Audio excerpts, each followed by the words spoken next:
Chapter 1. The Great Qian, Wanzhou, Shangyong County. Wudang Mountain. The sound of bells echoed like thunder, while flocks of white cranes soared through the sky. Mountains stood tall like azure dragons reaching for the heavens, exuding an indescribable grandeur. At the summit, a magnificent hall pierced the azure clouds, resplendent in golden hues, shrouded in celestial radiance, resembling a mythical paradise from ancient tales. Wudang sect, one of the 9 major forces of righteousness in the martial world. The entrance to the mountain exuded an extraordinary aura. Every decade, Wudang sect would ceremoniously open its gates to recruit new disciples. Today marks the final day of the grand recruitment ceremony. In the expansive and imposing square, hundreds of youths clad in black robes stood upright, their hearts brimming with fervor as they gazed at the venerable elders standing upon the stone steps, swords in hand. They envisioned a future where they would master martial arts, roam the rivers and lakes, vanquishing evildoers and enjoying the freedom of the world. These newly admitted disciples, having just passed the rigorous assessments, awaited the allocation of their respective roles within the sect. Among the crowd stood a slender youth, his gaze dim and hands clenched into fists. His demeanor starkly contrasted with that of the others. After all, the sorrows and joys of individuals are often incomprehensible to one another. Shen Yan was a traveler from another realm. 3 months prior, he arrived in this extraordinary world filled with martial prowess, demons, sorcery, and supernatural beings. Here, those endowed with exceptional strength could shatter mountains and split seas, revered by countless admirers, while the ordinary were akin to ants, insignificant and vulnerable, uncertain of when they might fall prey to a demon's blade or become its meal. Thus, Shen Yan endeavored to become a formidable force, seeking to navigate this treacherous world with ease. After 3 months of relentless effort, he finally secured a spot in Wudang's recruitment, aspiring to be a martial artist. Yet, misfortune struck. His aptitude was woefully inadequate, barely meeting the minimum requirements, and he was only able to qualify as a servant disciple. Everyone, the disciples are all present. Please take your respective disciples back and ensure you guide them well. Remember, regardless of the aptitude of the disciples assigned to you, do not harbor any complacency, lest you jeopardize their training opportunities. At the forefront of the stone steps stood a middle-aged man in a purple robe with a long beard, his voice resonating powerfully, his expression solemn, emanating an intimidating aura befitting one in authority. This man, known as Taoist Tongren, was the Grand Elder of Wudang sect. As he spoke, over 20 elders behind him bowed in agreement. Each elder was a formidable figure, exuding a deep, imposing presence that instilled a sense of pressure upon those around them. Upon receiving the Grand Elder's instructions, they began to step forward, calling out the names of their chosen disciples. The atmosphere grew tense as each disciple perked up, eagerly awaiting their names to be called, and upon hearing their names, they rushed to stand behind the elder who had summoned them. Before long, the allocation of new disciples was complete. Shen Yan found himself at the very end of the line. He stood alone, a solitary figure amidst the crowd. Many of the new disciples cast glances in his direction, some filled with sympathy, others with mockery. Shen Yan felt as though he were a thorn in their side, his countenance darkening. "You are Shen Yan? Come, let's return to Kushi Peak." At last, a burly middle-aged man emerged from the throng, his voice deep and unyielding. Kushi Peak was the location of the Wudang Servants' Hall. The man, known as Zhou Dainyu, was the steward of the Servants' Hall.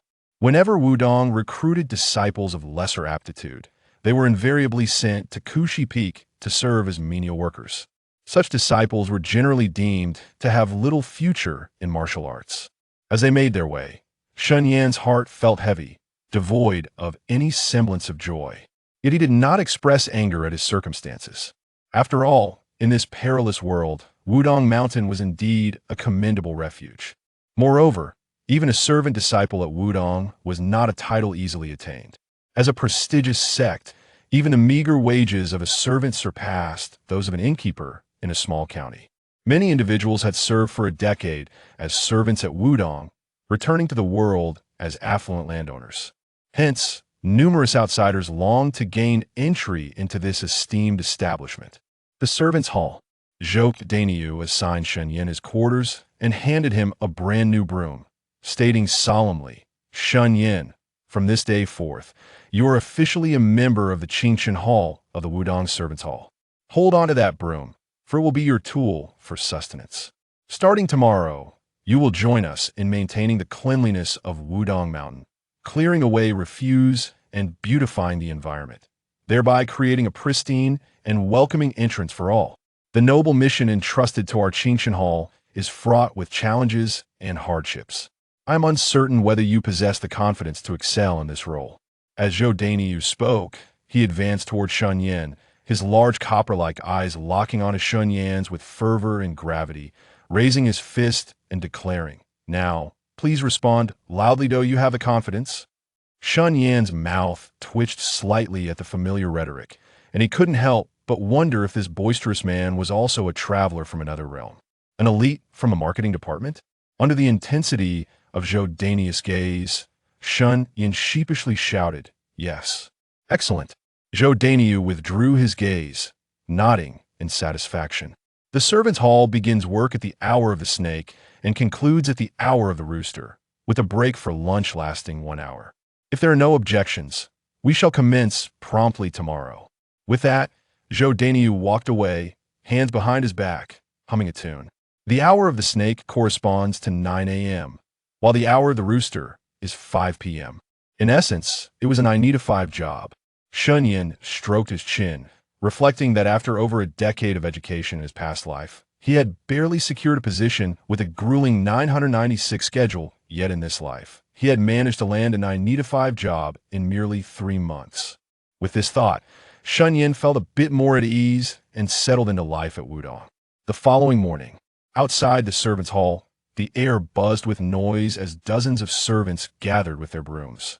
Zhou Dainiu raised his arms, high-spirited and fervent, delivering a rousing speech that ignited the spirits of all present. Once he concluded, with a single command, the throngs of servant disciples hoisted their brooms and rushed towards a mountain peak. Wudang Mountain, a renowned site, spanned an extensive area of 800 li, featuring 72 peaks, 36 caves, and 24 streams, countless palaces and pavilions scattered throughout. Thus, larger peaks necessitated the cooperation of all servant disciples for proper cleaning. Today, their designated area for cleaning was the main peak of Wudang Mountain, Tianzhu Peak. As a newcomer, Shen Yan was assigned the formidable task of cleaning the Golden Hall atop Tianzhu Peak. Tianzhu Peak towered nearly 200 zhang high, resembling a sword piercing the sky. With Shen Yan's currently frail physique, it took him 2 hours to ascend to the peak. Phew! As the sun reached its zenith, Shen Yan arrived breathlessly at the summit of Tianzhu Peak. In the brilliant sunlight, a grand hall adorned in gold came into view atop the magnificent peak.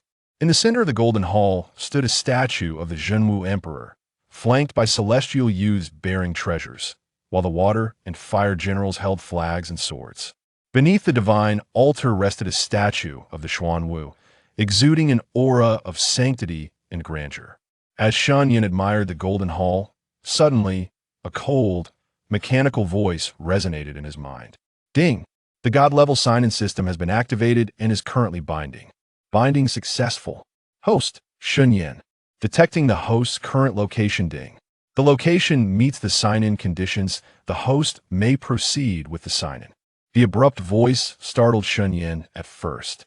Yet upon comprehending the subsequent words, he felt a surge of exhilaration, his eyes sparkling with anticipation.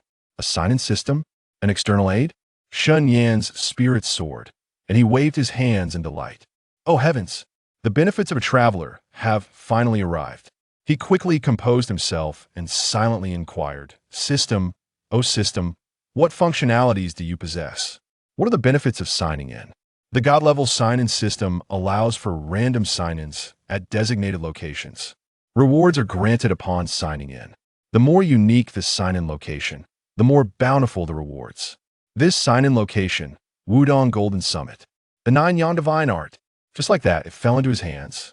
The simplicity of the matter left Shen Yan momentarily dazed, as though he were caught in a dream. Smack! He slapped himself hard. The sharp sting brought him back to reality. This was not a dream. Shen Yan's heart raced as he took a deep breath. This golden finger is extraordinarily impressive. The Nine Yang divine art, embodying the utmost strength and vitality. A sacred classic for healing, invulnerable to harm. Should he master this technique to perfection, his body would become impervious to fire and water, immune to blades and poison, achieving a body of indestructible steel with unmatched defensive capabilities. This is a long-lost supreme art in the martial world. It is said that 900 years ago, the founding ancestor of Wudang, in his youth, received teachings from a certain master of Shaolin, comprehending a part of the Nine Yang divine art, which served as the foundation for his creation of the Wudang Nine Yang technique. The Nine Yang divine art can be regarded as the extraordinary martial arts that inspired the establishment of Wudang's sect. Since the passing of that Shaolin master, the complete Nine Yang divine skill has been lost to the annals of time. Within the realm of martial arts, scholars have broadly classified various techniques into 9 tiers, with the first tier representing the most rudimentary practices and the 9th tier embodying the pinnacle of mastery. The notion of the 9 tiers of martial arts has gained widespread acceptance among the majority of practitioners today. However, throughout history, the martial arts world has seen a vast array of techniques, with many exceptional schools of thought emerging only once in a millennium, leading to considerable debate regarding their significance. Many contend that these exceptional techniques surpass the 9 tiers. Thus, above the 9 tiers exists a realm of unparalleled martial arts. True to its name, these techniques were unrivaled in their time, dominating the martial world, and each is venerated by practitioners as a treasure gem. The Nine Yang divine skill is indeed one such unparalleled martial art. Upon obtaining this divine skill, Shen Yan found himself devoid of any inclination to sweep the floor. Consequently, he discarded his broom and sat cross-legged before the golden hall, facing the warm golden sun, calming his mind and spirit, and reciting the incantation, channeling the skill. He is strong. Let him be strong. The gentle breeze caresses the mountain ridge. He is unruly. Let him be unruly. The bright moon illuminates the great river. He may be cruel. He may be malevolent. I possess a single breath of true energy sufficient. The practice of a Nine Yang divine skill is, in essence, quite straightforward. It can be distilled into the internal cultivation of pure Yang energy, expanding it throughout the body and beyond, using this Yang energy to protect oneself. At that moment, with the sun high in the sky and purple aura rising from the east, it was indeed an auspicious time for cultivating the divine skill. The Nine Yang divine skill leans towards internal cultivation. Thus, the initial step requires one to grasp the sensation of energy and draw it into the body. Shen Yan's mind became ethereal, devoid of any stray thoughts, as he devoted himself entirely to the recitation of the incantation. Time seemed to slow, ultimately approaching a standstill. The world around him fell into a profound silence, as if he were the sole inhabitant of existence. The energy within Shen Yan began to rumble, and his bodily perception sharpened remarkably, allowing him to sense the omnipresent, formless primordial energy of a universe without the aid of sight or sound. At that moment, every pore of his body opened, and an exceedingly subtle warmth seeped in through his skin. This was the energy derived from the sun, the essence of heaven and earth. Once this energy entered his body, it transformed into a breath of true energy. After the manifestation of true energy, the next step was to circulate it through the great circulation. Shen Yan operated the technique, merging the true energy within his body into his blood, allowing it to flow through every bone and organ, every vital passage of his being.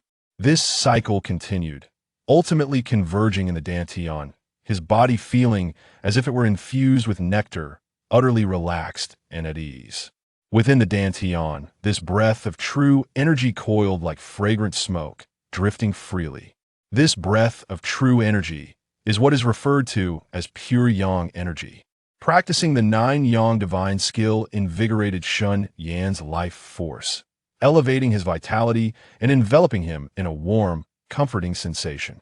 Haha, at last, I can become a true martial artist. As the energy surged within him, Shen Yan felt an inexhaustible strength, and he laughed heartily within. However, joy quickly gave way to sorrow, as he soon found himself unable to maintain his elation.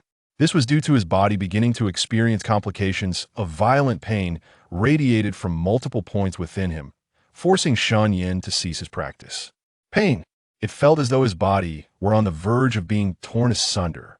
Veins throbbed on Shen Yan's forehead, and beads of cold sweat poured forth. As he hastily halted his cultivation, the intense pain gradually receded like a receding tide, allowing Shen Yan to finally breathe a sigh of relief. He understood that this discomfort stemmed from his meridians. The consequences of his inadequate aptitude had manifested. In the realm of martial arts, talent is categorized into varying degrees. Those with lesser aptitude generally possess weak foundations, depleted vitality, and significantly obstructed meridians. Shen Yan's current condition was indeed that of obstructed meridians, unable to accommodate an excess of true energy. Now I possess a sign-in system, and the issue of inadequate qualifications is certainly surmountable. Shen Yan pondered deeply. Even with his formidable skills, without enhancing his innate qualities, his martial arts journey would undoubtedly yield meager results, making progress exceedingly difficult. There is no rush. The vast expanse of Wudang Mountain surely harbors numerous locations for sign-in that I hope the system will grant me some assistance, rewarding me with something valuable to mitigate this hidden peril. Shen Yan clasped his hands in prayer, fervently beseeching. He picked up the broom once more, standing at the precipice, his gaze cast upon the towering peaks. Henceforth, traversing Wudang to seek sign-in locations became the most significant endeavor of his subsequent life as a servant. As the sun and moon revolved, Shen Yan spent his first day of servitude amidst surprise and toil. On the second day, he arose early, sitting down to practice for a while. The Luo Divine technique cannot be mastered instantaneously. It requires the accumulation of effort over time, continuously amassing pure yang energy. The deeper the accumulation, the more formidable the defensive power becomes.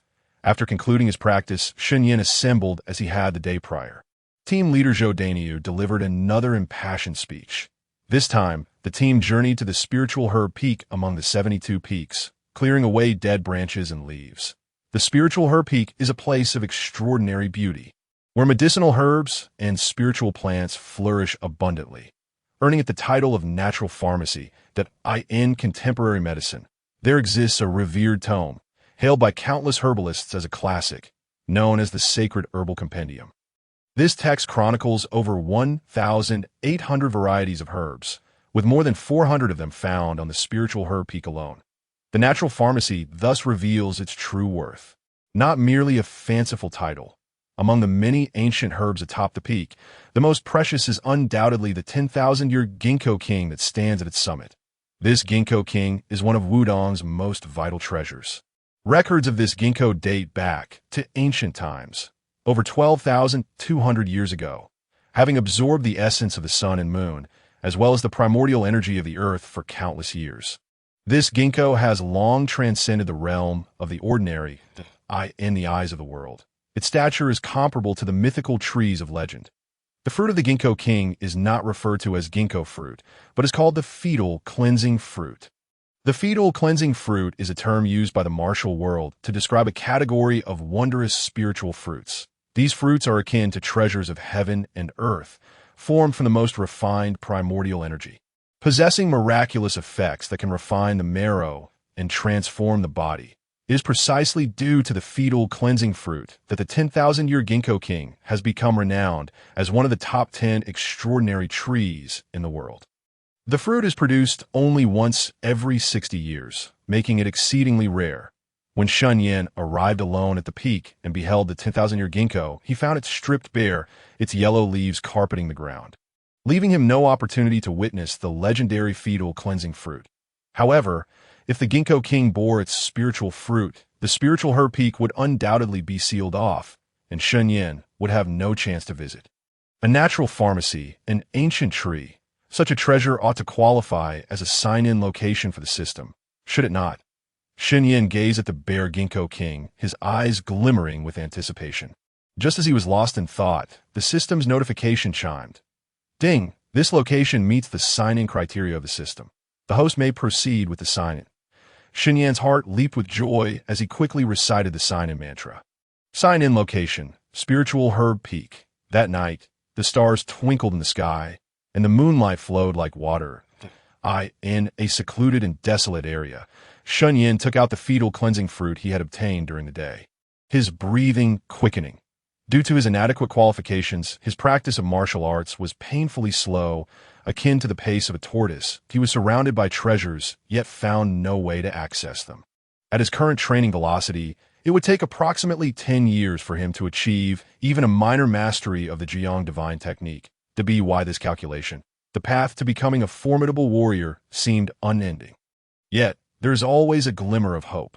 Now that he possessed the fetal cleansing fruit, the shackles that had constrained him could finally be shattered. Transformation of the self.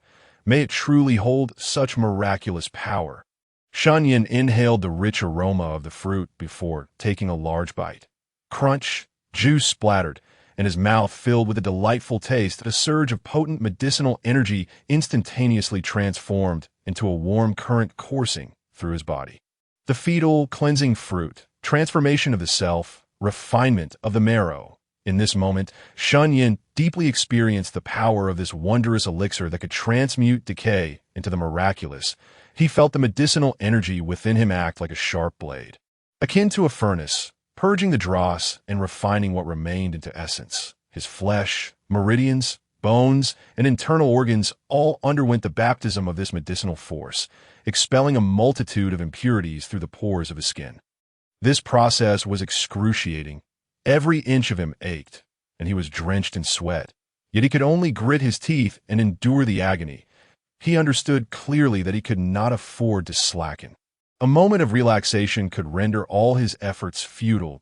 If he faltered, he risked injury or worse, resulting in a crippled fate. Heavenly Father, please hasten this process. The pain is unbearable, akin to being subjected to 1,000 cuts. Time slipped away, and Shen Yan felt on the verge of collapse. That moment, an intense, foul odor permeated the forest. Thankfully, his location was sufficiently remote. Otherwise, the stench could suffocate a person as the impurities were expelled. The medicinal energy within Shen Yan gradually diminished, signaling that the transformation was nearing its conclusion. The pain throughout his body began to subside, and the tension that had gripped him for so long finally relaxed. Ugh! Before long, Shen Yan sensed that the warm current within him had ceased entirely, marking the completion of the fetal cleansing process. That a warm, incredibly comfortable sensation began to spread throughout his entire being. Shen Yan felt utterly at ease, as if he could float like a feather, unable to suppress a contented hum. Filled with joy, Shen Yan slowly opened his eyes, and in an instant his gaze sparkled with intensity. As if a flash of light had cut through the dimness of the forest, he then remained still, as if in deep contemplation. His lungs expanded with each breath, his heart pulsed, blood coursed through his meridians, and his digestive system stirred. Every organ in his body moved with remarkable clarity. The transformation brought not only heightened self-awareness, but also an extraordinary sensitivity to the world around him. He could perceive the flow of air, fluctuations in temperature, and the minutiae of every plant and creature with unparalleled clarity. This sensation was both enigmatic and profound. In that moment, his constitution became as pure as that of an infant. His senses awakened, as if he had unblocked the meridians and was now free of obstacles, brimming with limitless potential. Transformation of the self. It was a success. Shen Yan's eyes shone brightly, and with a mere thought, he activated the Luo Divine technique. Boom! Instantly, an unseen surge of yang energy began to flow rapidly through the realm. Like a vortex, it converged and flooded into his body, strengthening the pure yang essence in his dantian. Shen Yan's sensory perception had multiplied exponentially. When he sensed this vast amount of yang energy from the universe, he was instantly taken aback. It was the dead of night, not the optimal time for practicing the Luo Divine technique. Yet this speed of cultivation surpassed that of his daytime practice by several dozen times. Moreover, even with such a massive influx of energy, he felt no pain whatsoever. If his meridians had been a small stream before, they were now an expansive ocean, allowing the yang energy to surge freely without hindrance. Goodness! Shen Yan was left dumbfounded. Such speed compelled him to continue practicing for a while longer. Rumble! After sitting for over half an hour, Shen Yan's body suddenly trembled, and a resounding roar emanated from within him. The sound was akin to thunder in spring and the roar of a mighty tiger. Could it be this extraordinary phenomenon filled Shen Yan with joy rather than fear? His eyes sparkled with excitement as he hastily attuned to his own body. Indeed, he realized, I have condensed my blood. Shen Yan's eyes widened in disbelief as he murmured to himself, fully grasping the transformation. He could distinctly sense the blood flowing throughout his body, thick and heavy, akin to mercury. Nevertheless, the velocity of blood flow has accelerated, surging forth like the relentless currents of rivers and streams. The blood, akin to mercury, undoubtedly symbolizes coagulation. Shen Yan was elated beyond measure. As he understood, the realm of martial arts is categorized in 9 ranks, with the first rank being the highest and the 9th the lowest. The 9th rank is referred to as the realm of external training. External training, or body tempering, involves refining the physique, enduring the rigors of the flesh, and honing the sinews, bones, and skin. Qi and blood are the essence of human existence. Thus, the first step in external training is the consolidation of qi and blood. Achieving successful coagulation of blood signifies an entry into the 9 ranks of martial arts. In other words, he is now a bona fide 9th rank martial artist. A smile graced Shen Yan's face as he clenched his fist and channeled his energy, feeling an inexhaustible power welling up within him. Though he could not ascertain the exact multiplication of his strength, he felt capable of vanquishing a bull. What an immense power it was! Shen Yan yearned to let out a triumphant roar to the heavens. For months, in this world plagued by malevolent creatures, he had lived cautiously due to his lack of strength, until today, when he finally experienced the transformation. After a while, he composed himself, preparing to depart. As he stood up, a mass of dark, muddy filth tumbled off him. Shen Yan focused his gaze and discovered that his entire body was coated in a layer of grim, black substance. Ugh! What a foul stench! Previously lost in joy, he had been oblivious to the condition of his body. Now awakened, he felt an unbearable itch and an overwhelming odor. Consequently, he hurriedly sought out a clear water pool to cleanse himself thoroughly.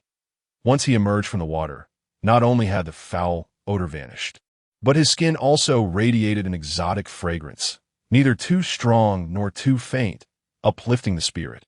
His skin had transformed to a porcelain-like whiteness, soft and tender like that of an infant, and his demeanor exuded an ethereal quality. Strikingly extraordinary that if someone were to behold Shen Yan at that moment, the term immortal demeanor would inevitably spring to mind. Ah, what a handsome man! Is that not Wu Yinzu? Shen Yan gazed at his reflection in the water. Astonished by his own beauty, he felt invigorated and immensely pleased. So strikingly handsome. He must be the chosen one. There could be no doubt he believed that even without practicing martial arts, he could make a living based on his looks alone. However, with his current aptitude, it was impossible not to pursue martial arts. His transformed physique and foundation made cultivation as effortless as drinking water, devoid of any pressure. Becoming an unparalleled powerhouse was certainly not a distant dream. Shen Yan's eyes sparkled with confidence. Although he had become a genius, he knew he must not become overly arrogant. After all, the path of martial arts is fraught with challenges, requiring persistent effort, akin to rowing against the current. One must either progress or regress.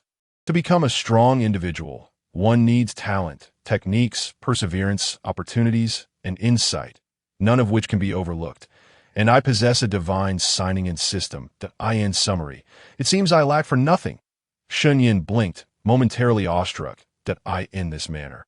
Does it not mean that all I need to do next is to remain at Wudang, diligently practicing martial arts, to become an unrivaled master? Is it truly so simple to reach the pinnacle of life? With hands that could grasp the sun and moon and pluck the stars, who in this world could rival me? Shen Yan shook his head, sighing dramatically into the gentle breeze. He then struck what he believed to be a striking pose. tilting his head at a 45-degree angle, extending his palm towards the starry sky, as if grasping the cosmos amidst the roaring mountain winds. His heart brimmed with boundless ambition. The following morning, amidst the dawn's light, Shen Yan, having hastily tidied up and scarcely slept in his bed, was awakened by a chorus of furious shouts. Had someone ventured into the woods to relieve themselves? The stench was unbearable. Who was the scoundrel lacking in morals? May 1,000 knives pierce him. What did this rascal eat to produce such foulness? Outside the servants' quarters, grievances filled the air, creating a cacophony. Shen Yan initially wished to disregard it, but soon found the clamor escalating.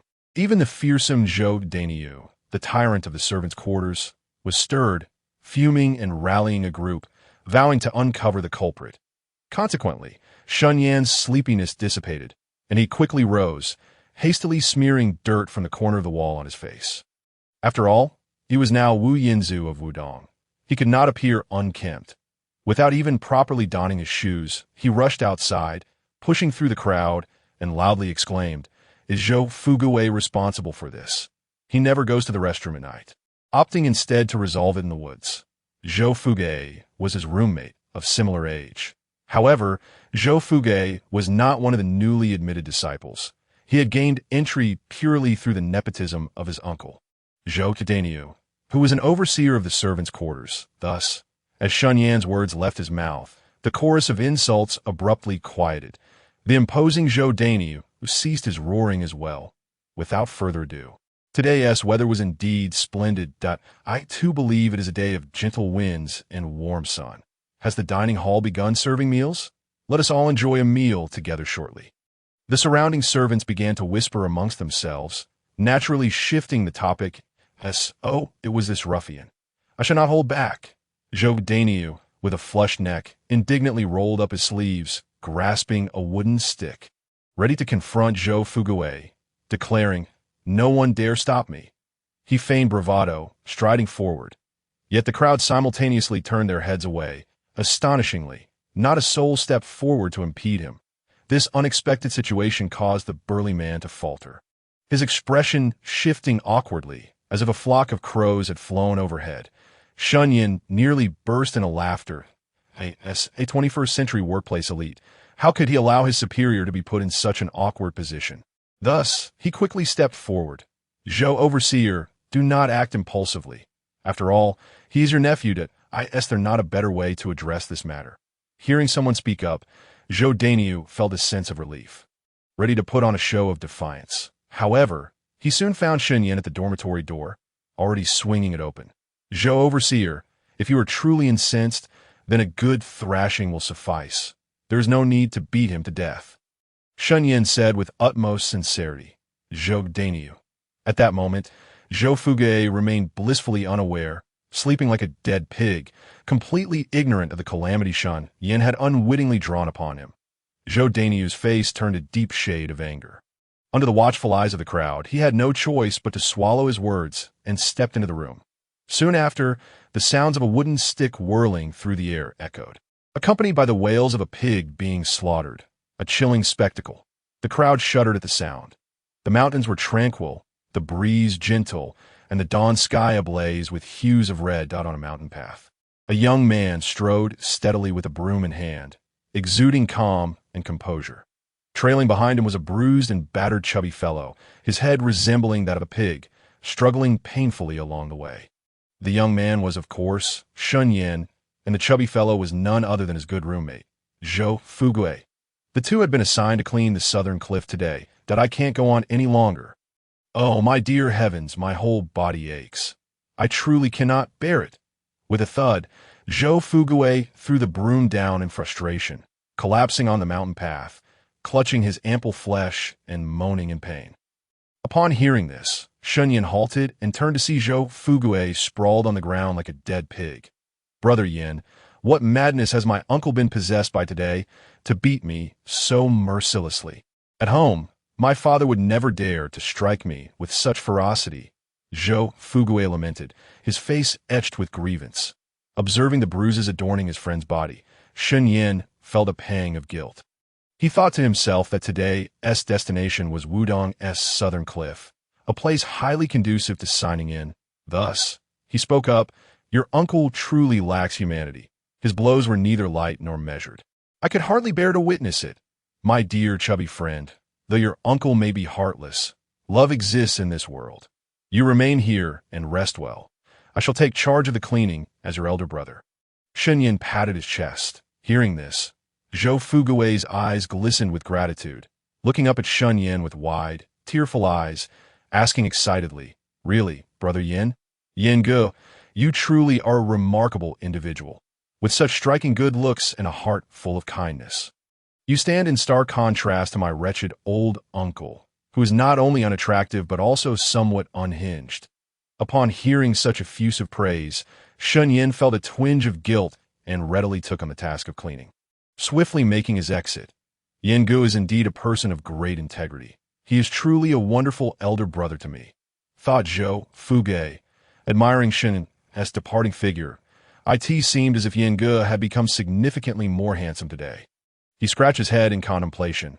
Wudang Nanyan, officially known as the Shangnan Palace, also referred to as Zixia Rock, is an extraordinary location steeped in mythological significance. According to ancient texts, the legendary figure Zhenwu Emperor, a formidable ancient warrior, ascended to the heavens from this very site. Furthermore, 3 centuries ago, it is said that the founding patriarch of the Wudang sect also shattered the void here, leaving the mortal realm.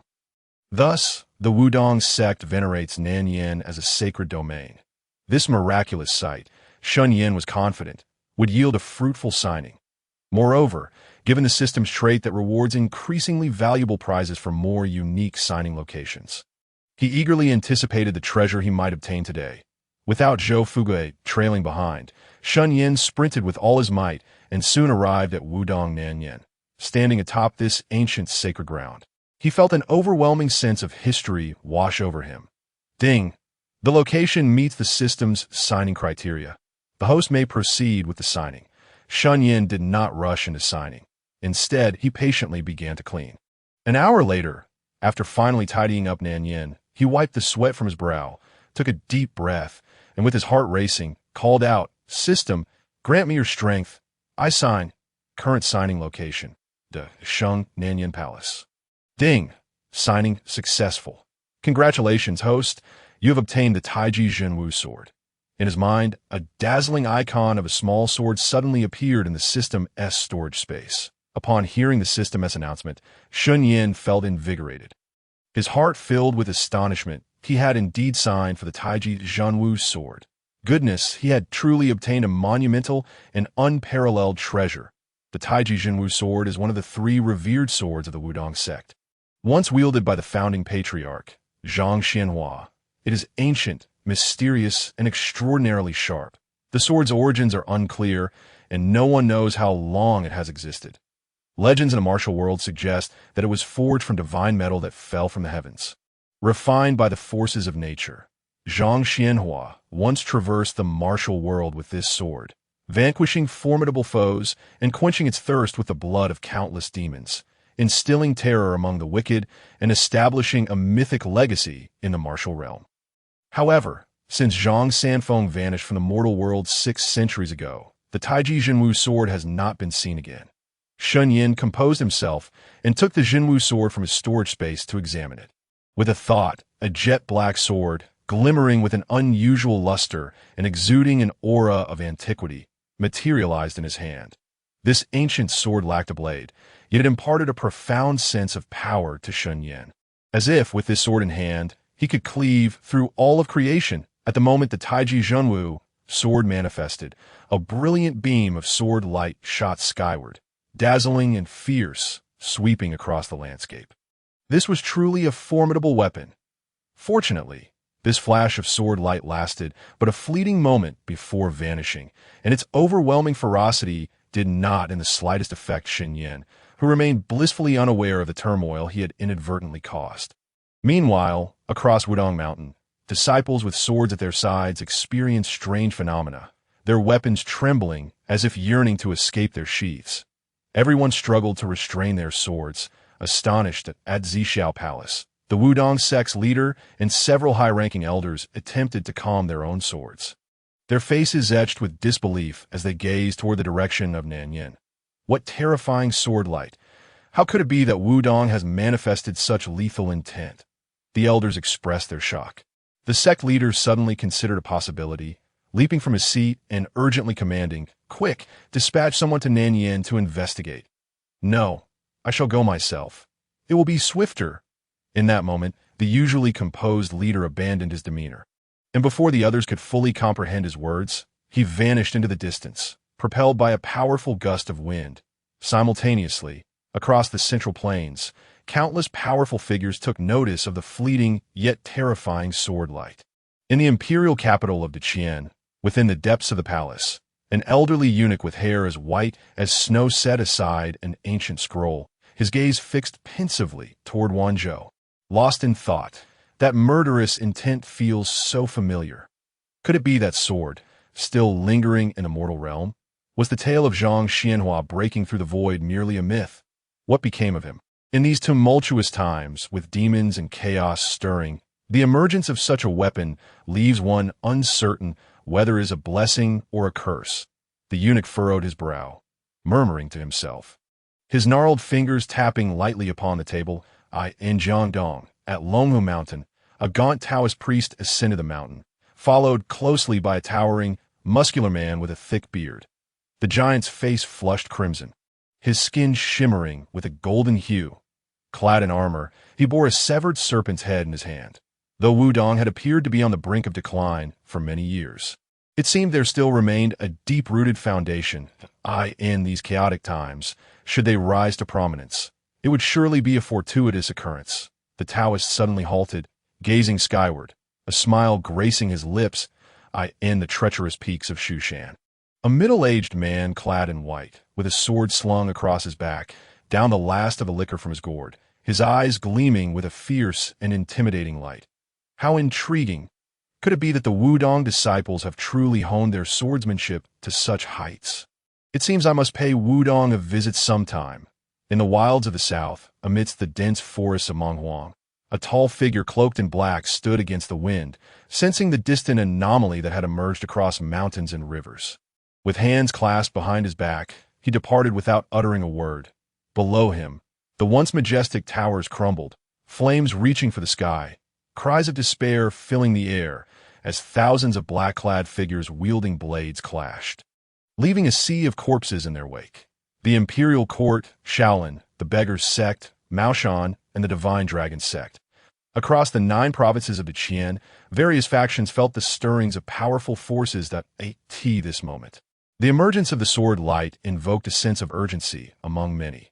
Though Wudang had only been established for 800 years, it had risen to become one of the 9 major righteous sects of the world, inciting envy among many other sections observing signs of decline in recent years.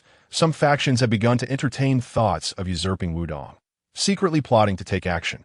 However, the appearance of this sword light phenomenon swiftly quelled their ambitions.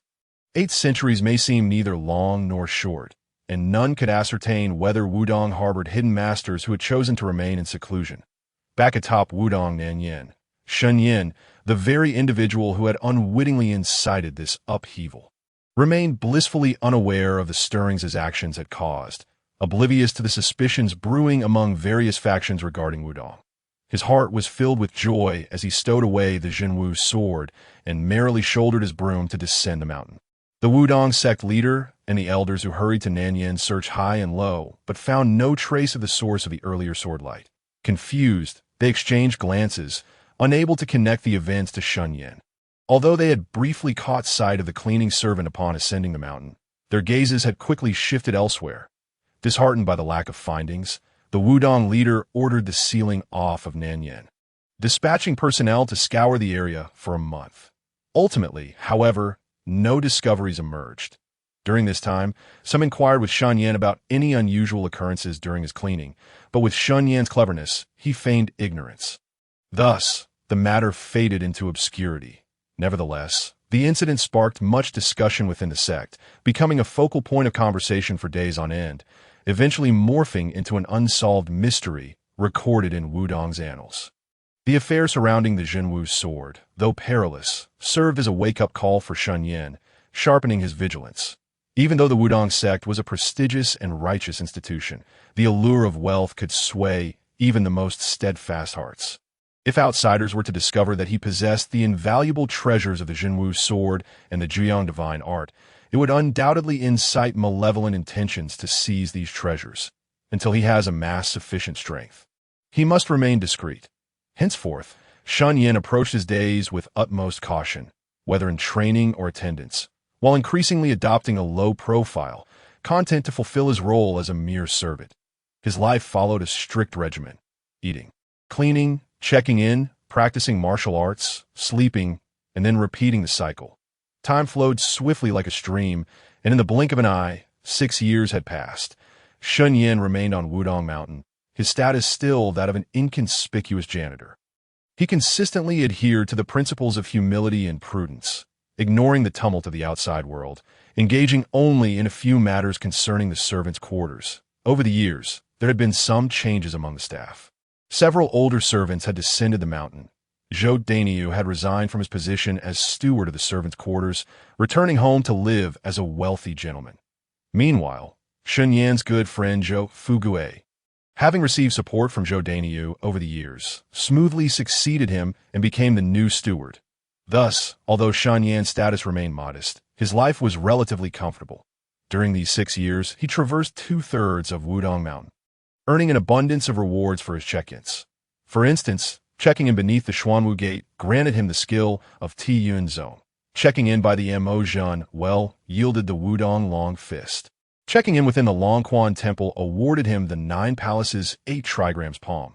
Lastly, checking in atop Wulong Rock bestowed the skill of Lu Yun Fei Xiao.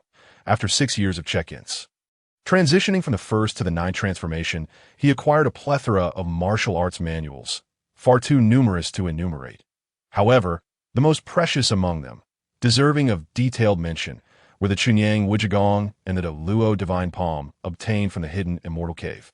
Additionally, the Taiji Sword and Taiji Fist techniques acquired from in front of the Zhenwu Temple were noteworthy. Chunyang Wujigong represents the most profound internal cultivation method of Wudang, embodying the utmost firmness and brightness, facilitating both internal and external refinement, and harmonizing perfectly with the Luo Divine Art. The Luo Divine Palm is one of Wudang's most renowned techniques, lauded by some as a half-volume masterpiece. Comparable in might to the Shaolin Luohan Fist, with both exhibiting nearly equal power, the Taiji Fist and Taiji Sword techniques require no elaboration. Both were created by Wudang's founding patriarch, Zhang Xianhua, and are considered as crowning achievements in later years. Having resounded throughout the martial world for centuries, they encompass the principles of yin and yang transformations, intricate and profound, endlessly variable and inexhaustible, approaching the Tao. With these martial arts, Shen Yan's path in martial cultivation progressed by leaps and bounds. Advancing at an astonishing pace in just 6 short years, he reached the pinnacle of the 4th rank. If such speed were spread, it would undoubtedly cause a tremendous stir. Throughout history, even the reincarnated spiritual prodigies of the Western regions, or the top-tier geniuses of powerful factions, having consumed various precious herbs and elixirs since childhood and learned unparalleled techniques, could not achieve such rapid progress. For no one could match Shen Yan, whose mastery of any technique was akin to the enlightenment of a sudden revelation, requiring no study at all. Historical records of martial arts indicate that the fastest ordinary person to reach the 4th rank was the last martial arts alliance leader 500 years ago, the legendary figure Wu Zhiji, who took a full decade to accomplish it. Hence, Shen Yan's cultivation speed is unprecedented. A martial artist of the 4th rank has already returned to their true nature, grasping the essence of martial arts, and can be regarded as a formidable figure in the martial world, with the potential to establish their own sect. Many leaders of mid-tier sects operate at this level. Martial artists are categorized into 9 ranks, with the 9th to 7th ranks referred to as the lower 3 ranks, the 6th to 4th ranks as the middle 3 ranks, and the 3rd to 1st ranks as the upper 3 ranks. In large sects like Wudang, the headmaster and elders are all masters of the upper 3 ranks. Now, Shen Yan is only a step away from the upper 3 ranks, but there remains a considerable distance to the 1st rank. As evening approached, Shen Yan descended the mountain, carrying a broom, and casually took out a green fruit, biting into it with a crunch. This fruit was obtained from a check-in at the spiritual herb peak that day, known as the Qingling fruit, a primary ingredient for concocting the 9 transformations small returning pill, possessing the effects of refining the body and enhancing one's power. If any herbalist were to witness this scene, they would undoubtedly be astounded and heartbroken to see such an expensive treasure squandered in this manner. Over the years, he had amassed countless herbs and spiritual fruits at the repeatedly accessible spiritual herb peak. And aside from what he had consumed, his storage compartment still contained a considerable stash. Unfortunately, due to his inability to concoct pills, he typically consumed these spiritual fruits directly as if they were ordinary fruit. During his daily labor and training, whenever he felt hungry or thirsty, he would eat one. These spiritual fruits have certainly played a significant role in his rapid martial advancement. However, now that he has reached the 4th rank, these fruits have mostly become ineffective for him. After descending the mountain, Shen Yan spat out the fruit pit and was on his way back to the Kushur Peak. As he passed by the Dujin Hall, he noticed a group of inner disciples gathered in excitement, discussing something animatedly. Although he was still some distance away, with his martial realm, he could hear their conversation clearly with just a slight movement of his ears. The Dujin Hall is where the true disciples of Wudang cultivate. Usually quiet and sparsely populated, today was bustling with numerous inner and outer disciples, piquing Shen Yan's curiosity that I truly envy those chosen seniors. The elders mentioned that our generation is the one with the most true disciples emerging from Wudang in nearly half a century, which undoubtedly signals a revival for our sect.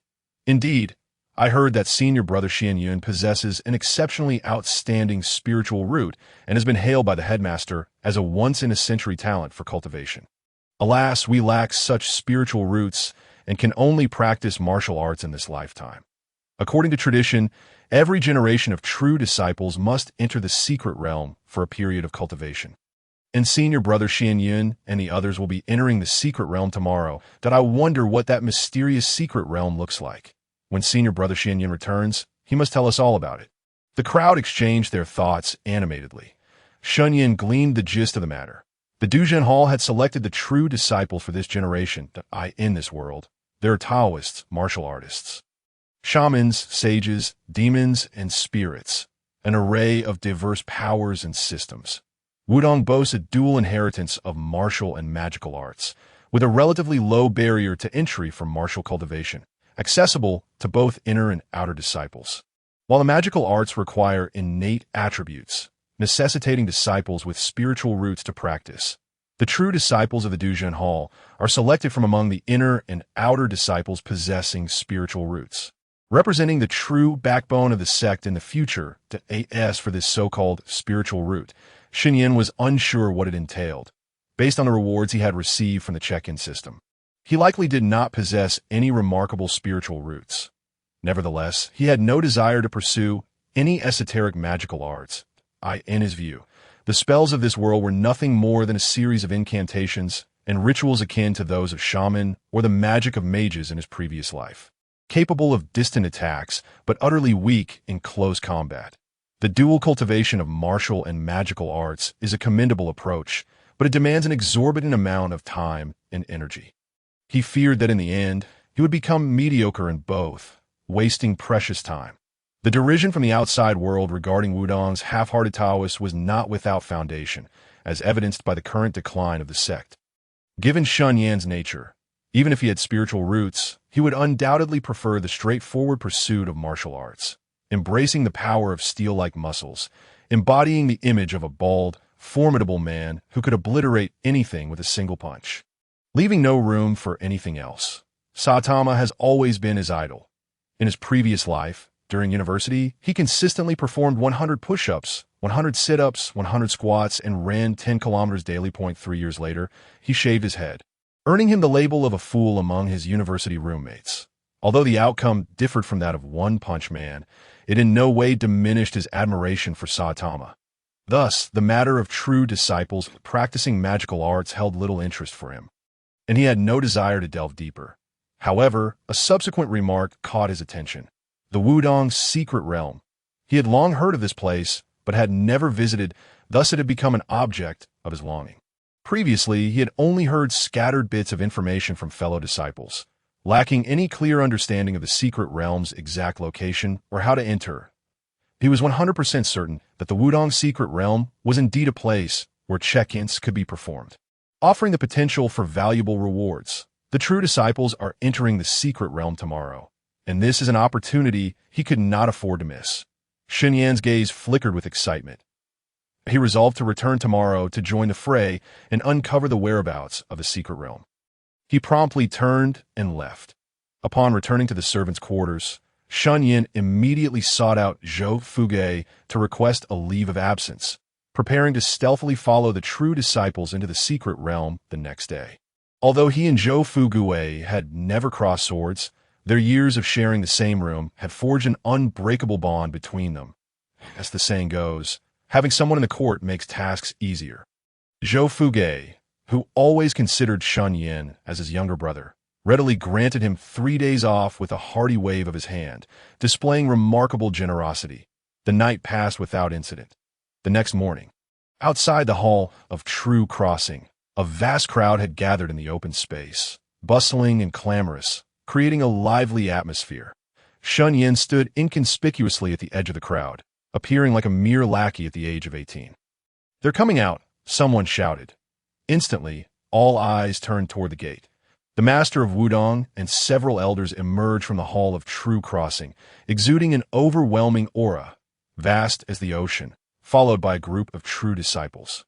Their spirits high and strides powerful. The crowd stood upright, seemingly invigorated by this formidable presence, each person puffing out their chest. Among them, Shen Yan couldn't help but nod in approval. Truly, the current leaders of the Wudang sect and the new generation of champions radiated an extraordinary vitality. Especially the master of Wudang, with his white beard and hair, clearly of considerable age, yet his skin glowed with a rosy hue, devoid of wrinkles, and his calm eyes gazed skyward, emanating an air of lofty grandeur. Embodying the essence of a transcendent being, the crowd looked on with reverence. "Let us depart." The master of Wudang, hands clasped behind his back, gazed into the heavens and spoke in a gentle tone. His voice, though not raised in volume, resonated like thunder, startling everyone back to reality as a group of individuals set off with great vigor. What a remarkable master! Just a simple call reveals the depth of his inner strength. Akin to the lion's roar of the Buddhist sect, someone remarked, giving a handsome compliment. The surrounding crowd murmured their agreement, casting disdainful glances at the speaker. In such a massive gathering, were they trying to impress with praises for the master? Did they ever hear a bald monk roar? The crowd silently scoffed, but none dared voice their thoughts. As the master led the way, the crowd prepared to follow, only to see him suddenly turn back. Confused, they scratched their heads, unsure of what was happening. "Apologies, I took a wrong turn," the master of Wudang remarked nonchalantly, his demeanor unchanged as he lifted his chin and continued walking in the opposite direction. The crowd was left speechless. Behind the master, the elders covered their faces with their hands, trudging along, feeling utterly embarrassed by their leader's antics. The master of Wudang had always been one to seek the limelight, flaunting his prowess at every opportunity, leaving the elders at a loss for words. The procession formally set off, a grand spectacle winding through the mountain trails. Eventually, they arrived at the foot of a cliff, before a massive slab of blue stone, in a vast and open area. Beneath their feet lay a circular stone platform, over 100 square feet, inscribed with the 9 palaces and 8 trigrams, along with various crooked and cryptic symbols. Could the secret realm be hidden here? Such an empty space seemed unlikely to conceal a secret realm. Perhaps the circular platform held some mystery. The onlookers stood at a distance, craning their necks to catch a glimpse of where the secret realm might be located. The master of Wudang, who had previously failed to impress, no longer seemed inclined to show off. Under the watchful gaze of the crowd, he unsheathed the sword from his waist. With a resounding clang, the long sword was drawn. Its sound was clear and lingering, akin to the roar of a dragon, the blade shimmering with a cold light that dazzled the eyes. "This is the Zixiao Pure Yang Sword." A gasp erupted from the crowd. Each person inhaled sharply, their gazes fixated on the long sword in the master's hand. What a magnificent sword, Shen Yan thought, his eyes gleaming as he compared it to his own Taiji Zhenwu Sword. The Zixiao Pure Yang Sword was also one of the 3 revered swords of Wudang, known for its ability to slice through steel and sever jade. A weapon of immense power, traditionally passed down as the emblem of the sect's leaders. What purpose did the master have in drawing his sword? The crowd was left in confusion in the midst of the assembly. The master of Wudang habitually performed a series of elegant flourishes with the sword, then tossed his long beard aside and stepped confidently towards the towering blue stone. Before the stone, he held the pure Yang sword aloft, his gaze fixed intently. The crowd peered closely and noticed that the sword's tip pointed to a small hole, perfectly sized for the blade, that a glimmer of brilliance flashed in the master's eyes. With one hand stroking his beard and the other thrusting the sword into the hole, the blade sank completely within, precise and graceful. The sharp sword and keen eyes evoked the master's illustrious title, Tongju Jinren. As the sword entered the hole, an extraordinary phenomenon occurred. The inscriptions on the stone platform glimmered, and countless runes illuminated. In the next moment, everyone felt the ground tremble as the massive blue stone split in 2, revealing a passage wide enough for 2 to walk side by side. At the entrance stood an ancient plaque inscribed with the words, "Star Sinking Valley." It seemed the passageway could not remain open for long. After retracting the sword, the master wasted no time and led the group swiftly into the passage. Moments later, the luminous array dimmed, and the blue stone rejoined as one. So, the secret realm was called the Star Sinking Valley. The entrance to this secret realm lay behind the blue stone, and the fact that such a massive stone could be separated by this formation was a testament to the wonders of Taoist magic. Was the master's sword the key to unlocking the array? The crowd buzzed with excitement, many expressing their eagerness and curiosity as they rushed to examine the circular formation, some even attempting to insert their own swords into the hole. Unfortunately, no remarkable occurrences transpired. The massive blue stone remained immovable. One by one, they tried in vain, their enthusiasm waning, and eventually they began to disperse. Shen Yan quietly blended into the departing throng, his brow furrowed in contemplation, feeling a weight upon his heart. Could it be that only the Zixiao Pure Yang Sword could grant access to the secret realm? In the dead of night, under the pale moonlight, silence enveloped the surroundings. A shadow, ghostly and elusive, flitted through the woods, ultimately arriving at the cliff where the secret realm's passage lay. This shadow was none other than Shen Yan, who remained fixated on the star-sinking valley. He could not accept that such an important secret realm could possess only one key, the Zixiao Pure Yang Sword. What if it were lost? Thus, upon returning, Shen Yan spent the entire afternoon poring over the historical texts of Wudang. To his astonishment, he discovered that the Pure Yang Sword had once been lost for 30 years, yet during that period, true disciples had still gained entry into the secret realm. This indicated that there must be other keys to access the realm. After rigorous logical analysis, he concluded that the other 2 revered swords of Wudang were the most likely candidates. The 3 revered swords of Wudang were the Taiji Zhenwu Sword, the Zixiao Pure Yang Sword, and the Tai Fenglian Sword. Shen Yan believed that the Zhenwu Sword in his possession might also serve as a key to activate the array and enter the secret realm. Hence, he stealthily made his way there in the dead of night. Now, with the night deep and still, everyone should have been asleep. Without hesitation, he withdrew the Taiji Zhenwu Sword and inserted it into the hole. Then a gust of cold wind swept by, yet nothing changed.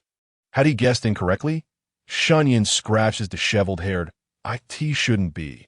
Having watched over 1,000 episodes of Closer Science, how could he possibly be mistaken? Pulling the sword back, he fell into deep thought. After a long period of contemplation, a spark of inspiration suddenly illuminated his mind, leading him to a crucial possibility. Let us try again. This time, he activated his internal energy, channeling the pure Yang Wuji Gong, infusing the Zhenwu Sword with a surge of pure, masculine inner strength.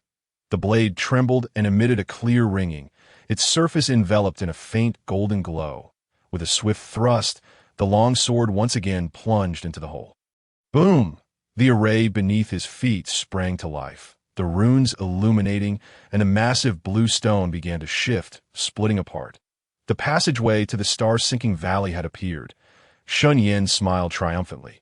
Indeed, the key to unlocking the formation was not merely the revered sect's divine sword, but also required the internal energy cultivated through the pure martial arts of the Wudang sect.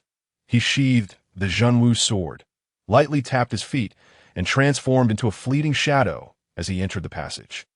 The pathway in the darkness appeared lengthy and profound, as if time itself had come to a standstill. After an indeterminate duration, Shen Yan emerged from the passage. Before his eyes lay a vast expanse of towering ancient trees, concealing the sky and obscuring the moon, surrounded by lofty peaks and deep ravines. Majestic mountains stretching infinitely, an aura of ancient vitality enveloped him, and Shen Yan felt as though he had traversed through time.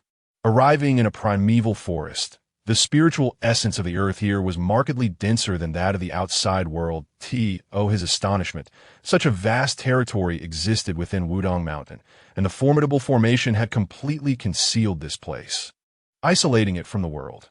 Shen Yan marveled repeatedly, his heart compelled to acknowledge that the allure of Taoism was not without reason. In front of him was a grand stone path. At the end of the path stood a solitary peak, atop which a Taoist academy basked in the silvery moonlight. This was Changsheng Rock, the place where the sect's leader and elders imparted true teachings to their disciples. Naturally, Shen Yan would not venture to Changsheng Rock amidst a gathering of masters. Instead, he took a smaller path, seeking other places to sign in. The narrow mountain trail was overgrown with low shrubs and weeds on either side. Shen Yan walked for nearly half an hour, traversing thickets, when a lake came into view. The lake spanned 100 feet in width, its surface glimmering like shattered silver under the moonlight, tranquil as a vast mirror, with mist rising around it. This lake had existed for an unknown epoch, unfathomably deep and undisturbed, yet it exuded a palpable sense of vastness, akin to a surging ocean, evoking a sense of trepidation. This lake was extraordinary, exhibiting signs of spiritual energy. Shen Yan's eyes brightened. His father confirmed his thoughts, whispering in his mind, "Ding, the location meets the system's sign-in criteria. The host may proceed with sign-in." Fortunately, this journey had not been in vain. A smile graced Shen Yan's face as he silently intoned, "System, allow me to sign in." As always, his father's emotionless, mechanical voice resonated in his mind. This sign-in location, Tianlong Lake. Ding, sign-in successful. Congratulations to the host for acquiring pure evil refinement technique. Shen Yan was taken aback. Pure evil refinement. He had never heard of this technique. He hastily calmed his mind to comprehend the information regarding this technique swirling in his consciousness. It spoke of opening the dantian and condensing blood energy into a furnace, refining the essence of demons and monsters, transforming internal energy into martial prowess. Upon careful examination, Shen Yan was astounded.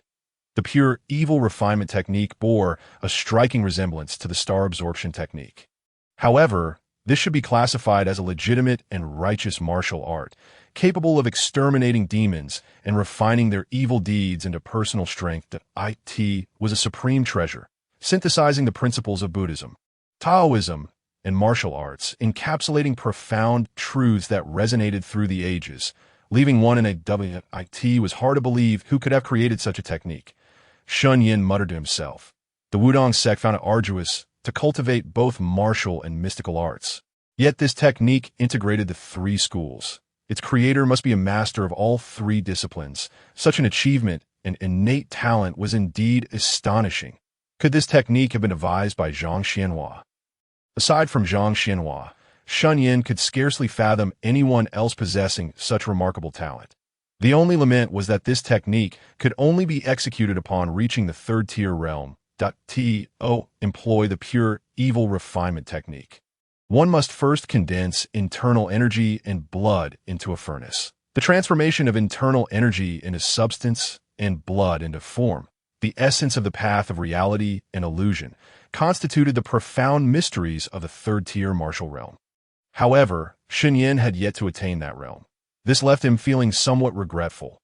Though had it not required the third tier for execution, this technique would have been utterly astonishing as he engrossed himself in studying the pure evil refinement technique. He remained oblivious to the unusual occurrences beneath the placid surface of the lake. The bottom of Tianlong Lake, surging dark energy swirled ominously. A hidden current stirred, and a writhing vine resembling a green serpent slithered upward. Gradually, it emerged at the lake's surface. Suddenly, a sound akin to boiling water erupted. The abrupt noise startled Shen Yan, causing him to instinctively look up in the direction of the sound, in a shadowy corner of the lake. Obscured by branches, he could vaguely discern a column of water gushing upwards. What was moving? As Shen Yan stared intently, a head suddenly broke the surface. It faced him directly, and it bore the visage of a corpse.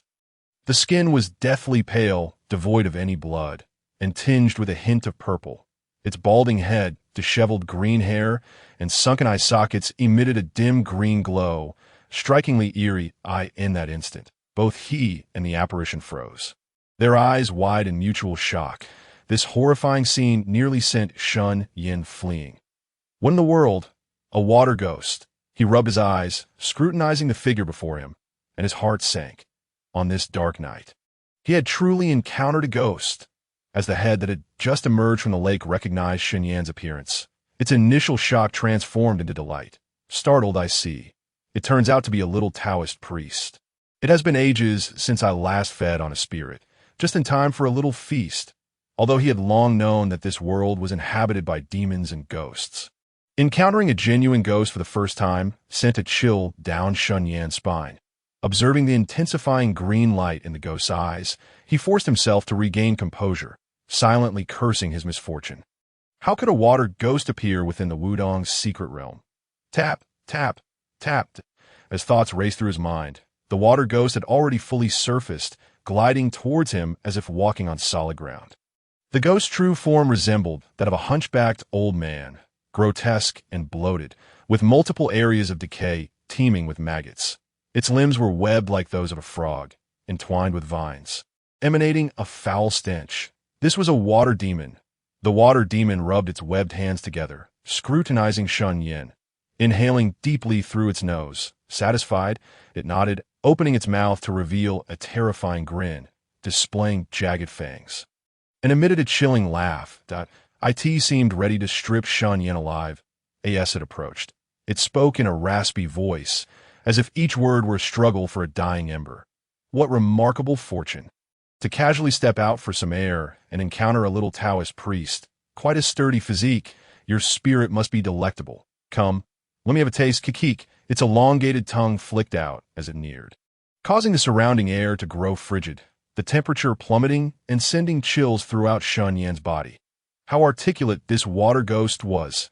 Shen Yan's expression turned grave as he took a step back, exclaiming, "Ghost brother, please. I am Robinson, extremely unremarkable." The water demon paused, a myriad of question marks evident on its face. Its features then contorted, revealing a cold, ruthless glare as it roared at Shen Yan. "I care not who you are. Come, let me have a sip." A dark cloud drifted across the sky, obscuring the moonlight. The low-hanging clouds thickened the air, making it feel heavy. Shen Yan and the water demon exchanged futile banter, stealthily inching backward as if seeking an opportunity to flee. The water demon, perceiving his movements, chuckled ominously. "Little Taoist, you are utterly clueless. Did your Wudang elders fail to teach you the secrets of the sect? Have you not recognized who I am? I am a notorious ghost king of Taohua River. Feared across the land 700 years ago. You dare to employ such trivial tricks before me. Futile and laughable. Little brat, you might as well resign yourself to death." Upon hearing this, Shen Yan halted. 700 years ago. How fortunate for his first encounter with a ghost to be such an ancient entity, and a ghost king at that. How could such an old ghost exist within the Wudang's secret realm? Shen Yan's mind raced, and then he suddenly relaxed, seemingly abandoning any thoughts of escape or resistance, resignedly stating, "Truly, my vision is lacking. I fail to recognize the ghost king before me. It seems today is my destined calamity." "At least you are perceptive." The water serpent ghost revealed its glistening fangs, and with a chilling demeanor, It assured, "Fear not. Given your perceptiveness, I shall grant you a swift demise, devoid of prolonged suffering." As it spoke, it began to approach, its maw widening ominously, the ghostly mist swelling around it, its head expanding to the size of a water vat.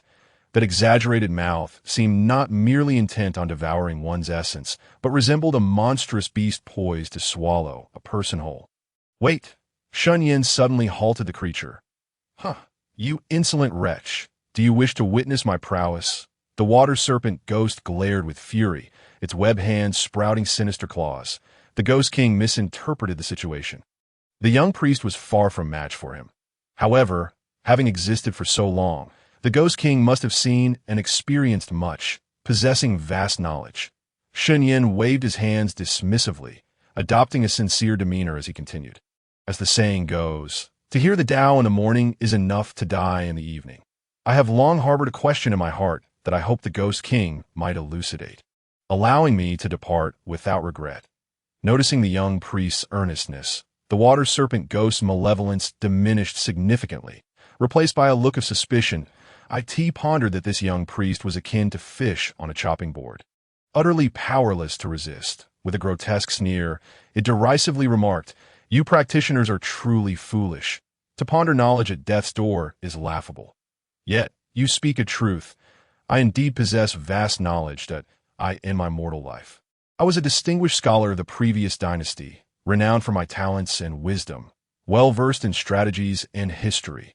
The water serpent ghost boasted with arrogance, relishing in its self-aggrandizement.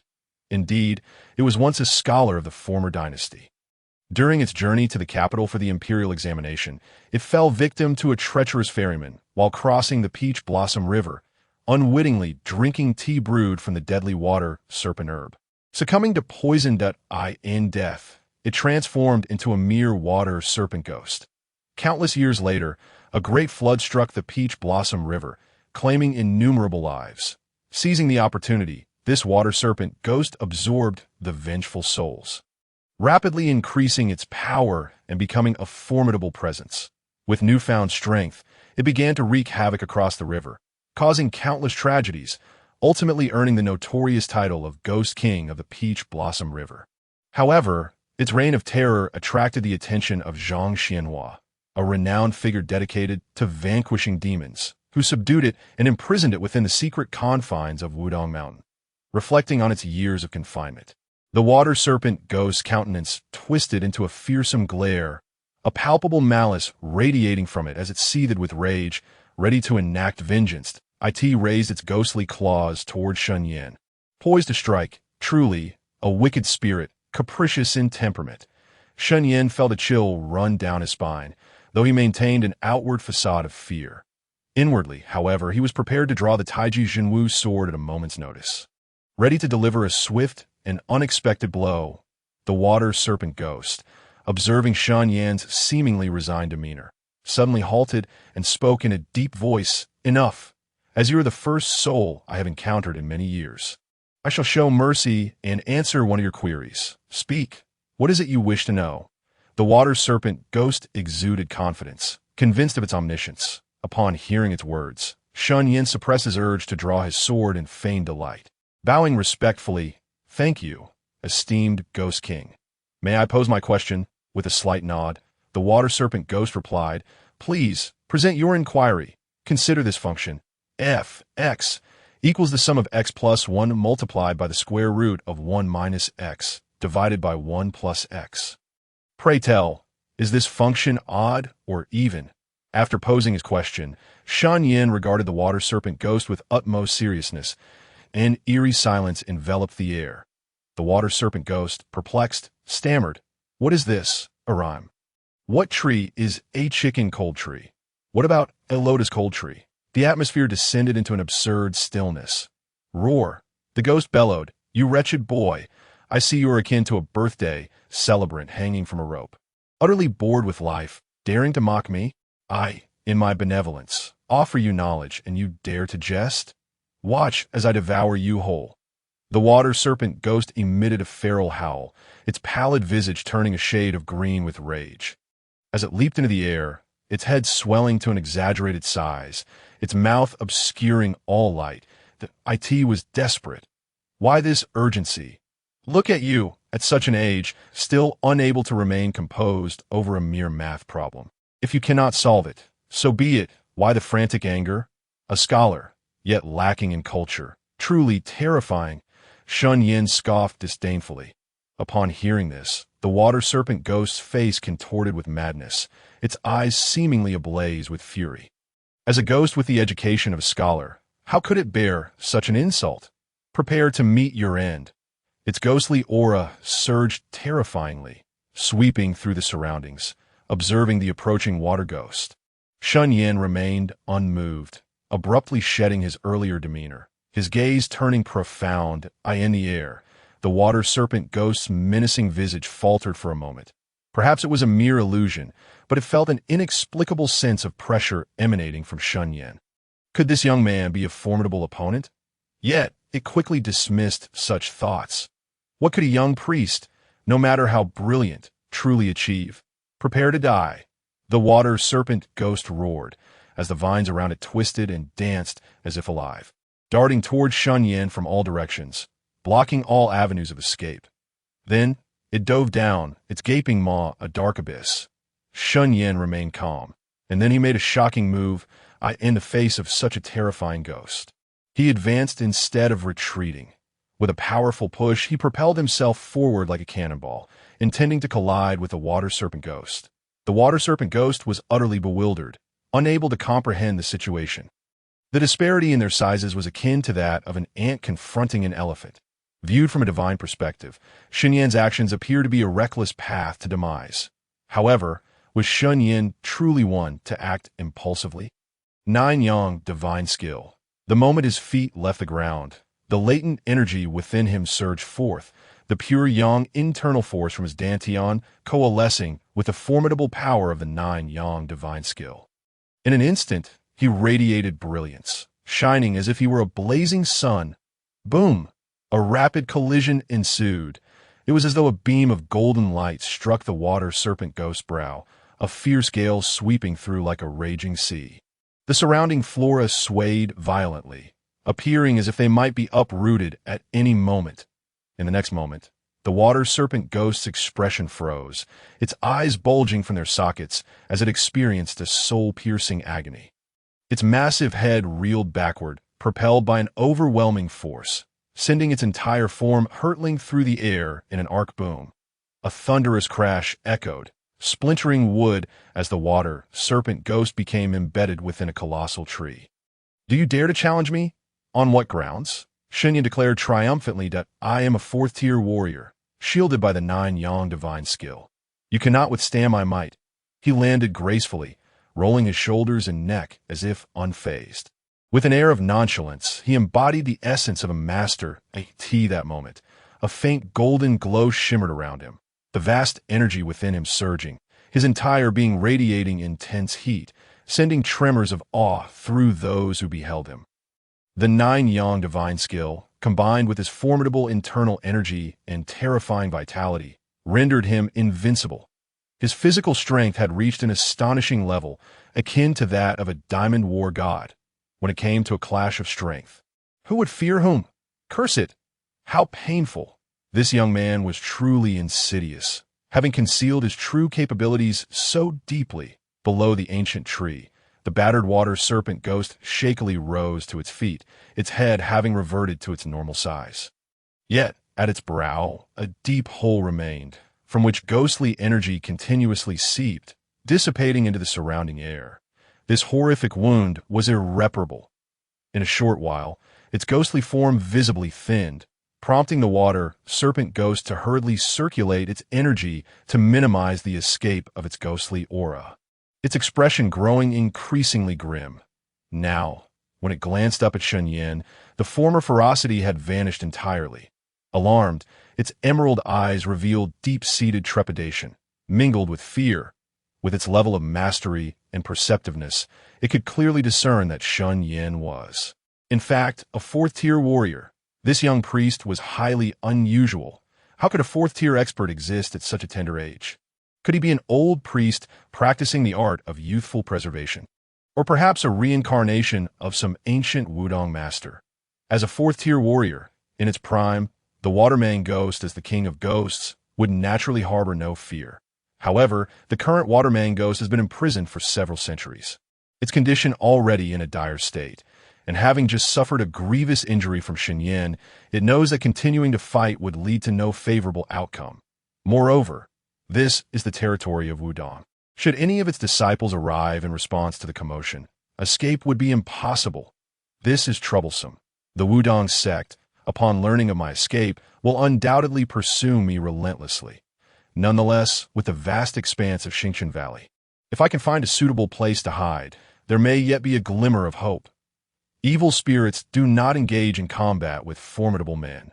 The Waterman Ghost's eyes flickered with frantic thoughts of escape. Little rascal, how dare you scheme against me?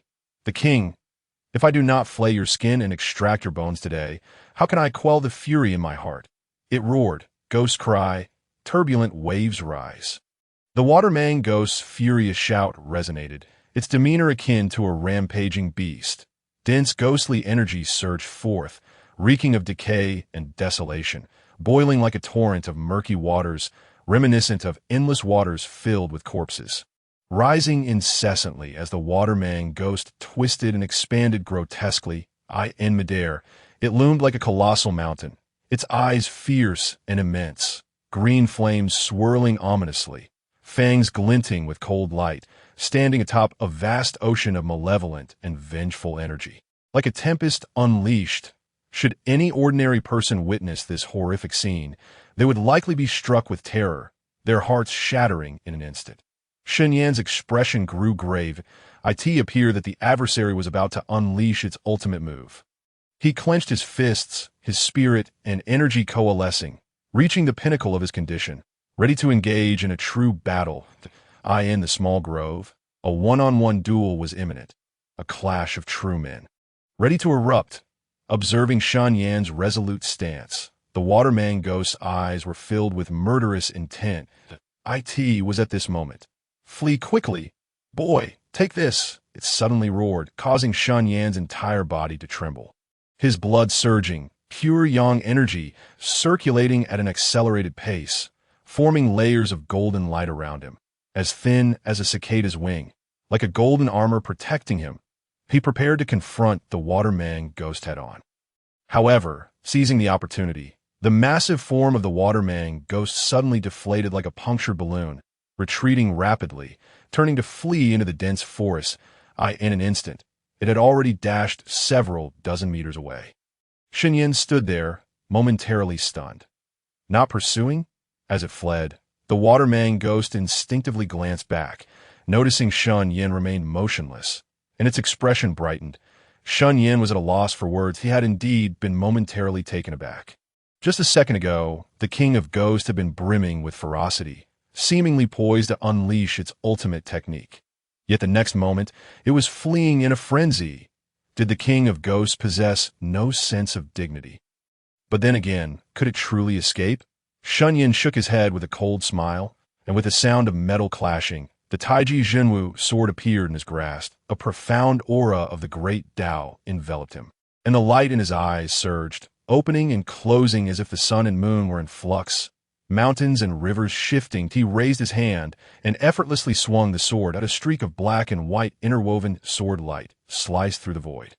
In that instant, the entire world seemed to freeze. Not good.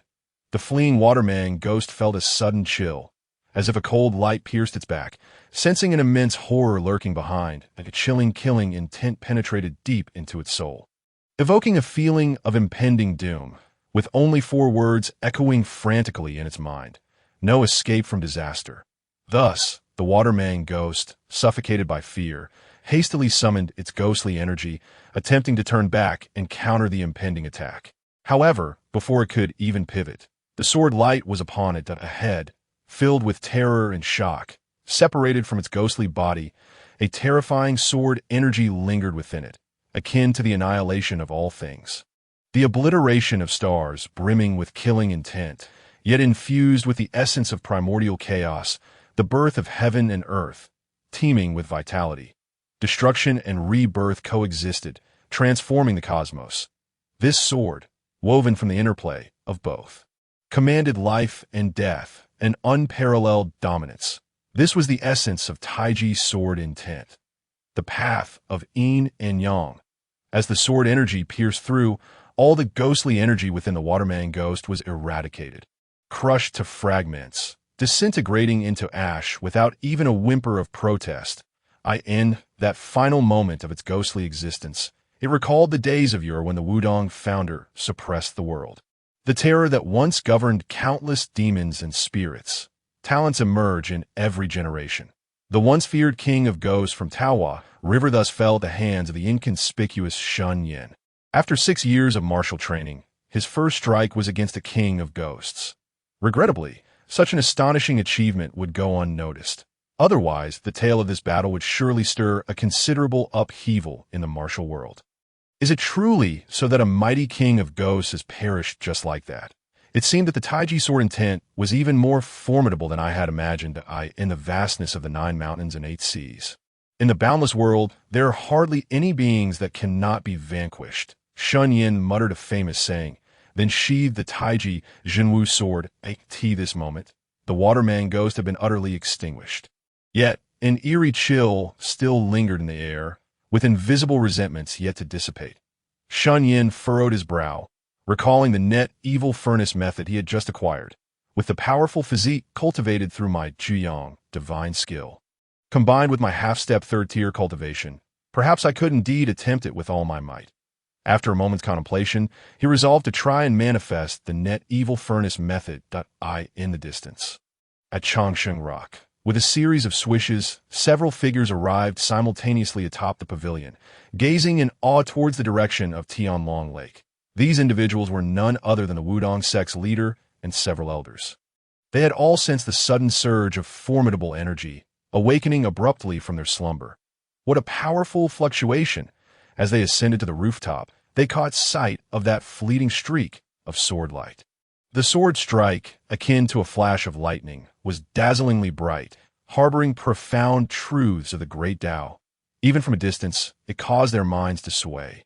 What a terrifying sword intent! Could it be that there is some esteemed predecessor from Wudang who has been sequestered in the secret realm? The elders were engulfed in waves of disbelief. That is Taiji. The Wudang leader's expression grew grave as he uttered this startling conclusion. Quick, let us see which ancestor it is. With that, he was the first to employ his swift movement technique to rush towards the source. The elders exchanged glances, their expressions shifting, and hurriedly followed suit. Taiji, the most formidable martial sword intent of Wudang. Without peer, anyone capable of comprehending such sword intent must possess extraordinary talent and unparalleled brilliance. They understood precisely what this implied. If it were indeed a predecessor of exceptional genius, hidden away in seclusion for so many years, then their martial prowess would likely have reached the first-tier Grandmaster realm. A first-tier Grandmaster, a peak martial artist, exceedingly rare in the current world, with only a handful of such figures existing, each a force to be reckoned with. For centuries, the world has lacked the arhats of the Buddhist sect, the Xianxian of the Taoist sect, the myths of the martial world, and the sages of Confucianism. Thus, a first-tier Grandmaster represents the pinnacle of strength in the world. The Wudang sect had not produced a Grandmaster in nearly a century, and its strength had severely declined, its standing in the martial world precarious, especially in this chaotic era of internal strife and external threats. However, if a Grandmaster were to take residence, their nuclear-level deterrence would drastically alter the situation, capable of intimidating all rogue elements and stabilizing the chaos. Hence, they were anxious to meet this sect predecessor and implore them to re-emerge and oversee the mountain gate to in the dense forest. Net evil furnace coalesce at the sight of the Waterman ghost demise. Shen Yan radiated with brilliant golden light, his internal energy surging like a flood breaking through a dam, his blood boiling within him as though water were boiling. Waves of heat emanated from his body, scorching hot. Abruptly raising the temperature of the entire forest, he transformed into a small sun, his skin flushed red, resembling a thoroughly cooked shrimp, with all his might. Above his head, his internal energy and blood essence intertwined, gradually forming a cloud of golden red mist, slowly coalescing into the shape of a furnace. The net evil furnace began to take form.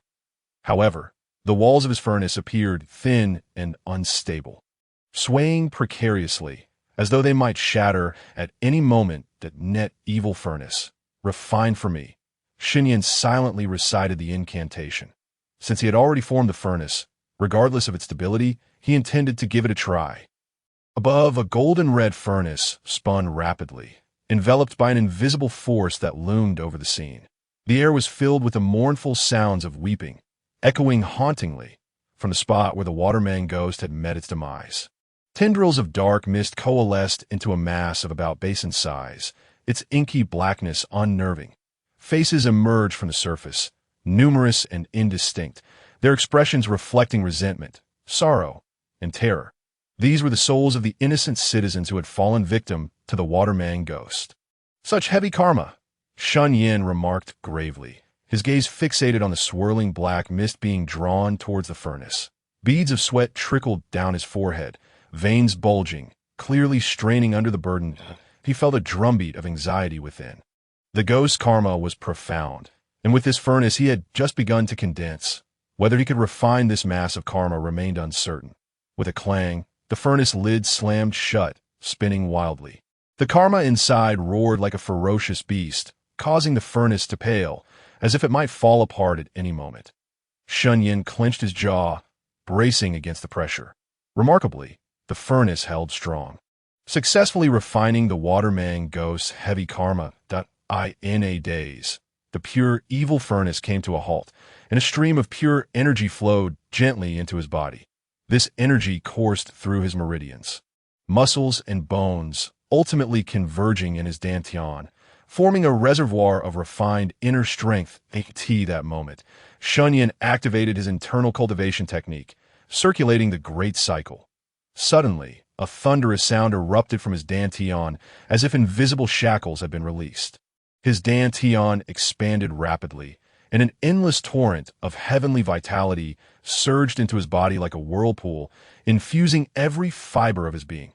The furnace above him stabilized, deepening in color and thickening in walls, exuding a robust and natural aura. First glance, it resembled a genuine alchemical furnace, the path of the third grade Wanxiang. The interplay of reality and illusion transformed the false into the true. Shen Yan awoke from a stupor, dispersing the furnace and retracting his true energy and blood force. Upon circulating his energy again, he discovered an increase of 10 years' worth of inner strength within his dantian, and he had effortlessly breached into the third grade realm. Had I truly ascended to the third grade? What serendipity! Shen Yan marveled at himself. A smile gracing his face, he tightly clenched his fist, sensing the transformation within. His inner strength and vitality had multiplied exponentially. And after being washed by the heavenly vitality, his already pure yang inner strength reached a new tier. Now, a single strand of inner strength equated to 100 strands previously. His physical form had undergone a metamorphosis. His muscles were full and perfect, and the immense power stored within seemed ready to erupt at any moment. This moment. As he executed his techniques, every gesture bore a natural fluidity, subtly drawing upon the surrounding elemental forces. Third-grade warriors have a closer connection to the world, wielding not merely their own strength, but also the vast energies of the cosmos.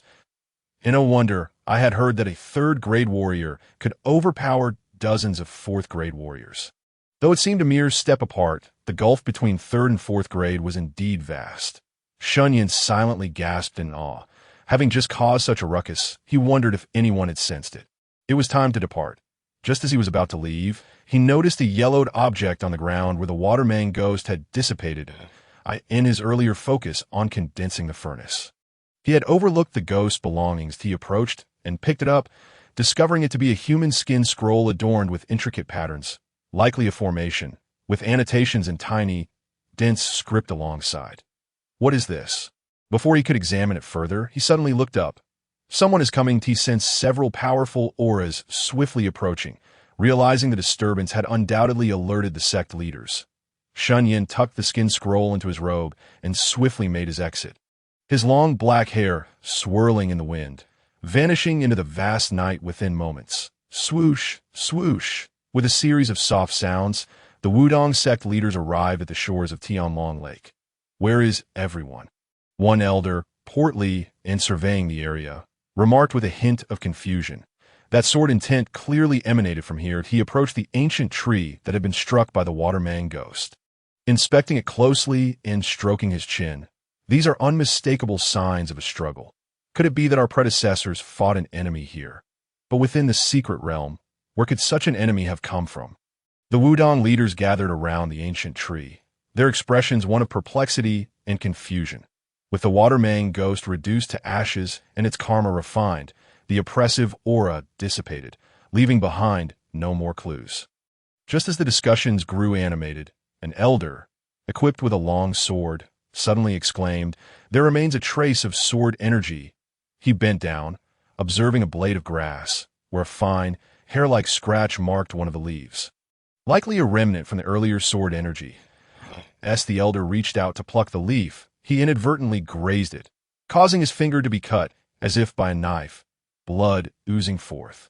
His expression turned grave as he gasped in astonishment. Indeed, it is the essence of Taiji's sword intent. His actions startled the others. Just a mere trace of residual sword energy could injure a warrior? They pondered how terrifying the original strike must have been. The Wudang sect leaders, all formidable martial artists and swordsmanship experts, were struck by the realization that they could not replicate such a strike. Yet, from this one sword, it was evident that the opponent's martial realm was anything but low. He had certainly sensed their approach and made his escape. Was it possible the ancestor was reclusive, unwilling to meet them? But what kind of adversary had he faced to unleash such a strike?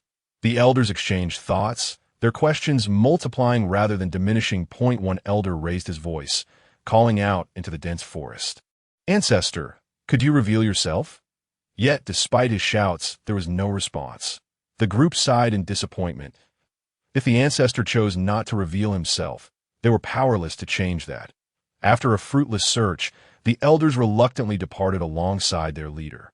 Meanwhile, unbeknownst to them, the true instigator had seized the cover of night, racing unimpeded to the Changsheng Rock. With the elders having vacated, when else could he sign in? Would his father, the system, treat him poorly?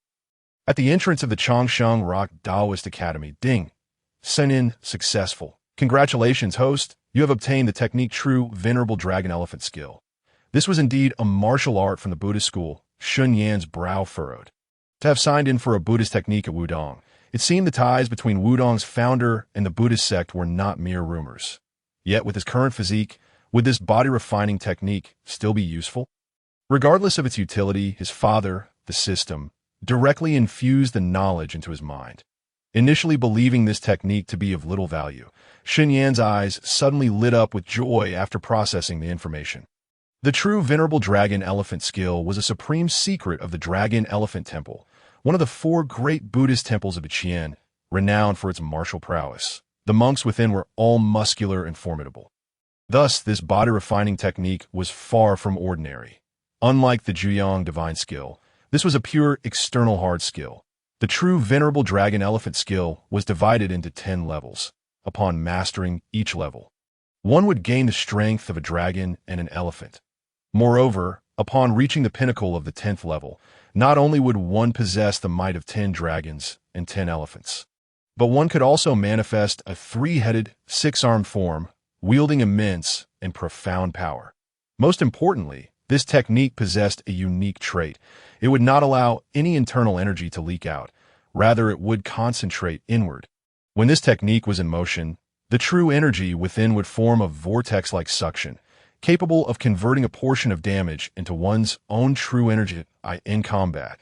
This would cause the adversary's internal energy to diminish, while one's own would increase, rendering one nearly invincible in prolonged battles. This martial art, when combined with the 9 Yang divine skill, possesses an unimaginable power, perhaps qualifying it as the true essence of indestructibility. With this technique in hand, Shen Yan felt that he had already pried open half of the door to the 2nd-grade golden body, AS for the other half. It merely required diligent practice, the accumulation of inner strength. and a profound understanding of the true essence of martial arts. Indeed, the fusion of the nine yang divine skill and the true Brahman dragon elephant technique, two unparalleled masterpieces, harmonizing both internal and external forces, would likely render one invincible upon entering the second-grade realm. Shen Yan felt a deep satisfaction within. He yearned to instantly attain the second-grade status and test the combined might of both techniques. Alas, for now, he could only indulge in such fantasies. Time to go. With a light step, Shen Yan executed his lightness skill and gracefully departed. His visit to the Wudang secret realm had been immensely fruitful, and he returned with a bounty of knowledge. Upon returning to the miscellaneous disciples' quarters, Shen Yan indulged in a deep and restful slumber. The following day, he retrieved the human skin scroll he had not finished examining earlier and scrutinized it closely. An hour later, exclamations of astonishment echoed within the room. Incredible! I truly believe that old specter was once a scholar. Shen Yan praised the waterman ghost from the depths of his heart. The scroll depicted a formation, accompanied by meticulous annotations that detailed the waterman ghost's insights on the array. This formation served as the confining grand array of the forbidden area within the Wudang secret realm. This forbidden area, known as the Hidden Cave, imprisoned countless demons and monsters, functioning as both a dungeon and a training ground for the true disciples of generations past. The grand array, reputed to be the cage of death, was meticulously arranged by the ancestral master Zhang Xianhua, renowned for its formidable and intricate design, deemed unsolvable. Even demons skilled in formations found themselves helpless against this array, unable to escape, resigned to their fate. However, the waterman ghost was an exception, becoming the first successful escapee, a ghost with aspirations. The waterman ghost did not succumb to a life of despair like other demons, but spent centuries tirelessly researching the confining grand array, yearning for freedom. Ultimately, heaven rewarded its perseverance. After countless years, it had indeed deciphered portions of the formation, identifying the flaws within, and meticulously orchestrated its escape. That it is likely that even Zhang Xianhua could not have anticipated the existence of such an unconventional ghost, one that would dedicate such an extensive duration to studying the vulnerabilities of the array. Regrettably, the waterman ghost had scarcely breathed fresh air before encountering Shen Yan, a harbinger of misfortune. Fate is fickle. The Hidden Cave had imprisoned innumerable spirits and demons. Such a treasure trove of opportunity could not be squandered. A gleam of ambition flickered in Shen Yan's eyes, for one who possessed the purifying evil furnace technique. The Hidden Cave was tailor-made for his cultivation. It not only afforded him the chance to vanquish foes and enhance his inner strength, but also provided invaluable experience in combat. At present, he lacked nothing except practical experience, the opportunity to engage with adversaries. Gripping the human skin scroll tightly, a sly smile crept upon his lips. With the scroll in hand, it was akin to possessing the key to the Hidden Cave. If the waterman ghost could escape through the identified flaws, then he too could exploit those very weaknesses to gain entry. As night fell and silence enveloped the surroundings, Shen Yan stealthily infiltrated the secret realm once more. He arrived at a rocky outcrop, and after much exploration, discovered a narrow crevice he squeezed through, navigating through a labyrinthine passage, with dense fog obscuring his view, relying solely on the route he had previously recorded from the human skin scroll. After an indeterminate duration of descent and numerous twists and turns, he eventually emerged through a node and found himself within the Hidden Cave. Before he could fully comprehend his surroundings, a notification from the system echoed, indicating the opportunity to sign in. Instinctively, Shen Yan opted to sign in. Ding! Sign in successful. Congratulations, host. You have obtained the 5 Thunder Heart Palm technique. Remarkably, he had signed in to acquire a top-tier technique. Shen Yan nodded slightly, a subtle smile gracing his lips. The 5 Thunder Heart Palm is a Taoist secret technique that can only be cultivated by warriors of the upper 3rd grade. Its essence lies in harmonizing the 5 elements within the human body with the natural elements, summoning the power of 5 thunders to unleash a formidable impact. Renowned for its ferocity, particularly effective against malevolent forces, its prowess is immense, rendering it a potent weapon against evil. Having joyfully accepted the 5 Thunder Heart Palm technique, Shen Yan finally lifted his gaze to survey his surroundings. His astonishment. The Yinming Cave unfolded before him like an entirely different realm. There was no sun or moon above, and the ground was a compacted expanse of yellow earth. Flanked by dilapidated structures, illuminated only by the white lanterns dangling from the eaves, casting a faint glow amidst the pervasive muck and stagnant water. It resembled a forsaken ancient town. After overcoming his initial shock, Shen Yan quickly regained his composure and stepped towards the entrance of the ancient street, the air thick with a gray fog. As he stood before the thoroughfare, a multitude of glimmering green eyes emerged from the murky mist. A swarm that was countless and insatiable, their gazes filled with greed, malice, and bloodlust. Ha ha. A voice echoed. Someone has arrived. What's the situation? Could it be that this generation of Wudang has only one true disciple? Oh, truly, there's no one else. How bold to dare enter the Yinming Cave alone. They know not the peril they invite. Brothers, tear him apart. Trees, living corpses, skeletal birds, three-headed wolf demons, and one-eyed malevolent spirits. All manner of terrifying entities revealed their true forms. Shadows surged forth like a tide, overwhelming in their assault. Indeed, this was the Yinming forbidden ground. Ordinary warriors might never encounter such malevolence in their lifetimes. Those with even the slightest fragility of mind could easily faint from fear. Yet Shen Yan was ever brave. Instead, he cried out, "Come forth!" His eyes sparkled with excitement, more fervently alive than the horde of malevolent beings. And with a leap, he soared into the fray. Great Luo Divine Palm. Wudang long fist, Taiji sword technique, with palms that could shatter mountains, fists that howled like the wind, and sword light that danced across the battlefield. Shen Yan moved with the grace of a startled swan. Each martial art was second nature to him, executed effortlessly, a dazzling display of skills that flowed seamlessly. Unleashing his unparalleled techniques with unpredictable finesse, he became an unstoppable force, vanquishing the malevolent beings with ease. He obliterated tree spirits, refining their karmic energy to gain 10 days' worth of inner strength. He vanquished rat demons, refining their karmic energy to acquire 3 months' worth of inner strength. He slew century-old malevolent spirits, refining their karmic energy for a year's worth of inner strength. Deep within the Yinming Cave, in the darkest recesses, the ground appeared as parched as if it had endured a great drought. Devoid of moisture, with a faint mist swirling through the emptiness, in the center stood a solitary shadow, an incongruous presence, cold and desolate.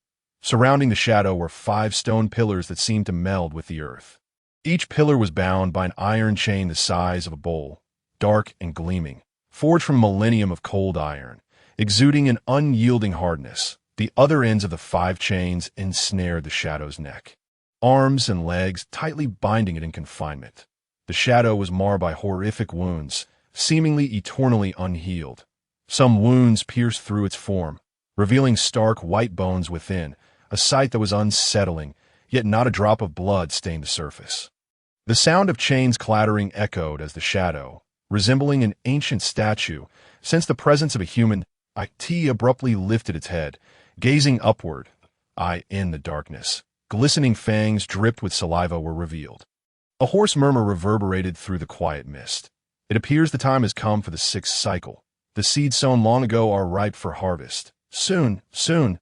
Once I am free, I shall ensure that Wudang runs red with blood and lies strewn with corpses. The Yinming Cave, truly a splendid place for honing one's strength.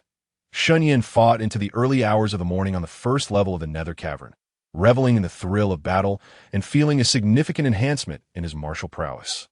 In the days that followed, he would clandestinely infiltrate the Nether Cavern at intervals, engaging in fierce combat with malevolent entities. Armed with the purifying evil furnace, he relentlessly vanquished demons and monsters within the cavern, thereby augmenting his inner strength.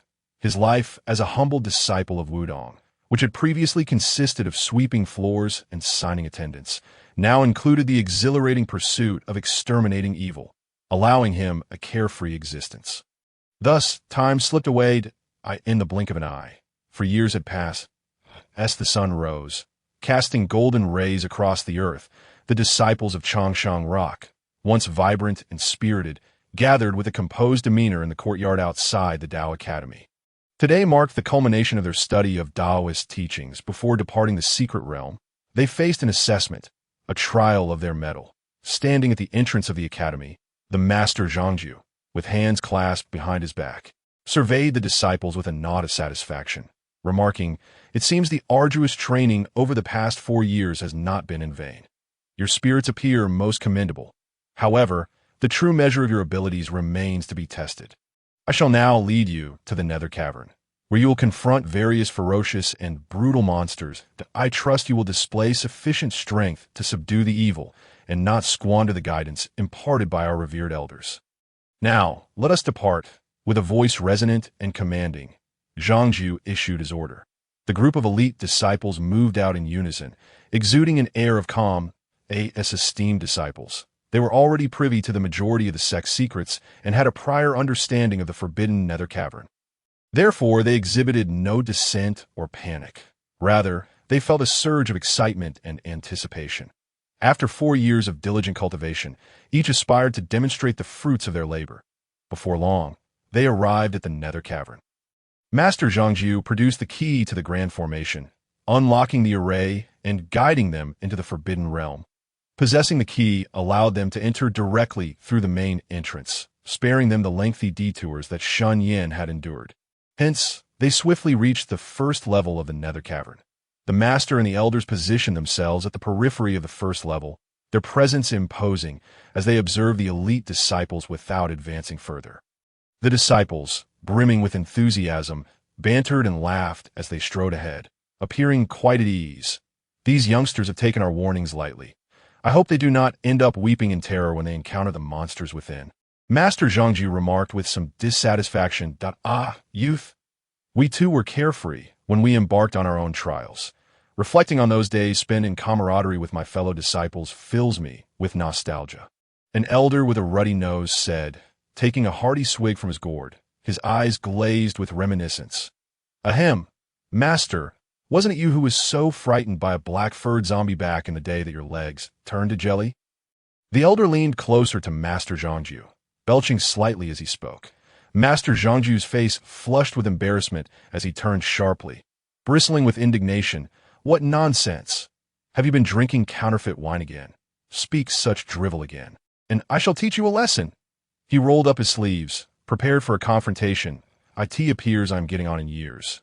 My memory must be failing me." The elder with the ruddy nose retreated slightly, hastily waving his hands in denial, then muttering softly, "It was indeed the case.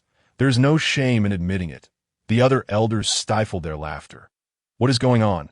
The eldest elder, Tongren Taoist, suddenly interjected. Pointing into the distance, "Why have these youngsters halted?" The group ceased their conversation and turned to look. Before them, a cluster of elite disciples stood frozen, seemingly at a loss, as if they had been struck dumb. What is the matter? Are these disciples truly so feeble that they are rendered speechless upon entering? Master Zhangju's expression darkened. "Quickly, let us investigate. We cannot afford any mishaps." The elders hastily sprang into action, moving swiftly like arrows released from a bow, fearing that the elite disciples might be caught off guard and seriously injured by the malevolent beings. The loss of this entire crop of potential disciples would be catastrophic. Moments later, figures emerged through the mist, landing beside the disciples. Master Zhangju, incensed, pointed at the gathered elite and chastised them sternly. "After 4 years of training, this is all you have accomplished. How shameful! Why do you stand idly here? Are you waiting to serve yourselves up to the monsters?" The elite disciples were taken aback by the scolding. One disciple, looking aggrieved, shouted, "Master, it's not that we are unwilling to act. The problem is that there are no monsters here." "Indeed, Master," echoed several others, voicing their grievances. Master Zhangju's anger did not abate as he frowned and retorted, "Nonsense! How could there be none? In the first level of the Nether Cavern, there are at least 800, if not 1,000, demons imprisoned." After saying this, he paused, realization dawning upon him that it seemed there truly were no malevolent entities attacking them. Master Zhangju's aura shifted as he expanded his consciousness, rapidly probing in all directions. Upon this exploration, he and the others were left dumbfounded. Where have all the entities on the first level gone? Master Zhengju's expression turned bewildered. Tongren and Taoist began to sense that something was amiss and addressed the other elders. Fellow disciples, we must investigate further. Could it be that they have all hidden away? The elders nodded in agreement, each choosing a direction to search for the malevolent beings. However, after a lengthy search, they scoured the entire level, exploring every nook and cranny, yet not a single trace of a ghostly shadow could be found. All were left in a state of confusion. Brother, could it be possible that the entities on the first level have all perished? The elder with the ruddy nose suggested timidly.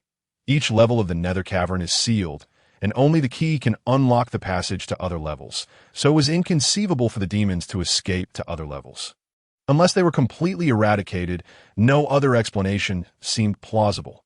Master Zhengju's expression darkened. Perhaps, let us proceed to the second level. While the entities there may be stronger, I believe this group of youngsters can handle it. The demons and monsters within the nether cavern are imprisoned according to their strength, with increasingly powerful entities confined at deeper levels. Since the demons on the first level had vanished, the group had no choice but to press onward to the second level. Upon unlocking the passage and descending to the second level, they were once again taken aback. The surroundings were shrouded in mist, desolate and devoid of any trace of demonic energy. It bore no resemblance to a place where malevolent beings were confined. Press on. Master Zhengju gritted his teeth. The third level, the fourth level, the seventh level. All remained eerily empty, with no sign of malevolent beings in sight, that I refused to believe it.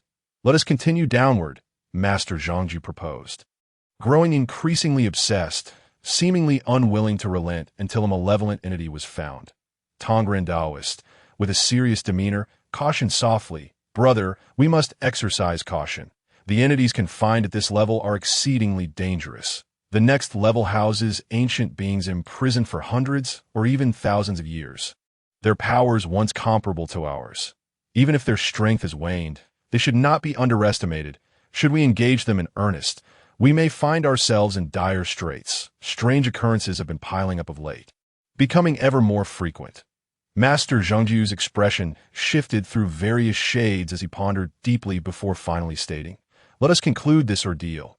The disciples should exit first, that a few of us senior brothers will descend to take a look. If we find that they still exist, we will depart immediately. Very well. The esteemed elders conferred briefly and subsequently instructed the esteemed disciples to return. The group of true disciples departed with utmost sincerity. Historically, true disciples had never ventured beyond the third tier. Yet this cohort remarkably reached the seventh tier, an unprecedented feat once the disciples had left. The headmaster and the elders, fully armed and with great caution, descended to the eighth tier. The eighth tier represented a genuine prison, dimly lit and shrouded in darkness. Here, towering columns of azure stone rose, entwined with chains forged from cold iron, inscribed with magical runes to bind the demons. Originally, the creatures of this tier were securely shackled to the stone pillars, but upon the arrival of Master Tongju and his companions, they discovered that these iron chains had been forcibly broken, leaving the pillars devoid of any demonic presence. How could this be? Exclaimed the crowd, their eyes bulging in disbelief. Master Tongju, witnessing this, widened his eyes and could not suppress a roar. Who did this? Where are the demons of Wudang? The elders' expressions shifted in unison as their gazes darted to every corner. Although the chains had been shattered, no trace of demons remained in sight. What force could have broken these chains? Where could these ancient beings have fled? Had they escaped to the outside world? That was utterly impossible. After all, the Yumming Cave had a rich history, and they had complete confidence in the grand formation laid down by their ancestors. Moreover, if so many demons had escaped, chaos would have already ensued within the secret realm. Peace was inconceivable. Could it be that they had all retreated to the ninth tier? The mere thought ignited Master Tongju's fury, and he stepped toward the ninth tier. Elder brother, do not act impulsively. The crowd shouted in alarm. Taoist Tongren swiftly stepped forward to grasp the headmaster's arm, urgently stating, Elder brother, are you courting death? Do not forget that a terrifying creature is imprisoned below. His words struck like a bolt of realization, prompting Master Tongju to snap back to his senses. He recalled the horrifying existence of the final tier, a cold sweat breaking upon his brow. At that moment, he turned his gaze towards the entrance of the ninth tier, his expression filled with deep trepidation. He dared not take another step forward. Let it be. Let it be. The matter of the vanished demons requires further deliberation. I have a nagging feeling that this incident may be connected to the elusive ancestor who has refused to reveal himself. Master Tongju reflected on the strange occurrences at Tianlong Lake, correlating the mysterious ancestor with the current predicament. The key to entering the Yumming Cave was not singular. This mysterious ancestor might possess the key, allowing access to this place. He even suspected that the terrifying sword light from years past was also conjured by that very presence. As the headmaster, he was acutely aware that the sword light unmistakably bore the aura of the Taiji Zhenwu Sword. Could it be that the Taiji Zhenwu Sword had not been lost, but remained in the possession of this reclusive ancestor? Master Tongju's mind was filled with questions. Could it be that the ancestor had eradicated these demons to hone his swordsmanship?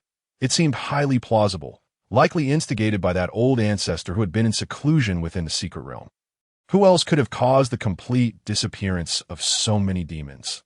The elders began to indulge their imaginations, whispering among themselves. Upon careful contemplation, they realized that this possibility held considerable weight. Otherwise, explaining the whereabouts of the demons in the Yumming Cave would be exceedingly difficult. After thorough analysis, they grew increasingly convinced that the mysterious ancestor was indeed behind the events in the Yumming Cave. Regrettably, the elder was unwilling to show himself. Otherwise, they could have glimpsed his esteemed countenance and sought his counsel. Taoist Tongren sighed softly. Indeed, several elders echoed in agreement. However, upon linking the strange occurrences in the Yumming Cave to the enigmatic ancestor, the group felt significantly less anxious. After all, the multitude of demons imprisoned within the Yumming Cave was inconsequential in the presence of a first-grade grandmaster. Master Tongju raised his hand to interrupt the discussion, interjecting, "All right, since it is the doing of our predecessor, we need not comment further. Let us set this matter aside for now. There are pressing issues to address outside. Particularly, we recently received word from Xu Shan that the current sword master intends to visit Wudang to exchange sword techniques. The time is drawing near." The mention of Xu Shan caused Master Tongju's tone to grow grave. The assembly exchanged glances, their expressions solemn. They recognized that this was indeed a formidable matter. After all, the Xu Shan sword sect was notorious for its sword fanatics. Elder Zhizong, with a belly full of questions, queried, "Why would those sword lunatics from Xu Shan, who have always looked down upon us, suddenly seek us out for an exchange of sword techniques?" As they conversed, they made their way back home. The true disciples' training thus concluded in a rather anticlimactic manner.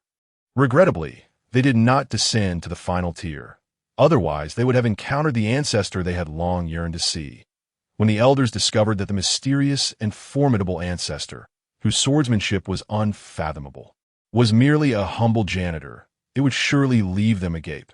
Just as the headmaster and elders of Wudang departed the Yumming Cave, within the ninth tier, at its center, a terrifying shadow bound by iron chains suddenly opened its crimson eyes. Its gaze was like two blood moons, filled with malevolence, fixated on a singular direction. Moments later, footsteps echoed softly from ahead. A vague silhouette emerged from the mist, sauntering leisurely to IT was a young man, standing at 8 feet tall, with a striking visage and a robust physique, radiating explosive muscles, engulfed in a golden light akin to a deity stepping forth from a scroll. His aura, both pure and radiant, dispelled a vast expanse of darkness. The resplendent golden glow resembling a blazing sun, making the young man appear extraordinarily transcendent.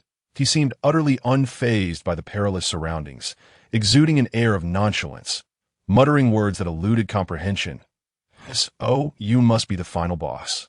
Ah, today I shall finally conquer this level. I wonder how much inner strength you will grant me as the ultimate adversary. Come, let us begin." With that, he fixed his fervent gaze upon the shadow. Though the latter could scarcely comprehend, it recognized the provocation in the young man's demeanor. How dare this insignificant insect act so brazenly before it? The shadow erupted in fury, with a thunderous roar. The ground trembled, and the chains binding the shadow rattled ominously. leapt forth, emanating an aura of deathly terror and chilling cold, enough to send shivers down one's spine in the blink of an eye.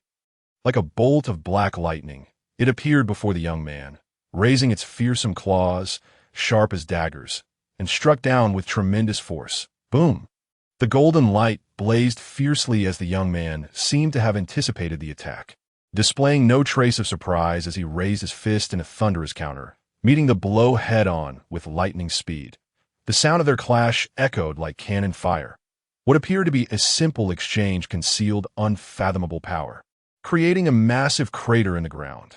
The scene transformed into a battlefield, one side shrouded in black energy, the other radiating golden light, colliding ferociously, unleashing shockwaves that cracked the earth like a spider's web.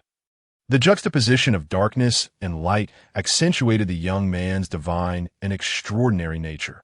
With the physique of Peng Yuyin and the visage of Wu Yanzu, such a flawless figure existed only in the realm of Shen Yan. After 4 years, having benefited from the array left by the Waterman ghost, Shen Yan traversed the various layers of the Yumming Cave, clearing out the demons within, dramatically enhancing his inner strength, and seamlessly integrating his martial arts, reaching the pinnacle of the 2nd grade. This time, after months of preparation, he confidently set foot in the 9th tier, ready for a decisive battle, relying on a decade of experience, coupled with external forces to strive for the realm of a 1st grade grandmaster. Meanwhile, in the outside world, within the Zixiao Palace, as the headmaster of Wudang and others returned, barely settling into their seats, they were met with an urgent shout from outside. "Headmaster, something terrible has happened. The master of the sect, a momentous event has transpired." An elder from the outer sect rushed in, clutching a letter, breathless and in a state of alarm. Taiji Zhenwu, visibly displeased, reprimanded, "You, the master of the sect, are well. Nothing has happened to your age. How can you still behave like those impetuous young disciples, lacking any composure? Speak. What is the matter?" The outer sect elder handed the letter to Taiji Zhenwu, his face etched with terror, exclaiming, "Master, esteemed elders, a catastrophic event has occurred. I have just received a message via carrier pigeon from the Lijiao stronghold, stating that 3 days ago, the Red Serpent King led the 7-kill sect, the 5-poison sect, the Soul Reaping Palace, the Azure Dragon Society, the Devil S-Blade sect, and the Whale Shark Gang. 6 formidable demonic factions, all launched a joint assault on Shaolin. It is reported that Shaolin has suffered grievously, blood flowing like rivers, and has been compelled to retreat to the main peak. Now, there is turmoil in all quarters, and many righteous sects are hastening to Shaolin's aid, including our brethren from the Lijiao stronghold. How is that possible?" The moment his words fell, the hall fell silent, as everyone was struck dumb. The leaders of various sects were shaken to their cores. Taiji Zhenwu, trembling as he read the letter, widened his eyes and abruptly rose. He could not even steady the teacup in his hand, which shattered upon hitting the ground. Yet no one noticed the master of the sect's lapse. All were aghast, doubting their own hearing. Think that Shaolin had been besieged by the demonic sect. What shocking news this was! After all, what was Shaolin? The foremost of the great Qian Buddhist sect, with a lineage of millennia. A sacred ground for martial arts, renowned for its myriad skills and a plethora of masters, with holy monks safeguarding it. Where did these demonic wretches find the audacity? Shaolin is protected by a 1st-grade grandmaster. Could it be that one of the leaders of the demonic sect has emerged from seclusion to strike? The elders wore expressions of confusion. The outer sect elder remained silent. Taiji Zhenwu, his countenance darkened, finally spoke gravely. "It is not so. The 1st-grade grandmaster Shaolin, the holy monk Kongwon, attained nirvana 10 days ago." These words echoed in the hall, plunging it into a profound silence. Undoubtedly, this was yet another explosive revelation. No wonder they dared to attack Shaolin. The shock among the Wudang leaders was beyond measure. As they digested this earth-shattering news, a chilling possibility surged within their hearts. If Shaolin fell to the demonic sect, who would be next? Surely, Wudang would be the prime target. Faces turned ashen, and an icy dread gripped their hearts. The palpable chill permeated the atmosphere of the hall. With a mournful cry, Taiji Zhenwu began to pace. His eyes filled with concern, One of the 9 great powers of the righteous path. Wudang and Shaolin had always maintained a close and amicable relationship, deepening their ties over the years through mutual support. In these years of Wudang's decline, Shaolin had stood as its steadfast ally, shielding it from the storms of adversity. Now, with Shaolin facing such dire straits, Wudang, already under the watchful eyes of countless forces, feared it might soon face annihilation.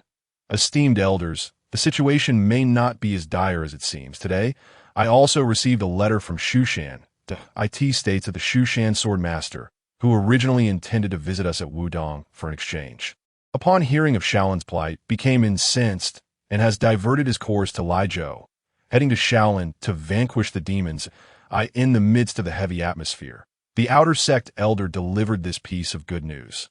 Upon hearing it, the crowd visibly brightened. The Shushan Sword Master was renowned throughout the martial world, a first-grade grandmaster whose swordsmanship had reached a realm beyond comprehension. Surely, with his assistance, Shaolin's predicament could be resolved. However, Taiji Zhenwu's earlier enthusiasm faltered. His face frozen in worry, he felt that his previous display of emotion had been in vain. He raised his hand, pointing at the outer sect elder, and scolded, "You fool. Why didn't you mention this good news sooner? Were you trying to frighten us old folks to death?" The outer sect elder looked innocent. "Can I be blamed for this? It was you who lacked composure. Your emotions flaring too quickly." Yet, with the holy monk Honwen's nirvana and the ensuing chaos, even if they survived this demonic tribulation, Shaolin's foundation would likely be greatly diminished, making the future arduous. Tonga Ren's expression remained solemn as he sighed. Indeed, Taiji Zhenwu resumed his pacing in the hall, acknowledging that while Shaolin's crisis might be averted, the situation for Wudang was still far from optimistic. The others too realized this, their hearts sinking like lead. Worry etched across their faces. What should we do? Even if the Shushan Sword Master could withstand the demonic sect's onslaught at Shaolin, Wudang still faced enormous peril. After a long contemplation, Taiji Zhenwu quietly declared, "With disaster looming, we have no choice but to venture into the secret realm. We must summon that elder ancestor out of seclusion." That elder ancestor was likely a grandmaster-level figure. With his presence, he could surely safeguard Wudang from calamity. As these words left his lips, the elders awakened from their stupor, their eyes gleaming with hope. Yes, they had a powerful elder ancestor hidden within the secret realm. If they could persuade him to take charge, all would be well, and there would be no need for such anxiety. The outer sect elder, perplexed, pondered, elder ancestor, grandmaster, does Wudang still have a first-grade grandmaster in seclusion? If such a high-ranking individual existed, what enemies could they fear? This was a sect secret he dared not inquire further about. However, seeing the leader's relieved expressions, his own unease and anxiety dissipated considerably. Composing himself, he spoke again, "Master, I have another matter of great significance regarding our Wudang's fate and honor that requires reporting." As soon as he finished, the atmosphere, which had just begun to lighten, was once again plunged into silence. Numerous pairs of eyes turned towards him. What? The fate and honor of their sect. Could it be that someone was already itching to attack Wudang, seeking to usurp their place? Taiji Zhenwu's heart leapt into his throat. He inhaled slowly and stammered, "Speak, what calamity is it?" The outer sect elder, startled by the grim expressions of the leaders, quickly waved his hands. "Master, esteemed elders, it is not a calamity. It is the people from Shushan who are almost here." Sensing their confusion, he elaborated. Although the Shushan Sword Master has diverted to Shaolin, he did not wish to break his promise, and thus, he is proceeding alone while instructing the elders and disciples from Shushan to continue their journey to Wudang for the exchange. According to the schedule, they should arrive in 2 or 3 days. Upon hearing this, everyone exhaled in relief, gently patting their chests. "What a scare! We thought disaster was upon us," the outer sect elder timidly added. "I believe that the exchange with Shushan should indeed pertain to our sect's honor and fate, correct?" "Huh." All eyes turned to him with disdain. Taiji Zhenwu's forehead was lined with dark veins, barely suppressing the urge to thrash the outer sect elder. "Damn it, entrusting you with sect intelligence is truly a waste of talent. One day, you shall scare me to death? Is there anything else? If there is, speak quickly." Taiji Zhenwu bellowed, "And no more, Master, I shall take my leave. The outer sect elder shook his head frantically and scurried away. He felt he was on the verge of being struck. Tongju Jinren gazed at the dust trail left by the departing figure. Lamenting, our Wudang is truly filled with talent. Brothers, you have all heard, since Shu Shan is coming, let us prepare diligently for the exchange. Once these uninvited guests depart, we shall venture into the secret realm to seek the elder ancestor. Yes, the crowd clasped their fists in acknowledgement. Meanwhile, as the Wudang leadership discussed the tides of the martial world, they were unaware that their legendary Grandmaster Elder Ancestor was still in the Forbidden Grounds, just beginning to take that final step in the depths of the 9th layer of the Nether Abyss. The ground lay in ruins, riddled with fissures, a massive pit forming at the center, dust swirling as if a dragon had just been vanquished. Two figures stood opposed. One, a mountain of stillness, radiating golden light, his bulging muscles akin to gold ingots, brimming with tremendous power, his chest heaving violently, eyes burning with intensity. It was Shen Yan. The other was a shadow ensnared by 5 massive iron chains. The sole captive of the 9th layer, the undisputed sovereign of the entire Nether Abyss. At this moment, it revealed its true form, towering at 9 feet, emaciated like a withered branch, with a purple visage and protruding fangs. Crowned by hair that billowed like flames, an overwhelming and endless aura of death pervaded the surroundings. Ominous and terrifying, the sight alone could instill dread. However, Shen Yan remained unfazed. After years of slaying demons and vanquishing evil, he had encountered countless fearsome creatures, and this one hardly fazed him. He even thought that this purple-faced monster could be considered somewhat handsome compared to others he had seen in the depths of the Nether Cave. At this moment, the creature bore several fist-sized wounds, and its cold gaze directed at Shen Yan was filled with a frenzied bloodlust. How could this mere insect contend with it to such an extent? Its fury intensified as it angrily shook off the chains that hindered its movements. Were it not for these detestable chains, how could this insignificant being have persisted before it for so long? It was determined to turn him into a mere husk. As its murderous intent surged, it howled skyward, black tendrils of abyssal energy erupting from its blood-soaked MW. An overwhelming wave of deathly energy surged forth. At the moment of exhalation, a breathtaking aura awakened within it, an endless tide of death's essence sweeping in like an approaching tempest, oppressive and suffocating. Wherever this aura spread, it stirred the heavens and the earth, causing a sudden rise in temperature, hot waves of air radiating throughout the vicinity.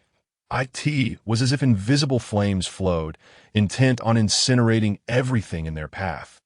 In the blink of an eye, the black deathly aura expanded over several hundred meters, forming a domain that enveloped the world, isolating the inside from the outside, creating a realm of its own. Within, it felt as if one were engulfed in volcanic lava, utterly terrifying.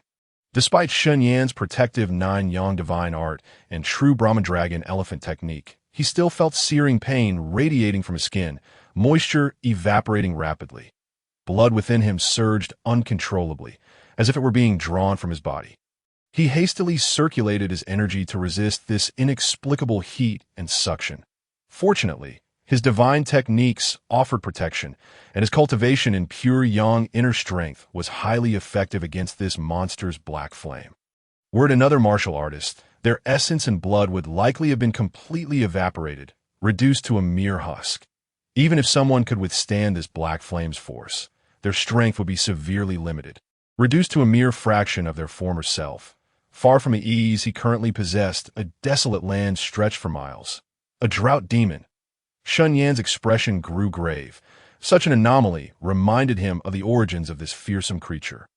Although this drought demon was not as exaggerated as a desolate land stretching for miles, its ability to summon boundless power from the heavens and earth was already indicative of a first-tier powerhouse. Wrath of the burning sky. The drought demon roared angrily upon realizing that its black flame was ineffective against this insect. It took a step forward, unleashing its palm. The scorching and eerie deathly energy converged into a single strike. In the blink of an eye, it crossed a distance of over 10 meters. The drought demon leaped into the air above Shen Yan, its withered palm descending slowly. Shen Yan attempted to evade, but found himself immobilized, as if a colossal force were pressing down upon him, rendering the entire space seemingly confined. Boom! The drought demon struck down with its palm. The power of heaven and earth was drawn to it. An astonishing force surging from all directions, coalescing in mid-air into an endless dark vacuum handprint that ruthlessly descended upon Shen Yan's head. This strike fell from the heavens with the weight of Mount Tai, capable of shattering all things. Rumble! In that instant, shock waves rippled out, the air twisting like flowing water, the ground shaking violently, fracturing into pieces. A colossal shock wave erupted like an explosive shell, stirring up a powerful tempest. The spot where the giant palm struck sinking continuously, debris flying in all directions, reduced to dust by the ravaging force. Dust swirling in the air. Shen Yan's figure was engulfed in the billowing clouds of dust. His fate hung in the balance. Such overwhelming might truly shook the heavens and the earth. Were there outsiders present to witness this scene, they would undoubtedly be left in utter shock, convinced that Shen Yan had no chance of survival beneath such a formidable strike. In midair, the drought demon's figure flickered. In an instant, it returned to its original position. With a mere flip of its palm, the ground split and the sky trembled, overpowering its foe. Yet there was no joy on its face. Instead, a newfound gravity etched upon it. Its crimson gaze fixed coldly on the swirling dust, sensing the lingering presence of that insect within the ruins, clearly buried beneath the debris. To know the opponent could not be dismissed as a mere insect. To withstand such a blow and still be alive, even in its current weakened state, was a testament to this individual's extraordinary strength. "Come forth. I know you haven't perished," the drought demon spoke resolutely. Its voice hoarse and heavy. With a crack, stones and earth flew from the pit amidst the ruins. The figure leaped back to solid ground. "Ha! What a thrill!" came the calm and unruffled voice in response to the drought demon. The latter's cold gaze remained fixed, its voice like that of a night owl. "What if you survive by a stroke of luck? Even if your physique is formidable, how many of my attacks can you withstand? An insect challenging the heavens, utterly deluded. What use is struggle?" The drought demon's gaze was askance, exuding an oppressive and fearsome aura. Amidst the dense dust, a figure slowly emerged, striding forth, exuding a battle intent that soared to the heavens. Casually brushing off the yellow earth from its garments, the essence of first-tier mastery. The power of heaven and earth, the manipulation of the cosmos. So this is how it is. Shen Yan, though disheveled, possessed an unusually bright gaze, as if he had caught sight of a new world, his mind ablaze with insights that unraveled long-standing doubts. Understanding the heavens, the key to the first-tier realm. The unity of man and nature, summoning the powers of the cosmos to wield against foes at this level. It was no longer merely about martial prowess. It encompassed an entire realm. Such terrifying power. No wonder Grandmaster-level beings could stand against thousands and command a domain, instilling fear in all nefarious entities. This exchange had been immensely fruitful for Shen Yan. He now possessed complete confidence in breaking through to the martial path's first tier. However, given the current situation, his opponent would undoubtedly not grant him such an opportunity. It was best to resolve the immediate threat first. Shen Yan took a deep breath. Following that overwhelming impact, he was not entirely unscathed. A dark handprint remained on his chest, emanating a faint scent of charred flesh, and both his meridians and internal organs had sustained considerable damage. His throat felt as if it were on fire. However, with the 9-yang divine art and a robust physique, he was not in dire straits. Moreover, a significant portion of the damage had been absorbed by the true Brahman dragon elephant technique. Transformed into true energy and sunk into his dantian, that a swift resolution was imperative. The drought demon before him possessed first-tier strength, and the entire realm felt like its domain. Prolonged conflict would be disadvantageous. Furthermore, Shen Yan had to resist the encroaching black flames, and his internal energy was depleting rapidly. Thus, it was crucial to strike decisively and eliminate the threat in one fell swoop. It seemed he would have to resort to that particular move. Shen Yan lightly closed his eyes. When he opened them again, his irises gleamed with a brilliant golden hue. his inner energy and vitality surging forth like a tempest, ascending skyward. Then, with a single step, his momentum surged like a mountain, his essence and blood radiating outward, golden light enveloping his form, coalescing into the semblance of colossal being, as if he had suddenly grown a foot taller. Great Sun Brahmin Saint. Shen Yan's voice resonated with the grandeur of thunder. This moment, he transformed into a golden-skinned giant, exuding majesty akin to a deity of the mortal realm, with 2 arms extending from beneath his armpits, and 2 heads sprouting from either side of his neck.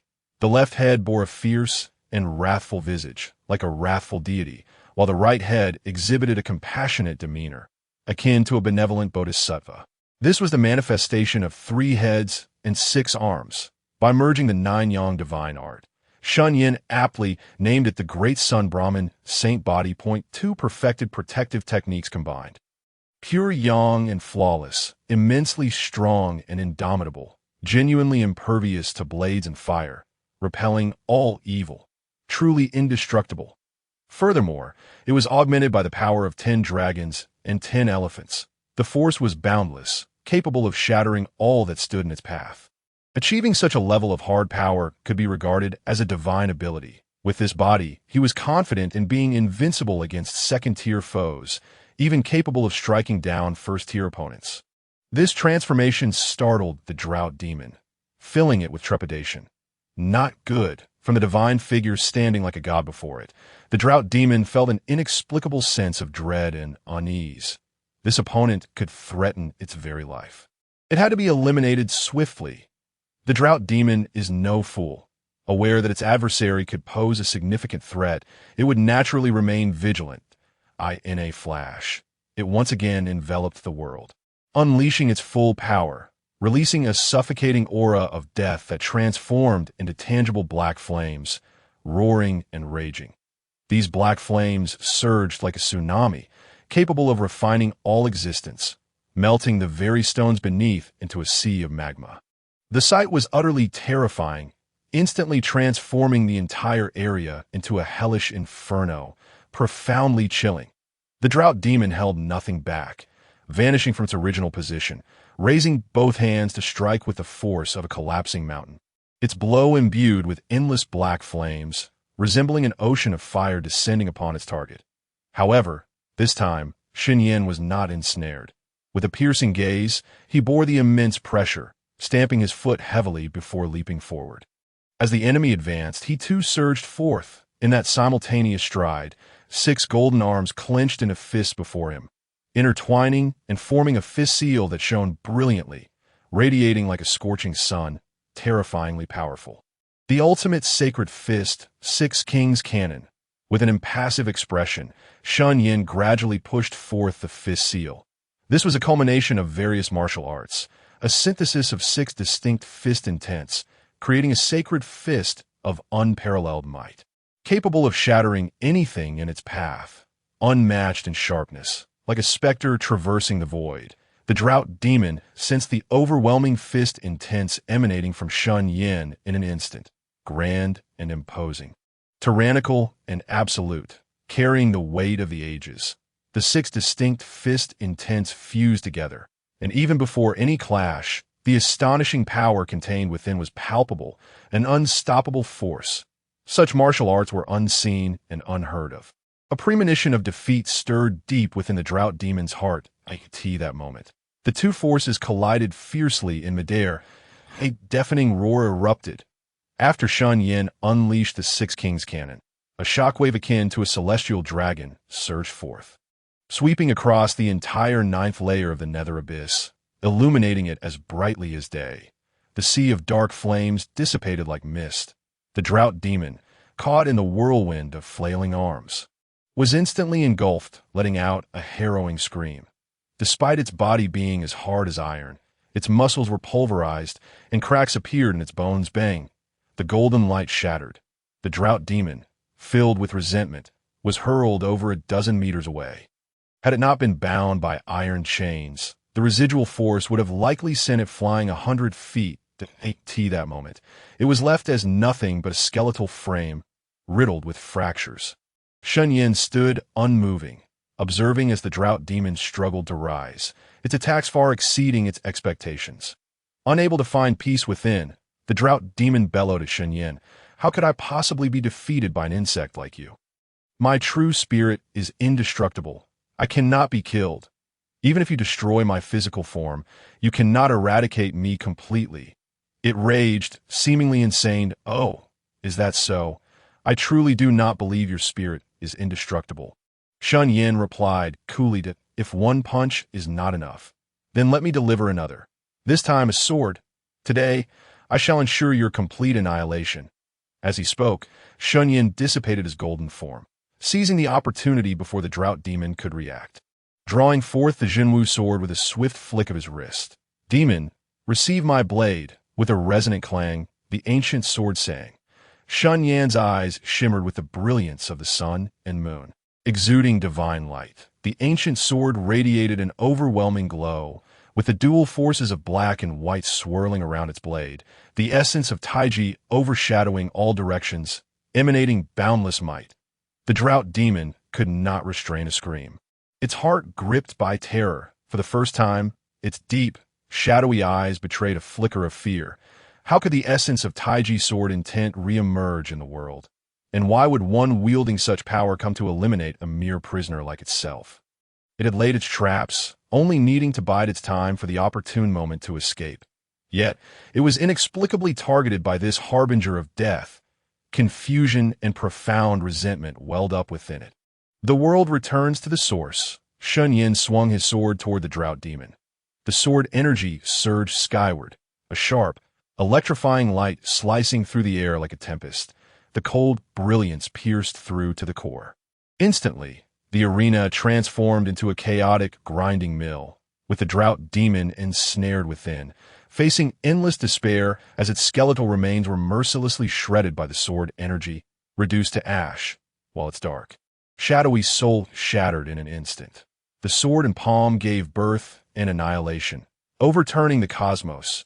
No! In its final moments, the drought demon's lingering soul emitted one last cry. Its physical form was obliterated. Its true spirit extinguished. It was thoroughly and utterly annihilated, with no hope of survival. As the drought demon perished, 5 iron chains clattered heavily to the ground. Shen Yan blinked, having expected a more formidable opponent. Was that it? Had it simply died? Nonetheless, this battle had indeed been arduous, pushing him to unleash his most formidable techniques thus far. This drought demon had proven to be the strongest foe he had encountered to date.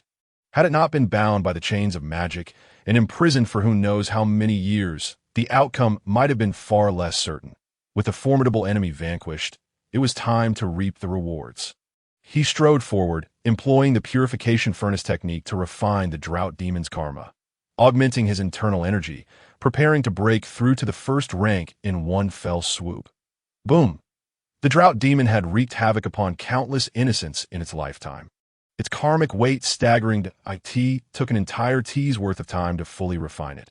His internal energy surged by a decade.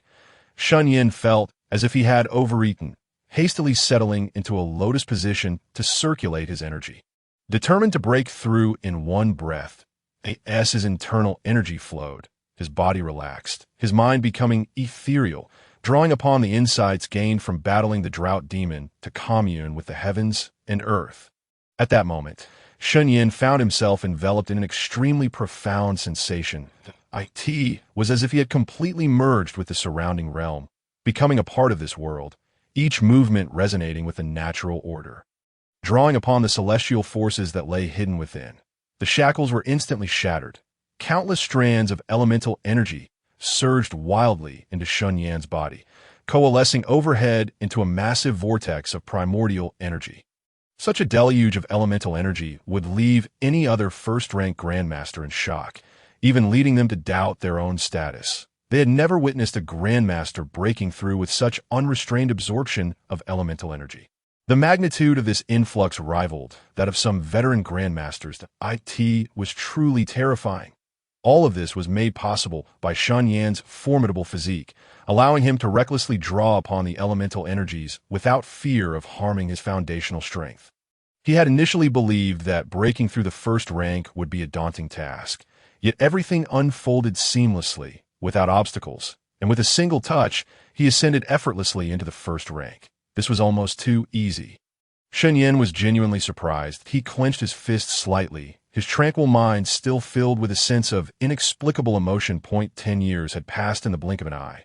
From this day forth, he was no longer the ordinary person desperately seeking a place to belong, but rather a top master who could command respect across the martial world. A first-rank grandmaster under 30 was unprecedented in history. If this were to spread, it would undoubtedly send shockwaves throughout the land. As Shen Yan embarked on his breakthrough to the first rank, news of the 6 major demonic factions assaulting Shaolin reverberated like thunder across the vast expanse of the realm.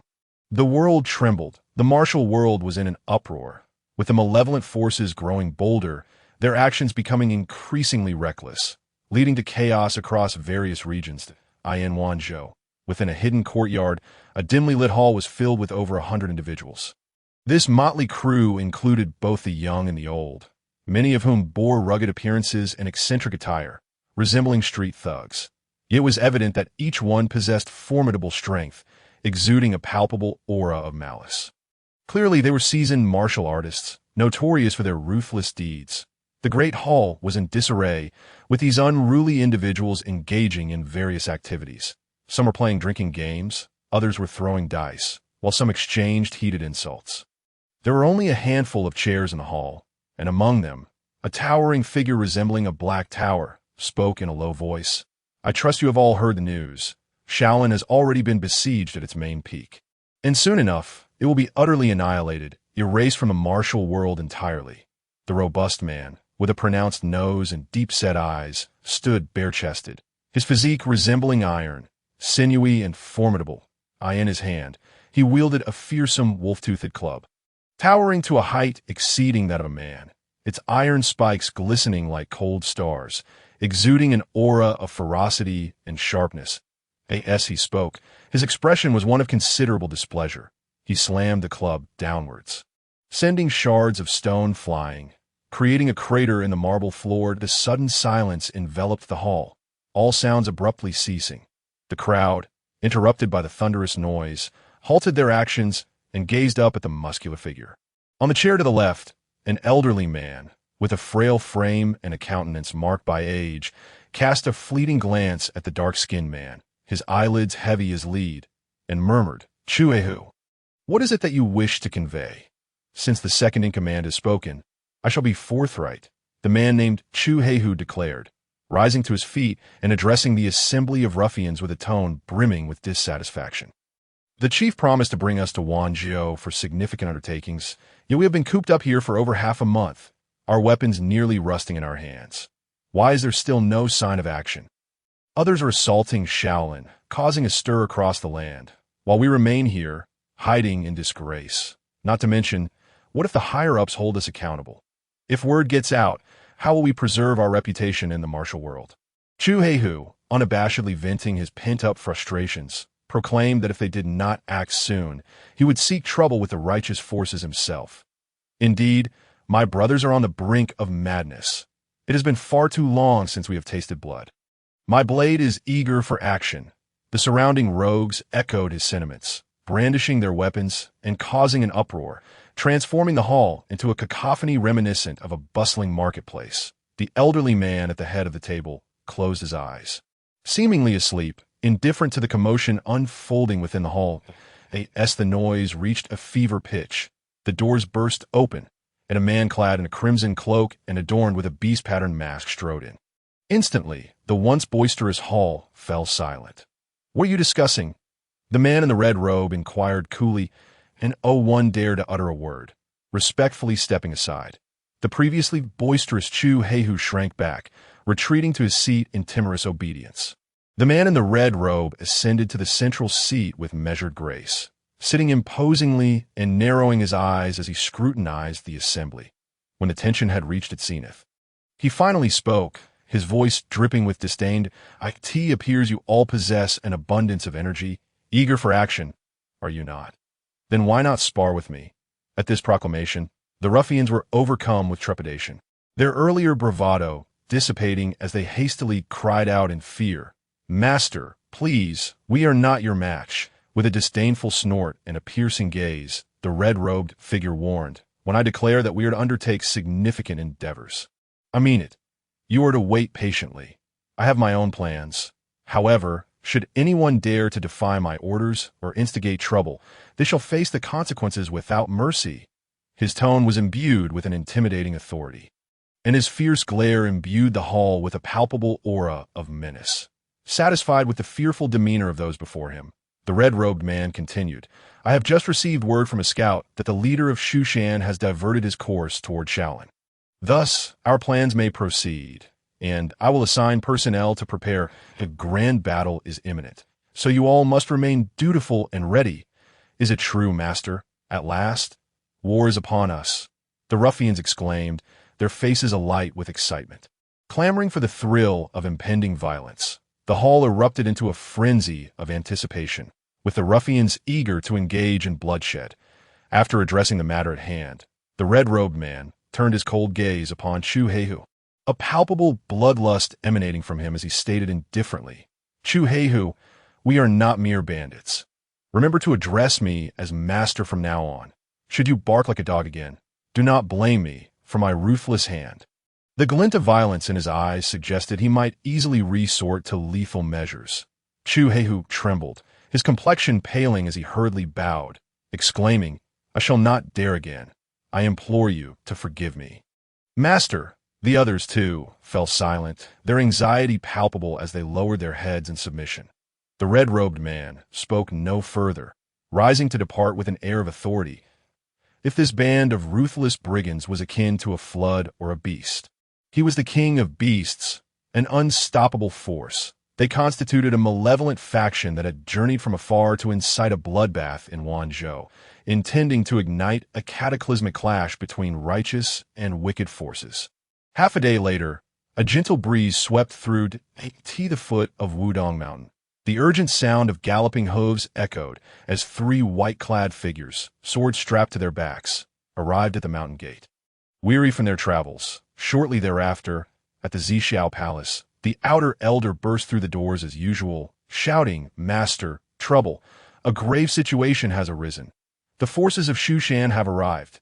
Inside the hall, a group of esteemed individuals, leisurely sipping tea, were startled by the sudden outburst, spilling hot water on their tongues. Tongju, the master, covered his mouth, preparing to reprimand, but upon hearing the outer elder's report, his expression shifted to one of shock. "The forces of Shushan have already arrived. Did they not say it would take 2 or 3 days? How could they have arrived so swiftly? What kind of intelligence does your sect possess?" The outer elder wiped sweat from his brow, panting, "I do not know. Who can fathom how they arrived so quickly? They must have traveled nonstop, pushing through the night. They are already waiting at the foot of the mountain. Ah, then we must hurry down to welcome them, lest we lose face," Tongju instructed, hastily putting down his teacup and directing the great elder to descend for the reception. After all, the visitors represented the Shushan Sword sect, and Wudang naturally had to extend a grand welcome. Tong Run and the inner elders accompanied him, both to demonstrate their seriousness and to establish a formidable presence, intending to give the visitors a slight show of force. Soon, the mountain bells rang in unison. News of the Shushan Sword sect's visit reverberated through Wudang Mountain, stirring the disciples within the halls. The true disciples and outstanding young talent from various peaks swiftly mobilized toward the main hall. They had been informed beforehand that the visitors were there to exchange sword techniques and were well prepared, exhibiting no signs of timidity. In the main hall of the peak designated for receiving guests, Wudang's senior members gathered, along with a throng of disciples arriving from all directions, creating a lively atmosphere. Dozens of true disciples arrived first, their spirits high, eager to engage in a contest. However, upon reaching the hall, they were taken aback to find that only 3 individuals had come from Shushan. Among them, 2 appeared quite elderly, clearly of elder status, while the only young disciple was but one. Such a meager assembly. Were they truly here for a contest? Wudang's master and several elders felt they had perhaps overreached in their preparations, having expected a larger delegation. only to discover that Shu Shan had sent merely 3 representatives. Before long, the great elder instructed numerous inner disciples to disperse, welcoming the guests from Shu Shan into the hall to take their seats and preparing a grand banquet to honor them. The 2 parties exchanged pleasantries, engaging in amicable conversation, devoid of any tension. At the head table, Tong Ju stroked his beard, smiling as he addressed the 3 Shu Shan swordsmen. Your presence graces our humble abode of Wudang, truly illuminating our establishment. Your guests appear somewhat unfamiliar. Was it not mentioned in your prior correspondence that the esteemed Elder Luo Divine Palm would accompany you? The elders from Shu Shan held esteemed titles such as True Martial, Profound Qi, Concealed Shadow, Virtuous Deeds, and Ordinary, with Luo Divine Palm being a true martial elder, holding a status comparable to Wudang's great elder, Tong Run. The visitors from Shu Shan, 2 of whom were gray-haired elders, one with a scarred face and the other hunched with a seemingly blind eye, did not present the most reassuring appearances. However, Shu Shan sword sect members were often known as sword maniacs, notorious for their fervor in martial contests, and their scars were not particularly surprising. The 3rd member was a young disciple, handsome and regal, bearing a sword case on his back, upon hearing Tong Ju's inquiry. The 2 elderly men exchanged knowing glances, and then the scar-faced elder spoke. We are newly appointed elders. This is our first descent from the mountain, so it is natural that we are unfamiliar to you. As for Elder Bai Mei, he originally intended to accompany us, but halfway through the journey, he had an epiphany, sensing that there may be complications in the Shaolin mission led by the Swordmaster. Thus, they promptly changed their minds, parting ways with us and diverting to Shaolin, leaving only the 3 of us to proceed. I see, exclaimed Tongju Jinren, enlightened upon hearing this, realizing why only 3 had come. The disciples from Mount Shu, having answered Tongju Jinren, began to meander in conversation, entirely avoiding the matter at hand, as if they had no intention of discussing swordsmanship. The other party remained silent about their purpose. Tongju Jinren felt it inappropriate to speak first, treating the encounter as a normal visit instead. Throughout the grand banquet that lasted until dusk, the other party did not broach the subject of contest, leaving the disciples in a state of confusion. Tongju Jinren, bemused by their demeanor, pondered that perhaps the truly gifted disciples had not arrived, thus they dared not propose a duel. This night fell. Tongju Jinren and the elders of Wudang, naturally, would not treat their guests lightly, making earnest efforts to persuade the 3 from Mount Shu to stay overnight. 2 elders from Mount Shu, half reluctant, eventually acquiesced. Once the banquet concluded, the guests dispersed, unbeknownst to those from Wudang. As the 2 elders from Mount Shu departed, their eyes gleamed with a hint of cunning, and a fleeting smirk danced upon their lips. In the dead of night, under a shroud of dark clouds, Wudang Mountain lay in silence. 3 figures clad in dark clothing stealthily traversed the woods, one of them burdened with a sword case, a trace of worry evident in their demeanor. One of the figures cast a glance at the latter and, in a grave tone, remarked, "You, young one, possess too little courage. Fear not.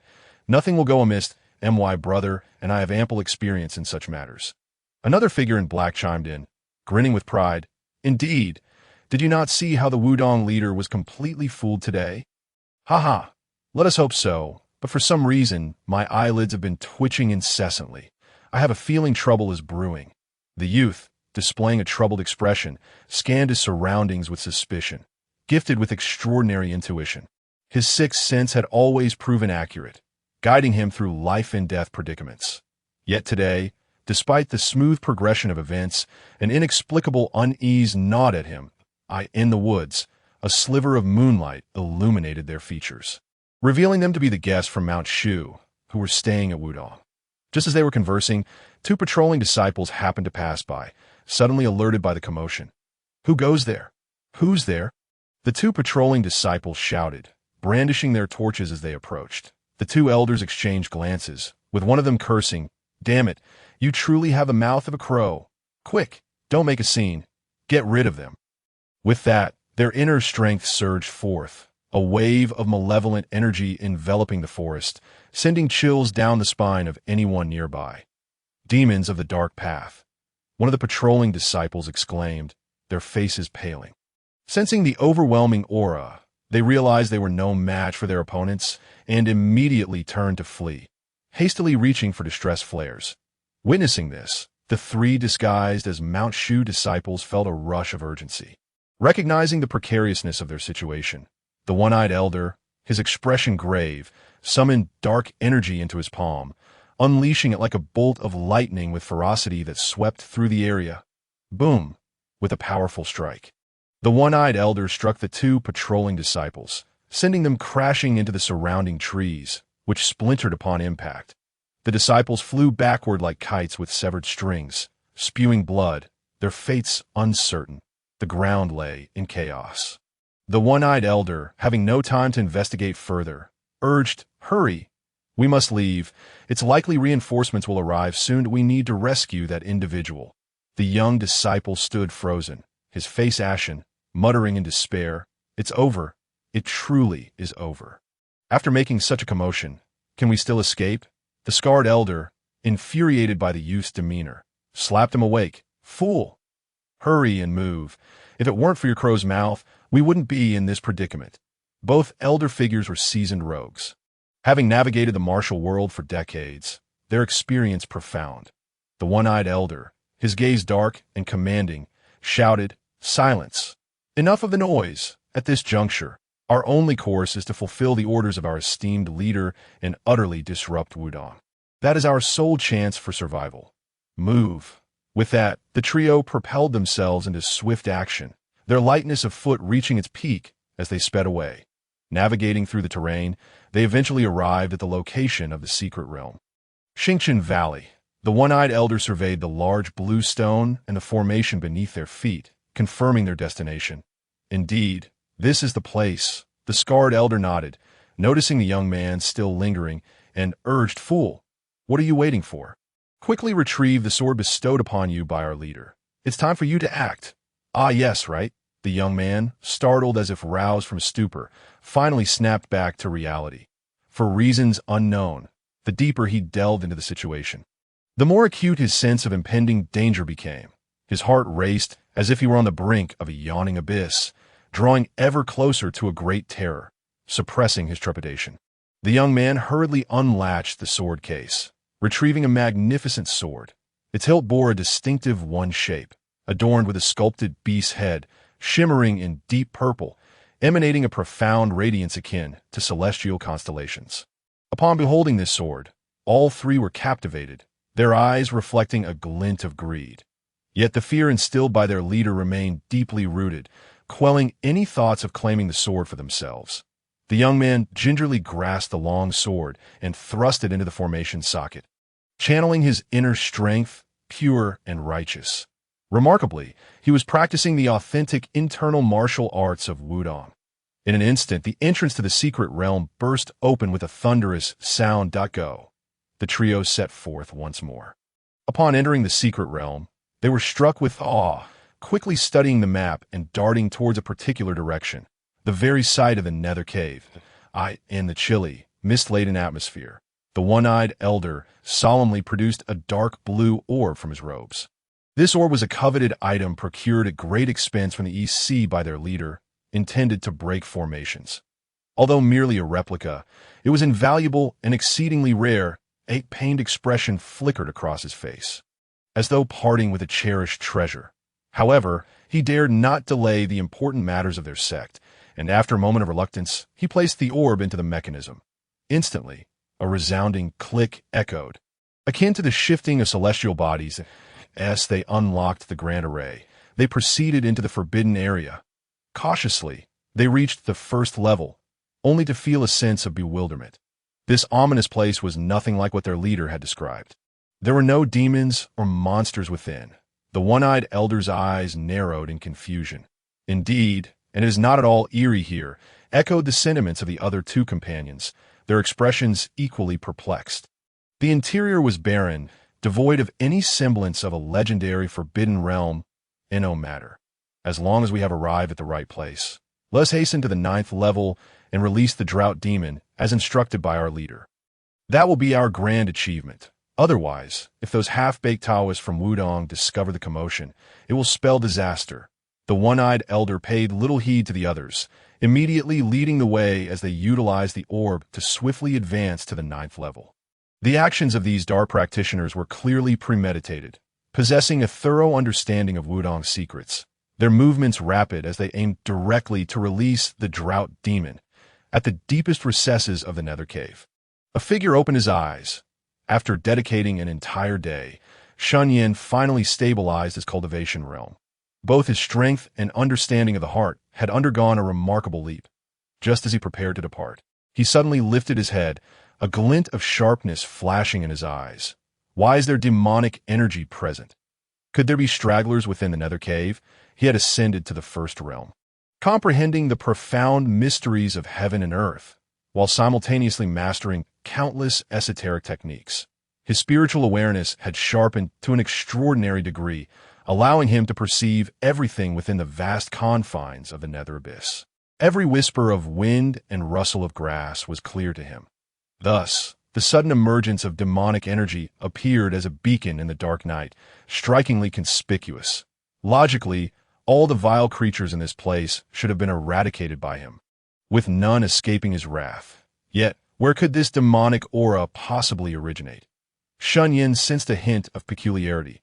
Just as he contemplated moving to investigate, he abruptly halted, his eyes shimmering with a faint light.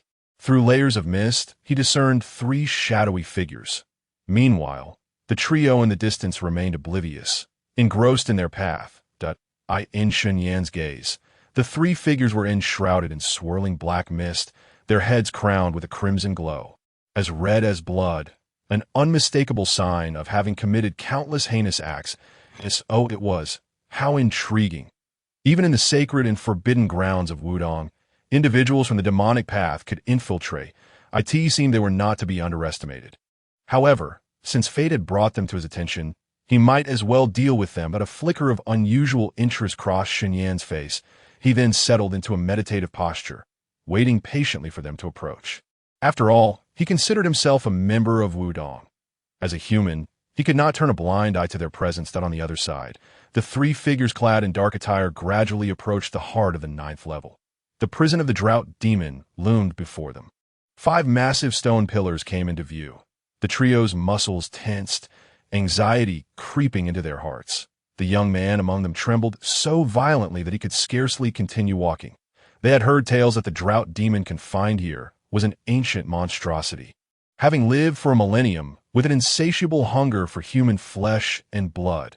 After such prolonged captivity, none could ascertain whether the demon had gone mad, prone to unpredictable fits of rage, capable of slaying them in an instant and draining them to husks.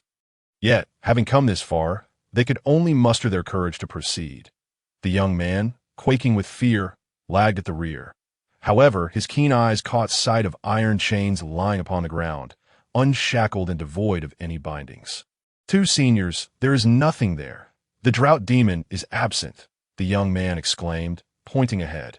The 2 elder practitioners furrowed their brows and hurried forward. Upon closer inspection, they indeed found no trace of the demon. How could this be? Where was the drought demon?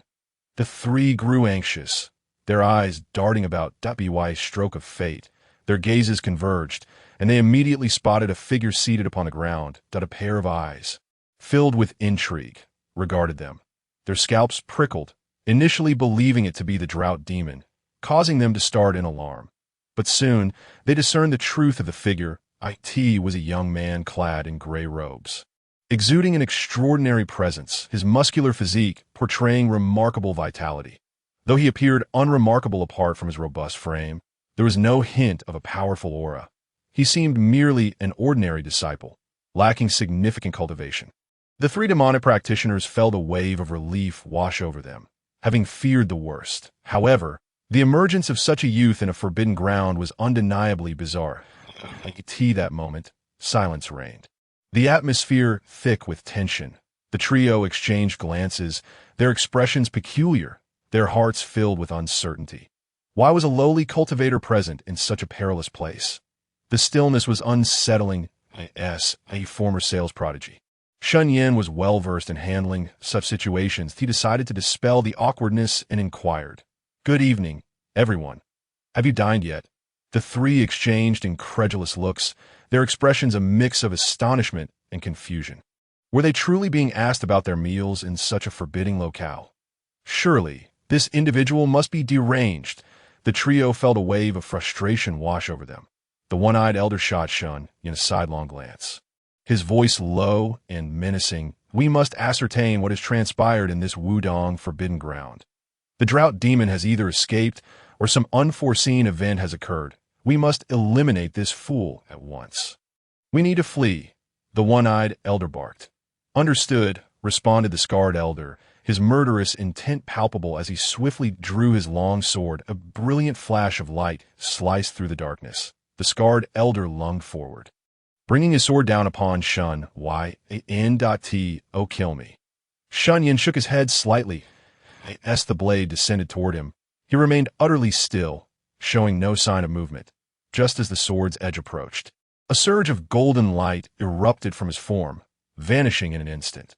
The scarred elder emitted a muffled groan as the sword's radiance shattered, and he felt an overwhelming force push against him, causing his blood to surge violently, staggering him backward. Crack! Upon regaining his footing, the long sword in his hand emitted a brittle sound, fracturing and crumbling into useless shards that fell to the ground. The scarred elder stared at the remnants of his weapon in shock, utterly dumbfounded. How could this be possible? The other two were left equally astonished by this unexpected turn of events, their expressions reflecting sheer disbelief. What had just transpired?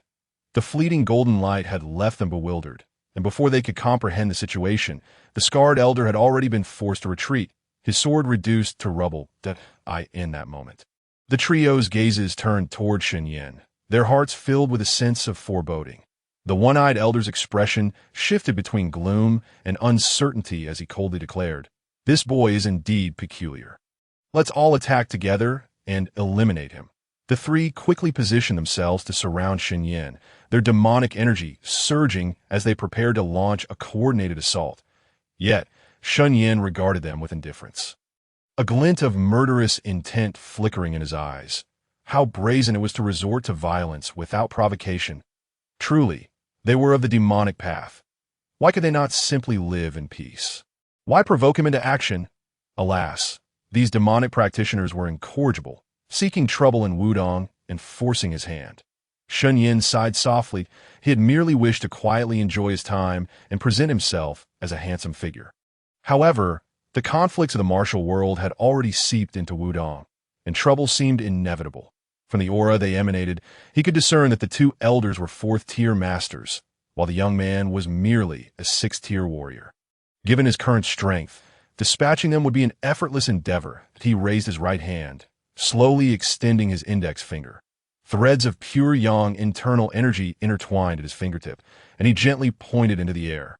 In an instant, a stream of energy surged forth from his fingertip, resembling a dragon emerging from the sea, its roar reverberating throughout the heavens. A chill coursed through the minds of the three demonic ruffians, their eyes widening in terror.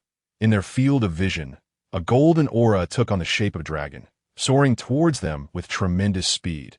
Their expressions shifted dramatically, as if facing an imminent threat. A singular thought surged within them. This youth is unbeatable, not good. "Run," the one-eyed elder bellowed, desperately attempting to flee. As the saying goes, the untrained may spectate, but the skilled discern the nuances. The three seasoned warriors immediately recognized the power contained within Shen Yan's single gesture. Just a mere point of his finger exuded such might that it filled them with a sense of impending doom, an instinctive realization that he was invincible. What a terrifying revelation! This seemingly harmless youth was no ordinary individual. How could a mere gesture contain such overwhelming force? What level of power must this seemingly benign young practitioner truly possess? The three were left aghast. Before long, they received their answer. As they attempted to flee, an immense and terrifying pressure enveloped them, binding them in place, rendering them unable to move. They could only watch in horror as the dragon-like energy surged toward them. First tier. No. How could such a terrifying presence exist within Wudang? The trio's minds went blank as despair overwhelmed their hearts. realizing that their demise was all but certain. 3 crisp sounds echoed through the air.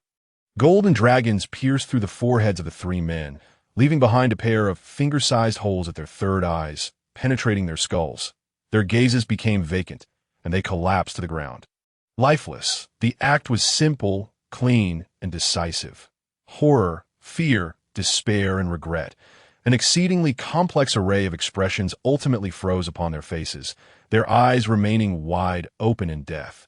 Until their last breath, they could hardly believe that such a young and terrifying first-rate grandmaster could emerge from the obscure Wudang, the weakest of the 9 major forces. Moreover, if such a being existed, why had Wudang kept it hidden, allowing not a whisper of information about this individual to reach the outside world? Had they known a grandmaster was stationed there, even 1,000 of their boldest souls would not have dared to infiltrate Wudang and court death. Alas, there is no remedy for regret in this world. With a flick of his finger, Shen Yan executed a technique that killed from afar, that he smiled faintly, dissipating the internal force at his fingertips. This strike was based on Wudang's secret martial art. The 1 yuan finger, combined with numerous finger techniques to create the ultimate skill, Heavenly Dragon Finger, it appeared simple, yet contained immense lethality. When unleashed with full force, it could slay enemies from 1,000 miles away. How did this group of demonic cultivators manage to infiltrate?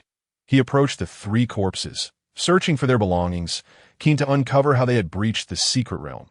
After a thorough search, he discovered little of value, only a stack of silver notes, a dark green orb, and a resplendent purple sword.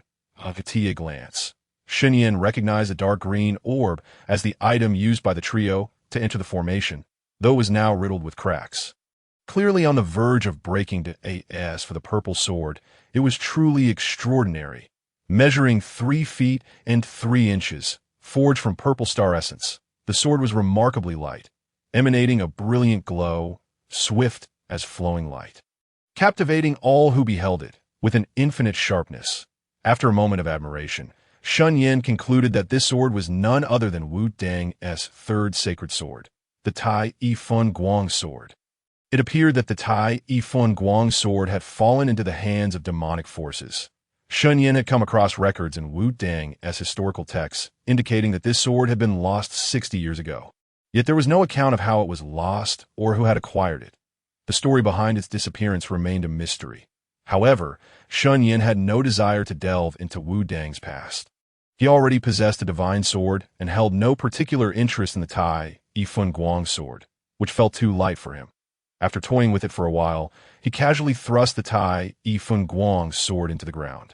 It was best to leave the cleanup to Wudang's people. With matters settled, it was time for him to return. Shen Yan transformed into a fleeting shadow, vanishing without a trace. Upon exiting the secret realm, he had intended to discreetly inform Wudang of the 3 demonic infiltrators. However, he found a mountain gate ablaze with light and teeming with voices. As if searching for something, it seemed likely that a commotion had erupted outside just before the 3 demonic cultivators infiltrated the secret realm. With this in mind, Shen Yan lost interest in informing them, relishing the ease of the situation, confident that Wudang's people would be able to investigate the secret realm. With a swift motion, he returned to the servant quarters. With his profound abilities, he left no trace along the way to Tizishao Palace. The atmosphere was exceedingly tense. Master Tongji was filled with anxiety. An hour earlier, 2 patrolling disciples, severely injured by demonic arts and unconscious, were discovered and brought back, sending shockwaves throughout the sect. Soon after, it was revealed that the 3 guests from Shushan had vanished without a trace. All signs indicated that the Shushan visitors were merely disguises for demonic thieves. What could the demonic forces' infiltration of Wudang possibly entail? Now, more than half an hour had passed, and despite the entire sect mobilizing to search the mountains, no trace of the assailants had been found. Master Tongjiu's heart remained tightly wound, steeped in unease. The 3 demonic infiltrators were like a firecracker waiting to ignite, posing a danger of unimaginable proportions, setting all of Wudang's disciples on edge. At that moment, an elder rushed in, reporting, "Master, one of the patrolling disciples has awakened. The assailants were 3 men in black, and it was undoubtedly the trio who had arrived today." Master Tongju's rage flared upon hearing this.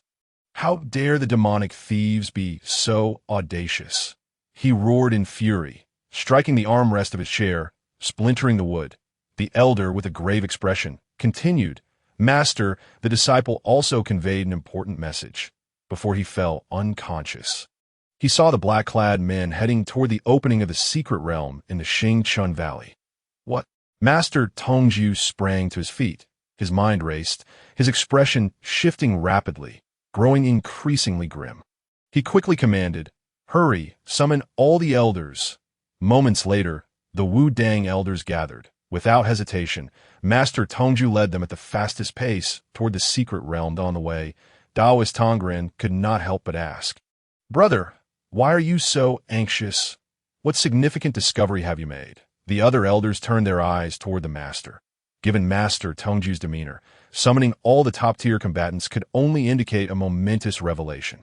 The three demonic heads were likely after the secret realm, possibly sent by that traitor.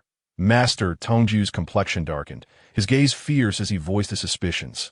Upon hearing this, the elders turned pale. That in Wudang's history, only one traitor had ever emerged, and that person was from their own generation. The scandal of this traitor was a significant blemish on the sect's reputation, a taboo subject seldom discussed. 60 years ago. An outstanding disciple from their generation, having lost the contest for the position of sect leader to Master Tongju, harbored resentment against the sect's perceived injustices, ultimately turning to the demonic path. After becoming a traitor, he murdered numerous Wudang disciples, even launching a surprise attack that killed the elderly former leader and stole the sect's treasured Taiji Zhenwu Sword. The decline of Wudang over the past few decades was largely attributed to the chaos wrought by that traitor, who slaughtered a considerable number of gifted disciples, leading to a severe disjunction between the old and new generations and the sect's gradual descent into decline. Although many years had passed, the mention of that individual still ignited deep anger among the people, as if the tragedies of the past were fresh in their minds. What calamity would this traitor bring upon Wudang once more? The mood in the room grew heavy.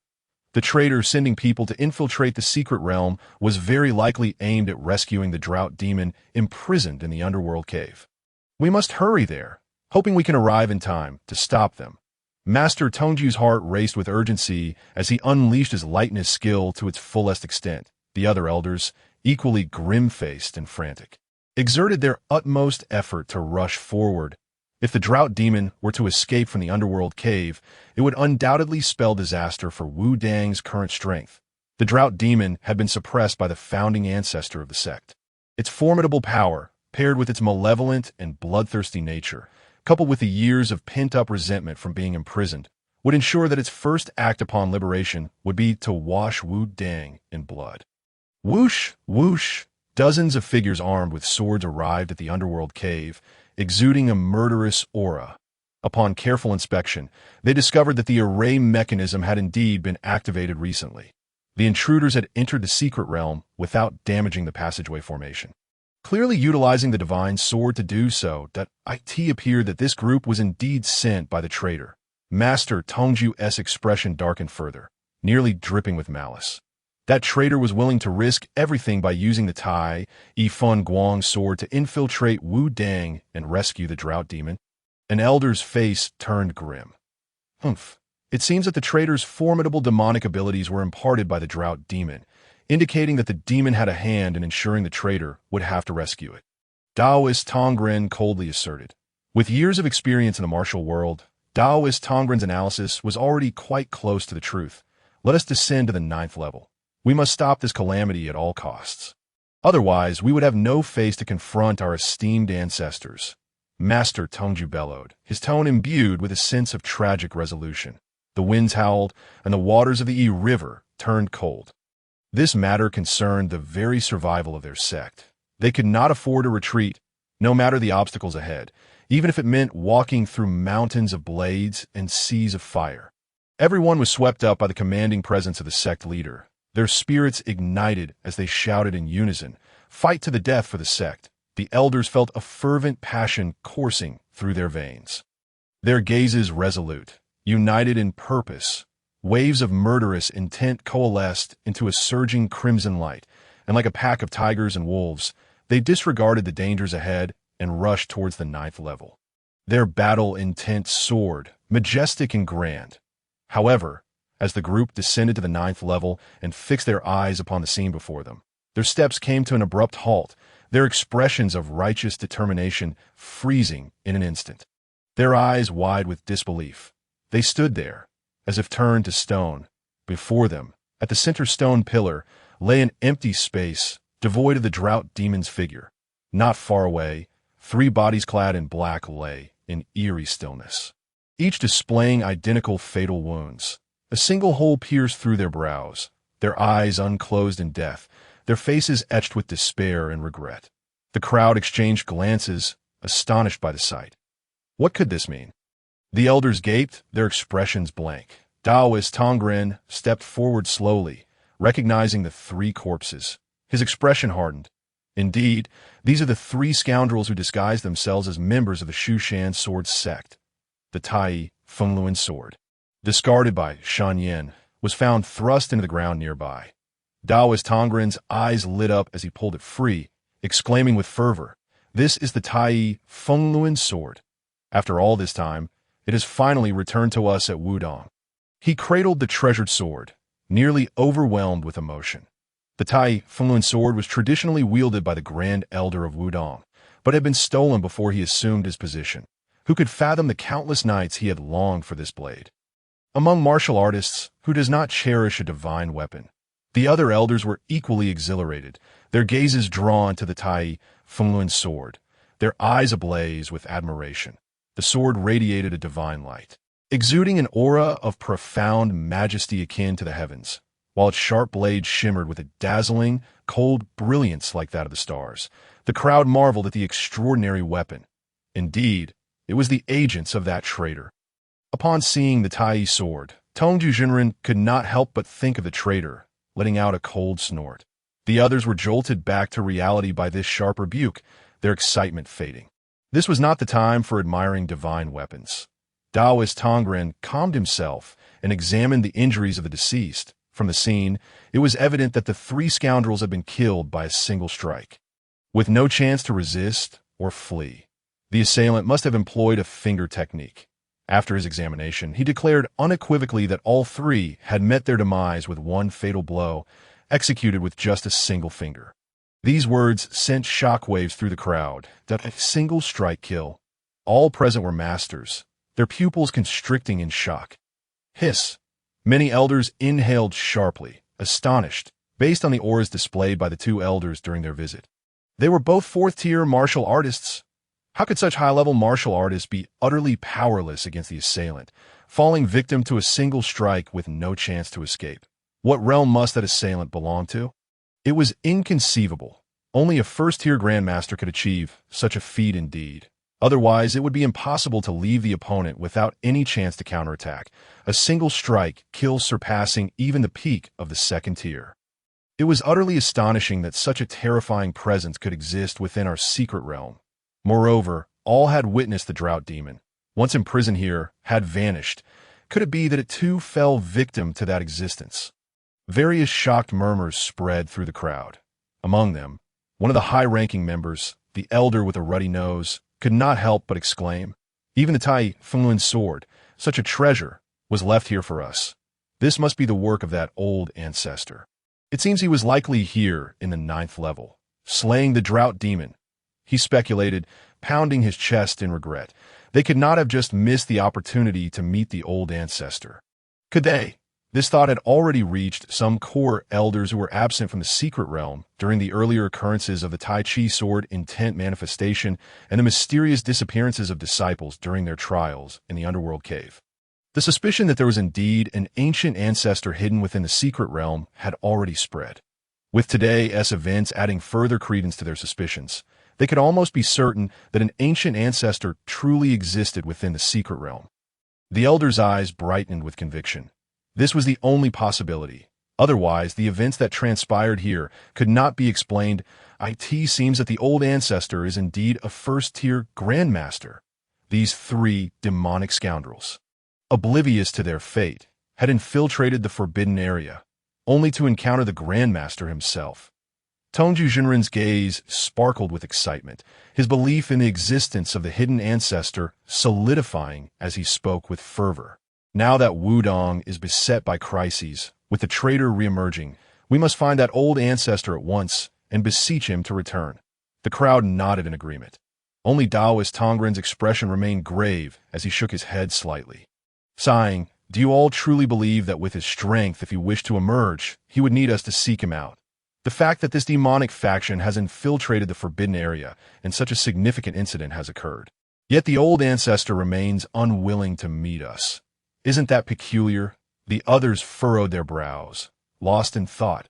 Indeed, it did seem somewhat strange. Taoist Tongren's expression grew serious as he continued, "From the current perspective, it is clear that the old ancestor does not wish to see us.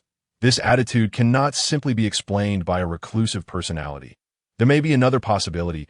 It is possible that the old ancestor had a deeply unpleasant falling out with the sect in the past. Perhaps to the extent of bearing a grudge so profound that he would rather remain hidden in the secret realm than involve himself in any matters concerning the sect." Taoist Tongren's analysis was astute. Yet it undoubtedly doused the group's fervor with cold water. Everyone's brows furrowed tightly, their hearts heavy with concern. Taiji Zhenwu's expression also turned grave as he gritted his teeth and said, "A Grandmaster is crucial for the current state of Wudang. We must do everything in our power to bring that old ancestor forth to safeguard our mountain gate." He resolved to scour all the sect's ancient texts upon returning, searching for the identity of that hidden ancestor and uncovering the grievances between him and the sect. Achoo! On a desolate hill, the reclusive Shen Yan lay lazily on a large blue stone basking in the sun, when suddenly he sneezed heavily. "What is going on? Logically speaking, given my current realm, I should be immune to colds. Could it be that someone is speaking ill of me behind my back? Or perhaps someone is keeping an eye on me? There are no maidens in such a vast Wudang. Could it be that I have caught the attention of some man?" As this thought struck Shen Yan, he was suddenly startled, breaking into a cold sweat. "No, I really cannot stay in Wudang any longer. I must descend the mountain quickly," he murmured to himself. Over the past decade, Shen Yan had visited every possible sign-in location on Wudang Mountain. Now, there were no new places left for him to sign in. Even locations like Lingyao Peak, which could be revisited, had begun to yield no rewards over the past few years. Thus, it was time for him to descend the mountain and explore the world, searching for new sign-in spots. Shen Yan's life as a handyman had lasted a full 10 years. His only good friend, Zhou Fugue, had already descended the mountain 3 years prior, claiming that his father and uncle, Zhou Dainyu, had arranged a good marriage for him.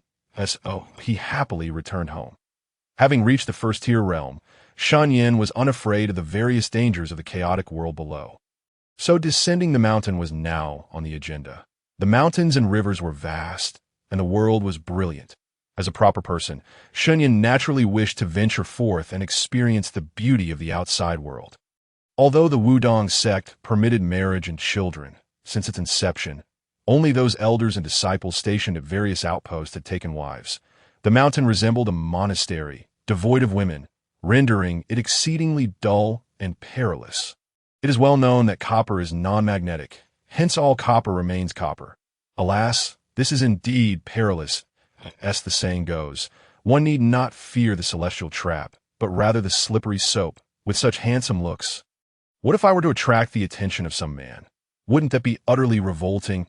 Little did they know, the one they were concerned about was not a single man, but rather a multitude of men. After emerging from the secret realm that day, a group of high-ranking members from Wudang immediately plunged into the library, poring over all the records of past events, in search of the identity of that reclusive elder. However, 2 days and nights passed, and they still yielded no results. On this day, a group of Wudang high officials, sporting dark circles under their eyes and hair in disarray, were summoned from the library by an outer sect elder who bore the news.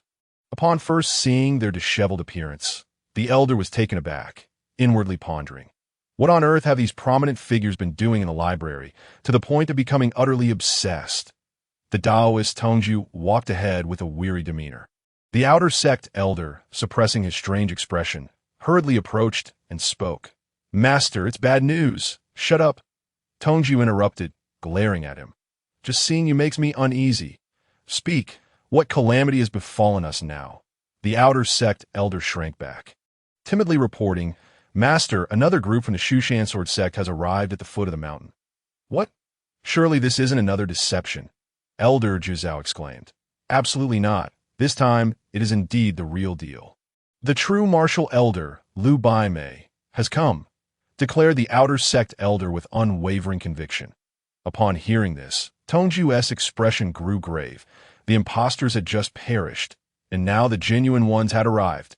Everyone vigorously rubbed their faces, forcing themselves to regain their composure.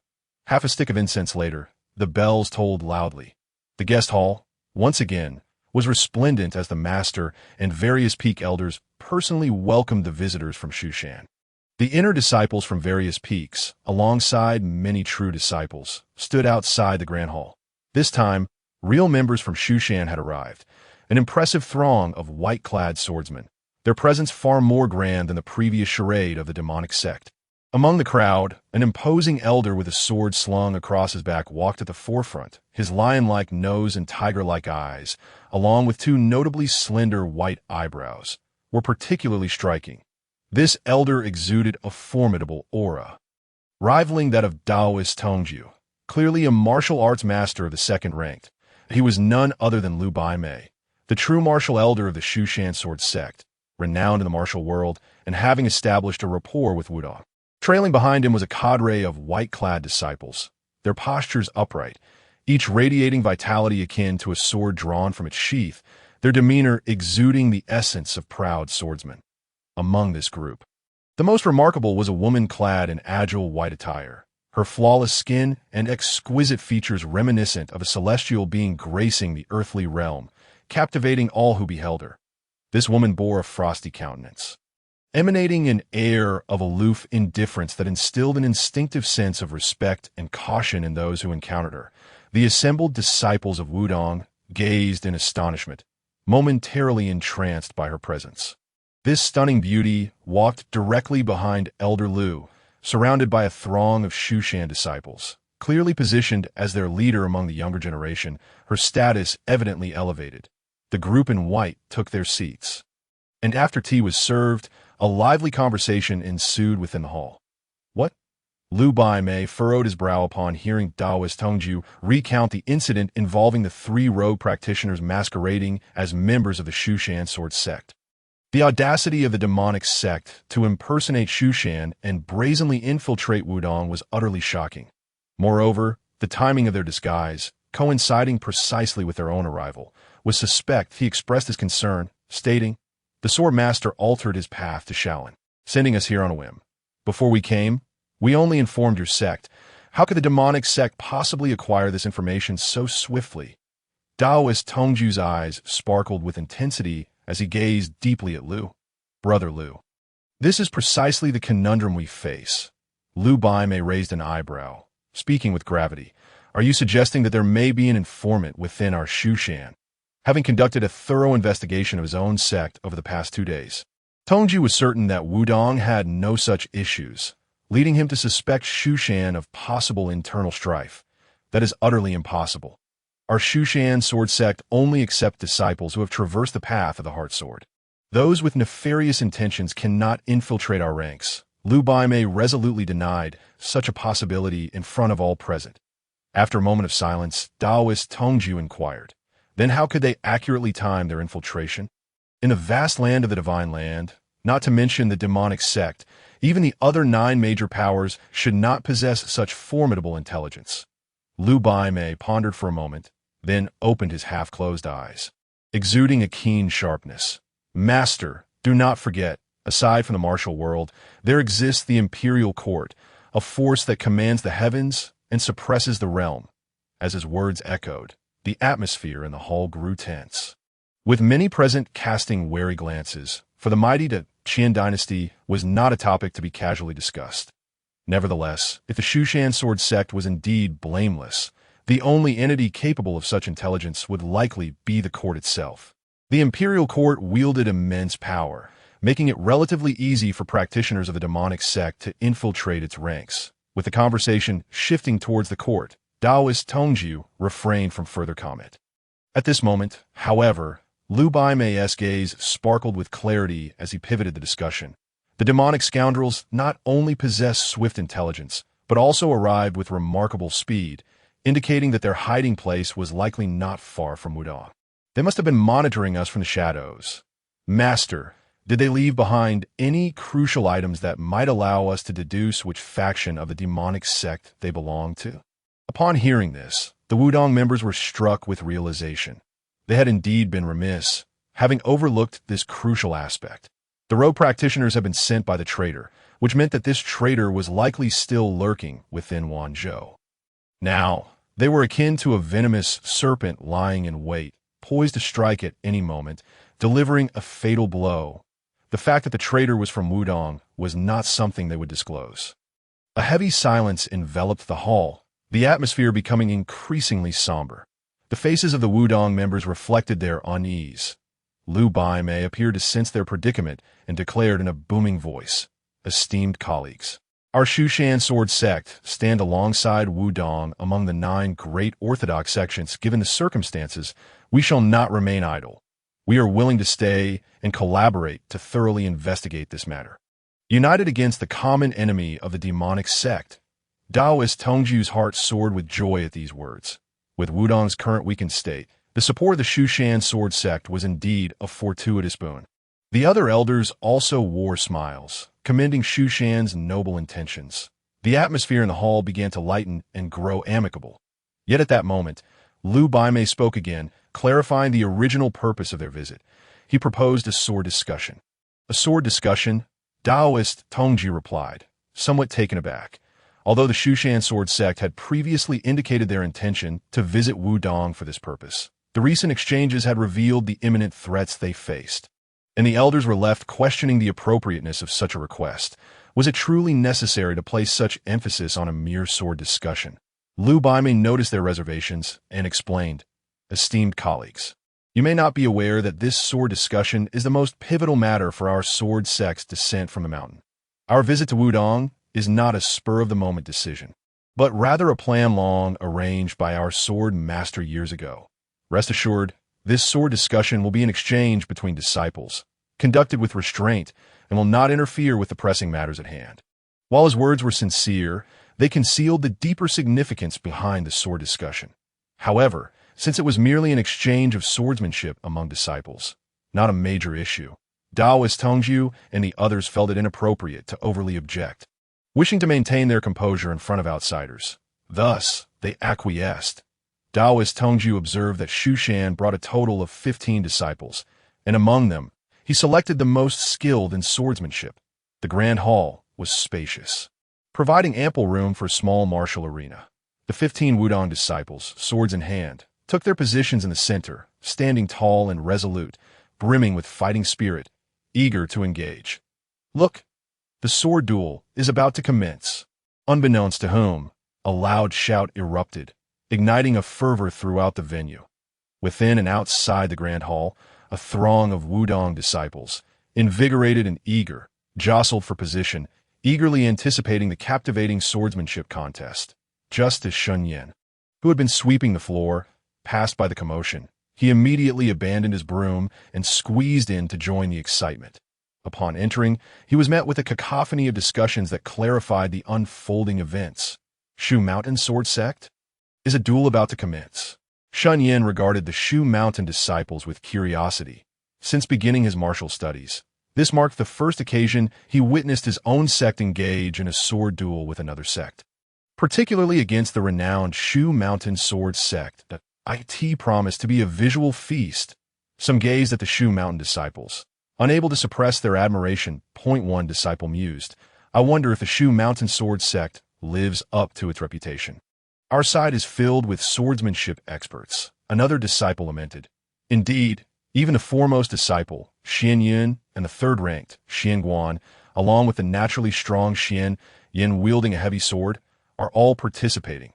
This is bound to be a spectacle, as whispers circulated among the Wudang disciples. The Shu Mountain Sword Sect, in stark contrast, maintained an unusual silence, its disciples exhibiting calmness without a hint of change in demeanor. Once the Wudang disciples were in position, Liu Baimei smiled and spoke. Is everyone prepared? If so, let us commence. Our Shu Mountain Sword sect will only send forth a single participant. What? Everyone was taken aback, their expressions reflecting disbelief. Master Tongju blinked in astonishment, uncertainly asking, Brother Liu, did you just say that you will only send one person? You heard correctly. We of Shu Mountain will send forth only one. Liu Baimei replied with a slight smile, pointing toward the Wudang disciple, indicating that one would face 15. His calm and clear voice resonated, and a pin drop could be heard in the hall. Master Tongju and the elders furrowed their brows. Following Liu Baimei's declaration, a thunderous uproar erupted within the hall. What does this mean? Some were at a loss. How arrogant. Only sending one person. Is this not a blatant display of contempt for our Wudang? A disciple cried out, his face flushed with indignation. His words resonated with many, inciting a wave of anger. Even if Shu Mountain is a prestigious sword sect, do they have the right to look down upon others so brazenly? This is utterly intolerable. The expressions of the true disciples darkened further, feeling belittled and insulted. Only Shen Yan remained expressionless, observing the unfolding drama with anticipation. Seated, Liu Baimei appeared unperturbed by the surrounding clamor, turning his head slightly to say, Ling Sheng, please step forward. Do you have any issues dealing with this group of disciples? Beside him, a white-clad woman, who had been meditating with her eyes closed, opened them and slowly rose. Walking to the center of the arena, she stood with an air of confidence, her cold, unyielding gaze surveying the Wudang disciples before her. There is no problem. I alone am more than enough to handle them. The white-clad woman was already an object of great attention. Her mere rise attracted countless gazes, ultimately converging on her breathtaking beauty and aloof demeanor. Wow, this woman is truly striking. Look at her beauty and grace. She is simply exquisite, Shen Yan thought, his eyes roving appreciatively. However, he noted something peculiar about her physique. He withdrew his contemplative gaze. Stroking his chin, the identity of the Shu Mountain Sword sect's representative was revealed to be this white-clad woman. The hall erupted once again in astonishment. It's her. Is Shu Mountain so overconfident as to send forth such a seemingly frail woman? A disciple's eyes widened in surprise. Humph, this woman is exceedingly arrogant. One is enough. She'll be in for a rude awakening when her face meets the ground. Some were incensed by the woman's words. Their gazes filled with hostility. While the crowd whispered among themselves, the white-clad woman had already positioned herself in the center of the hall, standing defiantly opposite the Wudang disciples. The remaining Shu Mountain disciples remained steadfast in their places, their expressions unchanged, and one stepped forward to substitute for the woman, as if everything had been preordained, and they held absolute confidence in her. Liu Baimei, appearing relaxed and composed, declared, This is our representative from the Shu Mountain Sword sect. If there are no objections, let us begin the duel. Master Tongju exchanged glances with the elders. None had anticipated that the opponent would be a woman. However, this was Shu Mountain's decision, and they felt it inappropriate to voice dissent. In that case, let us commence. At the same time, Daoist Tong Ren's pupils narrowed as he scrutinized the white-clad woman, sensing an underlying disquiet. Yet at that moment, Master Tongju rose, his voice booming, Silence! This is merely a contest of swords, not a battle to the death. Both sides must remember to hold back. Now, let it begin. As his words fell, the atmosphere within the grand hall surged with excitement. Every gaze in the room instantly converged on the two figures at the center. Filled with eager anticipation, the white-clad woman gazed calmly at her opponent, her words infused with unshakable confidence and authority. My swordsmanship is unparalleled. You are no match for me, so it would be wise for you to team up. As her declaration resonated, the hall fell silent. Hiss! Shen Yan inhaled sharply, taken aback by the woman's audacity. Though she appeared delicate, her words were strikingly bold. The Wudang disciples exchanged glances, perplexed. How could they possibly team up against a single woman? Even so, none were willing to make the first move, maintaining a semblance of chivalry, as though reluctant to bully a seemingly weaker opponent. Ultimately, it was a robust man, whose physique resembled that of a bear. who stepped forward to engage. His simple mind led him to act without the considerations that plagued others. Standing at nearly 3 meters tall, his loose robe failed to conceal his powerful muscles as he strode forward. Wielding an enormous black iron sword. Though termed a sword, it resembled a door plank in size. It was Shen Yan. Shen Yan, a man of innate strength, had possessed the power to lift great weights since the age of 10 and was known for his formidable prowess.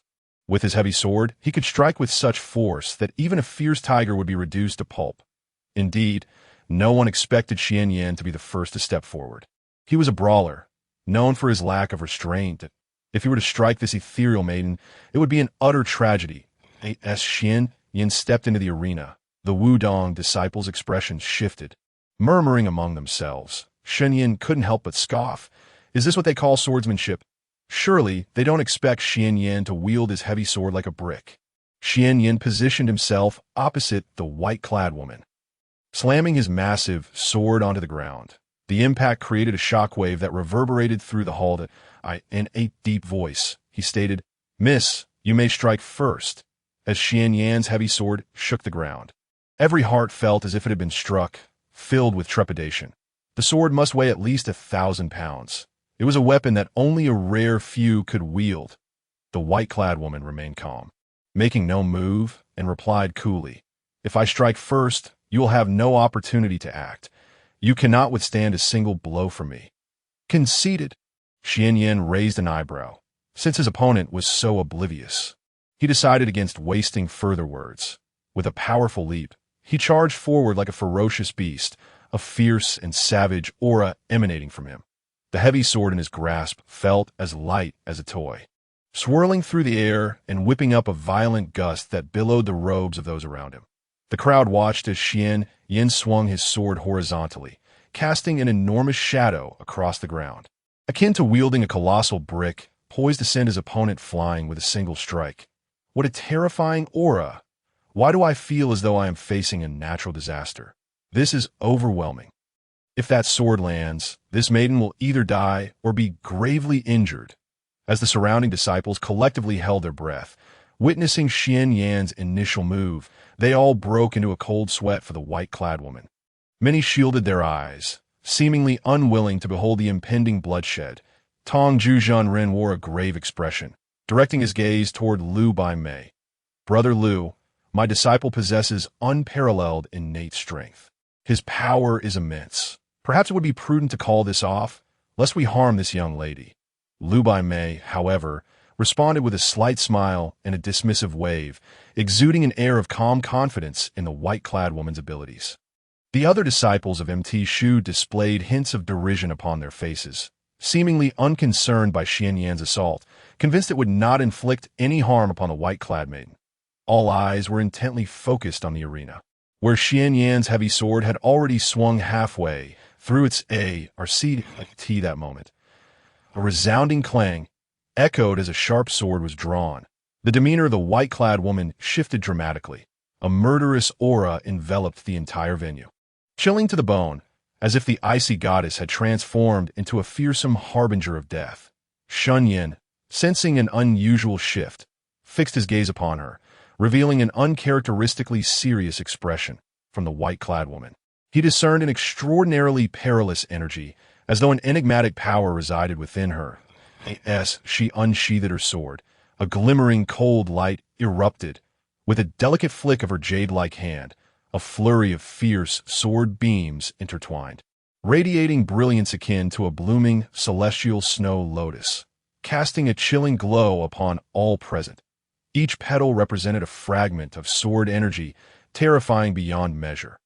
Moreover, the sword energy was imbued with an intense coldness, reminiscent of the frost of winter, effortlessly freezing the moisture in the air, as if seeking to encase the entire space in ice. The temperature within the grand hall plummeted, causing numerous disciples to shiver uncontrollably, tightening their garments as if transported into a frigid wilderness. Then, with a thunderous boom, an indescribably sharp sword light shot skyward, everyone's vision momentarily blurred, only to witness a figure akin to a small mountain being hurled through the air. Head thrown back, crashing heavily to the ground. instantly rendered unconscious. The sword, the size of a door panel, spun through the air before plunging straight down, embedding itself beside the fallen individual in the blink of an eye. The victor and vanquished had been determined.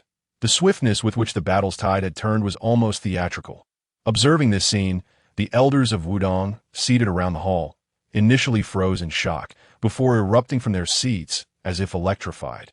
Their eyes wide with disbelief and horror, the disciples around them were equally astonished at that Shen Yan. What just transpired? How did he fall so swiftly? Their eyes bulged, the air seemingly solidified in that instant. Many disciples of lesser cultivation failed to comprehend what had just occurred, some not even noticing when the white-clad woman had drawn her sword. In the blink of an eye, a blinding white flash had passed. The chilling air was palpable, and their once formidable senior was now defeated. The white-clad woman remained composed, standing in place as if she had exerted no effort at all. Merely shaking her sword lightly had brought her opponent to ruin. Beneath her feet lay a thin layer of frost, expanding outward from where she stood, forming a snow-covered expanse several meters wide. What power is that? Murmurs of astonishment arose around her. How could frost appear beneath her feet? Could it be that this woman also practices Taoist arts? As the crowd gazed at the white-clad woman, their expressions shifted, now filled with apprehension. How formidable! The remaining 14 disciples of Wudang regarded the woman opposite them as if facing a formidable adversary. Their throats dry as they gulped nervously, beads of cold sweat forming on their brows. Even their hands gripping their swords trembled slightly. With their levels of cultivation, they could clearly perceive the prowess of her sword techniques. And being so close, they felt an overwhelming terror that was 100-fold more intense. Although the white-clad woman had sheathed her sword, the chilling resonance of her previous strike had etched itself deeply into their minds. An inexorable coldness that could not be erased. The once bustling grand hall fell eerily silent in that moment. Taiji Zhenwu stared intently at the white-clad woman, and after a prolonged pause, as if his mind had slipped, he suddenly rose, trembling as he pointed at her, exclaiming in astonishment, "Brother Lu, could it be that this woman possesses the Taiji sword body?" Tong Run Dao Zhang, incredulous, responded, "Indeed." Lu Baimei stroked his beard, revealing a smug smile as he declared, "This young lady is the rare Taiji sword body, a phenomenon not encountered in a millennium." What? The elders of Wudang were collectively shaken, their bodies trembling as they gazed in astonishment at the proud figure of the white-clad woman.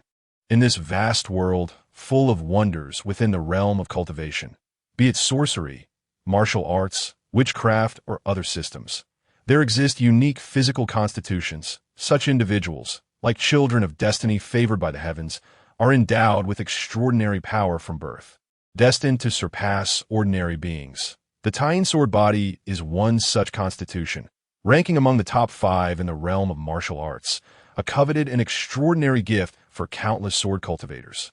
Those who possess this constitution not only command the ethereal power of the Taiji, but also exhibit terrifying talent in swordsmanship, mastering techniques as effortlessly as quenching one's thirst.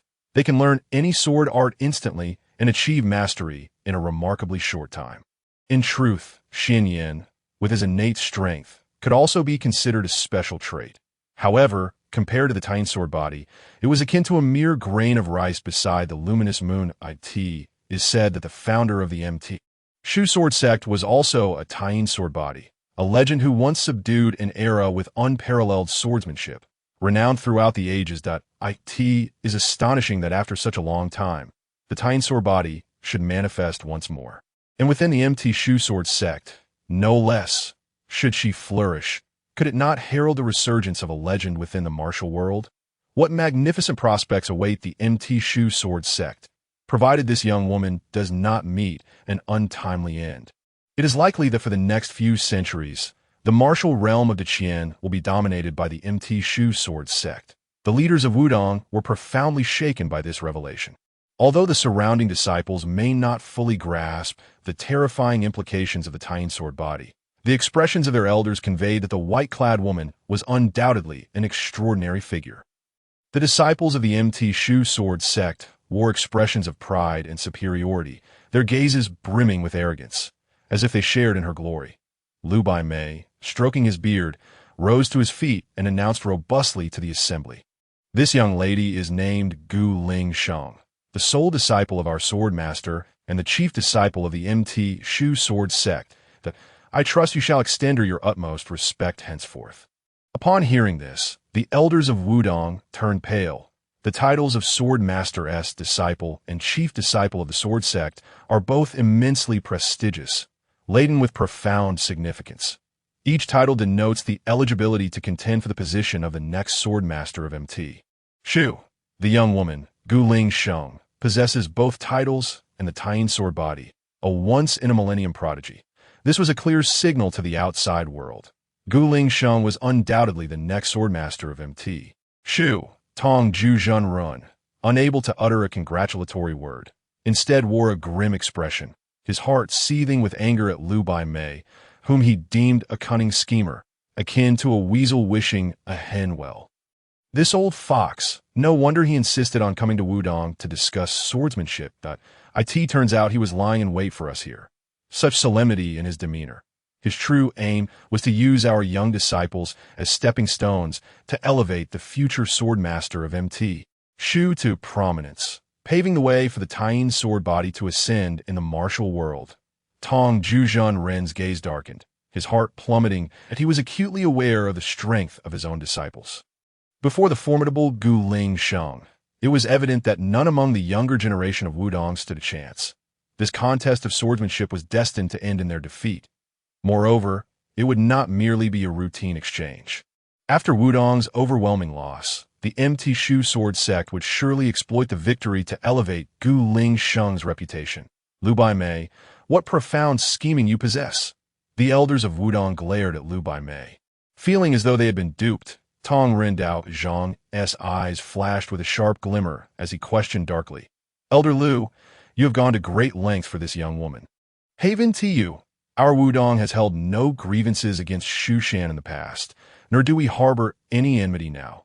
Why must we be the target of their ire? His tone was heavy, exuding an aura as though he were on the verge of overturning tables and resorting to violence.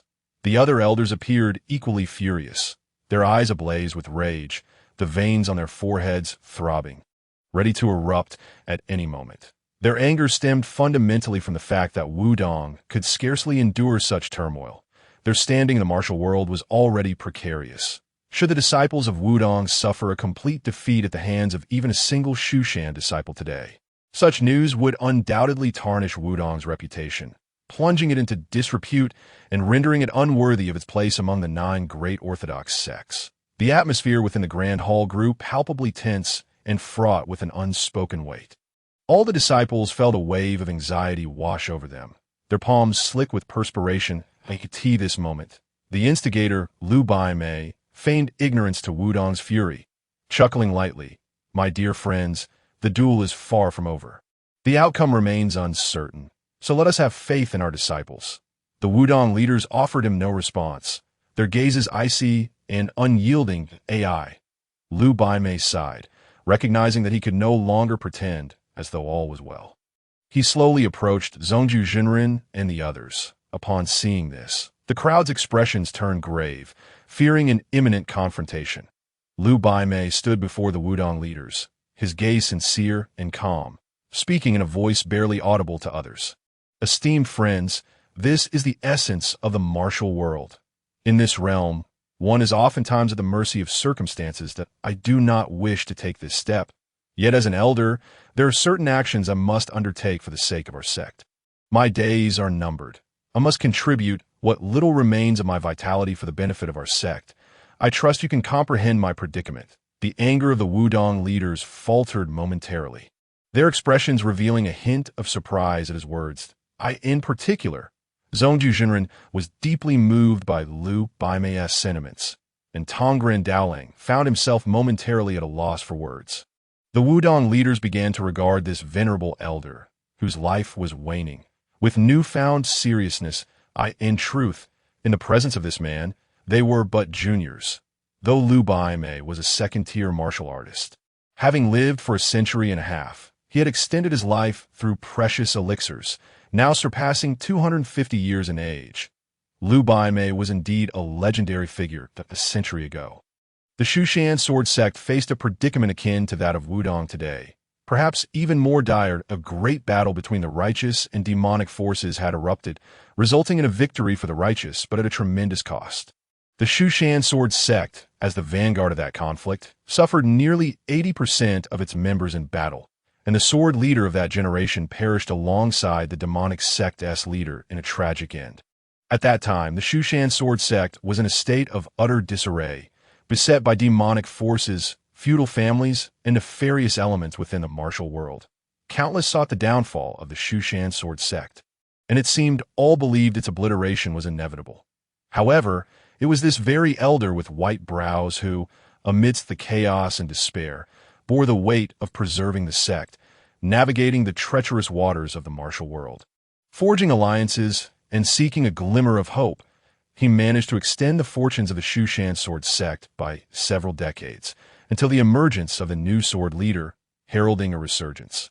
Even centuries later, his contributions would be immortalized in the annals of martial history. As one traverses the martial world, time hastens, and life is but a fleeting intoxication. Affairs of the world are like tides, and people are like water. One can only lament how few return from the martial realm. Zhongju Jinren cast a profound glance at Luo Divine, recognizing him as a figure both detestable and pitiable, yet deserving of admiration. Withdrawing his gaze, Zhongju Jinren declared, "Let the duel continue." After all, this was a straightforward contest of skill. At this juncture, he could not disregard the rules of the martial world and shamefully halt the proceedings. Regardless of the outcome, they had to press on. A collective sigh of relief escaped the disciples, who had nearly braced themselves for a brawl. Yet, the 14 disciples of Wudang now faced immense pressure, their countenances betraying their unease. How could they compete against such formidable opponents? The second round of the duel commenced once more. Ji Yu Lingsheng remained confident, inviting all opponents to face her simultaneously. This time, the Wudang disciples no longer held back. Acknowledging their inferior skills, they realized that whether one or many faced their adversary, the outcome would be equally humiliating. Thus, they decided to band together, perhaps improving their chances of victory. Consequently, 5 disciples ascended the stage, forming the 5-element sword formation, uniting their strength to confront the enemy. Their swords danced with vigor and fluidity, a formidable display of power and grace, weaving a tapestry of might and precision. The onlookers marveled at their agile movements, believing that even if they could not vanquish Gu Lingsheng, they could at least secure a stalemate. The arena erupted with cheers as all Wudang disciples rallied behind the 5. Alas, reality proved harsh. Even in the face of the 5-element sword formation, Gu Lingsheng unleashed a single strike, yet it was far more potent than her previous attacks. This time, the ethereal beauty of Gu Lingsheng took the initiative, moving with an astonishing speed that rendered her invisible to the naked eye. When she reappeared, she was already in an unexpected position within the 5-man formation, her sword slicing through the air with breathtaking swiftness. A radiant aura enveloped the arena, as if a cold moon had ascended, instilling a chill that penetrated to the bone. In an instant, Gu Lingsheng waved her hand, the sword light transforming into countless droplets of moonlight cascading down. It was as though the entire space had been bathed in silvery luminescence, and there was no escape from the impending destruction. Such a display of swordsmanship was breathtaking. The 5 disciples' faces paled as their recently formed sword formation was shattered in an instant. The event unfolded too swiftly for them to adapt. The chilling sword light tore through the air, bearing down upon them. They felt an icy grip seize their very souls. Suddenly, a series of muffled thuds echoed as splashes of red blossomed, and the 5 figures collapsed to the ground, each bearing a wound that stained their garments crimson. Ji Yu Lingsheng halted her assault, gracefully returning to her original position, with a sword in hand and hair flowing like silk. Her striking silhouette left the onlookers breathless. The 5 disciples clutched their wounds, rising with labored breaths, supporting one another in silence as they exited the arena to tend to their injuries. Although they had drawn blood, their wounds were not severe. Gu Lingsheng had shown restraint, withholding her full strength. Had it been a true fight to the death, they would have been rendered mere corpses. This moment, the arena fell silent. Everyone stunned into speechlessness. The audience was shaken to their core by Gu Lingxing's lunar strike. Was this the terrifying might of the Taiji sword body? Indeed, it was beyond what ordinary individuals could contend with. Gu Lingxing's strikes flowed effortlessly, as if she had honed her sword skills for countless years, embodying the mastery of an esteemed grandmaster. Each sword move surpassed expectations, akin to a nightmare that rendered all attempts at resistance futile. Moreover, she wielded that eerie, frigid power in the face of such a prodigious talent. Could any peer hope to rival her? The Wudang disciples found themselves enveloped in shock and despair, their spirits numbed by Gu Lingxing's overwhelming prowess. They could foresee their sect's impending defeat, their hearts heavy with sorrow. None could bear to witness their proud sect suffer such a blow, their honor trampled by outsiders. The Wudang leaders appeared ashen. Their fists clenched so tightly that their knuckles turned white, their hearts steeped in confusion. There was no suspense. The disparity was insurmountable. Shen Yan gently shook her head, then silently exited the grand hall, choosing not to witness any further the duel of swords. The disparity in strength between the two parties was glaring. The defeat of Wudang was a foregone conclusion, rendering further observation unnecessary. Yu Lingsheng had already comprehended the essence of the sword, attaining the 4th rank in martial arts, and possessed a formidable Taiji sword body. Her prowess was profound and inscrutable. In stark contrast, the Wudang disciples averaged around the 6th rank, with the strongest among them. The elder brother, Shen Yan, barely reaching the 5th rank. Even with the rudimentary techniques he had just begun to learn, his strength was still woefully inadequate to contend with Gu Lingsheng. Several hours later, outside the Grand Hall, a group of disciples clad in white from the Shushan sword sect strode forth with great vigor, their spirits soaring, faces betraying an unmistakable delight. A throng of disciples surrounded Gu Lingsheng, showering her with incessant praise and compliments. Clearly, the duel had come to a close. Within the hall, however, despair reigned. They had all been vanquished. She was far too powerful, and not a single person stood as her equal in swordsmanship.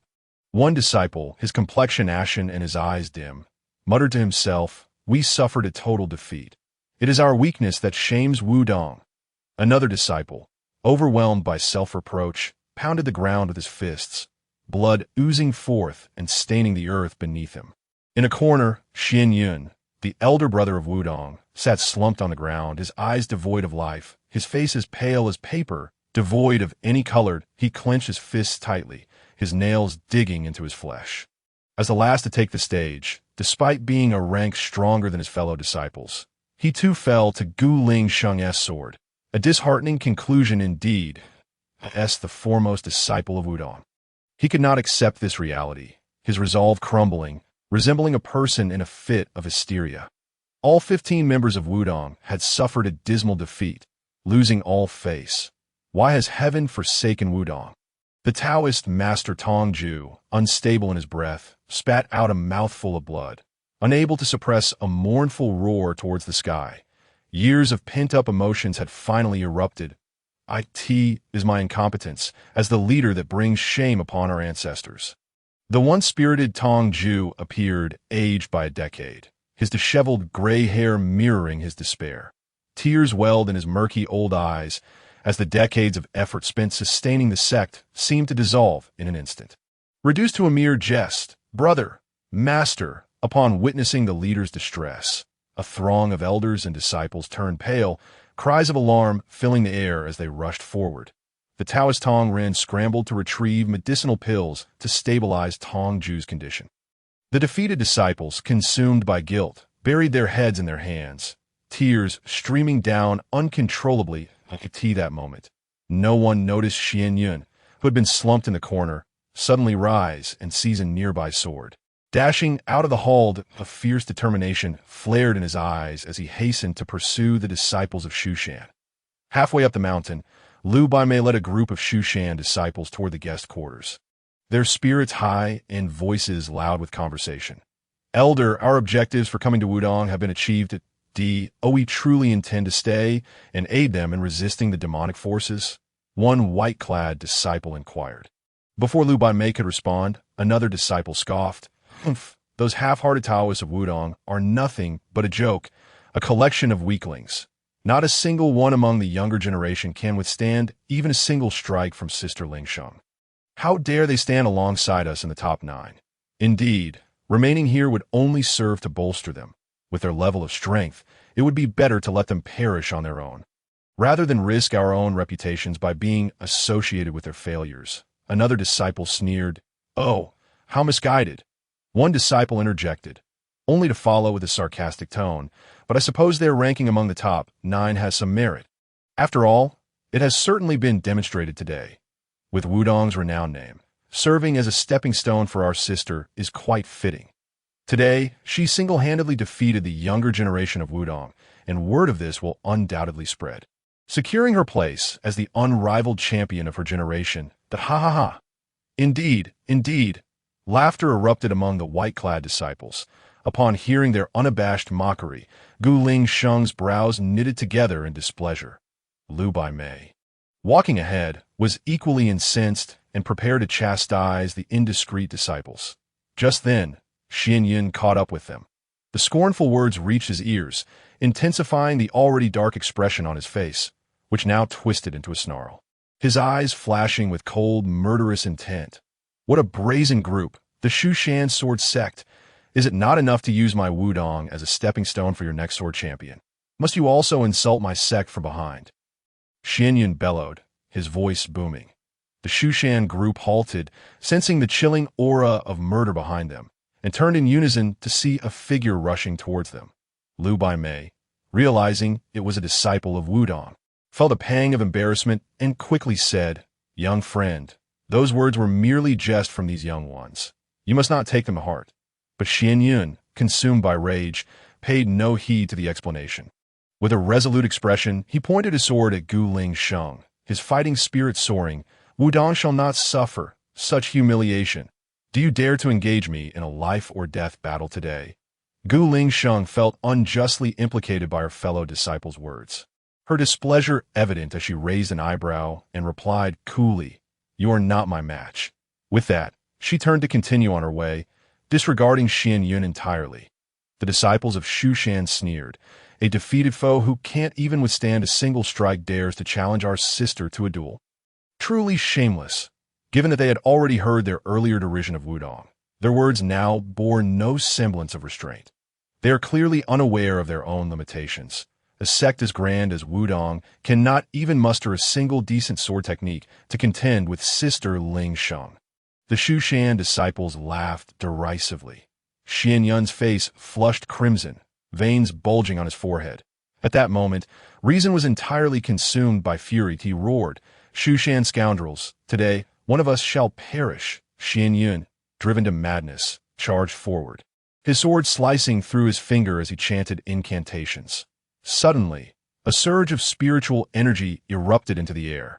The long sword in his hand expanded exponentially, radiating brilliance as it transformed into a colossal sword of spiritual light. Several yards in size, in his frenzy, Shen Yan unleashed his most powerful technique, the sword of spiritual light. Upon its emergence, the Shushan disciples turned pale with terror. Lu Bai, eyes narrowing, shouted, "Young friend, do not act impulsively." But the unhinged Shen Yan was beyond heeding any words. With a decisive gesture, he directed the sword of spiritual light, which blotted out the sky, straight toward Gu Lingsheng. Sensing the overwhelming energy, Gu Lingsheng had already turned back, and as she spun around, she saw the colossal sword hurtling toward her. Yet her clear, bright eyes remained as unyielding as ancient ice, devoid of any disturbance. She silently regarded the sword of spiritual light, then gently closed her eyes, seemingly allowing the titanic weapon to descend upon her. "Sister, be careful." The surrounding Shushan disciples cried out in alarm. Lu Bai, gathering his inner strength, grasped the hilt of his sword, poised to intercept Shen Yan's assault. Whoosh! The sword of spiritual light sliced through the void, descending swiftly, mere meters from Gu Lingsheng's head. But at that moment, Gu Lingsheng's eyes shot open, and in a flash, she drew her sword, pointing it skyward. an icy sword intent soaring towards the heavens. The air around her surged violently, transforming into a swirling tempest of frost, instantly encasing the surrounding flora and fauna in ice, turning the area within 100 meters into a winter wonderland. Heavenly cold barrier. With a graceful lift of her jade hand, Gu Lingsheng moved with the swiftness of lightning. The glimmer of her sword shimmered, and in the blink of an eye, she unleashed thousands of strikes, each one a chilling star, with a sword aura so frigid it sent tremors through the air, instilling fear in all who beheld it. Suddenly, a piercing sword energy enveloped the heavens and the earth, ultimately coalescing into a massive silver toad. As Gu Lingsheng executed her final thrust, the silver toad emitted a sharp sound, tearing through space to confront the luminous giant sword. This was her most formidable sword technique to date, its power immense and perilously close to that of a third-tier master, under normal circumstances. She would never have resorted to such a move, as she had yet to fully master it. The true extent of its destructive potential remained a mystery to her. It was only due to the abrupt and dire threat posed by Shen Yan that she was compelled to unleash this technique. Boom! As the sword energy and the silver toad clashed in midair, the surrounding atmosphere violently compressed and exploded, sending shock waves rippling outward, visible to the naked eye. Sister, how powerful, thought the disciples of Mount Shu, shielding their eyes against the stinging winds. With a sharp crack, a visible fissure appeared on the luminous giant sword, spreading at an astonishing speed before it erupted with a resounding bang, shattering into pieces. The terrifying backlash struck Shen Yan with brutal force. Thud! Shen Yan's body was sent flying as if struck by an immense force, blood spewing from his mouth, akin to a shrimp arched in agony, tumbling through the air before crashing heavily to the ground, stirring up a cloud of dust. I cannot stand against her, Shen Yan muttered to himself. Regaining clarity in that fleeting moment, the sense of despair welled up within him, and he succumbed to unconsciousness. However, Gu Lingsheng's assault had not yet subsided. Countless beams of sword light descended with blinding speed, poised to strike Shen Yan. This is bad, Luo Divine exclaimed, panic etched across his face. Gu Lingsheng, too, realized the gravity of the situation and let out a soft gasp. This was the first time she had employed this sword technique in combat, and she was unable to control its intensity. Thus, although she had defeated Shen Yan, the situation had spiraled out of control, veering in an unforeseen direction. Given Shen Yan's current state, even a single beam of sword light would spell certain death, let alone the multitude now falling upon him. If they struck, there would be nothing left but bones. That moment, it was too late to intervene. To Gu Lingsheng's complexion paled. She did not wish to take a life. Luo Divine's expression turned grim, cursing under his breath. What a predicament! If this Wudang disciple were to perish here today, it would spell great trouble. Wudang is already in a volatile state. If they discover one of their own has been killed, they will surely seek vengeance, igniting a war with us at Mount Shu. This is dire. Luo Divine's countenance was weighed down by an unprecedented gravity, devoid of any trace of calm in that moment. They could only watch helplessly as the sword light descended. Many disciples of Mount Shu had already covered their eyes. Sigh. Just as the sword light was mere inches from the unconscious Shen Yan, causing every hair on his body to stand on end. A sudden sigh echoed through the in the next instant. An overwhelmingly powerful aura enveloped the space, akin to the might of heaven, instilling a paralyzing fear that left everyone gasping for breath. The entire world seemed to freeze in that fleeting moment. The piercing sword light, now touching Shen Yan's skin, encountered an unfathomable resistance, as if a formidable force prevented it from descending. Then, as if someone had gently snapped their fingers, a resonating hum rippled through the space shrouded in divine might.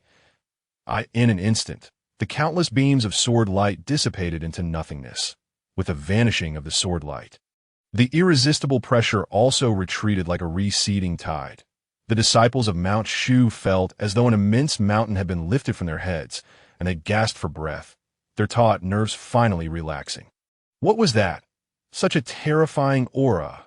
It felt as though their very souls were trembling, their bodies no longer their own, as if they were standing before divine wrath that a wave of astonishment washed over the disciples of Mount Shu.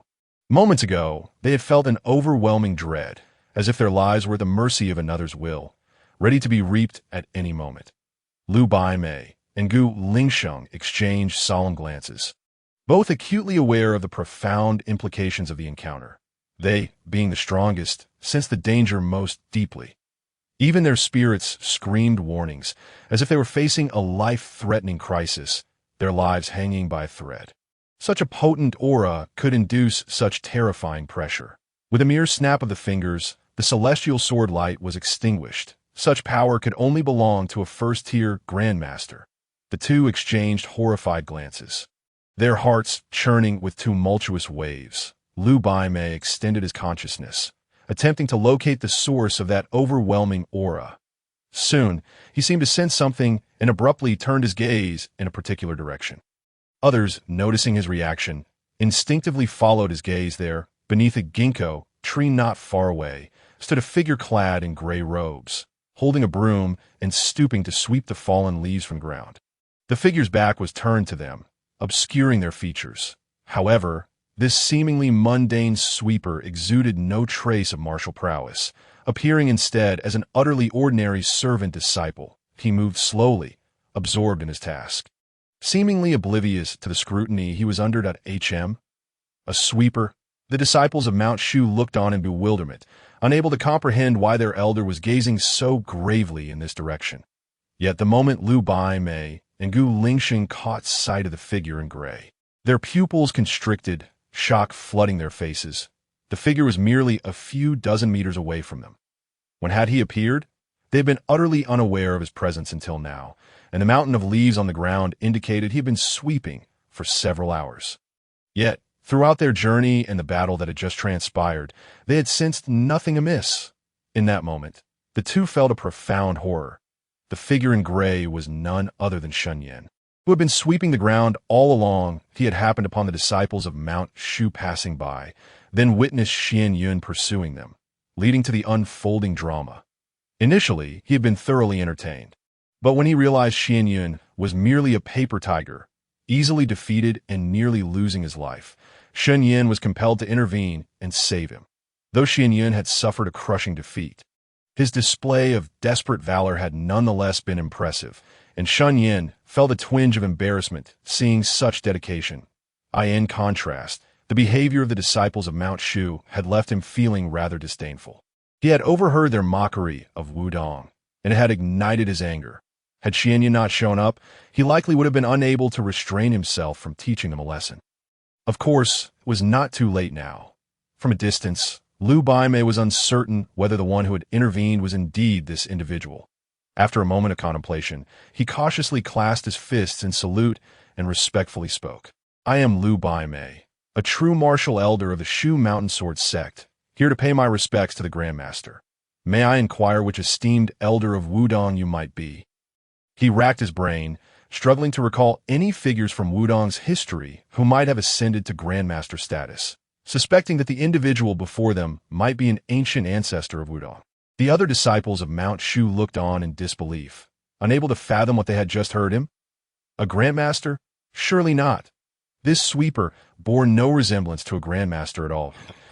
As Lu Baimei's voice resonated. Shen Yan paused his sweeping momentarily, responding without lifting his head. Me? I am merely an ordinary sweeper of Wudang. I am not some esteemed elder or ancestor. You have mistaken me for someone else. Yet upon hearing Shen Yan's words, delivered with a placid demeanor, Lu Baimei's expression grew increasingly grave. It was evident that the other party had already noticed their scrutiny. However, he chose to disregard them, remaining focused solely on sweeping the fallen leaves, as if they were of no consequence. In Lu Baimei's eyes, Shen Yan's presence became ever more enigmatic. How could such a person possibly be an ordinary attendant? Lu Baimei's conviction deepened. The individual before him must be the Grandmaster who had just displayed such formidable prowess. Yet, this mysterious figure seemed reluctant to unveil his identity. Grandmaster, have you been here all along? He inquired, his tone uncertain. Upon hearing this, Shen Yan paused in his task, finally turning to face them. His expression was impassive, yet he sighed with profound significance. Did you not see this vast expanse of fallen leaves? Naturally, I have been here all along to tidy them. The sword sect of Shushan is indeed remarkable.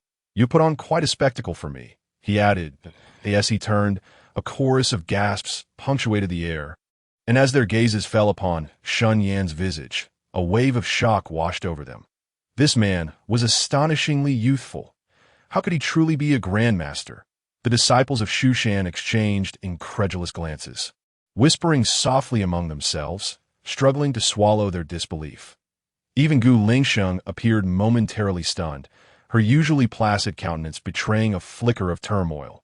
Lu Baimei, however, regained his composure swiftly. He understood that martial artists often experienced a phenomenon of rejuvenation after breaking through to the first rank, with many aged warriors opting to expend significant internal energy to revert to their youthful appearances. The individual before him was likely one such elder, returning to the vigor of youth. This was not an extraordinary occurrence.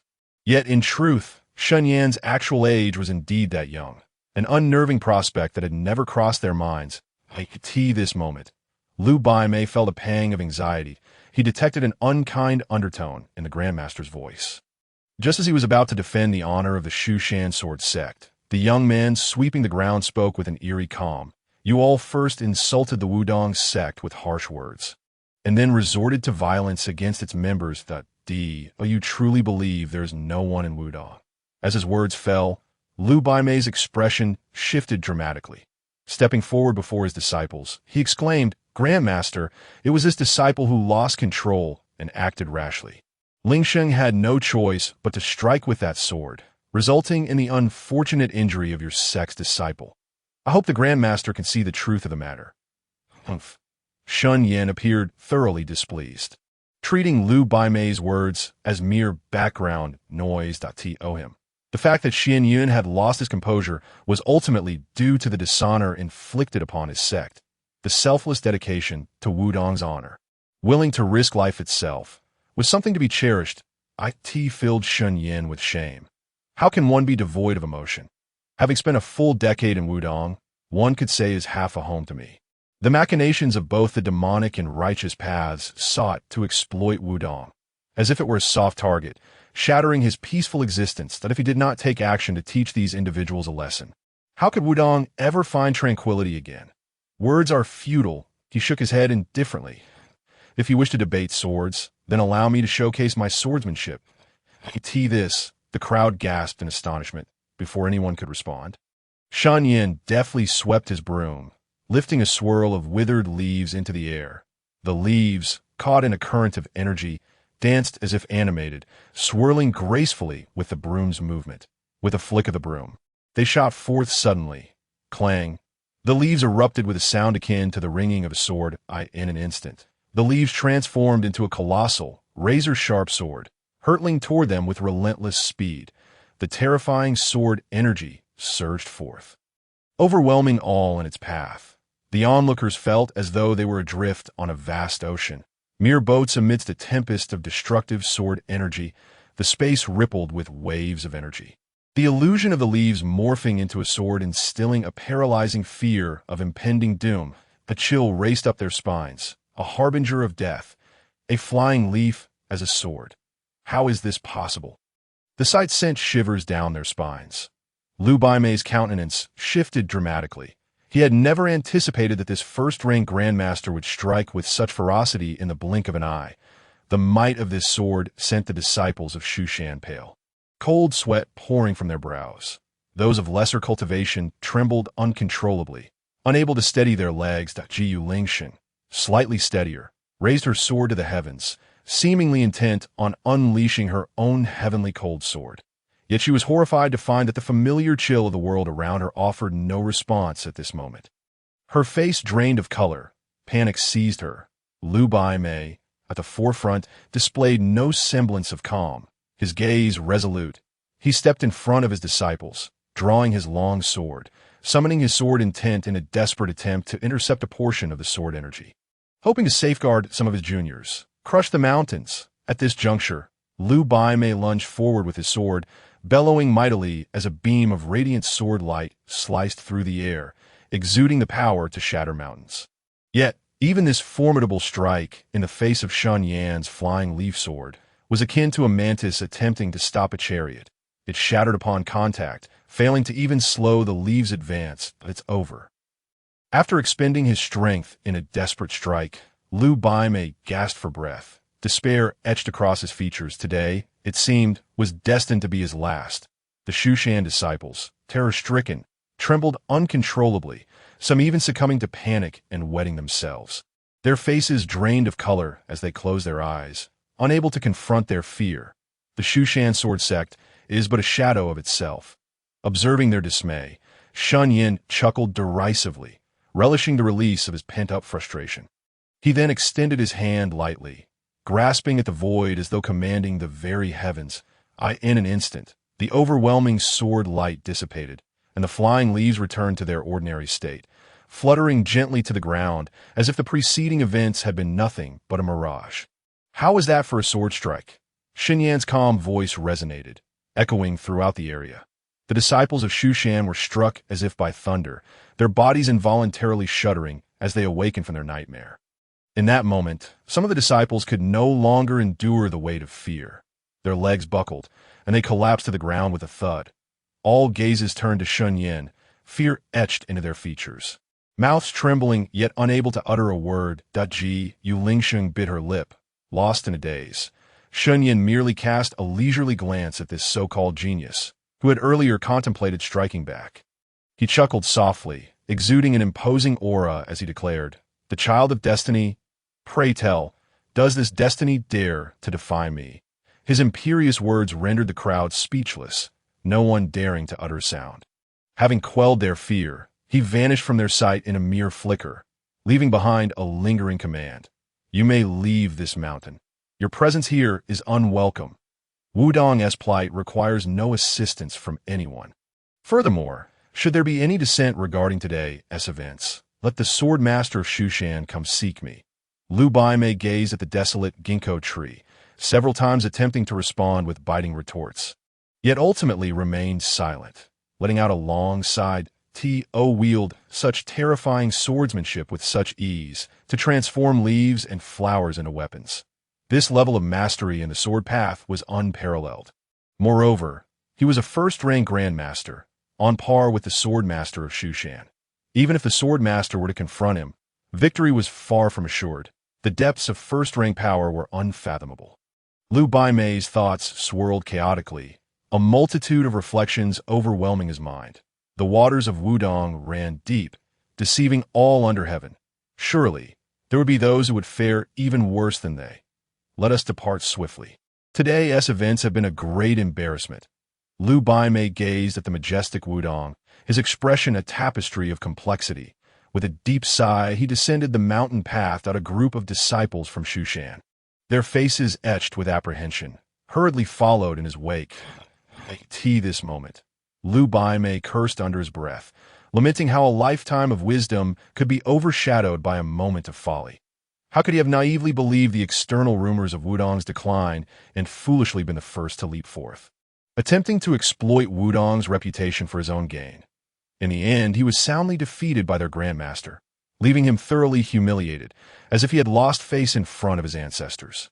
Yet he was utterly unprepared for the revelation that concealed within Wudang lay such a formidable and domineering hidden master.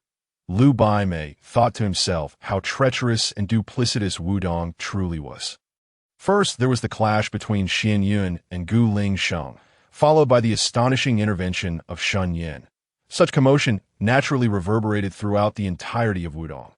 Dozens of figures traversed the mountains, and soon the esteemed Master Tongju, accompanied by a multitude of elders and disciples, made their way to the halfway point of the mountain to ascertain the unfolding events. Upon reaching the battlefield, they were met with a scene of utter devastation, clearly indicative of a grand confrontation. The expressions of all present turned grave, their understanding deepening. Their gaze quickly fell upon the unconscious Shen Yan sprawled on the ground, eliciting gasps of shock. Some rushed forward to assess his injuries, checking his pulse and administering care.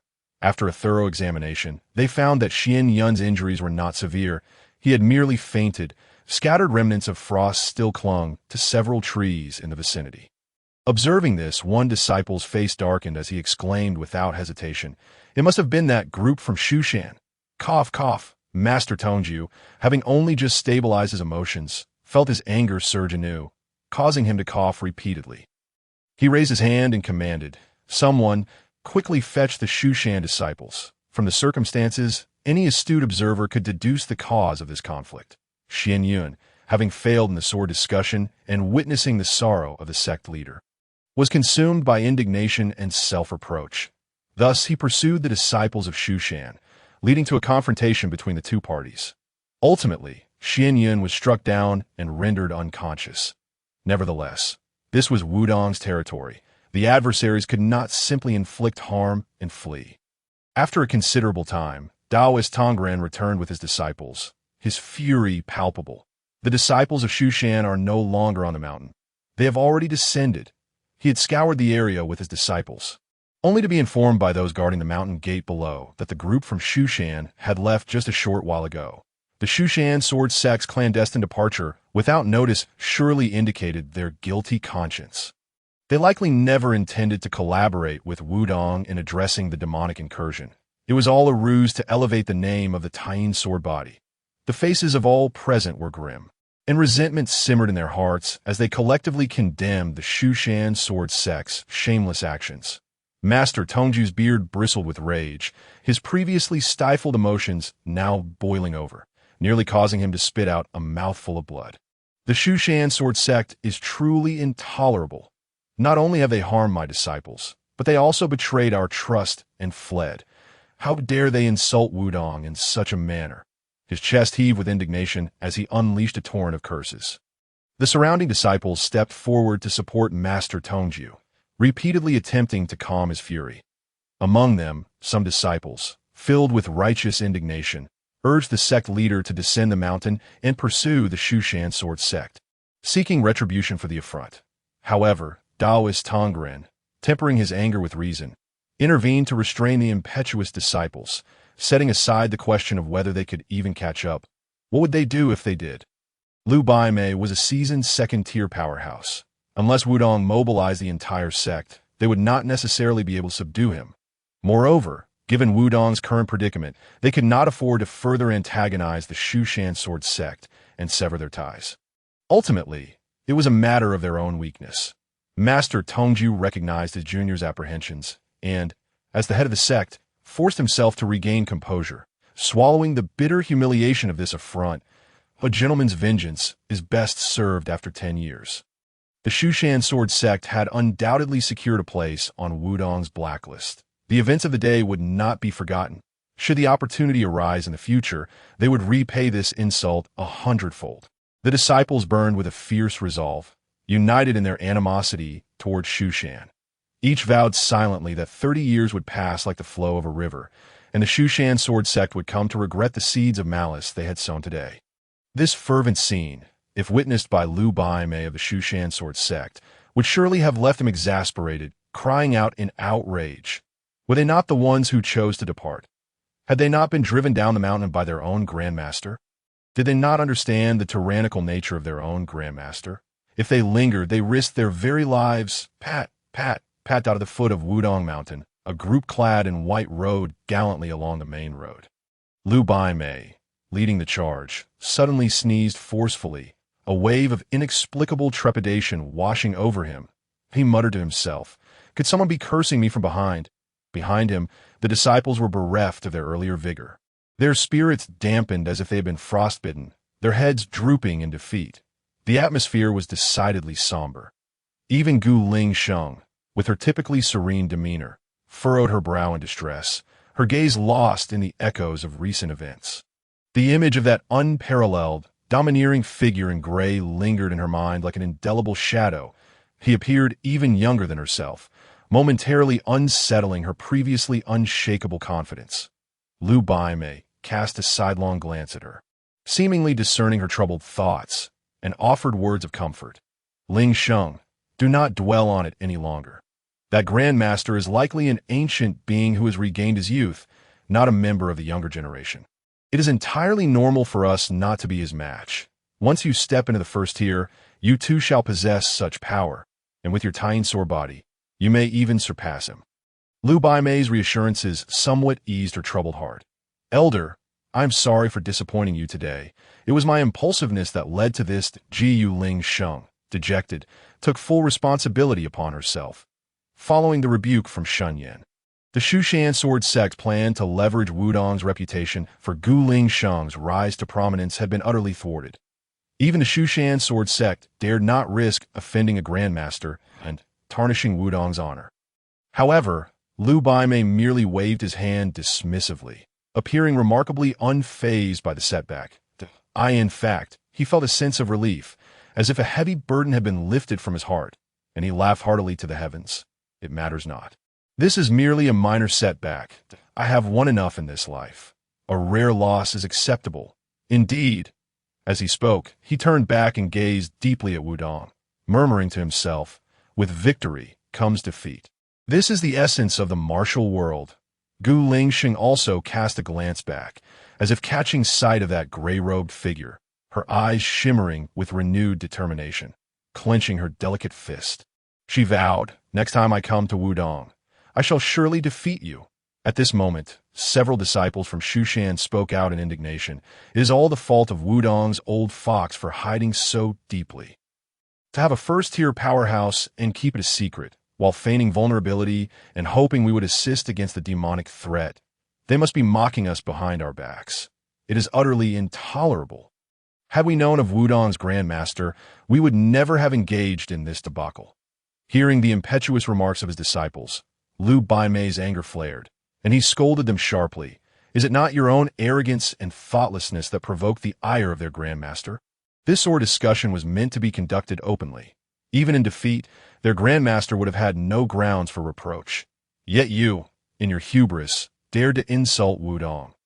Once the matters at hand were resolved. Upon returning to the mountain, each of you shall transcribe the sect rules 1,000 times as punishment, reflecting deeply on your actions, and then undergo 3 months of training in the demon sealing tower to temper your arrogance. Luo Baimei delivered a stern reprimand to the disciples. All present were rendered speechless, their mouths agape, unable to close, their eyes betraying a glimmer of fear, as if they had witnessed a most tragic predicament. Copying the rules 1,000 times was not what instilled terror. It was the prospect of entering the demon locking tower that truly frightened them. The demon locking tower, a forbidden place of the Shushan Sword sect, akin to the Wudang's nether cave, housed countless formidable demons, shrouded in darkness and fraught with peril. Moreover, the Shushan Sword sect maintained a notoriously strict and ruthless discipline. Disciples venturing into the demon locking tower did so without the protection of elders, relying solely on their own strength to survive, where a single misstep could lead to tragic demise. Hence, their palpable dread of the tower. Ji Yulingxing's lips curled into a smile of delight. She had long grown weary of her fellow disciples, harboring a deep-seated disdain for them. Were it not for her position as the chief disciple, she would have relished the opportunity to teach them a lesson. Witnessing their woeful expressions brought her further joy, and she turned to Luo Baimei, inquiring, Elder, given that our mission to Wudang has failed, where shall we venture next? Since we cannot provoke Wudang, let us proceed to the Sangjian Villa. Luo Baimei pondered for a moment before deciding. Sangjian Villa? A spark of excitement ignited in Gu Lingxing's bright eyes. Sangjian Villa was a significant power in Wanzhou, boasting a lineage spanning over a millennium. Its history more profound than that of Wudang, one of the 9 great sects of the martial world, and its foundation equally robust. Renowned for its mastery of swordsmanship, Sangjian Villa was celebrated for its vast array of sword techniques. And it also excelled in the art of sword forging, garnering immense fame.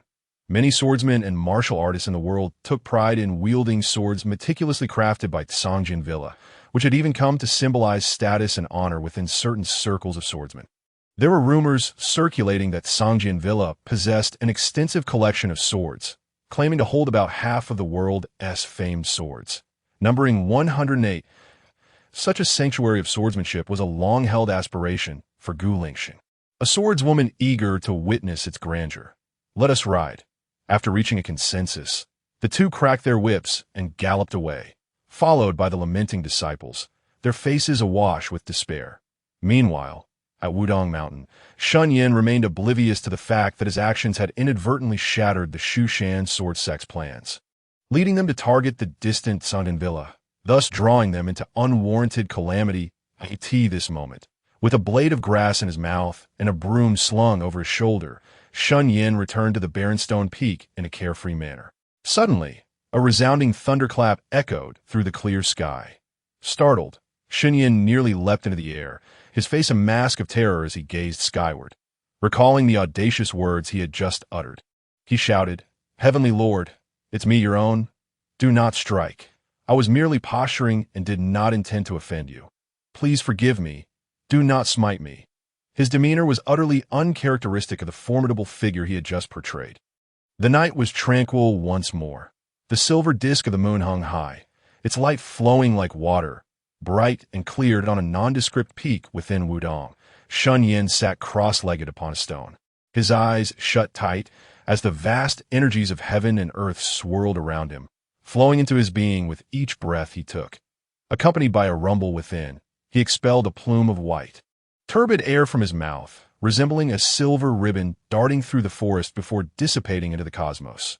Slowly, he opened his eyes, his gaze like lightning, swiftly scanning the void. His internal energy had progressed slightly within his dantian. Yet this improvement felt negligible to Shen Yan, akin to a mere drop in the vast ocean. "This pace is far too slow," he sighed, dissatisfied, shaking his head. After a decade of arduous training, combined with the inner strength garnered from the purification of karmic energy, his internal power had reached an impressive 300 years. This was comparable to some of the venerable masters of the world. Moreover, he had cultivated pure yang internal energy, a superior form of internal power, exceptionally refined, with scarcely any rival in quality. Despite reaching such a profound level of internal strength, Shen Yan felt it insufficient. This was a chaotic era teeming with demons, fraught with danger, and he needed to become the strongest to live a truly carefree life. Fortunately, no one was privy to his thoughts at this moment. Otherwise, they would surely be envious to the point of bloodshed. In just 10 years, he had ascended from an ordinary person to a grandmaster, possessing 300 years of internal energy. Even scouring all of history would reveal no such prodigious individual. Yet despite this, he remained unsatisfied. Such a sentiment was utterly extravagant. Countless martial artists roamed the world, and many would spend their entire lives striving to attain such heights. To become a second-tier master was already considered an extraordinary achievement. However, at Shen Yan's level, it was indeed unreasonable to be content with mere internal energy. Although he was currently unaware of how to transcend beyond the first tier, he understood that internal energy was undoubtedly a crucial factor. Accumulating this energy to its peak would significantly aid in breaking through to the next realm. Yet, he pondered how much time it would take for his internal energy to reach its ultimate form at this rate. In his view, the essence of martial arts was fundamentally about refining one's spirit, energy, and soul. The body represented essence, internal energy represented chi, and the soul represented spirit. If the first two could be perfected, then he would merely be lacking in spirit. However, this notion of spirit was currently too abstract for Shen Yan, and he needed to acquire more advanced techniques to grasp its essence. Thus, descending the mountain had become an urgent matter. Yet, recent turmoil within Wudang, coupled with external threats, compelled him to remain on the mountain. After all, having spent a decade in Wudang, he had developed a deep attachment to it and wished to see this beautiful land spared from the ravages of war, not wanting to witness countless disciples perish in battle. With his first-tier mastery, Shen Yan was attuned to the natural world, able to faintly sense matters intrinsically linked to his existence. The winds of change were palpable. He had sensed a shadow looming over Wudang Mountain, a whiff of impending crisis, and an ominous foreboding of calamity approaching. That I must resolve this impending disaster for Wudang before I could descend the mountain with peace of mind. With that thought, Shen Yan adjusted his mindset, rising to depart, stealthily making his way back to the servant quarters. As he journeyed halfway, His peripheral vision caught sight of a figure at the base of a nearby cliff. Bathed in moonlight, the silhouette of a sword dancing gracefully. Who could be practicing swordplay at this hour?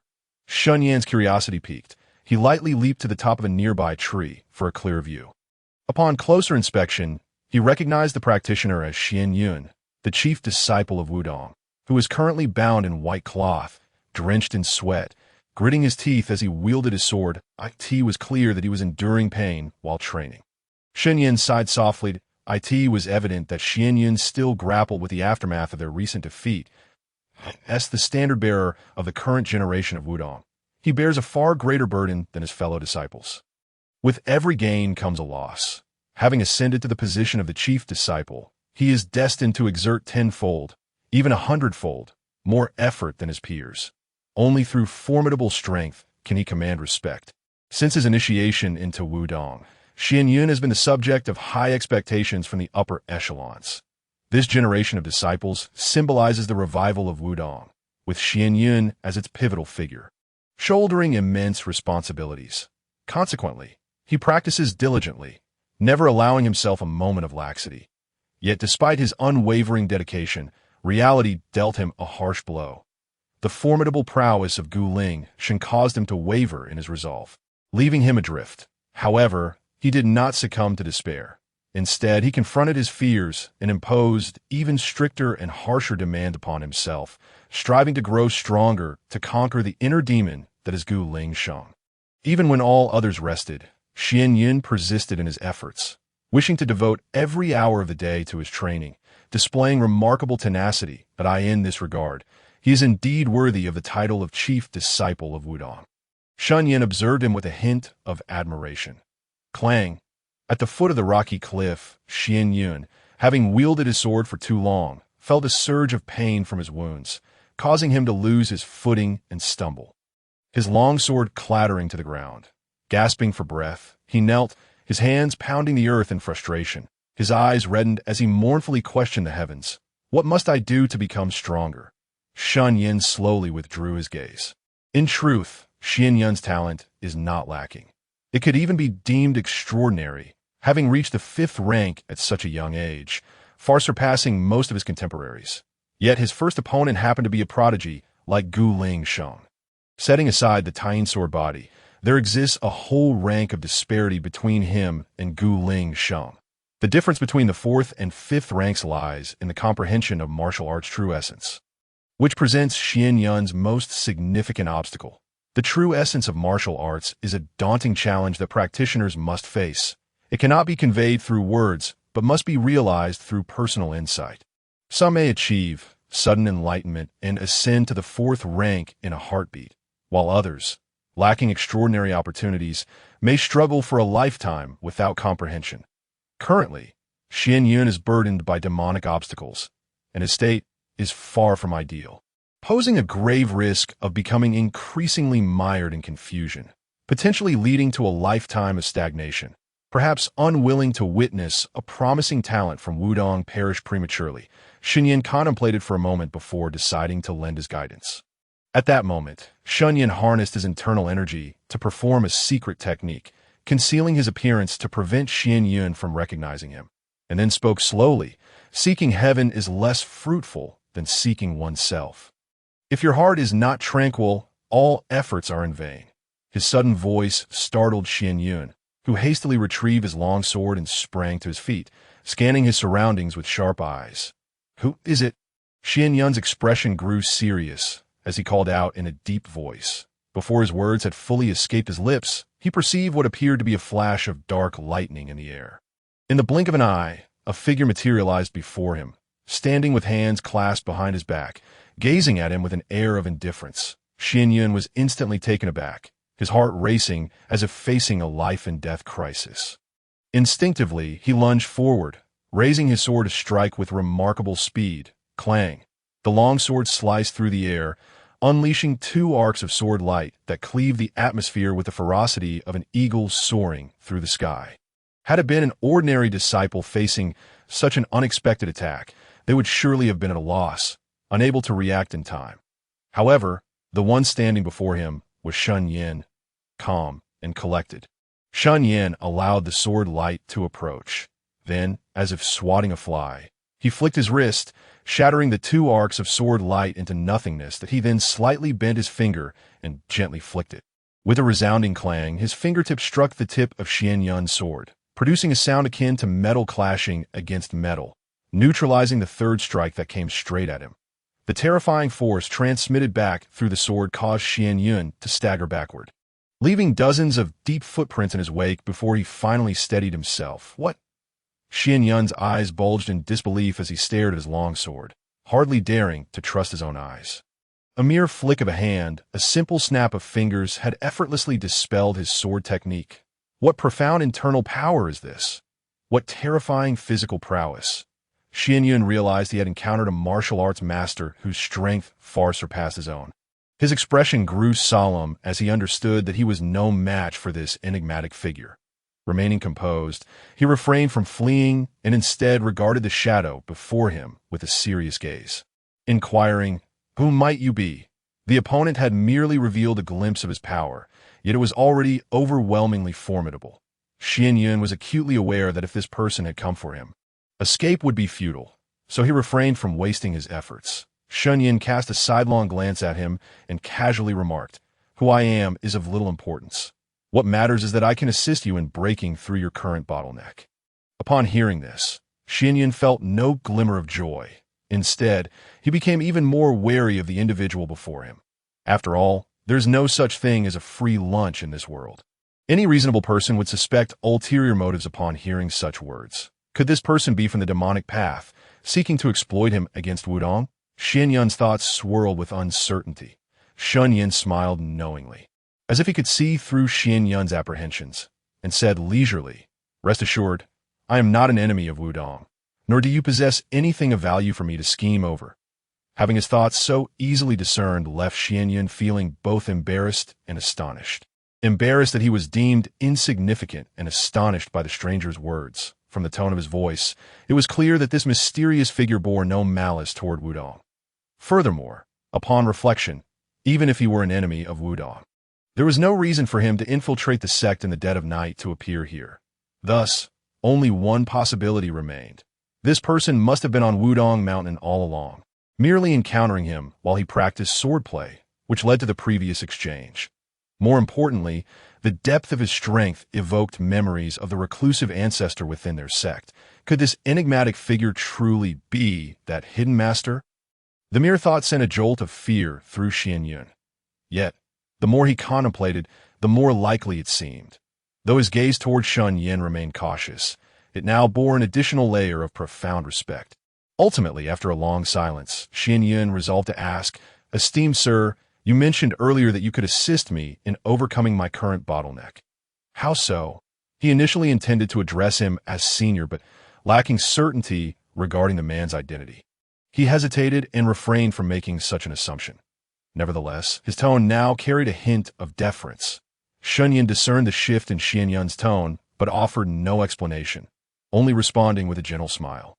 "Do not forget that I previously stated, seeking heaven is less fruitful than seeking oneself. Ultimately, it relies on you that if your heart is not at peace, nothing will suffice." Shen Yan imparted this wisdom, his calm voice resounding once more. "Your swordplay is too rigid and perilous, ill-suited to your nature. If you wish to comprehend the true essence of martial arts through swordplay, given your current style, it will be akin to climbing to the heavens." From Shen Yan's earlier confrontation with Guling Sheng and the various sword techniques he had just practiced, Shen Yan quickly identified the flaw in Shen Yan's inability to grasp the true essence of martial arts. Shen Yan's sword techniques are always forward-driven, seeking to strike decisively against the enemy. However, it is evident that this approach harbors significant drawbacks. Should he unleash a strike and his opponent withstand it, he would find himself entirely at a disadvantage, bereft of any opportunity to turn the tide. Too rigid and perilous, Shen Yan furrowed his brow, lost in contemplation, clearly reflecting on Shen Yan's word as time passed. Shen Yan's gaze gradually brightened, suggesting he had grasped the deeper meaning behind Shen Yan's advice.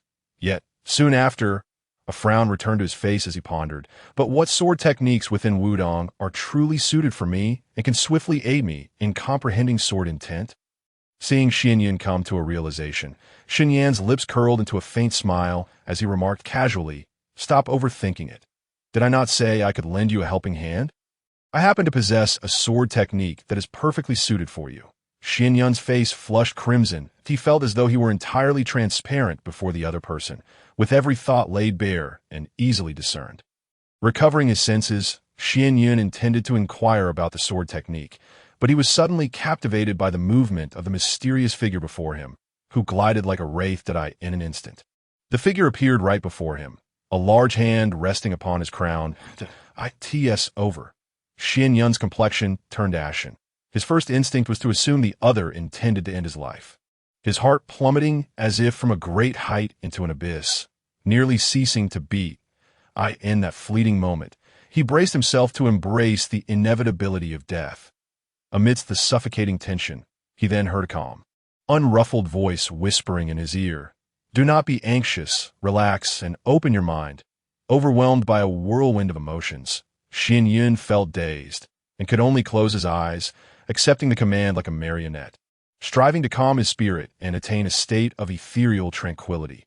Shortly thereafter, he sensed the hand upon his forehead radiating a gentle warmth in that fleeting instant, he vaguely perceived a peculiar energy infusing his mind. As his vision shimmered with an otherworldly light, akin to pages of a sword manual unfolding before his eyes, there was a golden figure demonstrating sword techniques, each move meticulously executed. The rock-solid sword technique. Shen Yan's lips moved, murmuring incessantly. He lost track of time as he absorbed the entirety of the sword manual. When he finally opened his eyes, taking a deep breath, he expressed his gratitude to the elder for imparting such knowledge. However, just as he began to articulate his thanks, he found himself alone, the space before him utterly vacant, devoid of any trace of the mysterious figure. Shen Yan scanned his surroundings. The moonlight bathed the scene in tranquility. The rustling trees casting playful shadows. Everything appeared as it should, with no other signs of the extraordinary encounter. It was as if the events that had transpired were merely a fleeting dream. Yet the tangible sword techniques now residing in his mind attested to the reality of the mysterious figure's teachings, dispelling any doubts of it being merely an illusion. A sudden epiphany. That individual was undoubtedly a revered ancestor of Wudang. Shen Yan was struck with profound astonishment, as if awakening from a dream, feeling disoriented. Alas, he lamented inwardly, filled with regret for not having sought further guidance from such a formidable figure, realizing he had missed a golden opportunity. This was a grandmaster of unparalleled stature. What an extraordinary chance he had let slip away. If the sect leader and elders were to learn of this, he could only imagine the repercussions he would face. Shen Yan's heart ached, akin to a wound that bled profusely. He chanted the Pure Heart Sutra several times, striving to attain a state of calmness. Although he had not received additional counsel from the ancestor, acquiring even a single sword technique was a monumental blessing, a treasure of incalculable worth. One must learn to be content to find joy. Thus, Shen Yan consoled himself, allowing his spirits to settle somewhat. With newfound clarity, he began practicing the rock-solid sword technique imparted by Shen Yan. With each stroke, it felt as if he had opened the door to the realm of swordsmanship. The rock-solid sword technique was a secret manual that Shen Yan had signed years prior. Though not a part of the Wudang lineage, it was created by one of their own. Over a century ago, a disciple named Wang Shi, who had joined Wudang at the tender age of 15, devoted himself to swordsmanship for 6 decades. Despite his limited talent, he was an unparalleled sword enthusiast, often engaging in duels, suffering 30 years of defeats before finally achieving a semblance of success in his later years. His journey was fraught with challenges and tragedies. Yet, Wang Shi never succumbed to despair, never relinquishing his 3-foot-long blade. In the twilight of his life, reflecting upon his arduous path, he ultimately grasped the essence of his swordsmanship and forged a unique style. The rock-solid sword technique. True to its name, the rock-solid sword technique embodies unwavering stability, akin to a mountain of granite, impervious to all. Its strikes are formidable yet composed, akin to a bastion amidst turbulent waters. The technique emphasizes an indomitable spirit. When faced with any formidable opponent, one must remain resolute and unwavering, allowing no weaknesses to be exposed, thus rendering the adversary powerless and invulnerable. Wang Shi even bestowed an alternate name upon this technique, the unyielding sword technique. Upon creating the technique, he laughed heartily at the heavens before passing away, utterly satisfied. Unfortunately, Wang Shi remained but an outer disciple, his name largely unrecognized. Consequently, the sword techniques he left behind were neglected, cast aside like worn-out footwear in the library. Submerged in a vast sea of martial arts tomes, forgotten by all that it is likely that even now, locating them would prove impossible. That it was only when Shen Yan encountered Shen Yan that he felt a surge of inspiration. Deciding to unveil this gem from the depths of obscurity, he believed that one day, this technique would shine brilliantly in Shen Yan's hands, astonishing the world. Under the moonlight, Shen Yan's swordplay became increasingly fluid and natural, his mastery growing exponentially. Within merely half a stick of incense, he had already reached a minor proficiency in the rock-solid sword technique. This method, transitioning from simplicity to complexity, was easy to grasp. Primarily revolving around the four key principles of guard: attack, speed, and slowness. Although this differed vastly from Shen Yan's previous sword styles, he felt an inexplicable resonance between his own indomitable spirit and the rock-solid sword technique, leading to rapid progress. This unparalleled sense of connection made Shen Yan feel as though the technique had been tailor-made for him. At that moment, he sensed that once he fully mastered the rock-solid sword technique, it would coincide with the crystallization of his true martial essence. Should he reach the fourth tier, he believed that when he next encountered Gu Lingsheng, even if he could not defeat her, he would at least no longer be vanquished. In the depths of night, the sword glimmered with light, illuminating the surroundings. Why now? Shen Yan seemed transformed, his eyes sparkling with vitality, his demeanor exuding confidence, each swing of the sword imbued with an aura of majesty. Within this vigor lay an undercurrent of profound strength that, in leisurely days of tranquility, he remained blissfully unaware of the troubles that brewed. Following the impartation of knowledge that evening, Shen Yan returned to his unremarkable routine.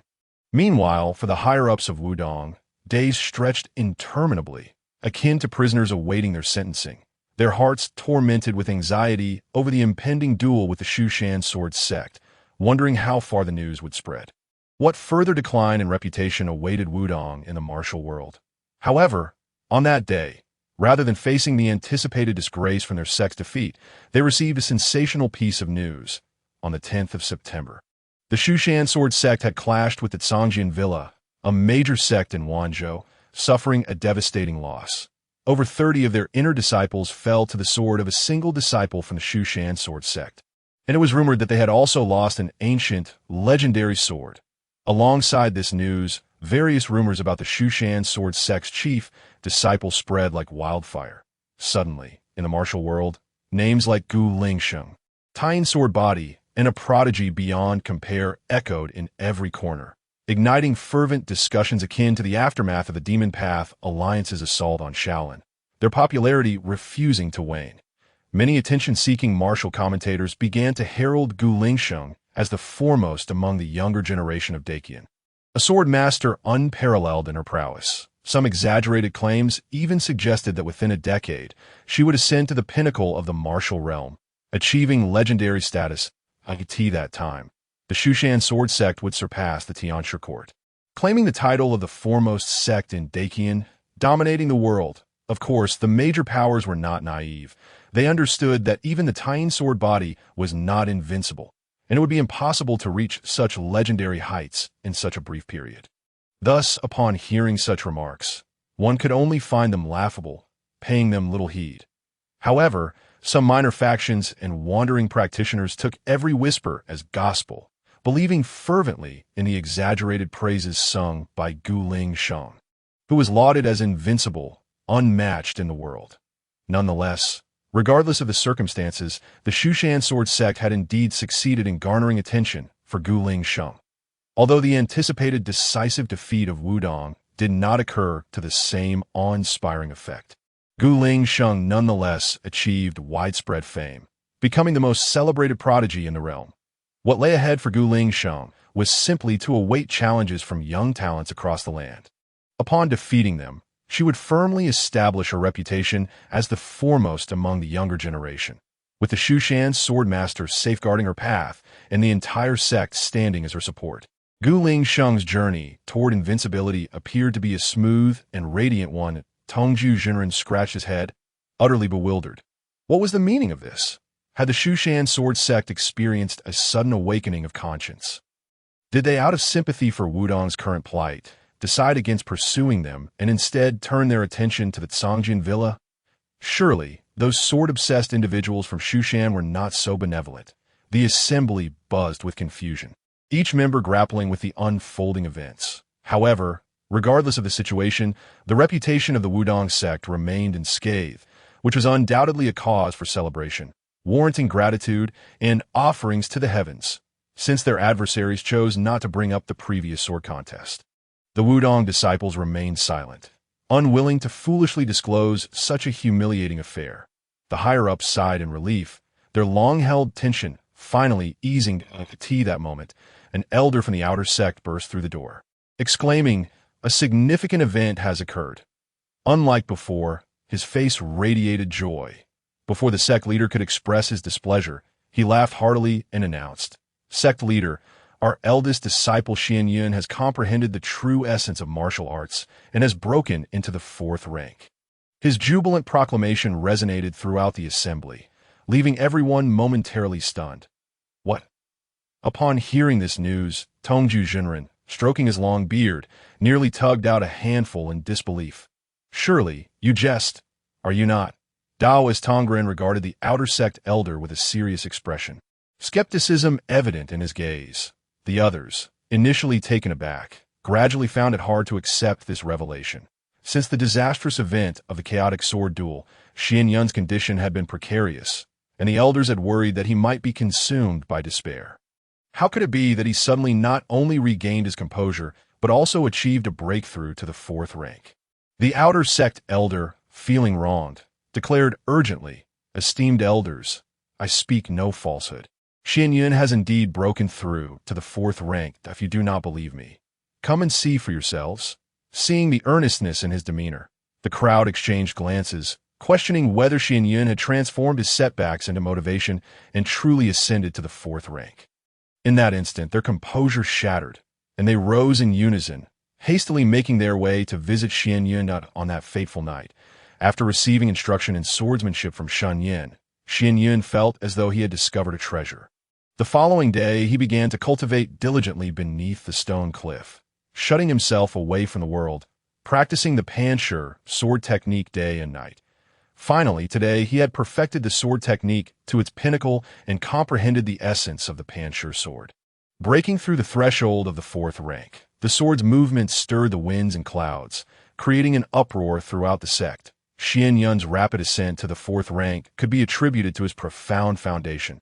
He had only needed the final push to cross the threshold, and undoubtedly, his remarkable talent played a crucial role. Upon acquiring the Panshur sword technique, it was as if he had taken flight, soaring to new heights. In the place where Shen Yan secluded himself, a throng of people had gathered. The news of his breakthrough spread like wildfire throughout the sect, causing a sensation across Wudang Mountain. The atmosphere was electric as disciples rushed to witness Shen Yan's achievement. For a sect on the brink of decline, and for disciples who had recently suffered a significant defeat, Shen Yan's breakthrough held immense significance, capable of uplifting spirits and dispelling the gloom that loomed over the mountain like this moment before the grass hut. Shen Yan stood beneath the watchful gaze of countless eager eyes. Amidst the hushed anticipation, Taiji Zhenwu arrived, extending his trembling hand to carefully sense Shen Yan's aura. Soon, his body trembled with excitement, and a brilliant light shone in his eyes. Everyone held their breath. In the profound silence, Taiji Zhenwu, invigorated and agitated, spoke with a quivering voice. "The ancestors are watching over us. Blessing Wudang. Our disciple Shen Yan has broken through to the 4th rank." His words sent shockwaves through the assembly. A thunderous cheer erupted, and many disciples were moved to tears, captivated by the dazzling figure at the center of it all. Congratulations, senior brother Shen Yan. The resurgence of Wudang is within reach. The disciples rejoiced in unison, extending their heartfelt congratulations. Shen Yan stood tall and composed, having matured significantly during his time of seclusion. His demeanor was serene, his mind as tranquil as a still pond. He understood that his breakthrough to the fourth rank was entirely due to the mysterious ancestor's teachings. With a gaze directed toward the horizon, he whispered softly, "Ancestor, can you see me? Your kindness in imparting knowledge shall never be forgotten. I, Shen Yan, will not fail to live up to your expectations." As the entire sect reveled in the excitement, the orchestrator behind these events, Shen Yan, remained blissfully unaware, lazily making his way to the summit of Wudang to sign in. To date, he had signed in at every location on Wudang Mountain, and the repeatable sites were no longer available, leaving only the summit as his last opportunity for a sign-in. Yet today, without any warning, the system had removed the Wudang summit from the list. Shen Yan was prepared for this, feeling no shock. However, he was taken aback when the notification sound from the sign-in system differed from the usual. This time, the sign-in location, Wudang Summit. Ding! Sign-in successful. Congratulations to the host for accumulating 500 sign-ins at Wudang Summit and receiving the supreme reward. The innate divine, ability heavenly desolate divine, with a rune ceiling. The vertical pupils vanished. Shen Yan reopened his eyes. "I'm this handsome, and now I have a divine I bestowed upon me. This meant to align me with Erlang Shun. This feels like a surefire protagonist's destiny." It dawned on him that he was not a child of destiny, but rather the nephew of the heavens. Shen Yan sighed dramatically, his tone tinged with foam melancholy, though a mischievous grin played upon his lips, the corners of his mouth curling in a manner reminiscent of a battle-hardened deity.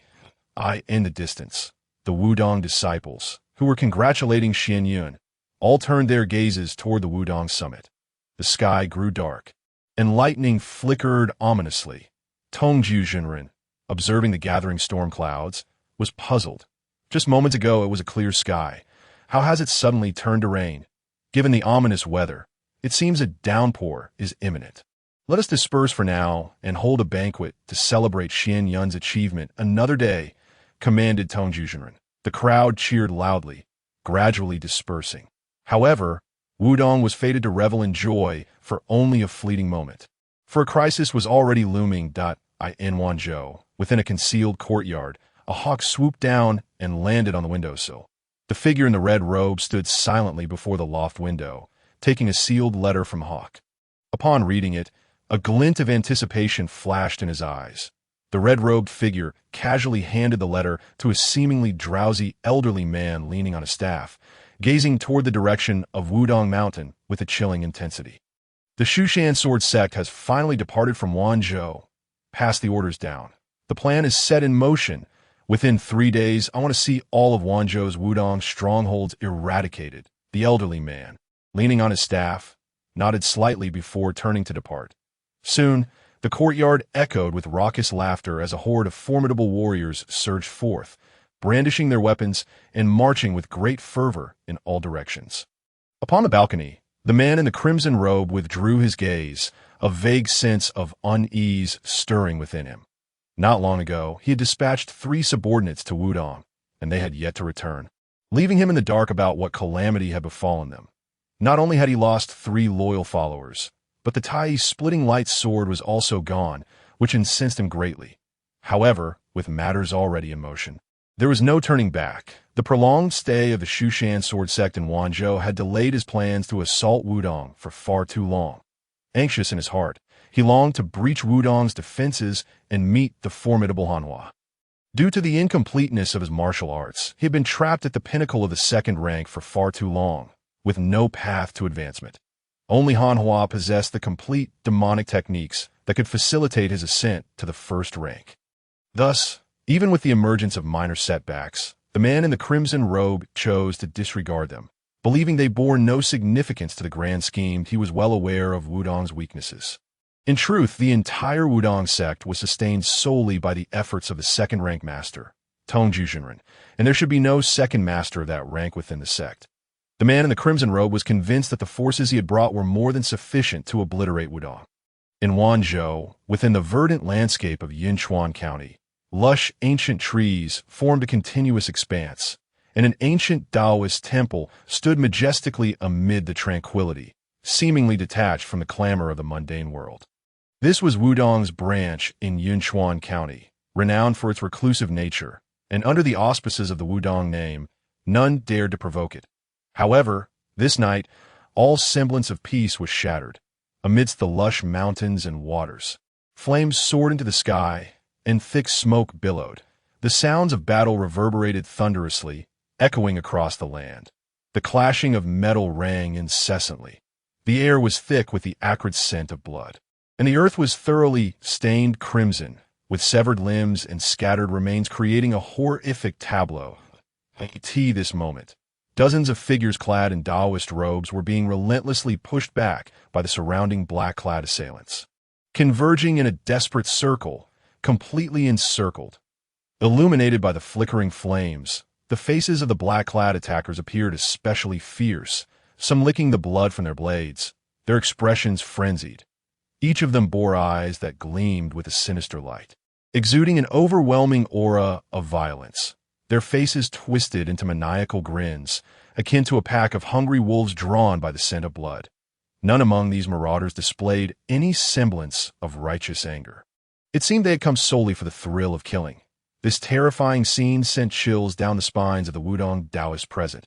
"Who are you vile miscreants, to dare assault my Wudang?" barked the head of the Yunchuan Taoist temple, standing firm with sword in hand, bloodied and furious, his voice resonating powerfully. Witnessing familiar faces fall before him, the head of Yinchuan felt his heart nearly shatter. The flames of vengeance igniting within him, in the shadows, a gruff voice responded, "We are none other than the infamous Blood Sea Demon sect, and we relish in this slaughter." The burly man known as Chu Heihu, wielding a massive wolf-tooth club, stepped forward, his laughter wild and unrestrained. "Old fool, now that you know our origins, you can surely close your eyes and embark on your journey to the netherworld." Chu Heihu's gaze was cold and piercing as he regarded the head of Yinchuan with a mocking smile. The head of Yinchuan glared back, filled with seething hatred. "Demonic scoundrels, my Wudang shall never forgive you." With a final roar of defiance, he resolutely ignited his life essence and charged forward. He understood that today was destined to be his last stand, and thus chose to fight to the death. Chu Heihu, witnessing this, scoffed dismissively, "We shall not spare Wudang either. Soon, those Taoists will join you in death." With a commanding shout, he brandished his wolf-tooth club and led the charge, a fierce wind swirling around him as he plunged into the fray. The surrounding dark figures responded to his call, a torrent of demonic energy surging forth, cries of battle shaking the heavens. As blades flashed and struck with deadly precision, all converging upon the beleaguered group of Taoists, in an instant, the remaining Taoists were engulfed in darkness, fighting desperately as one by one, they fell. Half an hour later, the battle drew to a close. The Yunchuan Taoist temple laid to waste, reduced to charred earth, with all Wudang Taoists slaughtered mercilessly. Simultaneously, in Dongshan County, Ningxue County, and Zhuling County, Wudang's 13 strongholds in Wanzhou were embroiled in similarly tragic and heroic battles. This night, the flames of demonic fury raged high, marking a night of bloodshed. The following day, as the Blood Sea Demon sect mobilized in full force, a staggering piece of news spread throughout Wanzhou City, rapidly coursing through the various factions of the martial world. Like a thunderclap on a clear day, it stunned every soul in Wanzhou, be they martial artists or common folk. All of Wudang's strongholds in Wanzhou had been utterly obliterated by the Blood Sea Demon sect overnight. It was imperative to note the stature of Wudang, one of the 9 great sects of the realm, the dominant force in Wanzhou's martial community, an entity regarded by countless as untouchable. Yet such a formidable existence had been attacked by the forces of the demonic path. And with such grievous losses, this was beyond comprehension. Of course, the Blood Sea Demon sect was no mere rabble. It was a notorious force that had been gaining renown in the last decade. Whispers circulated that the Blood Sea Demon sect had recently sworn fealty to the demon cult, becoming a vassal under its banner. This revelation left many in a state of bewilderment regarding the role of the ascendant demon cult in this upheaval. In an instant, the atmosphere in Wanzhou turned palpably tense, as if dark clouds loomed overhead, heralding an impending storm. Plunging the populace in a great panic, it seemed that Wanzhou was on the brink of upheaval. Even some ordinary citizens sensed this shift, pondering the impending turmoil between the righteous and demonic factions. The demonic flames burned too brightly. Would Wudang follow in the footsteps of Shaolin Temple? The prominent righteous sects in the martial world quaked in fear, each on high alert that in these trying times, many farmers and hunters residing near Wudang Mountain began relocating their families, seeking to evade the eye of the storm and avoid being caught in the clash between the Blood Sea Demon sect and Wudang. Meanwhile, some long-hidden monsters seizing upon the chaos emerged to wreak havoc, acting recklessly and sowing discord, leaving local authorities scrambling to contain the situation. Even before the full-scale conflict erupted, such turmoil had already begun to manifest. Many began to worry. If Wudang were truly to be extinguished by the forces of the demonic path, what further depths of suffering would the already beleaguered Wanzhou populace descend into? On Wudang Mountain, the atmosphere was fraught with tension and despair, as if shrouded in the shadows of an apocalypse. The sect had entered a state of utmost alertness, with sentries stationed every 5 paces and watchmen every 10, sealing the mountain gates and severing all contact with the outside world. In the days that followed, Wudang hastily consolidated its sect's strength, summoning disciples from all corners of Wanzhou back to the mountain, where they fortified themselves, sharpening their weapons and steeling their resolve for battle. Within the Zhixiao Palace, a pervasive sadness lingered. The atmosphere was oppressively heavy when news of the Blood Sea Demon sect's destruction of various strongholds reached them. The upper echelons of Wudang were shaken profoundly, their hearts surging with rage and sorrow, as if their very blood would bleed from their souls. These 13 strongholds had been built through years of toil and sacrifice by their forebears, only to be uprooted in a single night, with the disciples and elite within suffering catastrophic losses, leaving only a scant few to return. This represented centuries of effort laid to waste. Moreover, the defenders of these strongholds had been the core elites painstakingly cultivated over the years, nearly all of whom had perished. The magnitude of this blow was unbearable for the leaders of Wudang. The sudden assault by the Blood Sea Demon sect had dealt a fatal blow to the already waning power of Wudang. This enmity shall not go unavenged. The venerable Tongju Jinren bore a fearsome countenance, akin to a volcano on the verge of eruption, his eyes a crimson hue, nearly shedding blood like tears upon receiving the news. Shen Yan was equally taken aback, inevitably feeling a deep sorrow. He let out a long sigh. Engulfed by a sense of helplessness at such a critical juncture, he had to remain steadfast at Wudang. Unable to stray even a step, the affairs below the mountain were beyond his control. After the initial shock, Shen Yan proceeded to the summit of Wudang, intending to unveil the celestial eye and probe the atmosphere of Wanzhou. As he opened his eyes, what once was a picturesque landscape under a clear sky transformed within his divine sight into regions shrouded in sinister darkness, reminiscent of a breathtaking tapestry of mountains and rivers ravaged by voracious insects, leaving it riddled with countless wounds, a sight both alarming and harrowing, indicative of suffering souls and the turmoil wrought by malevolent entities. Within the main city of Wanzhou lay a suffocating, blood-red aura, overwhelming and oppressive, akin to a chilling spear, its tip ominously directed at Wudang. Alas, the suffering of the populace. Such malevolence heralds the impending calamity of demonic tribulations. Moments later, Shen Yan murmured to himself, closing his divine eye, his expression uncharacteristically grave. Fortunately, though the malevolence was palpable, it was not utterly terrifying. After a moment's contemplation, Shen Yan regained his composure and descended the golden peak with a tranquil demeanor. In the following days, the winds of change outside intensified.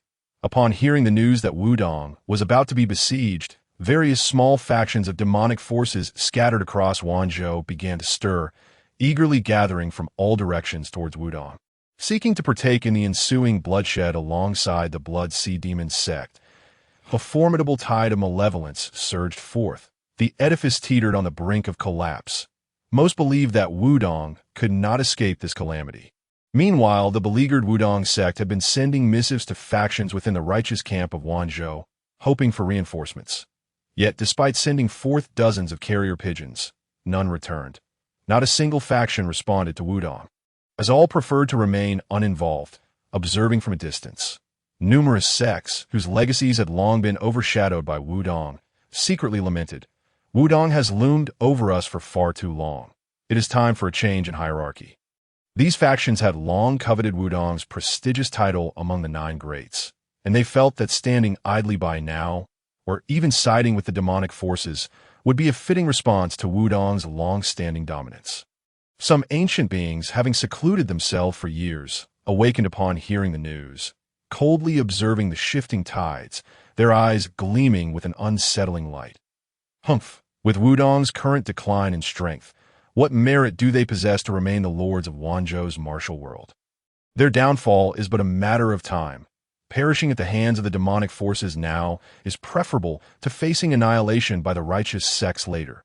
Even smaller sects, despite their desire to support Wudang, found themselves disheartened by the bizarre circumstances, refraining from sending aid, fearing that to do so would be tantamount to courting death. The martial world has always spoken with fists. Strength reigns supreme, and weakness is a sin. No one would mourn for Wudang. Witnessing such a scene, Taiji Zhenwu was infuriated, exclaiming, "Is this truly the righteous path of Wanzhou, where everyone wishes for Wudang's demise? How can they call themselves righteous while bearing such malice?" The crowd sighed heavily, clouds of despair hanging over them. As the esteemed leader of Wanzhou's righteous sects, the humiliation of their current plight was unimaginable. In a world beset by demons, human hearts are treacherous, each harboring ulterior motives. How can the populace not suffer? Taoist Tongren, accompanied by a group of disciples, arrived at the council hall, their faces etched with worry, shaking their heads in despair. "Senior brother, we have scoured the entire secret realm.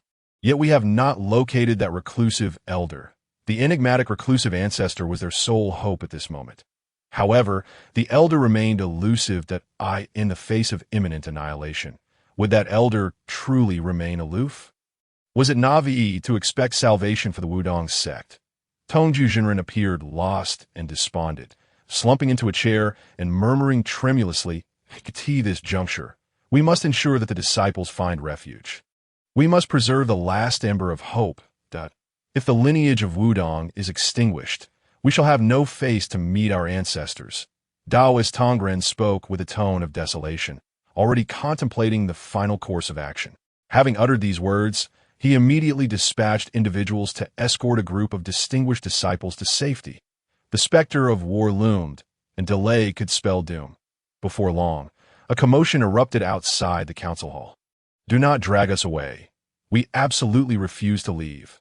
Born as Wudang disciples, we shall die as Wudang souls. To combat demons and uphold righteousness, we shall sacrifice our lives." A contingent led by Shen Yan burst through the doors. Swords raised high, their faces resolute. The elders, unable to restrain them, were pushed aside, casting helpless glances at Taiji Zhenwu. Shen Yan strode confidently towards the higher echelons of Wudang, his gaze sweeping from the sect leader to the elders before finally resting upon Taoist Tongren. Locking eyes with him, "Elder brother, I have heard that it was you who issued the command for us to retreat." Shen Yan's voice resounded with righteous indignation, disregarding sect etiquette as he vociferously questioned Taoist Tongren. "At a time when our sect's survival hangs in the balance, if we abandon our post, what will the other disciples think of us? How will they regard our actions? To combat demons and uphold righteousness until death. That is the creed you taught us. Have you forgotten? We would rather perish than be branded as cowards fleeing the battlefield, that we shall remain and fight alongside our brethren." Shen Yan bowed deeply to Taiji Zhenwu, his comrades echoing his sentiments with shouts and bows. Their heads bowed in unwavering resolve. Taoist Tongren opened his mouth several times, ultimately letting out a deep sigh and choosing silence. This scene moved the elders to tears, their aged bodies igniting with fervor as they turned their gazes towards Taiji Zhenwu. Eager to discern his decision, the hall fell into a prolonged silence. T last, a spark ignited in Taiji Zhenwu's eyes, as if he had arrived at a resolution that he rose slowly. Senior brother, Taoist Tongren began, sensing the decision within the sect leader's heart, wishing to offer counsel. Taiji Zhenwu gestured for him to cease speaking. Then, addressing the disciples before him, his tone remained calm, devoid of any emotional inflection. He spoke slowly. Junior brother, the disciples are correct. Combating demons and upholding righteousness has been Wudang's founding creed. As Wudang disciples, we cannot retreat, nor can they. Senior brother, think carefully, Taoist Tongren implored, wishing to dissuade him, but he believed that if Wudang faced tribulation, as long as they preserve a spark of hope, there might still be a chance for resurgence in the future. However, Taiji Zhenwu shook his head, resolute like Shen Yan and the others, and continued, if Wudang is to fall today, let it be by the hand of fate. There is naught we can do. Our only recourse is to fight to the death, to let the blood of the demonic forces stain the ground, ensuring that Wudang's name endures. You need not leave. Stay here. After making this decision, he seemed to expend all his strength, returning to his chair, supporting his forehead with a hand. As the leader, the weight of responsibility was immense. He was uncertain if this decision was right, feeling lost within. Yet he deemed it imperative that his disciples be without regrets. For him, as the sect leader, it should be the correct choice. Thank you, sect leader. Long live the sect leader. Shen Yan smiled faintly. Within the hall, the disciples sprang to their feet, beaming with joy. An outsider. Witnessing this scene, one might mistake it for a celebration of great fortune. Entirely oblivious to the fact that these disciples rejoiced at the prospect of standing together with their sect in life or death, seeing this group of young disciples in joyous camaraderie.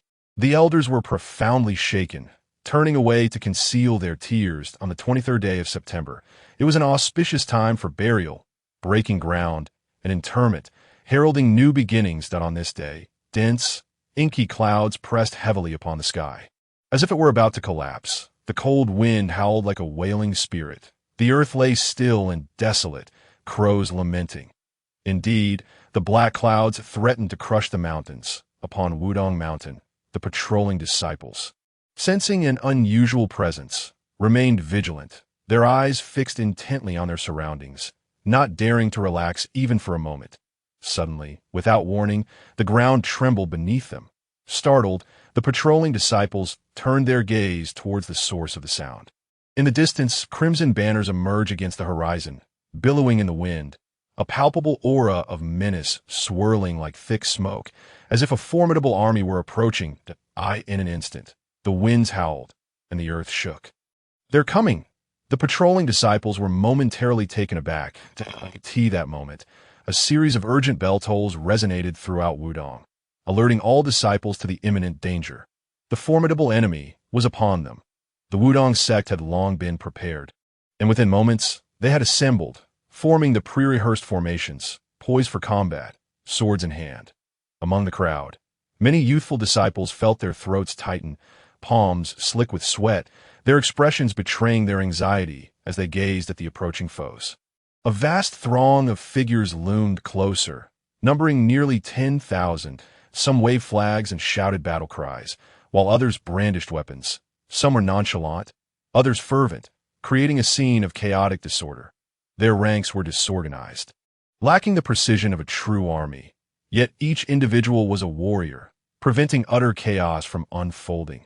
The sea of humanity surged forth, a formidable malevolence palpable in the air. The glint of blades reflected ominously, and the air was thick with an oppressive atmosphere. Look who has come to visit Wudang. The raucous voices from the crowd echoed with foul language, accompanied by chilling laughter that sent shivers down the spine, akin to the wails of tormented souls.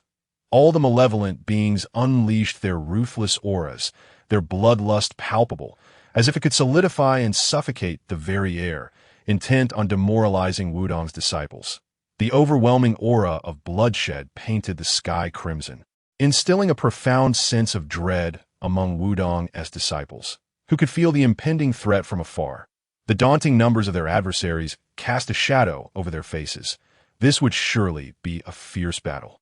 In the distance, various powerful scouts observed the unfolding spectacle, astonished by the sheer scale of the gathering. In just a few days, the Blood Sea Demon sect had amassed such a formidable force, suggesting that the entirety of the demonic realm in Wanzhou had mobilized. The sight of their formidable assembly left many spies sent by various sects in shock. Among the crowd, a spy recognized familiar faces. Swallowing hard as he pointed out, "Look, those two are the Black Wind twin fiends, and over there is the White Lotus Monk Cold Red Girl, the Bloodthirsty Taoist, and the 9 Thieves of the Wind." His fingers trembled, struggling to recount them all. These were notorious figures within Wanzhou's demonic circles, long wanted by the authorities for their myriad crimes, their infamy echoing like the cries of a wailing infant. What a grand display this was!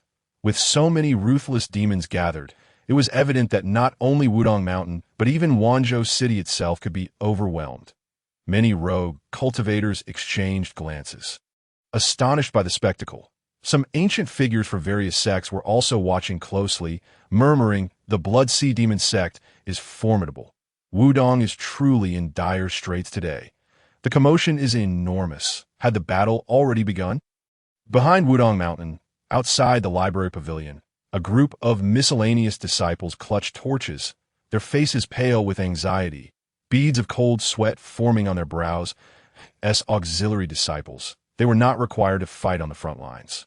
But they had an important task. Should Wudang face total defeat, they were to set the library pavilion ablaze, ensuring that no ancient texts or secret manuals fell into the hands of these demons. What a grand affair this was indeed. In a corner, Shen Yan lifted his gaze, his eyes reflecting a deep understanding of the chaos outside. Simply by comparing numbers and presence, it was evident that Wudang was at an absolute disadvantage. Should combat ensue, casualties would be catastrophic. Yet, Shen Yan knew that this was not the moment for him to intervene. The forces charging forth were merely foot soldiers. The true masters of the demonic path had yet to reveal themselves. Lurking in the shadows, waiting for the opportune moment to strike. With his heightened perception, he had already identified several powerful auras concealed nearby. However, there were likely even more demonic masters yet to show themselves. Thus, Shen Yan needed to exercise patience, waiting for these hidden powers to emerge before he could deliver a decisive blow, resolving this crisis once and for all. Extinguishing his torch, he vanished like a wraith, reappearing atop the golden summit, overlooking the battlefield. Meanwhile, the miscellaneous disciples outside the library pavilion remained oblivious to the absence of one among them. At that moment, the demonic army had reached the foot of Wudang Mountain. Among the throng, one figure emerged slowly, prompting an eerie silence to descend upon the crowd. Before them stood an elderly man with a stooped back, frail frame, his eyelids drooping as he coughed incessantly, resembling a dying man on the brink of collapse. Yet, when he struck his staff against the ground, his eyes suddenly flared open, deep and dark as the night, his aura surging like a mountain. Surrounded by a manifestation of countless white bones, a terrifying black mist swirling like a tempest. Immediately, the space behind him rippled, and from nothingness emerged a towering skeletal giant, exuding an aura of death that sent chills down the spines of all who beheld it. Resembling a grim reaper ready to feast upon the living. This bizarre display was terrifying in the extreme, leaving onlookers aghast that on Wudang Mountain, the defenders were arranged in 5 levels of fortification, with the first line held by 365 disciples forming the great 5 elements linked sword formation. As the skeletal giant made its appearance, every disciple's grip on their swords trembled. The old man wielded dark sorcery, and the moment he unleashed such a formidable spell, his second-tier sorcerer's power was unmistakable. How could this not fill everyone with dread? Even those observing from the shadows were left speechless, utterly unprepared for the Blood Sea Demon sect to deploy a second-tier master right from the outset, shaking the very foundations of their resolve. The elders of Wudang wore grave expressions. Tongju Jinren had already drawn his Zixiao, pure yang sword, fixating intently on the staff-bearing elder. Should the elder choose to strike, he too would be compelled to retaliate. This would inevitably disrupt Wudang's carefully laid plans, rendering their 5-tier defense utterly ineffective.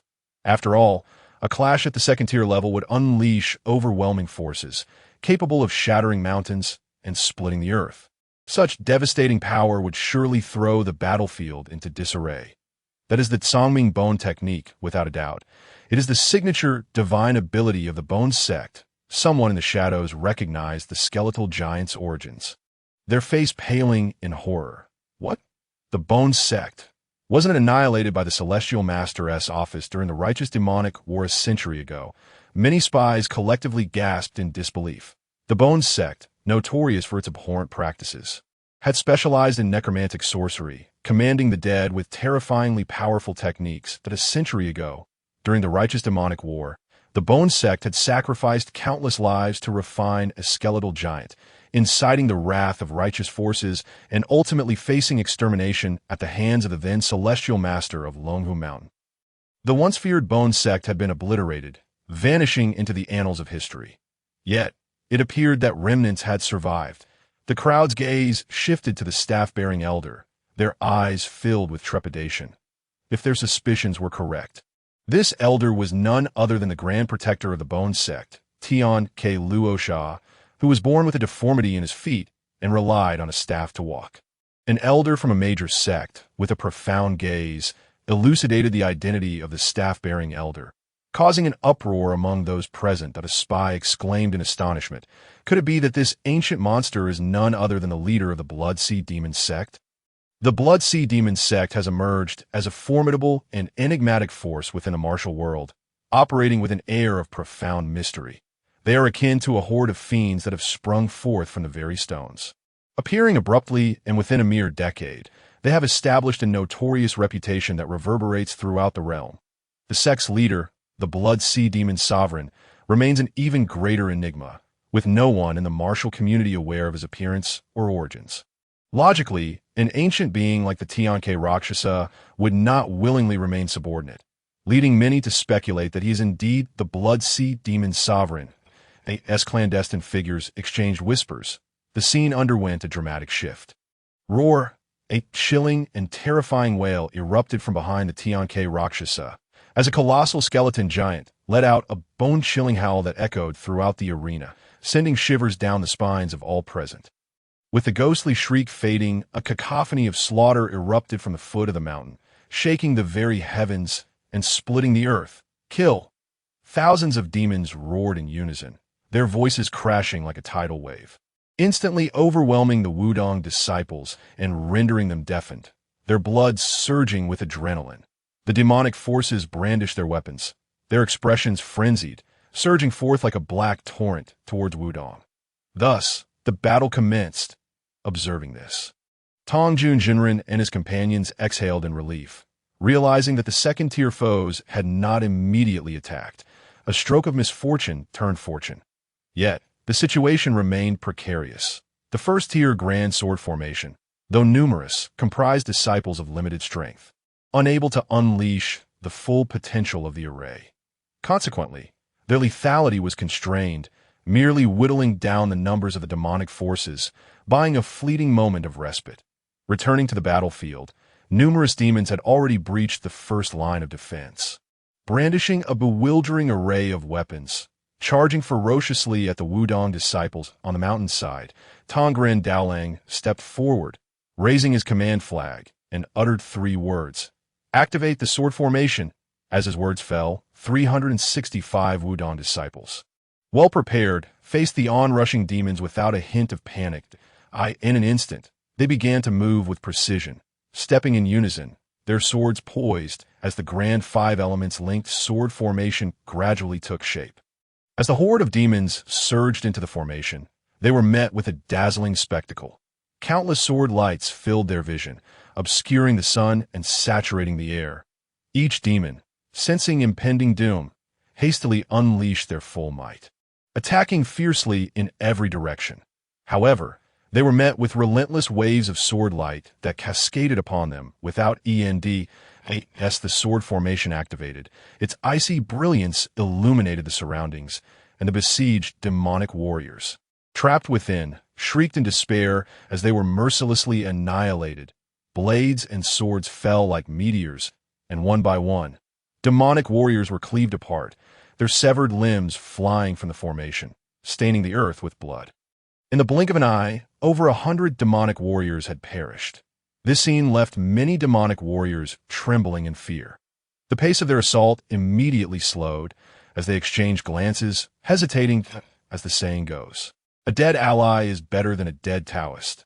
The demonic forces, known for their cunning and treachery, were largely summoned by the Blood Sea Demon sect, drawn by the allure of wealth, and none would foolishly charge into certain death.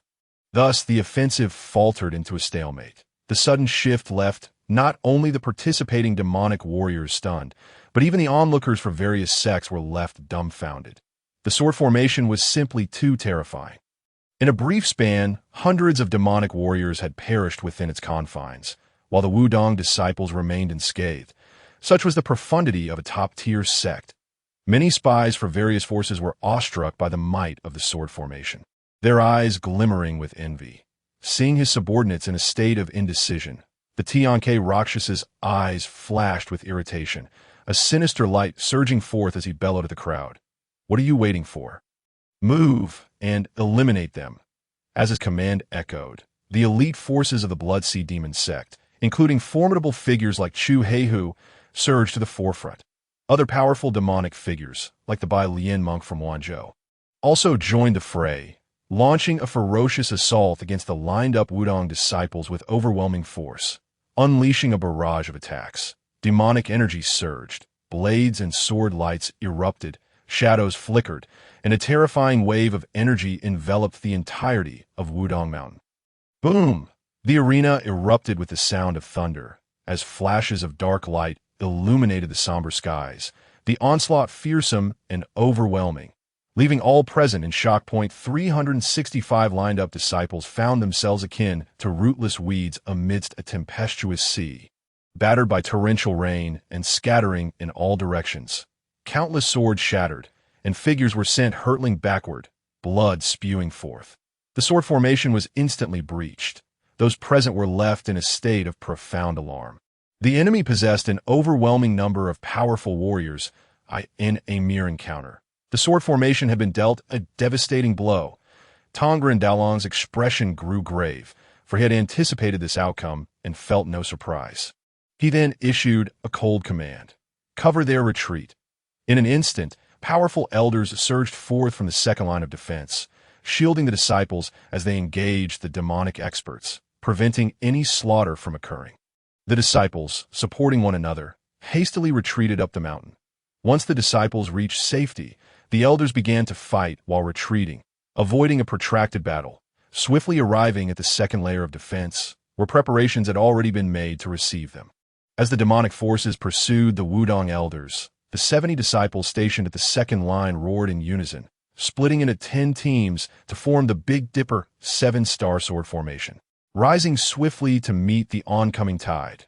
The Big Dipper formation, also known as the Heavenly Gang Sword formation, was arranged according to the positions of the 7 stars in the sky, a natural and infinitely adaptable formation. The disciples of the second tier, being inner disciples, were relatively strong, and their formation, composed of 7 members, was agile. Unlike the first tier's defensive stance, they took the initiative, plunging into the demonic tide while deftly evading the stronger foes, systematically eliminating the weaker demons that in the surging sea of adversaries. Sword lights crisscrossed, akin to harvesting chives, as demons fell in rapid succession, and in an instant, another large group was slain. Chu Heihu fumed with rage, stomping his feet in frustration. What devilish sword formation is this? He was infuriated as he witnessed the opposing formation wreaking havoc, wishing to pursue them. Yet, the enemies moved with the agility of fish, deftly evading their stronger counterparts, leaving them utterly helpless. In truth, this chaos was a result of their own disorganization, each warrior hampered in their actions, resulting in confusion. Had they faced a truly disciplined army, Wudang's tactics might not have been so effective. Tongren Daolang, positioned above with the flag, observed everything with composure, as if orchestrating the entire scene. As the crowd gazed upon his proud silhouette, they could not help but feel a deep sense of admiration. Tongren Daolang was indeed worthy of his reputation, hailed as Wudang's foremost strategist, a figure whose intellect was said to rival even that of Liu Baimei from Shushan. Even in decline, the legacy of a top-tier sect shone through. For even in adversity, there still arose remarkable individuals. Many were left in a daze, unable to comprehend the unfolding events. Faced with such a multitude of demons and in such dire straits, Wudang remained undaunted, fighting fiercely. This scene was truly astonishing. What grandeur! What elegance! Even should Wudang face defeat today, they would have sufficiently showcased the true demeanor of a prestigious sect to the world, seeing the offensive stall once more. A fierce expression crossed Tianke Rakshas's face, his deep-set eyes igniting with boundless murderous intent as he coldly commanded, "Do not hold back. Eliminate them. Kill. Your Wudang may possess the foundation of a great sect, but my demonic path is equally ruthless and unyielding." Upon hearing the orders, the multitude of demonic experts displayed a chilling indifference regarding their comrades as mere obstacles and commenced a relentless, indiscriminate assault wherever the sword formation extended. Chu Heihu and his allies unleashed their full power, their formidable strikes crashing down like mountains, engulfing both Wudang disciples and demonic foes alike. "This is bad." The disciples forming the sword array gasped in astonishment, hastily uniting their strength to withstand the onslaught. Around them, some demonic beings were caught off guard, struck down by their own comrades' attacks, instantaneously meeting their demise. Wherever the Wudang disciples ventured, the formidable practitioners of the demonic path surged forth to obliterate them. A chaotic tapestry of glinting blades intermingling, indiscriminately striking friend and foe alike, severed limbs and shattered bodies flying through the air. The less skilled demons turned pale, transforming into frightened birds and beasts, darting away in all directions, crying out in desperation, "Do not kill me. I am one of you. Save me. I do not wish to die. Spare my life," amidst the tumultuous ranks of the demonic army. Anguished wails echoed ceaselessly, a heart-wrenching lament. Yet, Tianke Luosha remained utterly unfazed, his gaze chillingly serene, a faint, cruel smile curling at the corners of his lips to him. These demonic warriors were mere cannon fodder, utterly valueless. Their deaths mattered not, as long as they could contend with Wudang.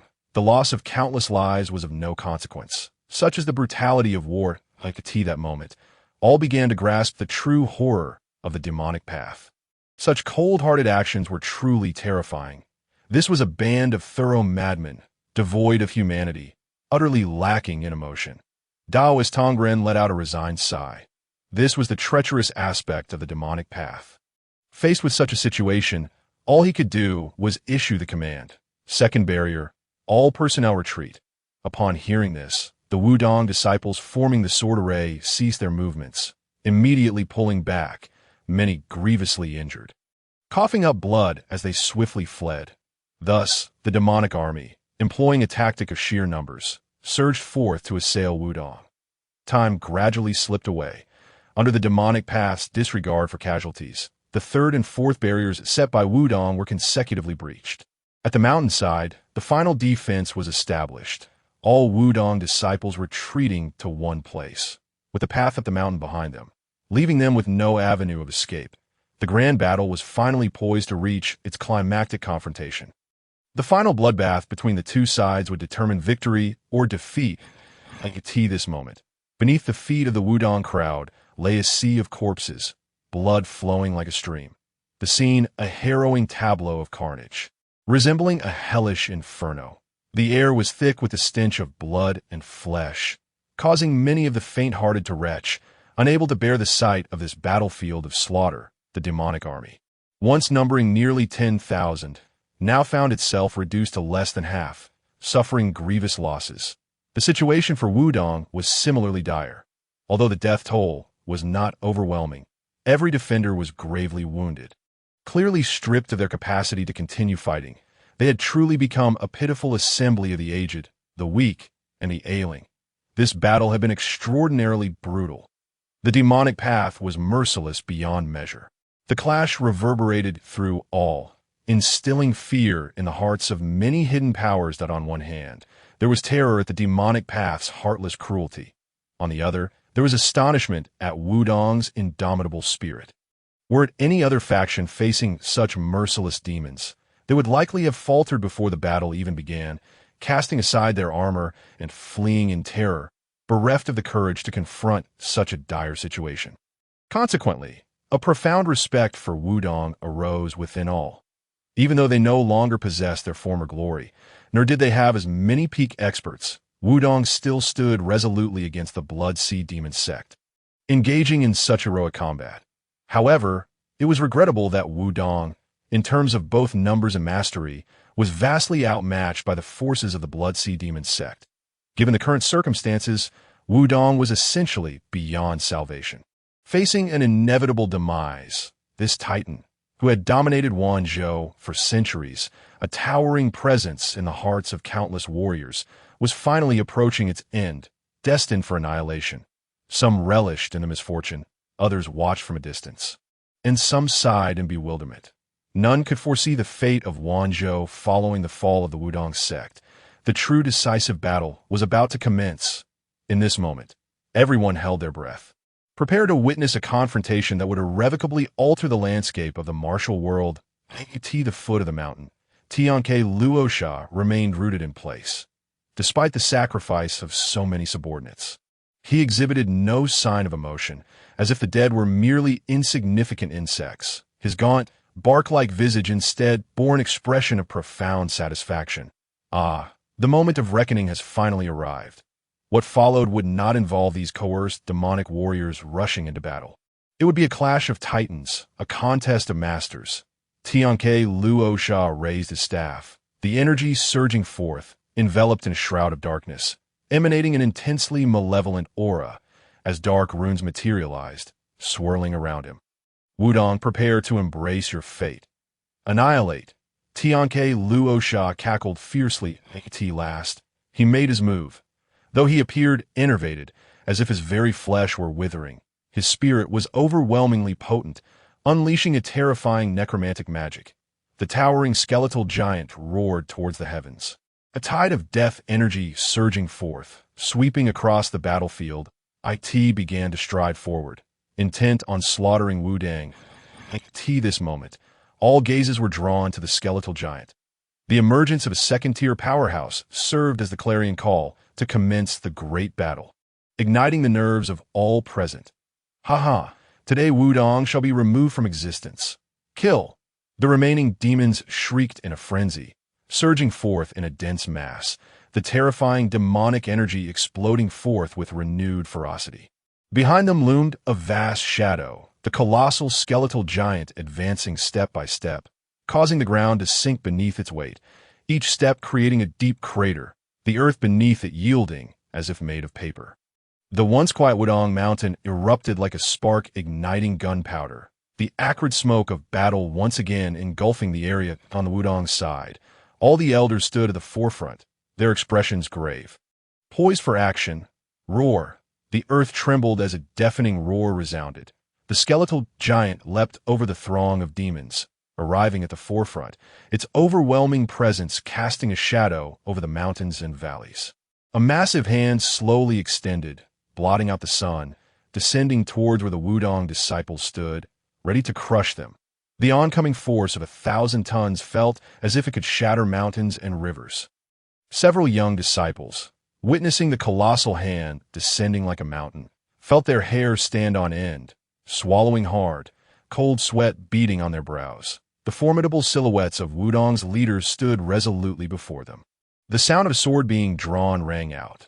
The opposing second-tier powerhouse wasted no time, drawing the Zixiao Pure Yang sword, fingers forming a seal, internal energy and magical power coalescing, white hair billowing as a wave of energy surged upward. Spirit light, giant sword, swift, Taoist, Tongren bellowed. Instantly, a blinding golden light erupted, the sword energy piercing the heavens. In the midst of the heavenly blades, a colossal golden sword measuring 10 zhang appeared, its icy radiance flickering. The intent of the flame sword permeating the void with overwhelming force. A single swing unleashed a fire dragon, spiraling directly toward the skeletal giant's descending hand. Boom! The entire mountain trembled, the skeletal giant being repelled over 1,000 meters.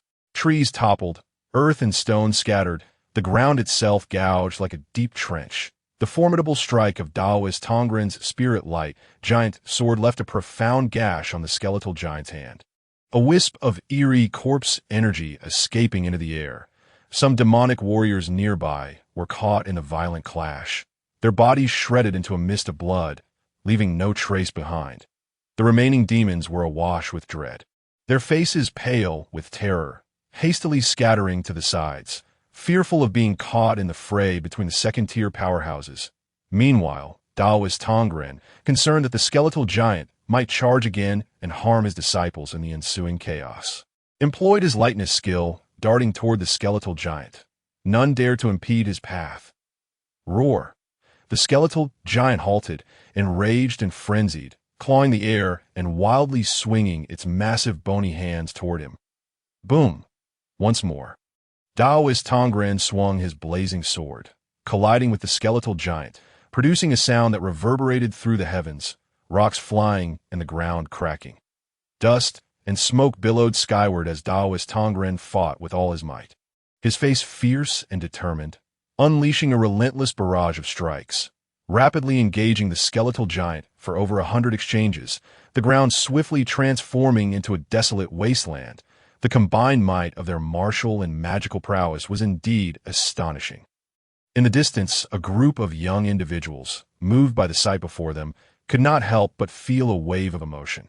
Regrettably, the abilities of Taiji Zhenwu had not yet reached the second tier. Otherwise, a single strike could likely have severed the hand of the skeletal giant. One among them murmured softly. An elder, overhearing, raised an eyebrow and retorted with irritation, "You speak utter nonsense. If both martial and magical prowess could attain the second tier, not only would this skeleton be easily dealt with, but one could also contend with grandmasters. Who would dare to assault Wudang then?" The young man, chastened by the elder's words, felt his face flush with embarrassment, offering an awkward laugh as he turned his gaze back to the ongoing battle atop Wudang Mountain. At this moment, Taiji Zhenwu was entangled with the skeletal giant, allowing the demonic forces to launch a full-scale assault on Wudang without hesitation. "Brothers, it is our turn," declared an elder from Wudang's inner sect. The assembly nodded solemnly, a formidable aura erupting forth as they unleashed their sword techniques, radiant beams of sword light bursting into existence. A group of elders then leaped down from a mountainside, charging into the tide of demons, their sword lights crisscrossing as they engaged in fierce combat. "Excellent," some of the more formidable demons exclaimed, their excitement palpable as they perceived their adversaries advancing, akin to hunters seeking prey. Onlookers in the distance could only shake their heads in despair. The elders of Wudang plunging into the throng of demons resembled a mere drop in the ocean, destined to be swiftly overwhelmed. The demonic army could easily crush them underfoot with sheer numbers. At this juncture, one could say that Wudang's defeat was all but assured. As the battle raged on at Wudang, Wan Prefecture was in a state of incessant turmoil. Various urgent reports reached the hands of powers across the realm. The Blood Sea Demon sect had laid waste to Wudang's stronghold, amassing nearly 10,000 demons, their might imposing as they besieged Wudang Mountain's gates. The demonic menace loomed large, and Wudang's predicament was dire, poised on the brink of annihilation. The landscape of the martial world, shaped over centuries, was about to upheave, and it seemed imminent that Wan Prefecture would descend into chaos, with demons running rampant, unleashing a storm of bloodshed and suffering upon the innocent. In an instant, various factions were thrown into a frenzy. In the imperial capital, deep within the palace, an aged eunuch shattered 6 teacups in a fit of rage. Below, a group of extraordinarily esteemed officials knelt, trembling, too fearful to utter a sound. The eunuch, seething with fury, remarked darkly, "Are the people of Wan Prefecture merely idlers? Under our very noses, the demons have gathered nearly 10,000 troops, and not a whisper of warning reached us. If the demons annihilate Wudang and then seize Wan Prefecture, what chaos will ensue?" The officials of Wan Prefecture have clearly become a nest of treacherous scoundrels, colluding with the demonic forces in the shadows. His murky eyes brimmed with an insatiable thirst for vengeance, inadvertently radiating an aura of terror that instilled profound dread in those prostrate before him, as if they had plunged into an icy abyss, their bones turning cold. Send forth orders for the Eastern Depot and the 6 gates to act in concert. Heading to Wan Prefecture, imprisoning all officials for rigorous interrogation. In turbulent times, one must employ severe measures. Remember, it is better to wrongfully execute 1,000 than to let a single one escape, commanded the eunuch with a chilling gaze. Yes, the officials, as if granted a reprieve from death, hastened to comply. On the mountain, within the Tianshi mansion, numerous eminent figures had gathered. Outside the main gate, a Taoist in azure robes gazed towards Wan Prefecture, a flicker of ire crossing his features as he coldly scoffed. The righteous sects of Wan Prefecture are truly commendable, for not a soul has come to Wudang's aid. Their audacity knows no bounds. Their hearts are as dark as demons. Without delay, he dispatched individuals to Wan Prefecture, for if Wudang were to fall, it was imperative to prevent the various sects from engaging in infighting over the 9 prestigious positions, as well as to investigate which sects were colluding with the demonic forces. With the demon lord poised to breach the borders, Wan Prefecture could not afford to falter. On the same day, the 2 titans of the court and the martial world, seething with rage, dispatched envoys to Wan Prefecture. In an instant, the tides of fate shifted, and Wan Prefecture became the focal point of the realm's tempestuous events. Drawing the gaze of countless onlookers, the Shaolin Temple, a formidable assembly of righteous experts had gathered. Upon receiving the news regarding Wudang, they were momentarily taken aback. Among them, a middle-aged man clad in white, bearing a sword, was particularly incensed. He was the sword leader of Mount Shu, who had hastened to Shaolin upon hearing of the demon sect's assault. However, just as he was nearing Shaolin, the demon sect seemed to have caught wind of the situation and abruptly retreated, leaving him feeling as if he had raised his sword with no foe to engage, a source of great frustration. Within Shaolin, others of similar stature had also raced from various locations to bolster Wudang's defense. As soon as the demon sect departed, they received news of the Blood Sea demon sect's attack on Wudang. Furious, they were particularly incensed to learn that the major factions of Wan Prefecture had stood idly by, offering no support to Wudang. Such conduct was indistinguishable from that of the demonic forces. However, at this critical juncture, they realized that any attempt to reach Wudang would be futile. How infuriating! No wonder the demon sect retreated. Their true objective was Wudang. The sword leader of Mount Shu's expression darkened considerably. Others shared his grim countenance, their hearts heavy with foreboding. They could easily envision the dire predicament Wudang faced, besieged by throngs of demons. Without a grandmaster to provide guidance, the outlook was grim indeed. The abbot of Shaolin, his face etched with concern, clasped his hands together and intoned, "Amit-ba, may the Buddha bestow protection, and may Wudang weather this calamity unscathed." As noon approached, the battle at Wudang continued unabated. Atop the golden summit, Shen Yan observed the chaos below, rendered speechless by the spectacle. He finally comprehended from whom Shen Yan had inherited his reckless combat style. The sword techniques of Taiji Zhenwu, which appeared grandiose to outsiders, were, in the eyes of a seasoned grandmaster like Shen Yan, riddled with flaws and hardly noteworthy. Yet, Taiji Zhenwu was not truly playing with fire. Unlike Shen Yan's blind assaults, he was capitalizing on the skeletal giant's lack of agility, daring to unleash his strikes without reservation. The combat below was intensely strained. It was evident that Wudang was struggling to hold out much longer. Shen Yan had contemplated intervening several times but refrained. Should he act now, the lurking predators would undoubtedly scatter. Thus, he could only hope that Wudang had some hidden cards to play, enticing the true mastermind into the open. At that moment, a frantic voice rang out from the battlefield below. "Cursed old fools, you're truly a handful. I'll first dispatch your disciples. Let us see how long you can endure." The elders of Wudang, seasoned masters, demonstrated remarkable resilience against the multitude of powerful demons, and for a time, neither side could gain the upper hand. This infuriated Chu Heihu. Shifting his focus, he revealed a malevolent grin. turning his attention towards the Wudang disciples stationed on the hillside. His plan was simple. First, there was a large group of elite disciples from Wudang, still recuperating and unable to unleash their full potential, making them easy targets for slaughter. Secondly, if he were to eliminate these disciples, the elder generation would surely be thrown into a frenzy, losing their composure, thus making them easier to deal with. At this moment, Shen Yan was leading a contingent of true disciples at the periphery, fending off the demons attempting to ascend. Sensing several powerful auras approaching, he was struck with alarm. This is bad. On the other side, Tong Zhuzhen, engaged in combat with the skeletal giant, wore a grave expression, eager to rush over and provide assistance. But he was immediately ensnared by the giant, unable to extricate himself. Despite the numerous cracks marring its skeletal form, the creature, devoid of flesh and sensation, continued its relentless assault. Refusing to yield, T offered Tong Zhuzhen no opportunity to escape, further intensifying his anxiety. The elders locked in battle with the demonic forces were similarly pressed, unable to spare a hand to intervene. At that moment, the situation had plunged into a dire predicament. Meanwhile, Chu Heihu, accompanied by 4 powerful demons, had arrived at the mountainside, their laughter echoing ominously. Kikik, a bunch of insignificant pests, come and meet your demise. The practitioners of the demonic path have always acted with a disregard for any semblance of rules. In the blink of an eye, Chu Heihu abruptly materialized before a group of true disciples. His entire being engulfed in a tempest of malevolent energy and killing intent.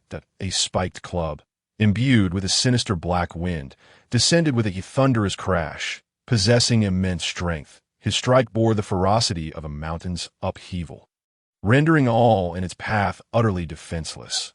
With a sickening thud, 2 true disciples were swept aside, sent hurtling through the air like severed kites, blood erupting from their mouths. 4 other practitioners of the demonic path, undeterred, unleashed a barrage of frenzied attacks, injuring several more true disciples in the blink of an eye.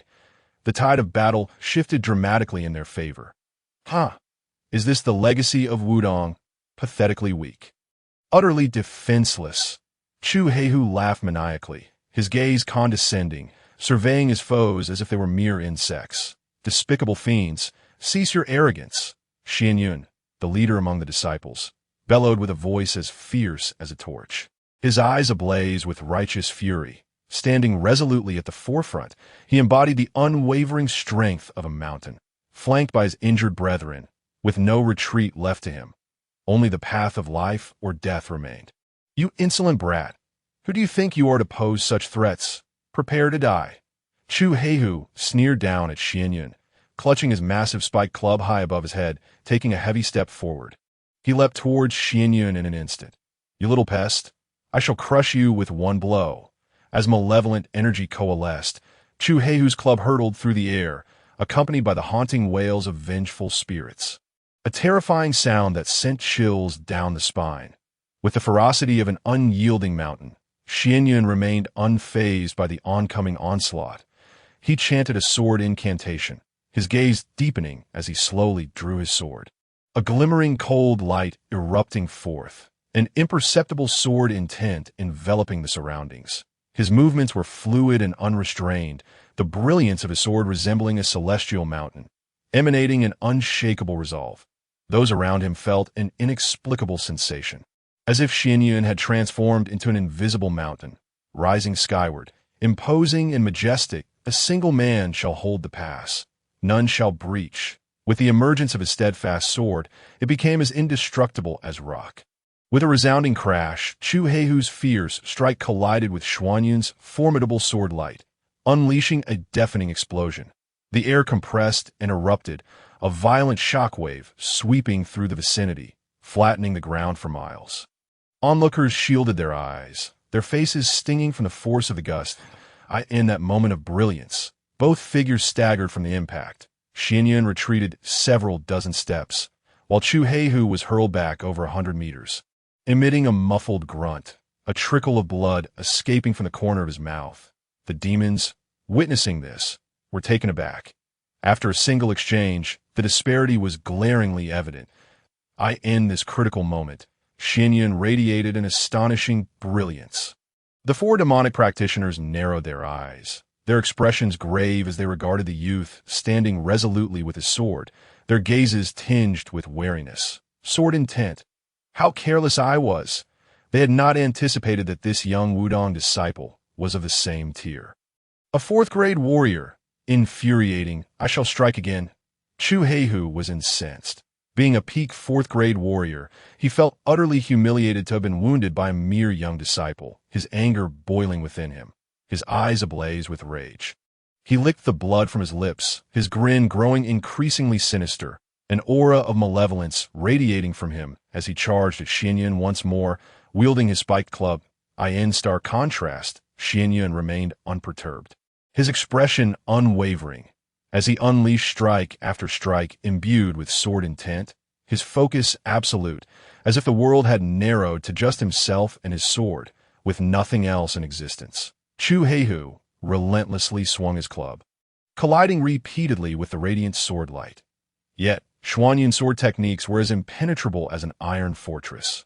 Where they clashed, the ground trembled, fissures forming as debris was sent flying, a massive pit gradually taking shape.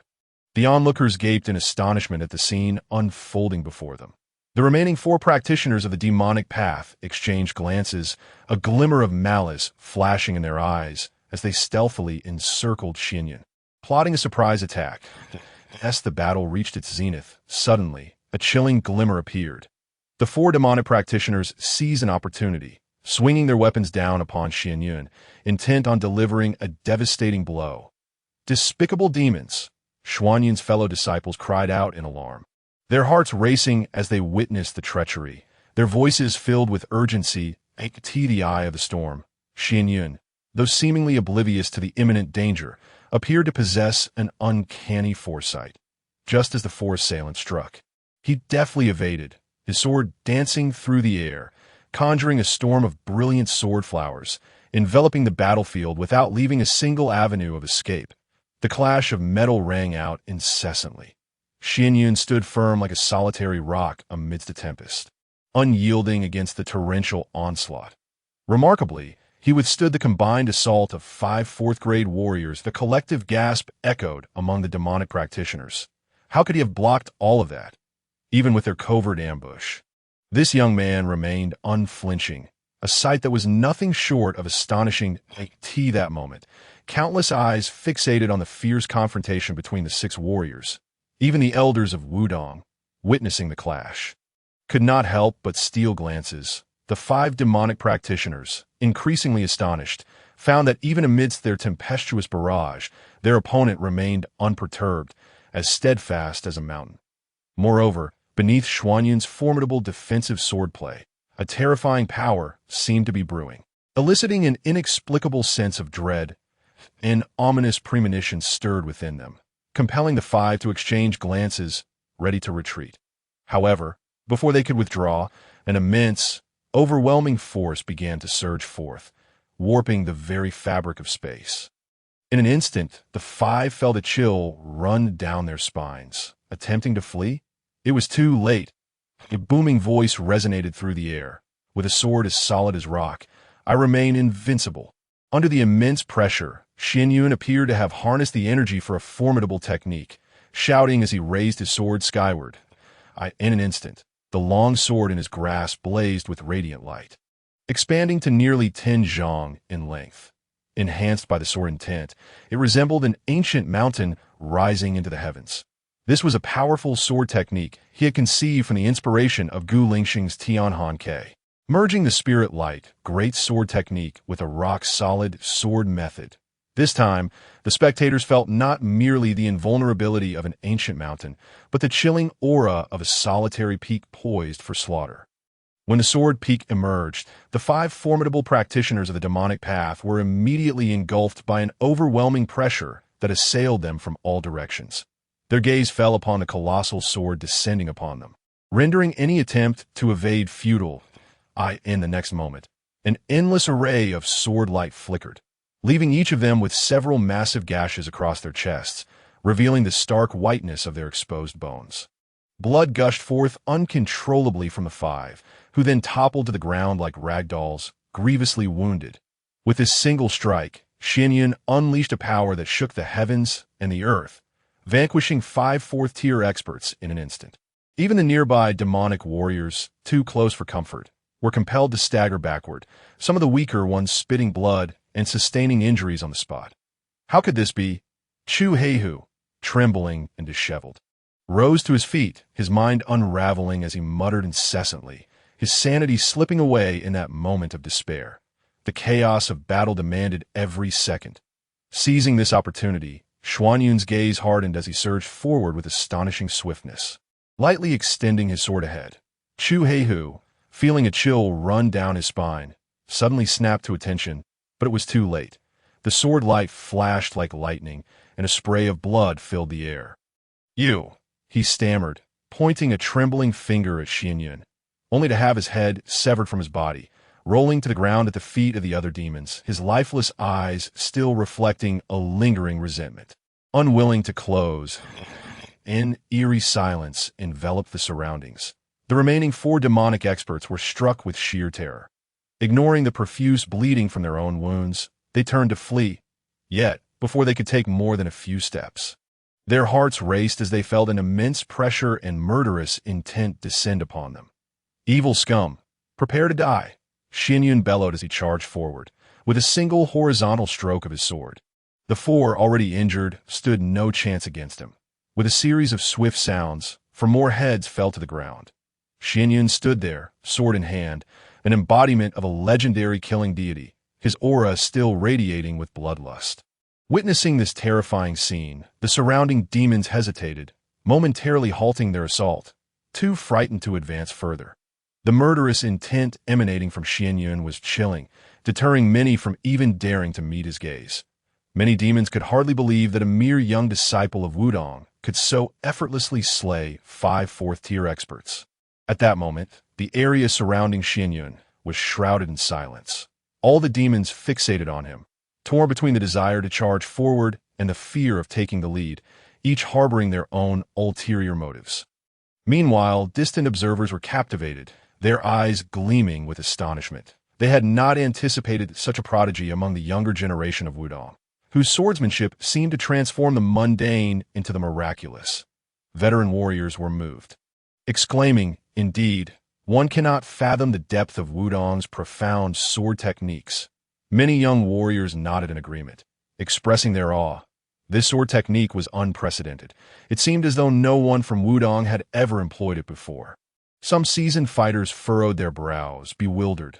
Logically, such a remarkable and powerful sword technique should not have been relegated to obscurity, unheard of until now. Others sighed and shook their heads, lamenting, "What a pity. This prodigy is doomed to perish in such dire circumstances for Wudang." Many echoed this sentiment, fully agreeing that in the midst of such a grand battlefield, even a 4th-tier warrior, no matter how extraordinary, could not alter the overall tide of battle. Wudang remained unable to escape its fate of annihilation. In truth, the elders of Wudang were equally perplexed. Watching Shen Yan unleash his might, their minds clouded in confusion. What is happening? Is that truly our Wudang sword technique? The swordplay Shen Yan exhibited was entirely unfamiliar to them. Atop the golden summit, Shen Yan nodded in satisfaction. "This child is indeed teachable that I did not expect Shen Yan to not only master the rock sword technique in such a short time, breaking through to the 4th tier, but also to synthesize knowledge, blending martial arts with profound insights to create such powerful sword moves. Truly remarkable." Shen Yan had not disappointed him nor tarnished the undefeated reputation of this sword technique. Surely, if Wang Shi's spirit could witness this moment, he would find peace. However, regarding this battle, despite Xuanyun's brilliant performance, it could not sway the overall situation as anticipated. The massacre resumed on the battlefield, halfway up the mountain. After a moment of fear, a group of demons, undeterred by the previous events, rallied themselves, brandishing their weapons and charging forward. "Let us all charge together. There are so many of us. What is there to fear?" I refuse to believe he can unleash that sword technique again. Kill. Faced with a renewed onslaught of demons, the Wudang disciples, who had just experienced a fleeting moment of joy from Shen Yan's slaying of 5 powerful foes, found their spirits dashed, gritting their teeth as they plunged into battle.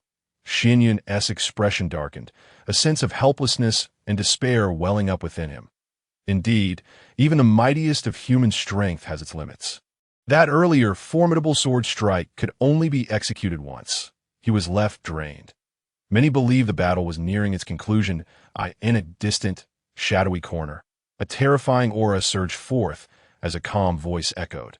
It appears that Wudang truly has no hidden trump cards. The curtain is about to fall.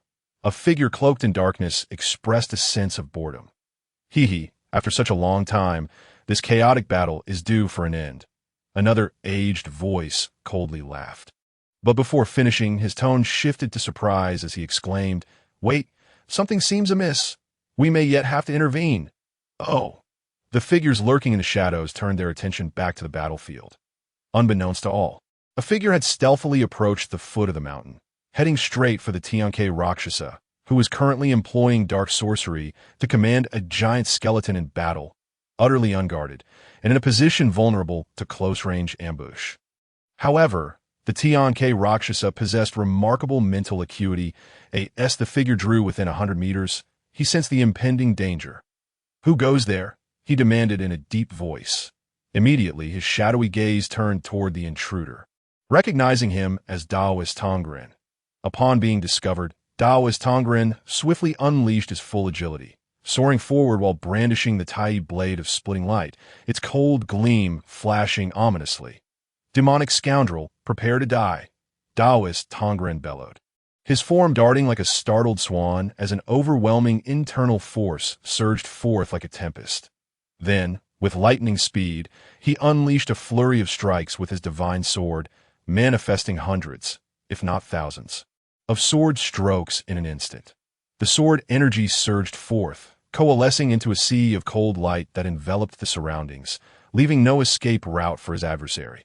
The Taiji Rakshasa looked up in shock as the sea of swords loomed overhead, filling the entire space with an overwhelming sword essence that seemed capable of tearing the very heavens apart, threatening to shred anything within its reach to mere fragments. Such a display of might had clearly reached the second-tier realm. "I can't believe it. You are actually a second-tier warrior." The Taiji Rakshasa gritted his teeth, slowly uttering, his expression grave to the extreme. The commotion from this side was so immense that it naturally drew countless gazes. It dawned on everyone that Daoist Tongren had not been present on the battlefield. He had stealthily made his way to the foot of the mountain, preparing for a decisive strike. This second tier. The figures in the shadows gasped in astonishment, their mouths agape, utterly stunned. They had not anticipated that Daoist Tongren was indeed Wudang's hidden ace. No one had guessed that he, too, was a second-tier expert. Wudang's final trump card had been concealed so deeply. On the Wudang side, upon seeing Daoist Tongren reveal himself, their eyes lit up, and all the disciples erupted in cheers akin to a tsunami, igniting a flicker of hope within their hearts. If they could eliminate the opposing second-tier expert, the demonic onslaught would surely collapse, and victory in this battle would be theirs. A mere fourth-tier Shen Yan could not alter the course of battle. But a second-tier Daoist Tongren was a different matter entirely. The demonic horde had only one second-tier expert, whereas Wudang boasted two. If the Taiji Rakshasa were to suffer a surprise attack, it would essentially signal the end of this grand battle. Such a turn of events is truly astonishing. However, the path of demonic arts is far from simple. After overcoming the initial shock, the Taiji Rakshasa gazed at the descending sea of swords above. Regaining composure, a cold smile curling at the corners of their lips, as the hearts of the onlookers hung in suspense. Watching the sword sea descend upon the Taiji Rakshasa, a sudden explosion reverberated from the distant horizon. A streak of blood-red sword light shot forth, profound and fierce, exuding an aura of dread as if it were not merely a beam of sword light, but a living, breathing beast of terror, instilling a chilling fear within those who beheld. As this blood-red sword light arrived, it shattered the sword sea unleashed by Daoist Tongren with a resounding force. "Who is it?" Daoist Tongren's face turned pale as he witnessed his once certain strike being thwarted. Retreating swiftly after failing in his attack, he pondered, who could have intervened? The others gasped in disbelief, stunned by this sudden turn of events. Far away, the expression of true man, Tongju, tightened, his gaze fixated on the horizon. A sense of foreboding creeping into his heart. In eerie silence enveloped the world. From afar, a voice floated through the air. Tongren, I never imagined that you, a worthless fool, have also stepped into the second tier. Is this your final trump card? If this is all you have, then today, Wudang shall be erased from existence. The crowd was filled with trepidation, turning their eyes toward the source of the voice. At the very edge of the earth, a figure strolled forth with an air of nonchalance, each step covering several paces, his crimson robe billowing, revealing a pair of cold, indifferent eyes beneath a beast-patterned mask. Every movement he made subtly resonated with the forces of heaven and earth. Each step taken was accompanied by an indescribable rhythm, seemingly in tune with the pulse of the earth, generating an oppressive, invisible force that weighed heavily upon the hearts of the onlookers, akin to the pressure of towering mountains and boundless seas. In that moment, many felt their hearts pounding like drums, as if their very hearts were grasped in a vice. Overwhelming fear coursing through them. This left everyone utterly astounded, their eyes wide with horror as they watched this figure approach, akin to witnessing an endless ocean of blood, inexorably engulfing them. The mastermind behind the scenes had finally revealed himself. Upon his arrival, numerous demonic figures erupted in cheers. We welcome the arrival of the sect master. The sect master's demonic might is unparalleled. The sound reverberated throughout the heavens and the earth. At this moment, the crimson-robed figure was the center of attention, countless eyes fixated upon him in terror. Could this be the Blood-Sea Demon Lord? This aura, it is that of a half-step grandmaster. The expressions of those observing in the shadows shifted dramatically. They had not anticipated that the Blood-Sea Demon Lord was another person, a terrifying entity at the half-step grandmaster level. Many swallowed hard, gazing at the Blood-Sea Demon Lord in silence. Paralyzed by fear on the mountain, True Man Tongju and the elders seemed to recognize the voice immediately, their expressions shifting dramatically, their eyes filled with overwhelming rage. Wishing they could devour the crimson-robed figure alive, Taoist Tongren, having retreated back into the ranks, glared at the man in red with fury, his voice cold. So, you are the Blood-Sea Demon Lord. The one who has orchestrated all of this from the shadows. So, the current Blood-Sea Demon Lord is none other than a traitor from Wudang 60 years ago. In the blink of an eye, the Blood-Sea Demon Lord had already reached the foot of the mountain. Facing the stench of blood, he stood with his hands clasped behind his back, lifting his cold, lifeless eyes, not sparing a glance at Taoist Tongren, but instead directing his gaze straight at True Man Tongju.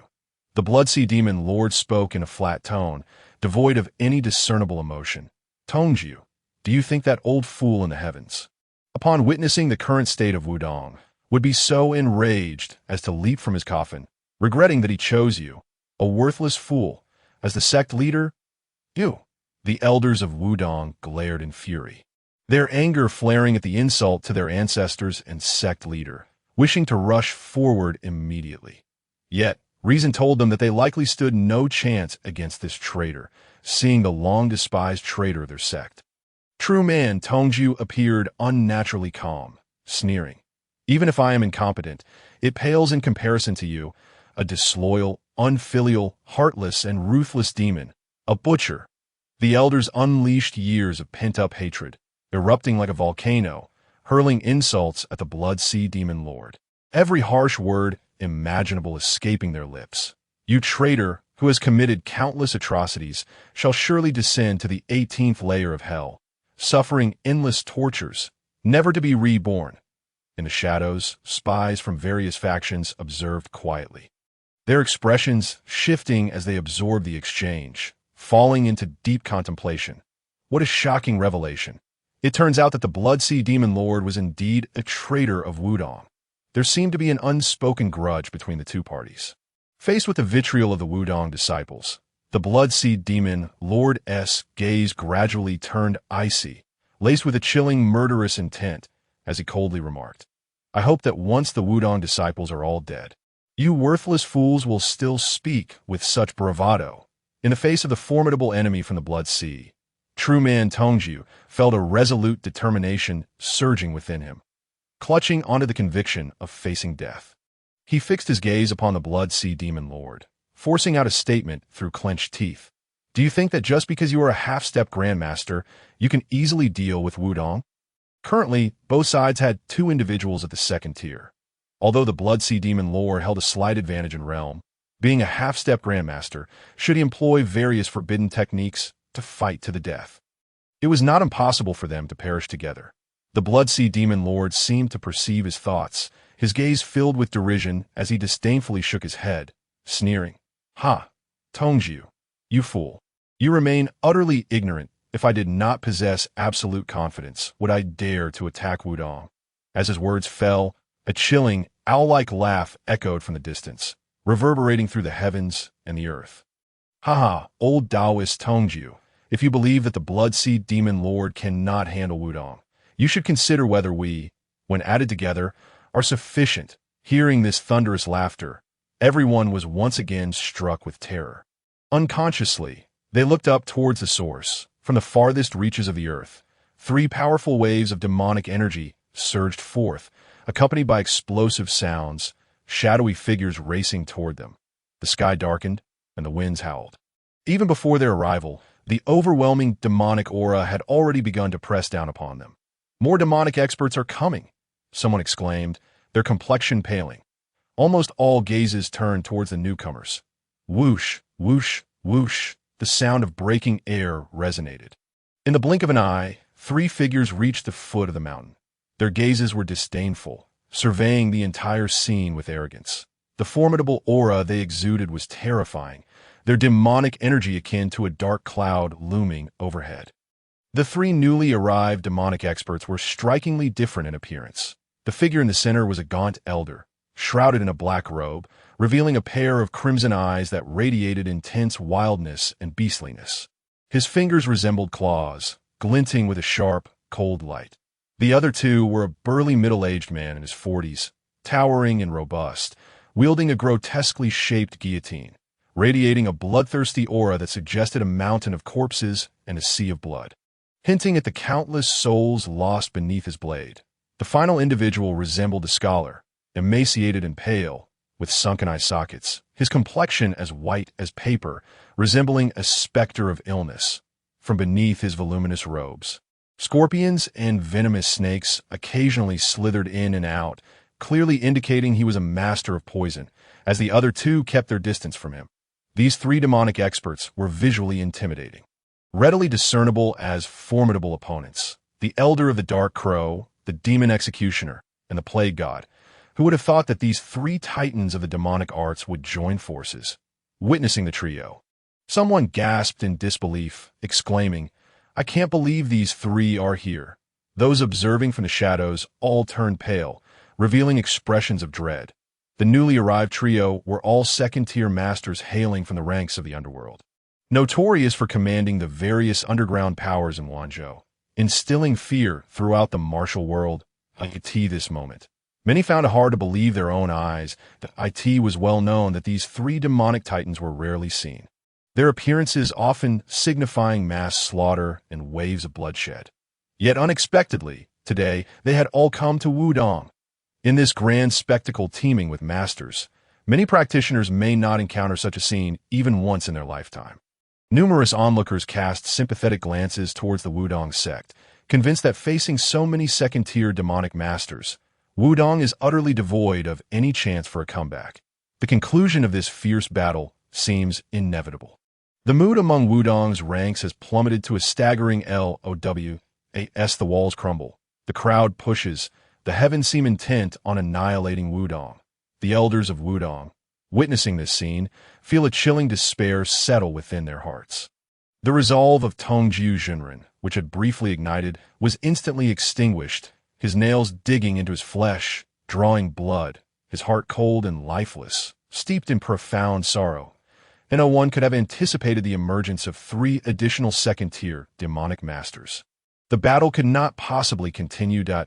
In the face of such overwhelming disparity in strength, No amount of struggle would yield any results. The fighting spirit of all Wudang disciples wavered, their gazes dulled, devoid of any glimmer of hope, as despair flooded their hearts. However, this was not the end to this moment. The elder Minjia stepped forward, utilizing his signature voice reminiscent of an owl, proclaiming to the surrounding mountains and fields, "Nothing is ever gained without cost. If there are any allies who wish to partake, please reveal yourselves." Everyone exchanged glances, pondering if there were still demonic masters lying in wait. "Ah," boomed the elder Minjia. "Since you have spoken, I shall shamelessly join in. Such grandeur would surely not be complete without my presence." From the distant, desolate mountains came a series of long howls. 3 figures sped towards the scene from various directions, swift as lightning. Arriving at the foot of the mountain in the blink of an eye, those daring to respond to the elder Minjia's invitation were, naturally, also second-tier masters. "We have encountered the Demon Lord. We hope the Demon Lord will forgive our uninvited presence." The 3 demonic masters arrived at the base of the mountain, bowing in unison to the bloodthirsty Demon Lord, the instigator of this grand conflict. The Blood-Sea Demon Lord nodded slightly, offering no words, yet evidently accepting their addition. The 3 newly arrived demonic masters exchanged sinister chuckles, aligning themselves with their fellow demonic practitioners, their eyes gleaming with a greedy and murderous intent as they gazed upon the Wudang disciples. Who would have thought that Wudang would find itself in such a predicament? The thought of bathing the righteous in blood is exhilarating. Today, Wudang shall be obliterated. The 3 demonic fiends laughed raucously. The distant crowd, witnessing the arrival of 3 more second-tier demonic masters, erupted in a clamor. The current state of the battle had surpassed everyone's expectations. At this moment, the entire realm was suffused with overwhelming demonic power.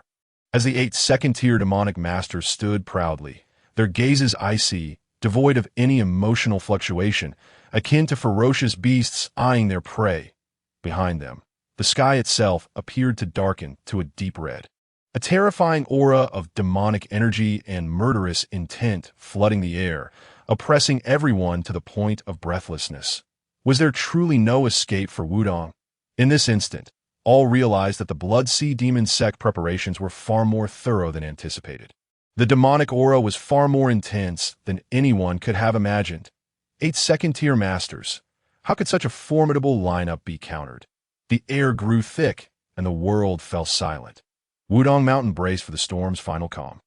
The righteous stand a foot tall, while the demons tower over them.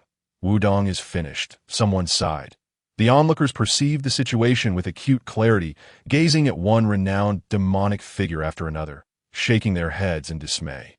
Murmuring, a demonic presence of this caliber could easily sweep through the various factions of Wanzhou, let alone the waning Wudang sect. Even the spectators dared not confront this overwhelming demonic might. And one can only imagine the despair now engulfing the Wudang disciples. With a single command from the Blood-Sea Demon Lord, every member of Wudang could be torn to shreds, their 800-year legacy reduced to ashes in an instant. Wudang was doomed, utterly doomed. In the distance, some rogue elements of the martial world, like ravenous wolves, stirred restlessly, waiting for Wudang's annihilation to seize their opportunity. Wudang Mountain stood shrouded in desolation, the morale of its people plummeting to rock bottom. The tide of demonic power surged forth, swallowing their spirits whole. The entirety of Wudang Mountain was enveloped in an impenetrable darkness, devoid of any hint of dawn. Heaven was blind, and demons ruled the path. The elders of Wudang, eyes reddened, raised their voices to the heavens in anguish. Eradicate demons and uphold the righteous. We will perish in the attempt. The disciples of Wudang shouted in unison. All gripped their sword hilts tightly.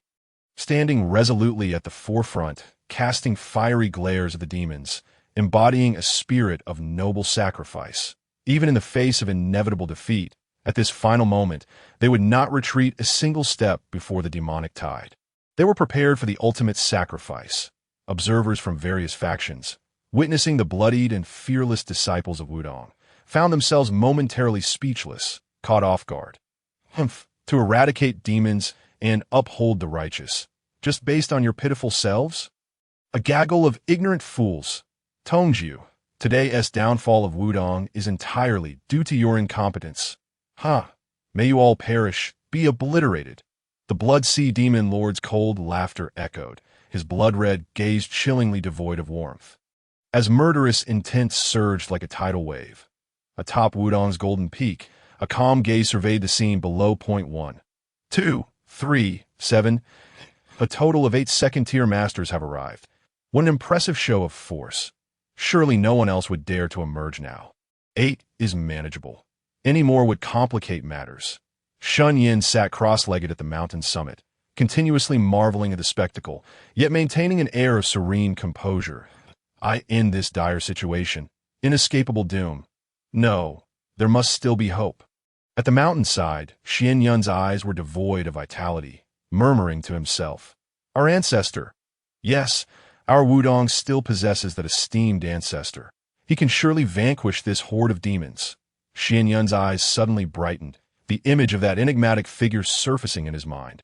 Akin to a beacon of light piercing the darkness, the ancestor has always been present. He would never allow Wudang to perish before his eyes. Only he possesses the power to turn the tide. Shen Yan's heart surged with hope, and before the gathered crowd, he abruptly turned, kneeling on the ground, calling out towards the mountain. The realm is in turmoil, demons run rampant, and the younger generation is inept. We yearn to slay the demons, but are powerless. I, disciple Shen Yan, implore the ancestor to intervene and restore order. At that moment, the world fell into a profound silence. Shen Yan's words resonated clearly in everyone's ears, causing the demonic horde below to exchange bewildered glances, filled with alarm. What does this mean? Could it be that a powerful entity still resides atop Wudang Mountain? Surely not. Would they then be met with calamity? The hearts of all demons raced with trepidation, uncertainty clouding their minds. Meanwhile, the despondent Taiji Zhenwu, upon hearing Shen Yan's plea, felt a surge of hope awaken within him, recalling the mysterious, reclusive ancestor in that instant. It was as if he had been pulled back from the brink of despair, and a glimmer of hope flickered in his heart. Although he was unaware of any grievances the ancestor might hold against the sect for not appearing before them, it was inconceivable that he would stand idly by as Wudang faced annihilation. Tongju's previously despairing gaze now shone with a glimmer of light, and he too prostrated himself before the mountain, declaring, "The calamity befalling Wudang today is entirely due to my incompetence. I cannot absolve myself of the blame. Yet the disciples are innocent, and our ancestral lineage must not be severed. I, the unworthy Tongju, humbly beseech the ancestor to intervene and eradicate these demons." The elders' hearts stirred, followed suit, bowing towards the mountain and calling out in unison. The mysterious ancestor atop the mountain was now their sole hope. Whether Wudang could survive hinged entirely upon whether he would take action to save them. A multitude of puzzled disciples exchanged glances, mystified by the unfolding events, yet they quickly emulated each other, bowing deeply and repeatedly beseeching, "Please, ancestor, intervene and restore order." In an instant, Wudang Mountain resonated with a clamorous wave of voices, a roaring cry echoing through the peaks. Witnessing this spectacle, the demons turned pale, their anxiety escalating that a wave of unrest rippled through the crowd, and even the few second-tier demonic masters furrowed their brows, their expressions shifting with uncertainty, hinting at a desire to retreat. They were cunning as foxes. While they could partake in the spoils of slaughter, they would not risk their lives for danger. Silence. At this moment, the Blood Sea Demon Lord stepped forward, his voice resonating with authority to stabilize the somewhat scattered morale of the army. He cast a disdainful glance at the Wudang group, a flicker of contempt dancing in his eyes, and coldly remarked, "Tongju, facing death, you still resort to such petty tricks. Who have you deceived? If Wudang truly had an ancestral figure, we would not have witnessed the rivers flowing red with blood from your defeat." As soon as he uttered these words, the expressions of the surrounding demons visibly relaxed. Indeed, the Blood Sea Demon Lord was a defector from Wudang. Would he be unaware of whether they had an ancestral figure? This motley crew of Taoists seemed like they had just stepped out of a theatrical performance. They were such skilled actors that they almost deceived everyone. The demons felt as though they had been toyed with, their anger igniting as they glared menacingly at the Wudang Taoists atop the mountain, sharpening their blades, eager to spill blood in retaliation. Meanwhile, the Wudang disciples had shouted until their voices were hoarse, their cries echoing throughout the entire Wudang mountain before finally subsiding at this juncture. The Blood Sea Demon Lord remained unfazed, hands clasped behind him, his gaze glinting with cold light as he said, "Shout! Continue shouting! What's wrong? Can't keep up the charade?" A mocking smile curled at the corners of his mouth. The demons erupted in laughter, pointing at the Wudang disciples. "Huh? Did you really think we were fools? Stop pretending. Where is your ancestral figure? Why not summon him? Otherwise, address me as your ancestor, and I might spare your lives." The demons mocked and jeered, their taunts dripping with sarcasm. The Blood Sea Demon Lord chuckled coldly, his aura brimming with murderous intent. "Since you wish to cease the performance, then prepare to meet your demise. Kill them all."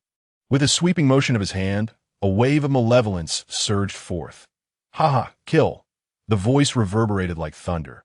The long-dormant battlefield erupted once more, countless demons brandishing their blades, charging towards the Wudang disciples.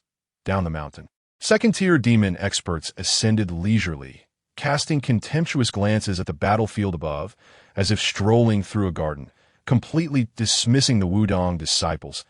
As the battle reignited, the elders of Wudang gathered closely together, shielding their disciples as they braced for the onslaught of the demon forces.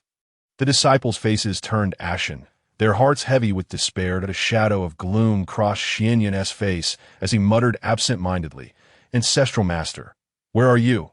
Please appear soon." Seeing the despairing and helpless Wudang disciples, the inherently bloodthirsty second-tier expert, Guai Shaoren II, felt a surge of murderous intent. Transforming into a ghostly specter, he swiftly reached the mountainside, raising his enormous scythe, the dark energy swirling around him, a sinister grin on his face. He yearned to reap fresh lives. The blood of these young ones must be exquisite. The sudden onslaught of the second-tier expert sent shockwaves through the Wudang elders. They gazed in horror at the terrifying blade light ascending, feeling as though they were but a fragile boat amidst a tempestuous sea, on the verge of capsizing. It's over. How could they withstand this? One disciple appeared utterly shattered, facing the might of a second-tier expert. They finally grasped the sheer power, feeling as if a single blow would reduce them to mere fragments, utterly devoid of confidence to resist. Desperation enveloped them completely. "Retreat!" Taoist Tong, Ren leaped to the forefront, ready to block the impending attack, striving to buy the others a moment's respite. "Old fool, you dare to confront me? Die!" Guai Shaoren II exuded overwhelming killing intent, unleashing a devastating strike. The scythe, glinting with a chilling luster, descended like a massive, dark waterfall, its power colossal. Taoist Tong Ren's expression grew grave as he swiftly wielded his sword, transforming one into 100, sword lights howling into being, converging into a sea of blades. Attempting to intercept the ominous scythe, boom! The clash of blade and sword reverberated in the air, resulting in a fierce standoff. Taoist Tong Run appeared increasingly strained, beads of cold sweat forming on his brow, struggling to bear the pressure. After merely a few breaths, his sea of swords was overwhelmed by the scythe, erupting in a dazzling explosion of light. Bang! A brilliant flash illuminated the sky as Taoist Tong Run was sent flying, crashing to the ground, bloodied and battered. Guai Shaoren II, in the prime of his youth and having long attained a second tier, wielded unparalleled swordsmanship, while Taoist Tong Run, aged and frail, was merely a newly promoted second-tier practitioner. Their strengths vastly disparate. Taoist Tong Run was no match for him. "Elder," the disciples gasped in shock, their faces etched with worried eye in the distance. Real person Tongju sought to rush over, but was immediately intercepted by the skeletal giant. Helplessly watching Guai Shaoren II wreak havoc, his face a mask of urgency. A single strike is all it takes to crush you.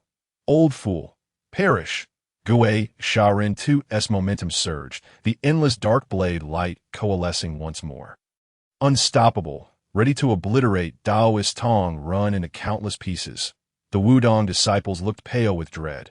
Just then, a sigh echoed through the air, resonating like thunder in everyone's ears. Alas, I do not contend with the world. I stand beyond the mundane. Why do you disturb my peace? Do you seek death? The sudden voice sent chills down the spines of the demons, nearly causing them to lose their minds. The entire world seemed to fall silent in that instant. Countless frenzied demons abruptly halted their actions, a profound unease swelling within their hearts, as if calamity loomed. Their expressions froze in disbelief.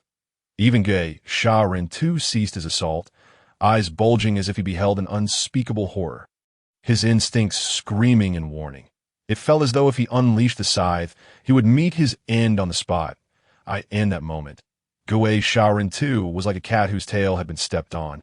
Erupting in alarm, his face a mask of shock, his feet trembling uncontrollably that he wasn't alone. Even the other second-tier experts, who had yet to make their move, felt an overwhelming sense of life and death crisis.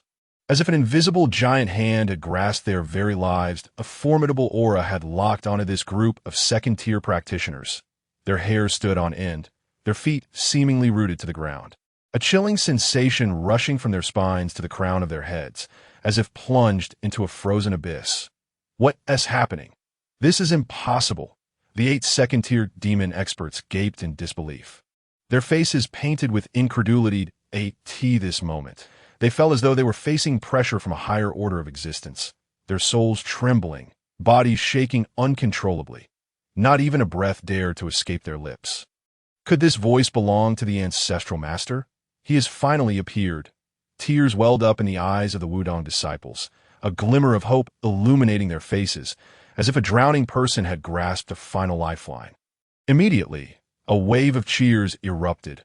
Atop the golden peak of Wudang, Shen Yan rose, drawing forth the Taiji Zhenwu Sword. Calm and composed, he slowly approached the edge of the summit, standing against the wind, his robes billowing. Since you demons have had your fill of theatrics, it is now my turn to strike. The mountain below fell into an extreme silence. All the powerful figures instinctively looked up, incredulous gazes fixed on the mountain peak. Their bodies trembling. What was that? Someone exclaimed in a quivering voice. Atop the golden peak, a formidable presence suddenly emerged, rising with astonishing speed, as if a terrifying behemoth had awakened from slumber, its power overshadowing the heavens. As if it were one with the sky, the blood-sea demon lord staggered back, his expression one of sheer horror. His gaze momentarily vacant, he felt as though someone had gripped his throat, emitting piercing shrieks of disbelief. Impossible! This cannot be! Who is it? Who dares to conjure illusions? At this moment, both the Wudang disciples and the demons, as well as the onlookers from afar, held their breath, all eyes fixed on the mountain peak. Faintly, a blurred figure could be seen standing atop Wudang's apex, radiating golden light, illuminating the surroundings as if enveloped in a sun, resembling a deity descending to the mortal realm. The aura was extraordinary, captivating the hearts of all who beheld it. The spies from various factions stood agape, swallowing hard. What a spectacle! This aura is undeniably terrifying. Could it be that Wudang truly has an ancient master in hiding? An elder from a formidable faction shuddered at the thought. The mere possibility sent chills down the spines of the onlookers, a wave of cold dread rising from their very souls. If that shadowy figure were indeed a long-hidden ancient being, how immensely powerful would they be? Was this a grand scheme set forth by Wudang to lure these demonic cultivators into the abyss? If so, Wudang's depths were unfathomably profound, and their cunning strategies were utterly fearsome. It was absolutely astounding. Meanwhile, upon Wudang Mountain, 8 masters of the demonic path were left in shock, unable to regain their composure, their minds a blank slate. Thousands of demonic soldiers trembled in terror, utterly at a loss. On the precipice of despair, Shen Yan's eyes reflected the cycles of day and night, the rise and fall of mountains and rivers, the profound essence of the Tao, as he coldly surveyed the throngs of demons without uttering a word. His sword-wielding hand slowly ascended. As he raised it, an invisible force of the heavens and earth surged forth, sweeping across all directions, enveloping the entirety of the realm. The it was as if a sovereign had descended, commanding all of creation to bow in reverence. Not good. It was a first-grade master. The Blood Sea Demon Lord has ensnared me. Flee quickly.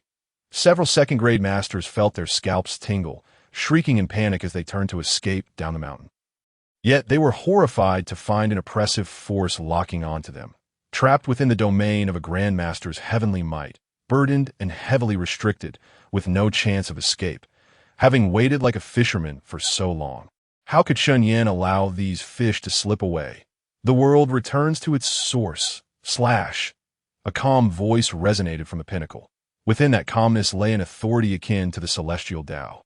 With a clang of the sword, a dual-colored blade of black and white ascended majestically from the 100-zhang summit, as if a radiant sun soared into the sky. The bright moon rose and fell. Yin and yang intertwined, chaos unfolded and converged, painting the entire heavens. The sun and moon appeared together, dazzling and boundless. In an instant, the world lost its color. As the sword was unleashed, the vast demonic energy on Wudang Mountain dissipated significantly. The entire space seemed to freeze. Time appeared to slow down in that moment. The entire world seemed to vanish, leaving only the intertwining black and white sword light, overshadowing everything, emanating a murderous intent capable of annihilating all. Descending with a force that induced tremors, all gazes were transfixed, faces alight with shock as they beheld the dual-colored sword light. Such a sight was unprecedented. Taiji, the likes of Tongju Jinren and others witnessed Wudang's unparalleled martial sword intent. Their hearts surged with emotion, their spirits captivated. Even they were witnessing the legendary Taiji for the first time. When heaven emits murderous intent, the stars shift. When earth emits murderous intent, dragons and serpents rise. When humanity emits murderous intent, the world turns upside down. The true martial essence capable of harboring these three forms of lethal intent, it could only be Wudang's Taiji, faced with the earth-shattering sword light. The demonic master's expressions changed wildly. Feeling a profound sense of impending doom, I refuse to believe it. I will not be defeated. Blood Sea topples heaven. The Blood Sea Demon Lord, with a pallid face, trembled as he raised his head and roared madly, gripping his sword with both hands and slashing into the air, a torrent of blood-red sword energy soaring upward. Simultaneously, the Tianke Rakshasa hastily wielded her staff, commanding the skeletal giant to retreat and shield her. The other 6 second-grade demonic masters desperately unleashed their ultimate techniques, their demonic might surging as they attempted to withstand the descending sword light. However, all was in vain. Before the awe-inspiring Taiji sword, any assault was as futile as a crab trying to stop a cart, trivial and insignificant, no matter how overwhelming their demonic energy or formidable their techniques. They could not escape the fate of being shredded by the forces of heaven and earth. Boom! As the 10,000-zhang sword light tore through the void, it descended as if cleaving through the very universe. A blinding brilliance surged forth like a vast ocean at the people of Wudang, the demonic army, or the distant onlookers. Their vision was engulfed by dazzling light, rendering them unable to perceive anything else. And they instinctively closed their eyes. How could this be possible? I am but a half-step grandmaster. How can I not withstand a single sword? Within the sword light, a gash appeared across the Blood Sea Demon Lord's neck, blood gushing forth unceasingly. His gaze began to blur, and with his last breath, he managed to utter a fragmented phrase. The once invincible Blood Sea Demon Lord could not fathom how Wudang had suddenly produced such an unparalleled ancient master. He had prepared so thoroughly. Yet, ultimately, human schemes cannot surpass the will of heaven. When the dust settled and the light faded, the distant powers opened their eyes and looked up at Wudang Mountain. What happened? Did the demonic masters manage to block that sword? A few slower individuals inquired, but the surrounding crowd seemed mute, no one responding. After a moment, a trembling whisper broke the silence. They're dead. All dead. A profound stillness enveloped the world. Countless gazes turned to the scene before them. They beheld the heads of 8 demonic masters simultaneously tumble to the ground, streams of blood erupted like fountains, staining the earth crimson, followed by the sound of thuds as 8 headless corpses collapsed to the ground. They were dead beyond resurrection. All 8 second-grade masters had perished. These were formidable figures renowned in the martial world. And yet they had fallen so easily, all beneath a single sword strike. Some elders stood as if carved from wood, dazedly murmuring, "How is this possible? This is too powerful." The Bloodseed Demon Lord was a half-step grandmaster. How could he not withstand a single sword? Many were unable to believe the scene unfolding before their eyes. Yet, this was the undeniable truth. The Bloodseed Demon Lord was indeed powerful, but he was merely a half-step grandmaster. Not a first grade. That final half-step was a chasm of difference. Before a true first-grade master, he was but an ant. Moreover, Shen Yan was no ordinary grandmaster. His physical form had been honed to an extraordinarily formidable state. Possessing 300 years of inner power, along with a repertoire of unparalleled skills, he was among the pinnacle of first-grade beings across the realm. Furthermore, Shen Yan's sword technique, the world returns to its source, embodied the essence of Taiji, traversing the path of yin and yang. Even as a second-grade master, he had slain a first-grade drought spirit. One could only imagine the power he wielded now as a first-grade. The full force of his technique was akin to slaying gods upon encountering them, and slaughtering demons upon their appearance. He was invincible amongst mortals. Silence, an utter stillness prevailed at this moment. Not only the outsiders, but even the people of Wudang felt as though they had fallen into a dream. The 8 second-grade masters who had once stood so high had perished just like that. This ancient master was truly terrifying. Did he not even need to exchange a few words or engage in a few exchanges before executing the demonic fiends? Yet this hidden master was indeed beyond imagination. To slay second-grade masters was as simple as butchering pigs or dogs. He had used but a single sword. The thousands of demonic fiends atop the mountain were utterly terrified. With one shrieking, "My heavens, a demon! Flee!" the demonic army crumbled instantly, scattering in disarray like frightened dogs, scrambling down the mountain in a chaotic rush. With the 8 masters felled by a single sword, what courage remained in this rabble to stay? Even their combined might would not suffice against a few of his strikes. Shen Yan smiled coldly, his eyes glinting like ice. Attempting to flee, alas, it was too late. He sheathed his divine sword, raising his right hand. Threads of pure yang inner power coiled around his fingers, swirling like a vortex in his palm, erupting in a blazing, radiant crimson flame, akin to a miniature sun that a wave of heart-stopping energy rippled outward. Some of the more powerful individuals at the base of the mountain, still reeling from shock, looked up in awe at the figure atop the peak, their faces filled with emotion. Such an astonishing wave of power. Was that figure not planning to let this group of demonic fiends go, but rather concocting another technique? Buzzing, Shen Yan's inner power condensed to its zenith within his palm. The flames blazed like the sun, exuding an unbearable heat, as if he wielded a volcano poised to erupt. Great Luo Divine Palm. S expression remained unperturbed as he slowly uttered for words.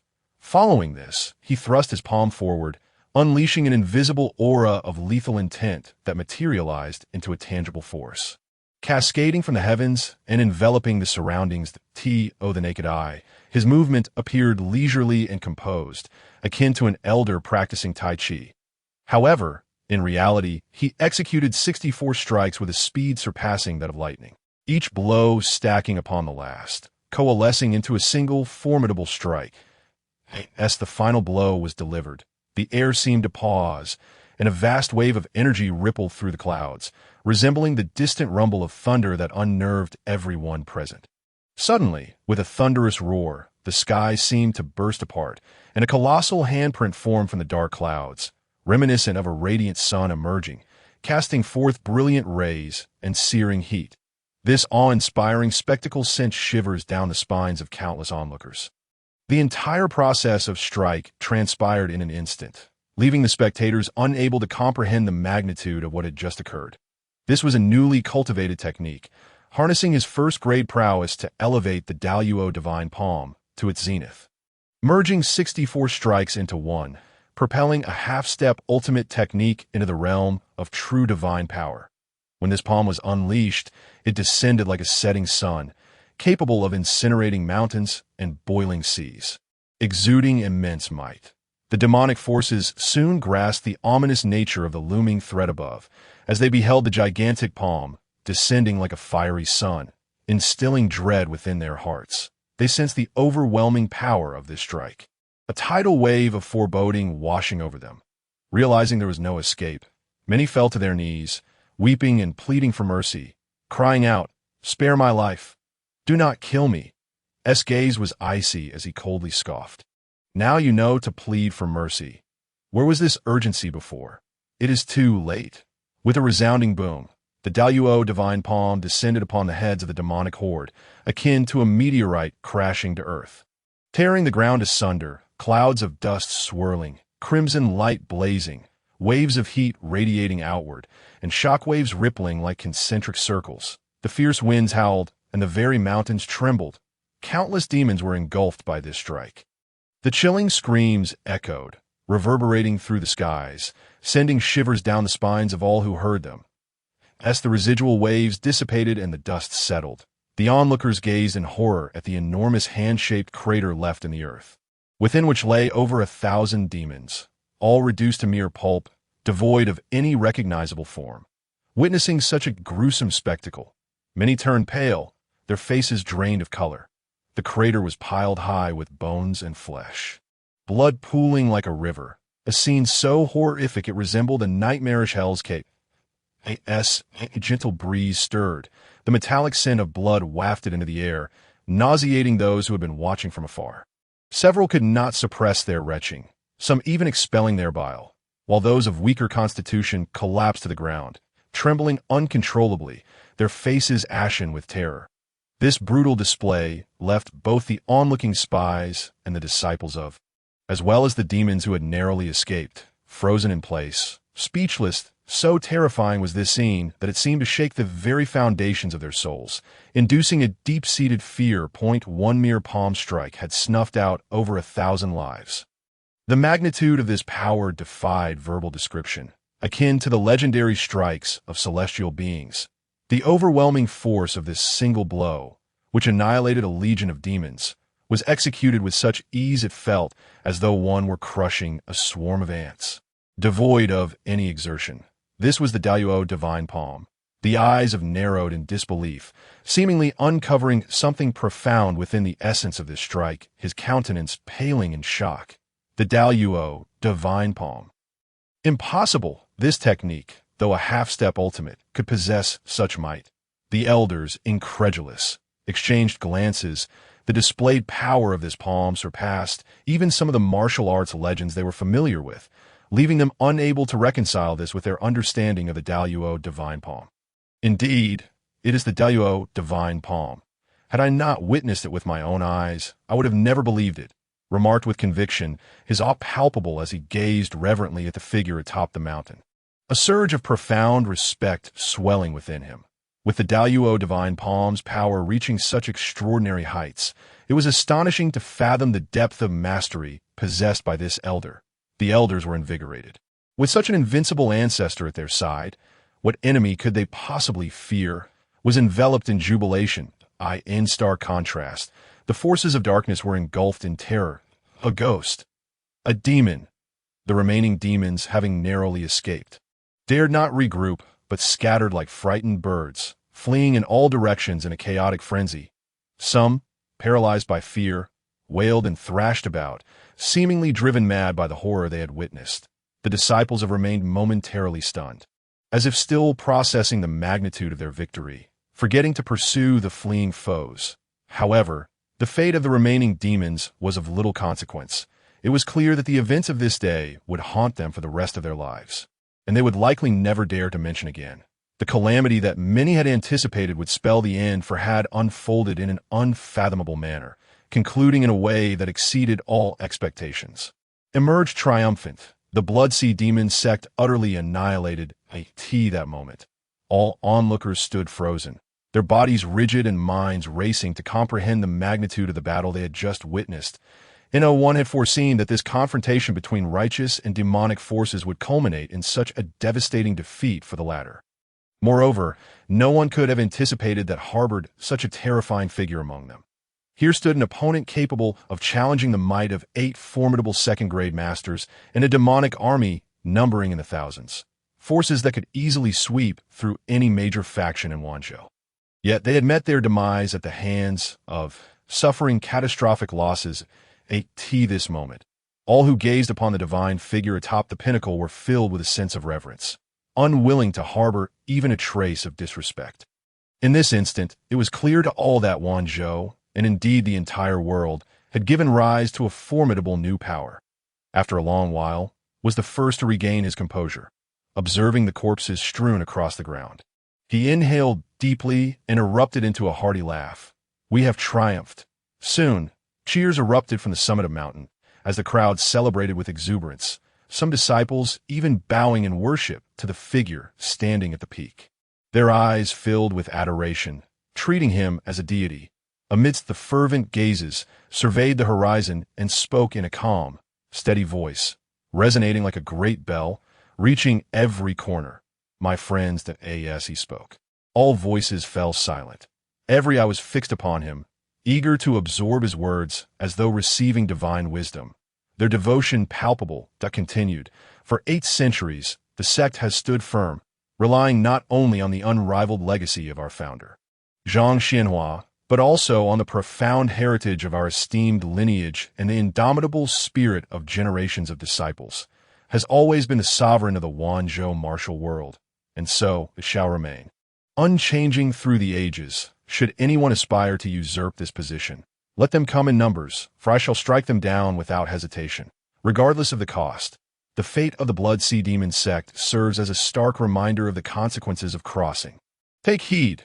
With that, slowly turned and departed, vanishing from view in the blink of an eye, leaving behind a lingering aura of mystery, coldness, and indomitable strength. Throughout the encounter, no one had glimpsed his true visage, a fact that became the greatest regret of all. S. declaration was not merely a warning to the demonic forces, but also a cautionary note to any lurking factions with nefarious intentions. He intended to convey to the world a singular truth: is inviolable. This was the ironclad decree he established today. Most importantly, he believed that delivering such a proclamation would enhance his stature, subtly revealing the dominance and might of this reclusive elder. S. final words echoed, resonating long after, igniting a fervor within the hearts of the disciples, invigorating their weary bodies and lifting their spirits high. It seems as though the battle with the demon lord could continue for another 300 rounds. The venerable Tongju, with his small eyes gleaming like gold, appeared invigorated, reciting Shen Yan's earlier words as if committing them to memory for future demonstration of divine prowess before others. Meanwhile, the onlookers in the distance wore expressions of concern, their brows furrowed in anxiety. Wudang had truly outdone itself this time, concealing such a formidable ancestor without a hint of forewarning. This unexpected revelation led many neutral factions to view Wudang with skepticism, withholding their support. Ultimately, the demonic forces faced a crushing defeat today, while Wudang emerged unscathed, continuing to reign as the sovereign of the Wanzhou martial world, a development that took all major factions completely by surprise, leaving them perplexed and troubled. After witnessing Shen Yan's unparalleled might, capable of slaying 2-rank foes and annihilating thousands of demons with a mere flick of his hand, it became evident to all that no faction in Wanzhou could challenge Wudang's position. The immediate concern for various factions was how to explain their actions to Wudang, mend relations, and climb this towering tree of power. This was of utmost importance. Moreover, a grave issue loomed before them. With the lethal tendencies of Wudang's ancestor, would there be a reckoning in the aftermath? The mere thought sent shivers down many spines. The terrifying scene from earlier was still vivid in their minds. How could they not be fearful? Just as the various factions were deep in contemplation, a sudden thunderous sound of galloping hooves echoed through the air. Clip-clop, clip-clop. Suddenly, on the mountain path, hundreds of officers clad in black armor appeared, riding towards them at full gallop. Even before they arrived, their presence was felt. From the Northern Pacification Office, The demon-slaying Captain Yin Yang led his troops to eradicate the demons. Among the ranks of the officers, a burly man with a thick beard roared, brandishing a wide sword, his face brimming with murderous intent as he charged towards Wudang. Whoosh! The bearded warrior reined in his steed at the foot of Wudang Mountain, the horse's hooves momentarily suspended in the air before landing firmly. Behind him, hundreds of black-armored cavalrymen followed suit, forming an orderly array, their blades drawn and an aura of deadly intent emanating from them, signaling their prowess as formidable warriors. However, when this valiant force beheld the scene before them, they were momentarily taken aback. Wudang Mountain lay in eerie silence, having evidently just endured an astonishing battle. The air was thick with the scent of blood, scattered remnants of broken blades and shattered corpses littered the ground, creating a macabre tableau of carnage that moment. A small contingent of disheveled demons writhed on the ground in a frenzy, tears streaming down their faces. The onlookers collectively gasped, exchanging bewildered glances at the young officer, surveying the hellish landscape, quietly asked the bearded warrior, "Captain, wasn't it said that the demonic forces were vast and that Wudang was in grave danger?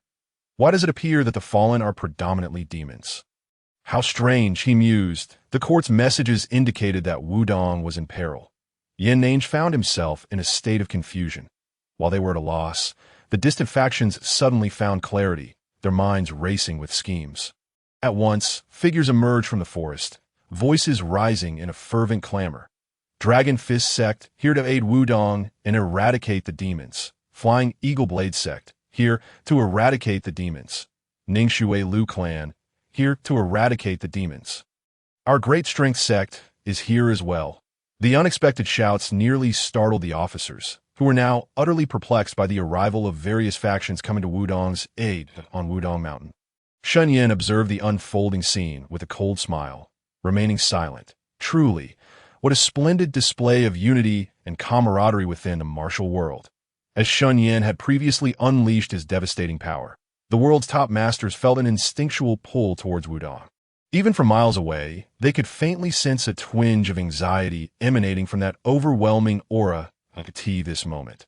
Although those of lesser cultivation remained oblivious, the titans entrenched across the land were already stirred.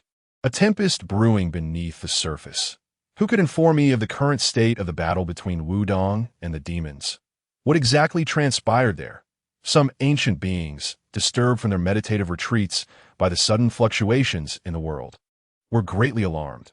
Could it be that a pinnacle master had descended? Was it a figure from the righteous path or the demonic path? Quickly find someone, by any means necessary, to bring me the latest news of the Wudang battle. The mere suspicion of a pinnacle master's involvement sent shockwaves through all factions, prompting them to dispatch individuals to investigate. Many powerful beings simultaneously recalled the astonishing sword light that had emanated from Wudang a decade prior. Deep within the imperial city, an elderly eunuch gazed at the horizon, his expression unusually grave, remaining silent, his eyes resembling a deep, cold abyss, lost in thought. The Qingyi Taoist of Longhu Mountain stared in disbelief towards Wudang, exclaiming without concern for decorum, "Heavens! Surely Wudang does not harbor yet another hidden monster." Before long, as the dust settled from the Wudang battle, various spies who had witnessed the conflict relayed their reports, which quickly spread across the 4 seas and 8 wildernesses, igniting a colossal uproar. The world trembled. The Wanzhou battle between the righteous and demonic forces resulted in countless casualties, rivers of blood flowing. A conflict that defied all expectations. Ultimately, the victors were not the demonic alliance led by the Blood Sea Demon sect, but rather Wudang, who emerged triumphant. No one could have predicted the existence of a hidden ancestor residing within Wudang Mountain. With a single sword strike, they decimated 8 second-rank masters, and with a mere palm, obliterated the demonic forces, delivering a shocking blow that abruptly concluded the battle. What appeared to be the end for Wudang turned out to be a masterstroke. A secret trump card that overturned the entire martial world at a crucial moment. At this juncture, calm was not destined for the outside world, especially among the sects and families on the Wanzhou plains. Along with various demons, each trembled in fear. Many sensed that Wanzhou was on the brink of a major upheaval. Amidst the widespread commotion, only the disciples of the Shushan sword sect remained unfazed. The true martial elder Luo Divine mused to himself, I knew someone was going to have a stroke of bad luck. Those old foxes from Wudang are far too cunning, far too treacherous. With the conclusion of this great battle, Wudang was reassessed by the world's foremost powers, instilling a profound sense of wariness. No one could fathom the depths of Wudang's foundation, leading many to ponder the identity of this hidden ancestor. However, in truth, even Wudang itself could not ascertain the answer. Ever since the ancestor had intervened to vanquish the demons, they had vanished, showing no inclination to reappear. This left the Wudang disciples feeling helpless. Compelled to attend to their pressing matters, the toll of the battle had been dire, with so many lives lost. The dedicated efforts over several days to clear the battlefield were finally completed. Yet the stench of blood lingered. Fortunately, after 3 consecutive days of torrential rain, the air around Wudang was rejuvenated. As the elders inhaled the fresh atmosphere, they could not help but exclaim, no wonder the demons of the underworld cave have been eradicated. This ancestor is a living embodiment of the god of slaughter. Meanwhile, the external world was left in awe of this killing intent, filled with trepidation. Daily, throngs of visitors arrived at Wudang, eager to glean insights, to discern whether Wudang intended to initiate a major purge and cleanse certain factions. The mountain gates were nearly trampled underfoot. Yet, all these visitors were met with rejection at Wudang's doors, having endured this calamity.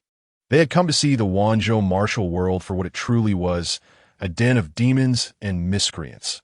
Unbeknownst to them, a rumor inexplicably began to circulate.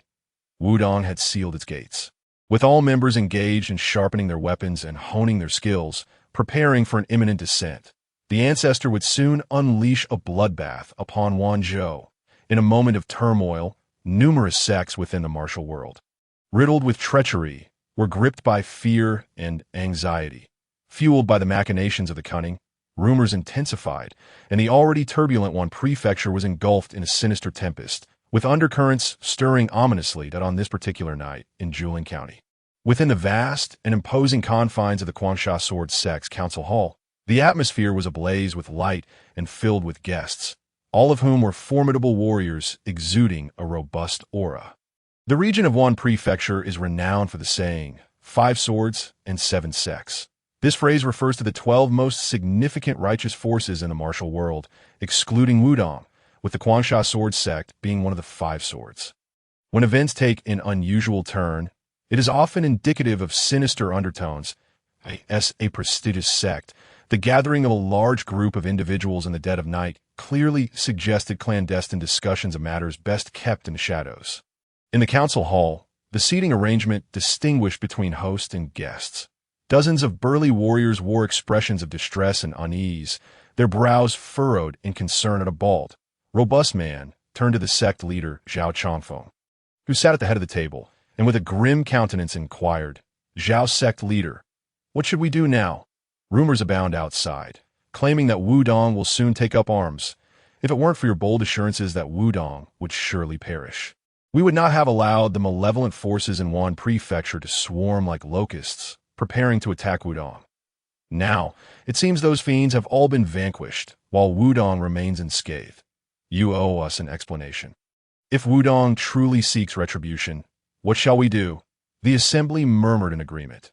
Another man, his face pockmarked, expressed his dissatisfaction. I suggested we send some support to Wudang, at least to save face, but you insisted with great conviction that Wudang was doomed, leaving us with no escape route. Indeed, the hall erupted with voices of discontent, the crowd nearly pointing fingers at Zhao Chongfeng in accusation. Observing the scene, Zhao Chongfeng's eyes chilled, and a surge of anger welled within him. These ingrates, who had once reveled in Wudang's misfortune, were now quick to shift the blame onto him in times of crisis. Unthinkable. Had it not been for their potential usefulness, he would have cast them out without a second thought.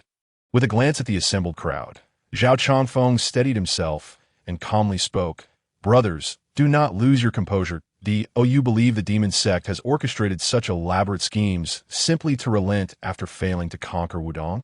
The crowd exchanged glances, their brows knitted in concern. What other course could they take? With a venerable ancestor safeguarding Wudang, what could the demonic forces possibly do? The bald man shook his head and scoffed, prompting murmurs of agreement.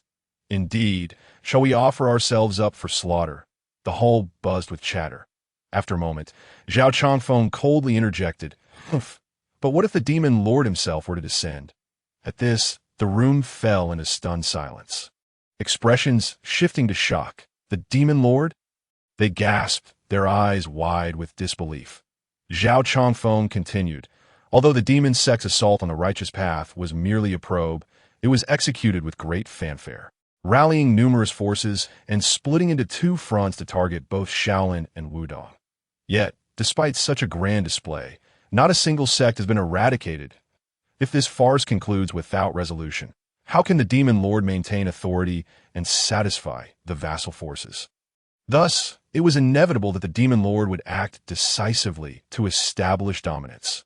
Therefore, we need not overly fret. Perhaps in the coming days, Wudang shall face annihilation. Upon hearing this, the crowd's eyes flickered with a mix of skepticism and hope, their apprehensions easing somewhat. If the demon lord truly intervened, they believed Wudang's one formidable ancestor would likely not stand a chance. The atmosphere within the hall lightened somewhat, as the group engaged in candlelit discussions, deliberating for well over half an hour before taking their leave. Once Zhao Changfeng had seen off the group of brutes, he exhaled deeply, relieved that he had managed to placate them. Suddenly, a round of applause echoed from outside the hall. A figure clad in black robes and adorned with a silver mask emerged from the shadows, stepping into the hall with a smile. "Zhao sect leader, your eloquence is commendable. You handled this group with such ease." Impressive, truly impressive. The voice, soft and melodious, belonged unmistakably to a woman. Upon seeing her, Zhao Changfeng hurried forward to pay his respects. Longfeng pays homage to the holy envoy, in the presence of the holy envoy of the demon sect. His earlier composure vanished, replaced by a frantic demeanor as he urgently queried, "Holy envoy, will the demon lord truly intervene? These simpletons may be deceived for a time, but they cannot be kept in the dark forever. If the demon lord does not make an appearance soon, they will surely turn on Wudang and expose my part in this. My life will be forfeit, this time as the Blood Sea demon sect attacked Wudang." Zhao Changfeng had colluded with the demon sect, exerting considerable influence behind the scenes. Not only had he fanned the flames, urging other forces to adopt a passive stance, but he had also provided substantial support in terms of finances and weaponry. Now, with the news of the demon sect's defeat and Wudang's venerable ancestor's presence, he was stricken with fear, unable to eat or sleep, constantly worried that his role would be revealed and Wudang would seek retribution. If the earlier group were to witness his current state, their eyes would surely bulge in disbelief. Zhao Changfeng, who had once appeared so nonchalant, was now trembling with fear, a stark contrast to his previous demeanor. The silver-masked holy envoy did not respond directly to his concerns, but reassured him. "Zhao sect leader, rest assured, even if the demon lord does not arrive, we will ensure the safety of the Quangsha sword sect. Leaving Wudang unable to touch you owe you not trust in our sect's strength." The envoy's gaze sharpened, ominously fixed upon Zhao Changfeng. The latter shuddered and quickly affirmed, "I believe, indeed I do." A strained smile crept across Zhao Changfeng's face, a grimace more akin to sorrow. Meanwhile, far away in the vast southern wilderness, the landscape undulated with ancient trees reaching skyward. The current supreme force of the demon path, the dreaded demon sect, was headquartered within this primordial forest. The sect had long been synonymous with terror and dread in the martial world, leading many to envision their lair as a den of serpents and scorpions, a realm of darkness. However, the truth was quite the contrary. The sect's headquarters lay within a vast valley resembling a utopian paradise, shrouded in ethereal mist, lush with ancient trees, fragrant flowers, and melodious birds, cascading waterfalls and flowing springs creating an idyllic sanctuary.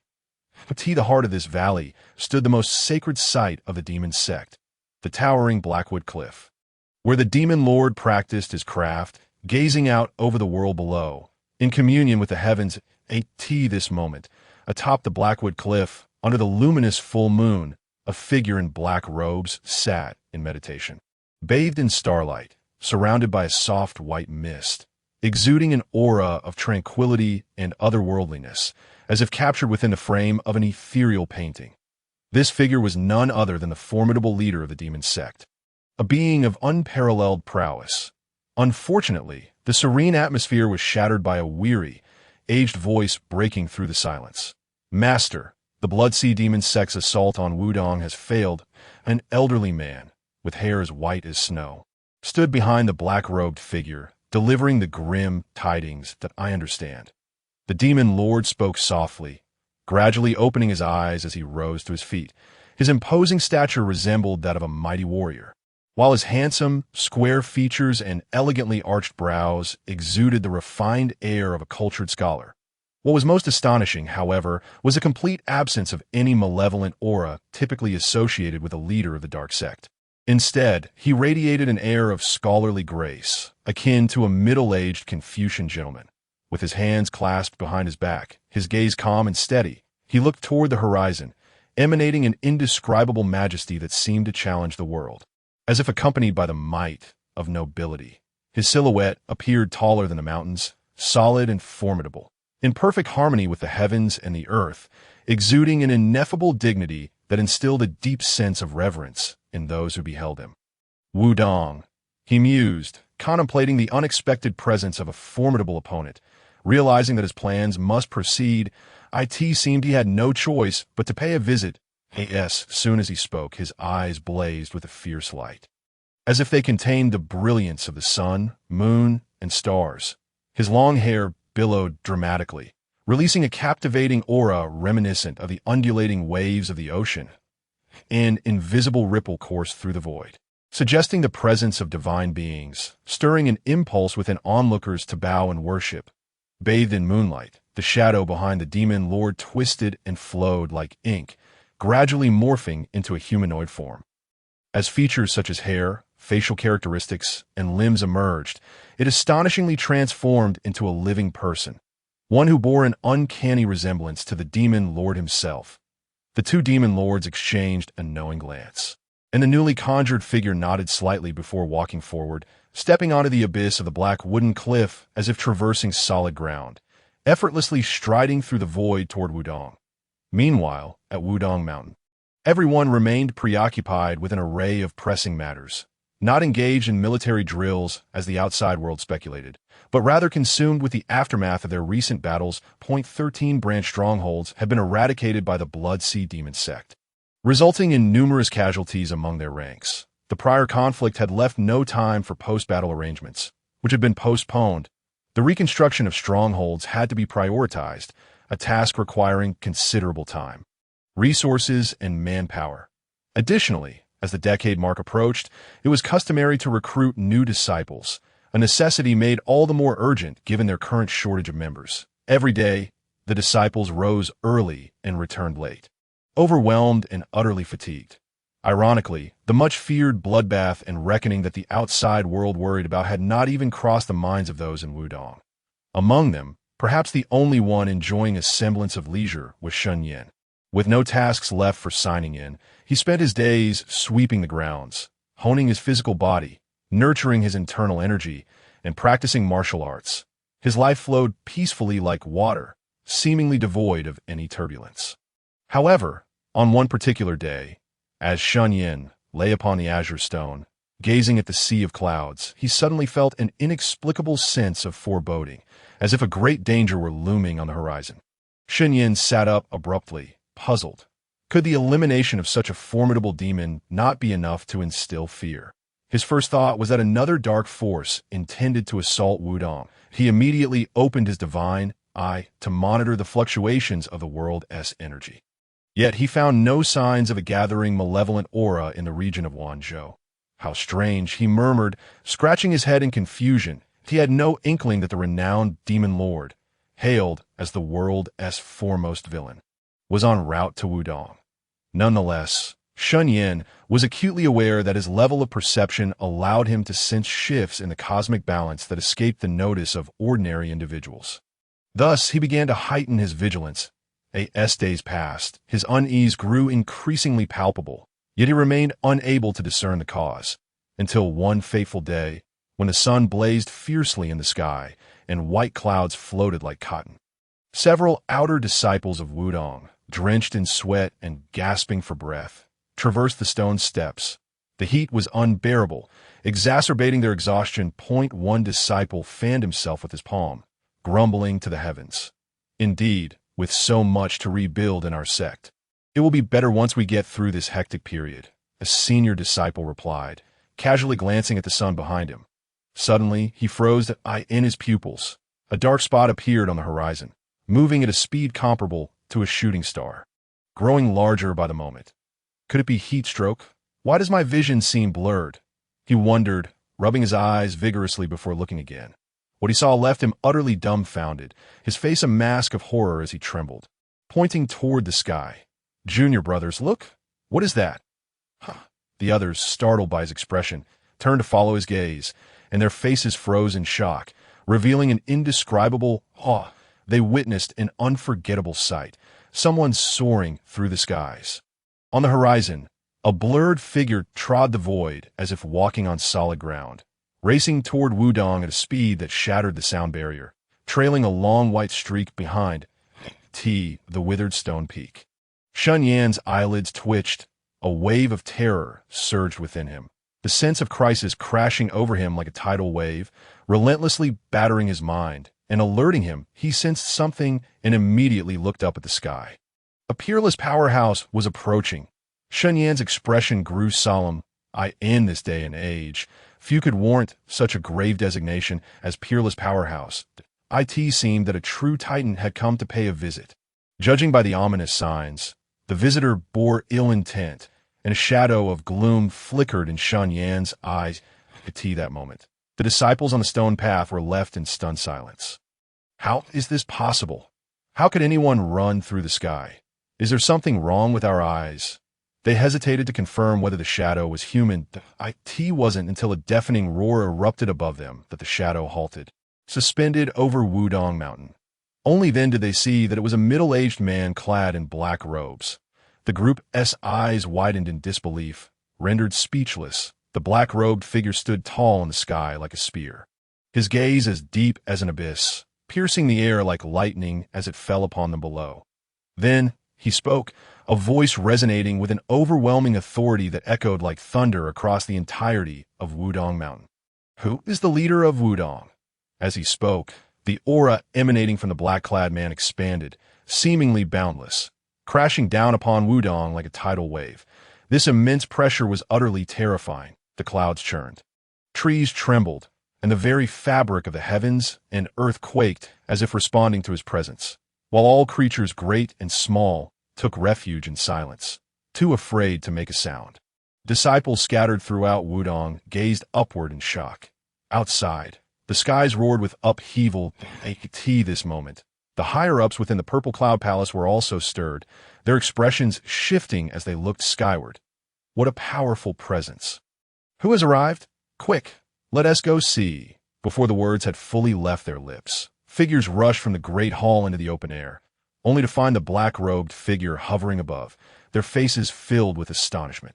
Master Tongju gazed at the silhouette amidst the sea of clouds, his pupils constricting, a chill running down his spine as he solemnly inquired, "Who are you?" In the void, the black-robed man's expression was stern and unyielding, his gaze calm as still water as he replied indifferently, "Demon sect, Jiyun." Master Tongren's eyes widened in shock, his expression one of utter disbelief. Upon hearing the name, he felt a wave of icy dread wash over him, as if plunged into an icy cavern, an overwhelming chill enveloping him. Though the name carried an elegant resonance, it belonged to the most notorious villain in the world. The black-robed man in the sky was none other than the Demon Lord, who had traveled from the distant southern wilderness. "Elder, do you know him?" A younger elder inquired, frowning.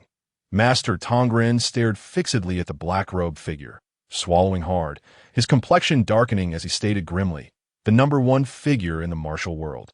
The leader of the demon sect is named Jiyun, the Demon Lord." The crowd's pupils suddenly dilated, and within their hearts surged tumultuous waves of fear. The mere utterance of the name of the demon lord cast a profound silence over the assembly. Apart from the tense sounds of breathing, not a single sound could be heard. This was no surprise, for Ji Yuan's reputation was terrifyingly formidable. The leader of the demon sect, the foremost figure in the martial world, the warrior closest to myth. The multitude of titles associated with him was overwhelming, and any one of them could extinguish the spirit of resistance in others. He was a truly invincible figure in that moment. The high-ranking members of Wudang felt as though disaster was imminent. Just as one calamity had subsided, a greater catastrophe was now upon them. Did the heavens truly intend to annihilate Wudang, as they gazed at the demon lord hovering above like a deity? Despair and sorrow filled their hearts at this juncture. The esteemed Taiji Zhenwu exhibited the demeanor befitting a sect leader. He stepped forward, standing before the crowd, and spoke. "Might I inquire if you have come to seek vengeance for the Blood-Sea Demon sect?" The demon lord, Ji Jin, lowered his gaze and shook his head. "The existence or demise of the Blood-Sea Demon sect is of no concern to me. However, your presence at Wudang has impeded the grand designs of the demon sect, and thus I am compelled to make this visit." The faces of the Wudang leaders turned ashen. Although they had surmised that the Blood-Sea Demon sect's mobilization against Wudang was likely orchestrated by the demon sect, they never imagined it would lead to the personal arrival of the demon lord himself. It was known that this demon lord had begun preparations to breach the realm of myth a decade prior, and had not shown himself in the martial world since. Yet today he descended with an otherworldly presence. Brazenly gracing Wudang with his arrival point, one man alone exuded a pressure greater than the previous siege of myriad demons. And one knew the extent of the demon lord's cultivation after years of seclusion. But his ability to soar through the air was enough to invoke awe before such an extraordinary powerhouse. The numbers of Wudang were rendered insignificant. Incapable of mounting any resistance, Ji Jin remained suspended in the air, imparting an immense psychological burden upon the crowd, as if a heavenly blade hung above them, ready to descend and claim their lives in this tense atmosphere. Ji Jin spoke once more, his voice resonating with gravity. "Since I have come, matters must reach a conclusion. I can offer Wudang a path to survival. Simply bow your heads and acknowledge the demon sect, and I shall spare your lives." As he uttered these words, there was no hint of tyranny in his expression, merely the calm declaration of facts. As the strongest individual of the current age, his confidence penetrated to his very core, and his lofty demeanor instilled a sense of anger and defiance among the elders. Taiji Zhenwu, perceiving the absurdity of the situation, laughed in anger.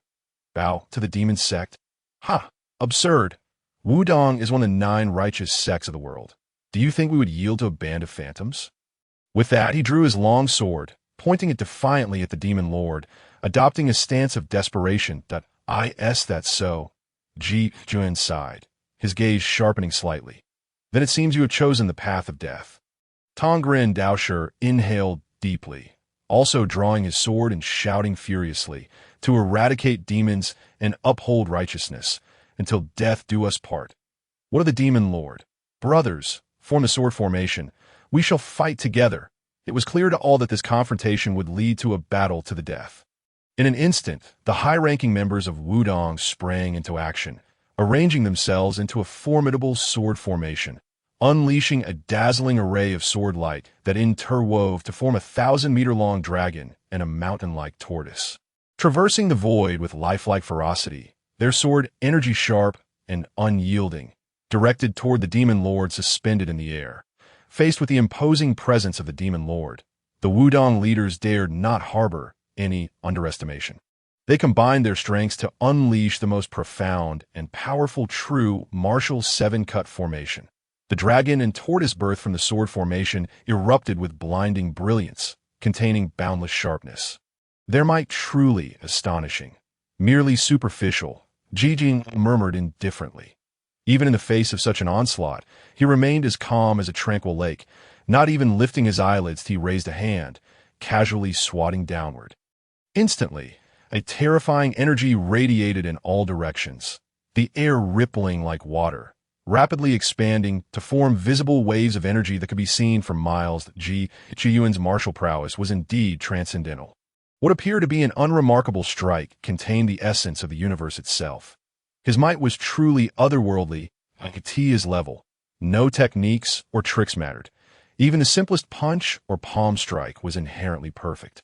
Imbued with the profound truths of martial arts, capable of shaking the heavens and the earth, his casual strike met the onslaught of the Wudang leader's sword formation. Boom! The heavens roared, and the earth trembled. In an instant, the immense tortoise and dragon, spanning thousands of miles and comprising countless sword energies, shattered beneath Ji Yuan's palm, the true martial seven-cut formation collapsing in an instant. Poof! All the high-ranking members of Wudang, including Tongju Zhenren and Tongren Daoshi, were sent flying, coughing blood, with some elders nearly fainting on the spot. The demon lord's strength exceeded their wildest imaginations. The sheer ferocity of his martial prowess was beyond comprehension. Just one palm, merely one palm was sufficient to obliterate the sword formation they had jointly unleashed, leaving them all grievously injured. The might of the demon lord was indeed as fearsome as his reputation suggested. The overwhelming power he wielded was utterly despairing, leaving one to lament the injustice of a world that allowed such a demon to exist. The members of Wudang, bloodied and battered, issued a mournful laugh. Sect leader, elders, urgent calls rang out as Shen Yan arrived with a throng of disciples, rushing to support the fallen. Casting furious glances at the demon lord above, Ji Yuan seemed to regard the entire affair as trivial. His expression bore no trace of amusement, only a deep frown. So weak. Where is that esteemed first-tier master of yours? Why has he not appeared?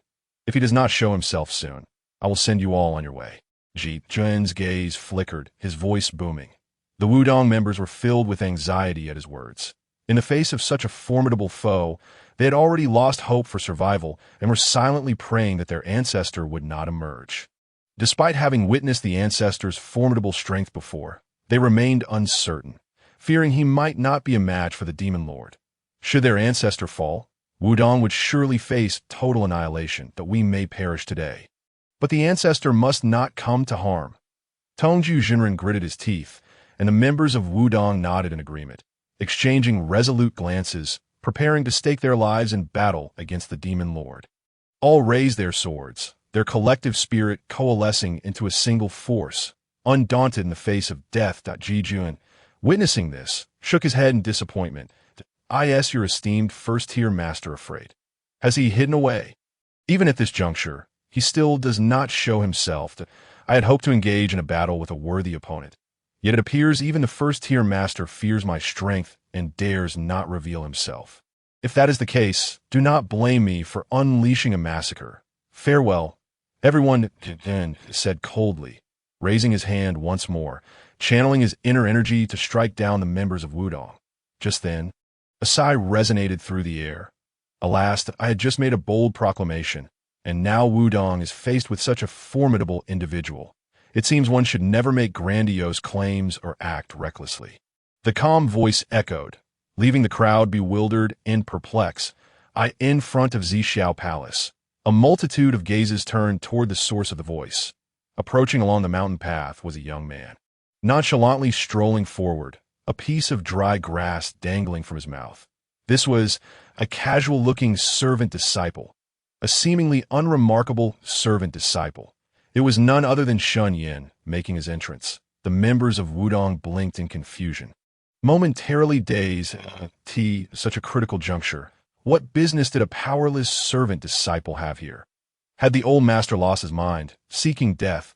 Though the Wudang sect leader and elders did not recognize Shen Yan, some disciples who had seen him sweeping the grounds for a decade did know him. Shen Yan, what nonsense are you spouting at this moment? Why aren't you hurrying away? Amidst the urgency of his fellow disciples, urging Shen Yan to depart swiftly to avoid the imminent peril posed by the demon lord. Shen Yan appeared blissfully unaware, fixated on Ji Yuan, approaching him with an air of unperturbed confidence. Ji Yuan furrowed his brow in response to Shen Yan's demeanor, while the disciples of Wudang mirrored his concern. What a formidable aura! It was as if the demon lord had descended from the heavens. akin to an earthly deity. This Mr. G was indeed remarkable. Shen Yan, visibly moved, raised his thumb in admiration, leaving the Wudang disciples exchanging bewildered glances. What was this errant disciple thinking? Had he lost his senses? Was he truly provoking the demon lord? This is absurd, one disciple exclaimed, his face paling. Shen Yan, have you lost your mind? This is not your affair. Leave at once. The disciples of Wudang, known for their valor, were prepared to confront the demon lord with unwavering resolve, yet they deemed Shen Yan a mere errand disciple, unworthy of joining their struggle against the impending calamity. None wished to witness an unskilled errand boy perish at the hands of the demon lord. Taoist Tongren's expression turned grave as he commanded, "Young disciple, I order you to return to the errand hall immediately. This matter does not concern your kind, but I must confess, if this demon lord does not find me today, I fear he shall not relent." Shen Yan replied innocently, standing there with an air of ease, seemingly oblivious to the dread figure looming above him, and remained silent, his keen perception appraising Shen Yan, a peculiar sensation stirring within him. Although the young man radiated no discernible aura, an inexplicable feeling suggested he was far from ordinary. Frustrated, one disciple could hardly contain his ire, muttering, "He seeks the old ancestor." "Not you." The Wudang disciples exchanged glances. What nonsense was this errant disciple spouting? Did he truly believe the demon lord sought him out? Was he lost in delusion, thinking himself a hidden ancestor? Those acquainted with Shen Yan were rendered speechless. This typically unassuming and compliant errand disciple had suddenly descended into madness, spouting nonsensical claims. Shen Yan shrugged, blinking innocently. "I am indeed the hidden ancestor you speak of." The collective eye roll from the crowd confirmed their realization. This errand disciple had truly lost his wits. However, upon hearing Shen Yan's declaration, Ji Jun's demeanor shifted, his gaze sharpening as if he discerned something profound. Suddenly, his eyes gleamed with insight. "What remarkable restraint you possess," he remarked, a faint smile gracing his lips, as "Oh, you are a master of Wudang. Indeed, it seems my visit today was not in vain." With Ji Jun's arrival at Wudang, a smile finally broke through, his eyes blazing with fervor, revealing his warrior spirit. The Wudang disciples were left dumbfounded. Had the demon lord lost his mind as well? Yet how could such a formidable figure succumb to folly? A realization struck them all. Could it be that this errant disciple was, in fact, the hidden ancestor they had long revered? The possibilities shattered their expectations. Taoist Tongren stared at Shen Yan in astonishment, as did the elders and disciples alike, flooded with disbelief, shock, and awe. Shen Yan, now under the weight of their scrutiny, felt his demeanor shift from casual to serious, his previously relaxed posture straightening in an instant. A cataclysmic aura surged from within him, akin to a dragon awakening from slumber, emanating an overwhelming presence that compelled submission from all present. The once unremarkable errand disciple had transformed into a figure of unparalleled strength. With his raven hair billowing without wind, Shen Yan addressed Ji Jun. "Since the demon lord has journeyed so far, I shall not treat you lightly. I invite you to a duel atop the mountain." His voice resonated like thunder, echoing through the skies, leaving the onlookers in stunned silence. With a swift motion, he propelled himself upward, disappearing like a bolt of black lightning towards the summit.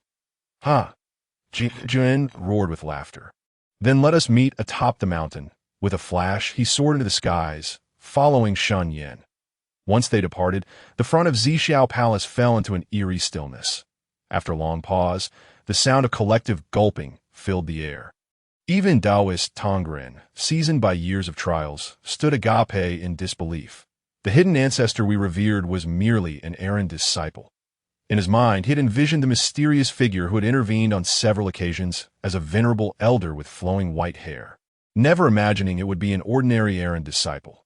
Those familiar with Shen Yan were left utterly astounded, speechless, as one disciple pinched himself, questioning whether he was dreaming that he truly was that enigmatic figure. Who could have foreseen this? The most inconspicuous, reserved errand disciple in all of Wudang turned out to be a hidden powerhouse. It was a plot twist that even a dramatist would hesitate to conjure. Even if a deceased elder were to rise from the grave, they might find it more palatable than this revelation. It was simply too incredulous. As the crowd grappled with their astonishment, atop the golden peak, ethereal mist swirled around. Shen Yan, like a streak of lightning, took his final step onto the summit, exuding an air of tranquility. Almost simultaneously, Zhenwu landed, hands clasped behind his back, radiating an imposing presence. The two stood facing each other, their gazes locking in an electrifying moment that seemed to freeze time itself. The sea of clouds roiled beneath them, and Zhenwu's eyes gleamed with an intensity that felt almost tangible. Exuding an extraordinary gravitas, his voice boomed like thunder. I have roamed the martial world for decades, yet I have never encountered a master of your caliber. You must be a personage dedicated to the path. Transcending the mundane, it has been nearly a decade since I last faced a grandmaster. Do not disappoint me. Zhenwu regarded Shen Yan with admiration, perceiving him as a kindred spirit, truly devoted to the martial arts. Shen Yan, under Zhenwu's fervent gaze, felt a wave of awkwardness wash over him. He wished to clarify. Sir, you are overthinking this. When you were conquering the martial realm, I hadn't even begun my training. It is only natural that we have not crossed paths. Moreover, I am not devoted to martial arts. My passion lies in signing in. Seeing Shen Yan's silence, Zhenwu interpreted it as a sign of his profound dedication to martial arts.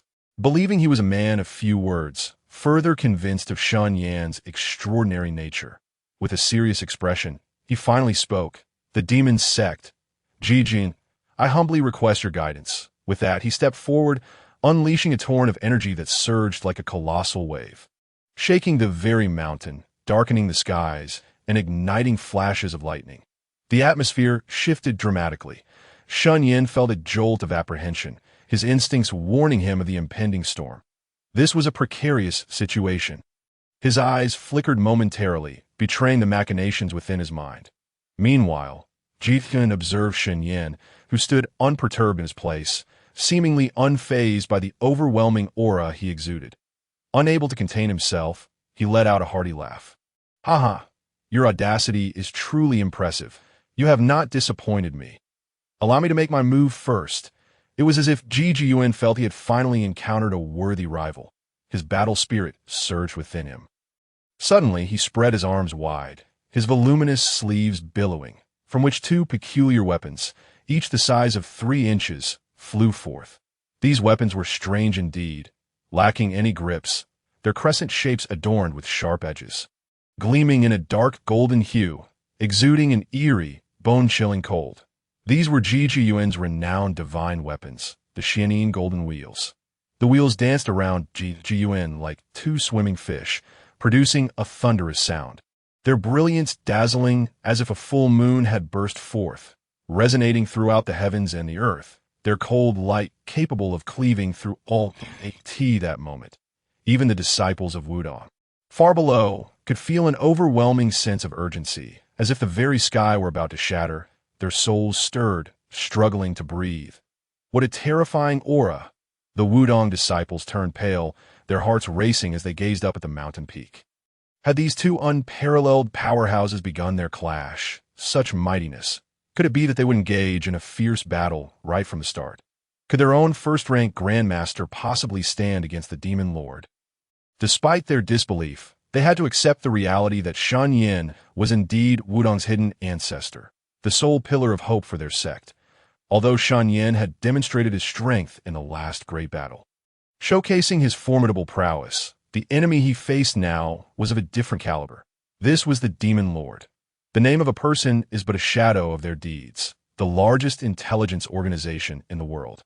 The Heavenly Mechanism Tower, well-versed in the affairs of the martial world, compiled information on various martial artists and ranked them in a widely circulated list of heroes. This list is divided into 3 tiers: heaven, earth, and man, with the heavenly tier being the highest, featuring only first-rank grandmasters, renowned figures of the martial realm. The Demon Lord, whose might is unparalleled, held the top position on this heavenly list. Furthermore, he had ascended to this peak 30 years ago. Recognized as the strongest by countless martial artists, and to this day, No one has been able to challenge his supremacy. Those who have achieved such renown in the martial world have undoubtedly trampled over countless bodies to reach their heights. Throughout his reign, the Demon Lord has defeated innumerable top-tier experts that it was only 10 years ago, after no one dared to challenge him, that he chose to retreat to the southern wilderness, seeking seclusion to strive for the legendary realm of martial mythology. Now, a decade has passed. Some say the Demon Lord has come exceedingly close to that mythical realm, while others, particularly those of the demonic path, boast that he has already become a martial myth. Invincible in this world. Regardless of the rumors, one thing is certain. The Demon Lord's strength is undeniably formidable, and until a true figure of myth emerges, none can rival him. Can Shen Yan truly claim victory? The hearts of the Wudang disciples were heavy with despair, lacking even a shred of confidence in this battle. Yet today, the survival of their entire sect rested solely upon Shen Yan's shoulders. If he were to fail, Wudang would face annihilation. All they could do was hope for a miracle, wishing for Shen Yan to emerge victorious, their fists clenched in anxiety, fervently praying for their ancestors' blessings. Atop the peak, Shen Yan had just solidified his resolve when he suddenly regained his senses. As he raised his head, he was startled by the brilliant, moonlight cold light glimmering before him. "Hold on," Shen Yan called out abruptly, halting Jin, who was poised to strike. The latter paused, furrowing his brow, a flicker of inquiry crossing his eyes. What does the Demon Lord intend? Shen Yan, hands clasped behind his back, gazed out over the sea of clouds, exuding an air of tranquility. Jin, unable to comprehend the sudden inquiry, narrowed his eyes and replied, "What do you mean by this?" Shen Yan's gaze seemed distant as he softly spoke. "Our Wudang possesses two renowned martial techniques, namely the great Luo Divine Palm and the Taiji Fist. For the past decade, I have devoted myself to merging these two exceptional skills into a single technique. It is called the Lightning Five-Linked Whip. Would the Demon Lord dare to engage in a contest of martial arts with me? Let us settle this with one move today, and if I were to lose, the vast Wudang shall be yours to claim. At these words, Ji-Yuan's eyes sparkled with curiosity, his interest piqued by Shen Yan's proclaimed technique, the Lightning Five-Linked Whip, that a martial aficionado, Ji-Yuan had delved into every form of combat, achieving profound mastery, and at his level, he was virtually a master of all arts, and no matter the skill, divine powers, boxing, palm techniques, or other martial arts, he had reached the pinnacle of human capability. Thus, when Shen Yan proposed a contest of martial arts, he felt no trepidation, but rather an exhilarating eagerness to witness the opponent's prowess. Jin readily agreed. "Very well. Let us engage in a contest of martial arts." His response was immediate, his eyes gleaming with brilliance, reflecting his pure and fervent passion for martial arts. Seeing the earnestness in Ji-Yuan's gaze, Shen Yan sighed internally, suddenly feeling a twinge of guilt as if deceiving a child.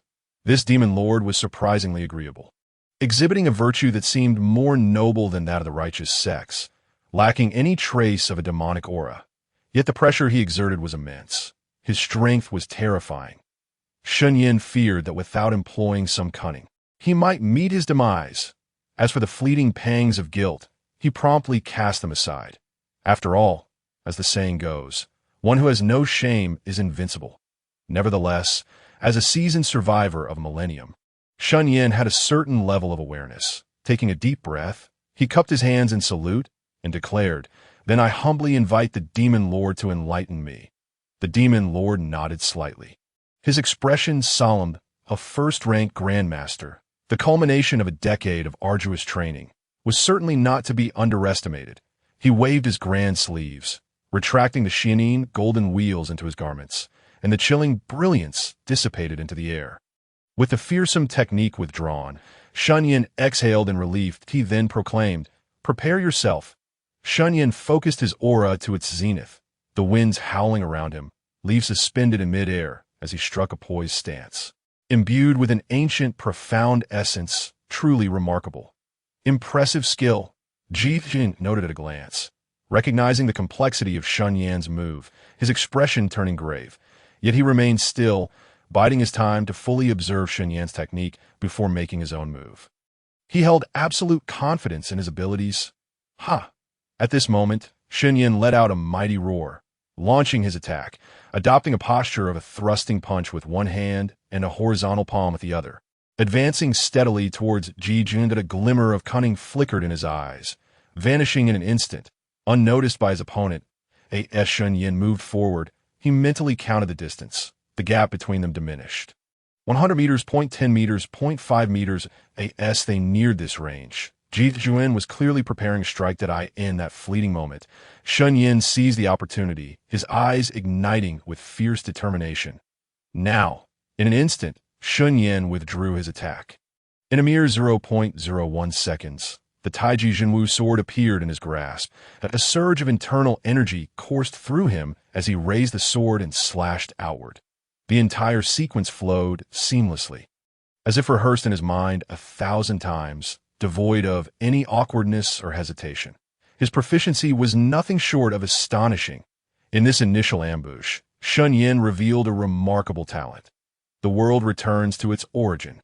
He shouted coldly, a black and white sword light, imbued with the essence of Taiji, surged forth like a soaring dragon, aimed straight at the astonished Ji Jun. This is bad. This child is playing tricks. A chill coursed through Ji Yun's body, his hair standing on end, as an unprecedented sense of crisis surged within him. The distance was dangerously close. Such a sudden strike. Before he could even react, he was left with no chance to evade. The dazzling sword light cascaded like a colossal waterfall, completely engulfing Ji Yun's figure. A violent wave of energy surged into the heavens, shaking the void and scattering the entire sea of clouds. The ground was marred with intersecting sword scars, and the relentless brilliance of the sword light seemed to cleave the very air, producing thunderous booms akin to a barrage of cannon fire. Causing a sharp pain in the eardrums, Shen Yan, unable to bear the sight, gasped in cold shock, silently pondering. This is the true utility of a storage space. I refuse to believe that you could survive such a strike. He had long felt that merely using the storage space to hold items was a waste. Thus, he had been contemplating the idea of utilizing the storage function of the sign-in system to launch a sudden ambush during combat, achieving an element of surprise.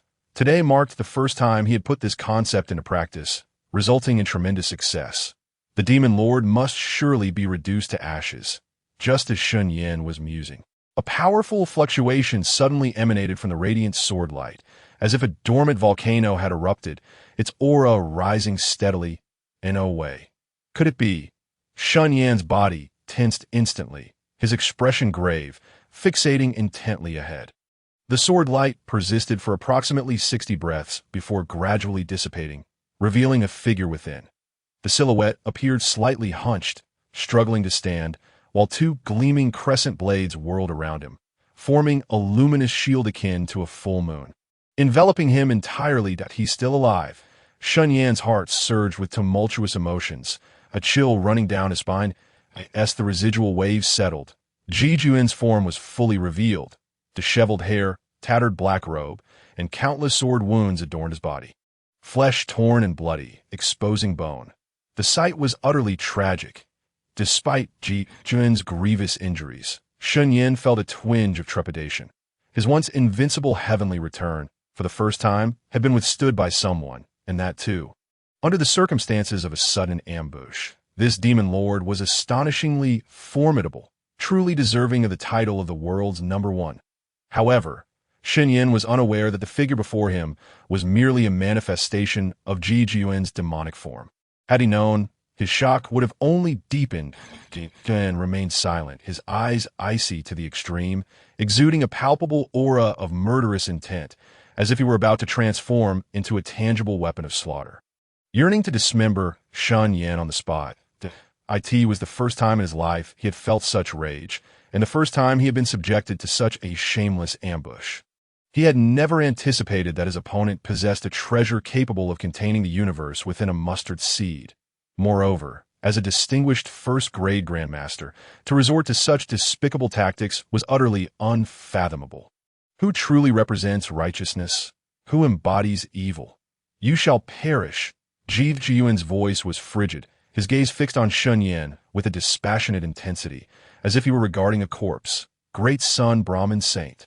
Shen Yan slowly uttered the 4 words, his blood surging violently, muscles swelling, bones cracking, as golden flames flickered across his skin. At this juncture, he had no choice but to engage in a fair battle with his adversary. The heavenly return consumed an immense amount of internal energy, and Shen Yan ceased wielding his sword. Instead, he invoked the Great Sun Brahmin body, transforming into a towering golden giant with 3 heads and 6 arms. He charged forward. Shen Yan swung all 6 arms in unison, unleashing a terrifying force that stirred the air into turmoil, coalescing into a profound fist imprint. Waves of fist intent surged forth, his internal energy and blood converging into a radiant wave of light. Shimmering in gold, in the next instant, the fist imprint shot forth like a dragon soaring into the sky. Divine Fist of the 6 Kings. Heavenly wolf howls at the moon. Jijun bellowed coldly. Sweeping his hand, the 2 crescent blades exuding radiant brilliance sliced through the void, weaving into a colossal white wolf, fierce and menacing, howling at the heavens as it lunged towards the dragon. Boom! A series of intense and concentrated explosions erupted. The wolf and dragon collided, unleashing a terrifying wave of energy that compressed the air to the brink of explosion, radiating blinding light, with a violent gust sweeping across the realm. Both combatants were jolted. Feeling as though their chests had been struck by a heavy hammer, blood surging, they staggered back several steps, nearly spitting blood. This exchange was evenly matched. Kill! As both fighters regained their footing, they simultaneously let out a chilling cry. Their figures darting forward with a whoosh, accompanied by a cacophony of thunderous sounds, re-engaging in combat. Their movements were as swift as lightning, leaving trails of afterimages in the air, with each clash resulting in a flurry of explosive impacts. This was undoubtedly a fierce struggle between dragons and tigers. Where they clashed, a massive circle with a diameter of over 100 meters began to form. One side shone like a bright moon, while the other gleamed like a resplendent sun, facing off against one another, the terrifying energy within capable of annihilating everything. The surrounding winds and energy waves surged relentlessly, causing mountains to tremble and sway. The dazzling light surpassing the brilliance of countless fireworks igniting simultaneously, rendering the sky dim in comparison. But it was as if the very heavens and earth were turned upside down, a scene reminiscent of a celestial battle between gods. The onlookers from Wudang below felt the ground quaking incessantly, the massive peaks swaying as if a dragon were turning in its slumber. This was overwhelmingly powerful, although they could not witness the clash between the two. The sheer magnitude of the blinding light emanating from the mountaintop and the overwhelming aura was enough to leave them dizzy and entranced. What kind of might is this? Is this still martial arts? It was as though legendary divine spells were colliding. This was an unprecedented battle, resplendent and magnificent. Was this the power of the world's utmost strong? It was truly a clash of deities, as even the celestial phenomena underwent drastic changes. No one knew how the battle above was unfolding or who held the upper hand. One disciple trembled as he spoke. Who knows the answer to this question? At this moment, no one could respond. Their expressions heavy with concern, waiting anxiously at the mountain's base for the final outcome. As the 2 unparalleled powerhouses fought to such an extent, they could not approach to spectate. A mere advance would likely result in being torn to shreds by the overwhelming aftermath of the battle. Even the second-grade masters, Tong Ju Zhenren and Tong Ren Daoren, felt their spirits sway, awed by such power, unwilling to take even a single step closer to the mountain, while Shen Yan battled the demon lord. The regions of the Qian were once again stirred, each powerful figure wearing expressions of disbelief. What had transpired at Wudang? The hidden ancestor had emerged, basking in glory. Could it be that someone dared to provoke Wudang? Surely, it couldn't be the demonic faction again. Many unparalleled masters, sensing the cosmic disturbances from afar, were filled with trepidation. This fluctuation had persisted, leaving everyone puzzled. Could someone truly engage in combat with Wudang's ancestor for such an extended duration? Had a grandmaster of renown made an appearance? In Longhu Mountain, Qingyi Daoren was the first to perceive the anomaly from the horizon. Having previously clashed with the demon lord, he sensed a familiar aura and was intrigued. Employing his magical arts to unveil the scene, his eyes transformed into a deep azure hue as he gazed toward Wudang. And after a moment, his expression shifted drastically. He exclaimed in astonishment, "It's him." How could he go to Wudang? Behind him, a group of elderly Taoists exchanged incredulous glances, unable to contain their curiosity, asking Tianchi, "What did you see?" "It is Ji Jin. He has gone to Wudang," engaging in battle with that mysterious powerhouse from Wudang. Qingyi Daoren replied with a serious demeanor. Upon hearing this, a wave of astonishment surged through the crowd. "What?" The elders were filled with disbelief. One aged Taoist, his brow furrowed, paced back and forth within the hall, solemnly remarking, "This is impossible. How could the arrogant and domineering demon lord choose to sneak into the realm?" Qingyi Daoren shook his head that it should not be his true self. The demon lord's unparalleled true demonic technique allows him to manifest 3 demonic forms. The one appearing at Wudang should merely be a manifestation, not his true entry into the realm. He simply went to Wudang. Qingyi Daoren analyzed that. "I see." The elders nodded in understanding, a collective sigh of relief washing over them. However, Qingyi Daoren's expression remained grave. After a moment of contemplation, he resolved, even if it is a demonic form, I must still go and see for myself. Having spoken, he closed his eyes, calming his mind, fingers forming intricate seals as he silently recited incantations. In a short while, his spirit appeared to transcend his corporeal form, manifesting as a Qingyi Daoist, floating effortlessly, his feet barely touching the ground. This was the Yin spirit. A group of venerable Daoist priests looked on with envious expressions. The Yin spirit of the Qingyi Daoist had solidified to an almost tangible presence, exuding a faint aura reminiscent of the sun's fierce rays and the overwhelming might of thunder. "Watch over my physical body. I shall return shortly," the Qingyi Daoist's Yin spirit instructed before transforming into a wisp of green smoke, soaring out of the grand hall, riding the winds with astonishing speed toward Wudang. Meanwhile, atop the peak of Wudang, the battle had reached a fever pitch. The murderous intent surged skyward. The earth cracked open into a deep chasm, billowing clouds of dust swirling violently. The air trembled repeatedly, and the heavens dimmed, engulfed in a melancholic gloom. Both sides unleashed their myriad martial arts, fiercely exchanging blows for 400 or 500 rounds, yet neither could secure a decisive victory. However, Ji Jin, having sustained severe injuries earlier, was clearly struggling to maintain his stance. His breath growing weak, while Shen Yan remained unscathed, his formidable presence undiminished. "This won't do. If this continues, this demonic body will be unable to endure," Ji Jin thought, his countenance darkening as he realized his precarious situation. He could not afford to prolong the battle any further, his mind beginning to entertain thoughts of retreat. Shen Yan had already threatened the life force of his demonic form. Engaging in such intense combat while gravely injured was undeniably detrimental to him. Moreover, the opponent's physical prowess was extraordinary. If this continued, it seemed inevitable that his demonic body would shatter before a victor was declared. Across from him, Shen Yan, now fueled by fiery rage, resembled a wrathful golden deity, radiating a blinding golden light that illuminated the heavens. His aura was overwhelmingly oppressive, his muscles taut and sinewy. Cracking his neck and clenching his fists, he bellowed, "Come on, let us continue. Today, I either wish to be killed by you or to crush you with a single blow." Upon witnessing this, Ji Jin's heart sank, his face turning ashen. Countless curses flashed through his mind. What worth was it to make grand claims now? If he truly possessed such power, why resort to a sneak attack from the outset? Ji Jin longed to disregard decorum and confront him directly.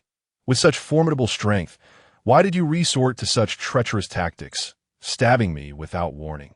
What is the reason behind this? Frustration gnawed at Ji Jin. After years of navigating the martial world, this opponent was undoubtedly the most exasperating he had ever encountered. Moreover, he was the most undignified grandmaster he had faced, truly despicable. This demonic body was of immense value. He did not wish to lose it so easily. The demise of this form would also inflict significant harm upon his true self. After a moment of calm contemplation, Ji Jun suppressed his indignation and fury, gathering the last remnants of his inner strength. With a leap, he turned and fled into the skies. He, the dominant demon lord, had chosen to retreat at this moment. Shen Yan stood momentarily stunned, a look of disbelief washing over him. Was the demon lord truly frightened away?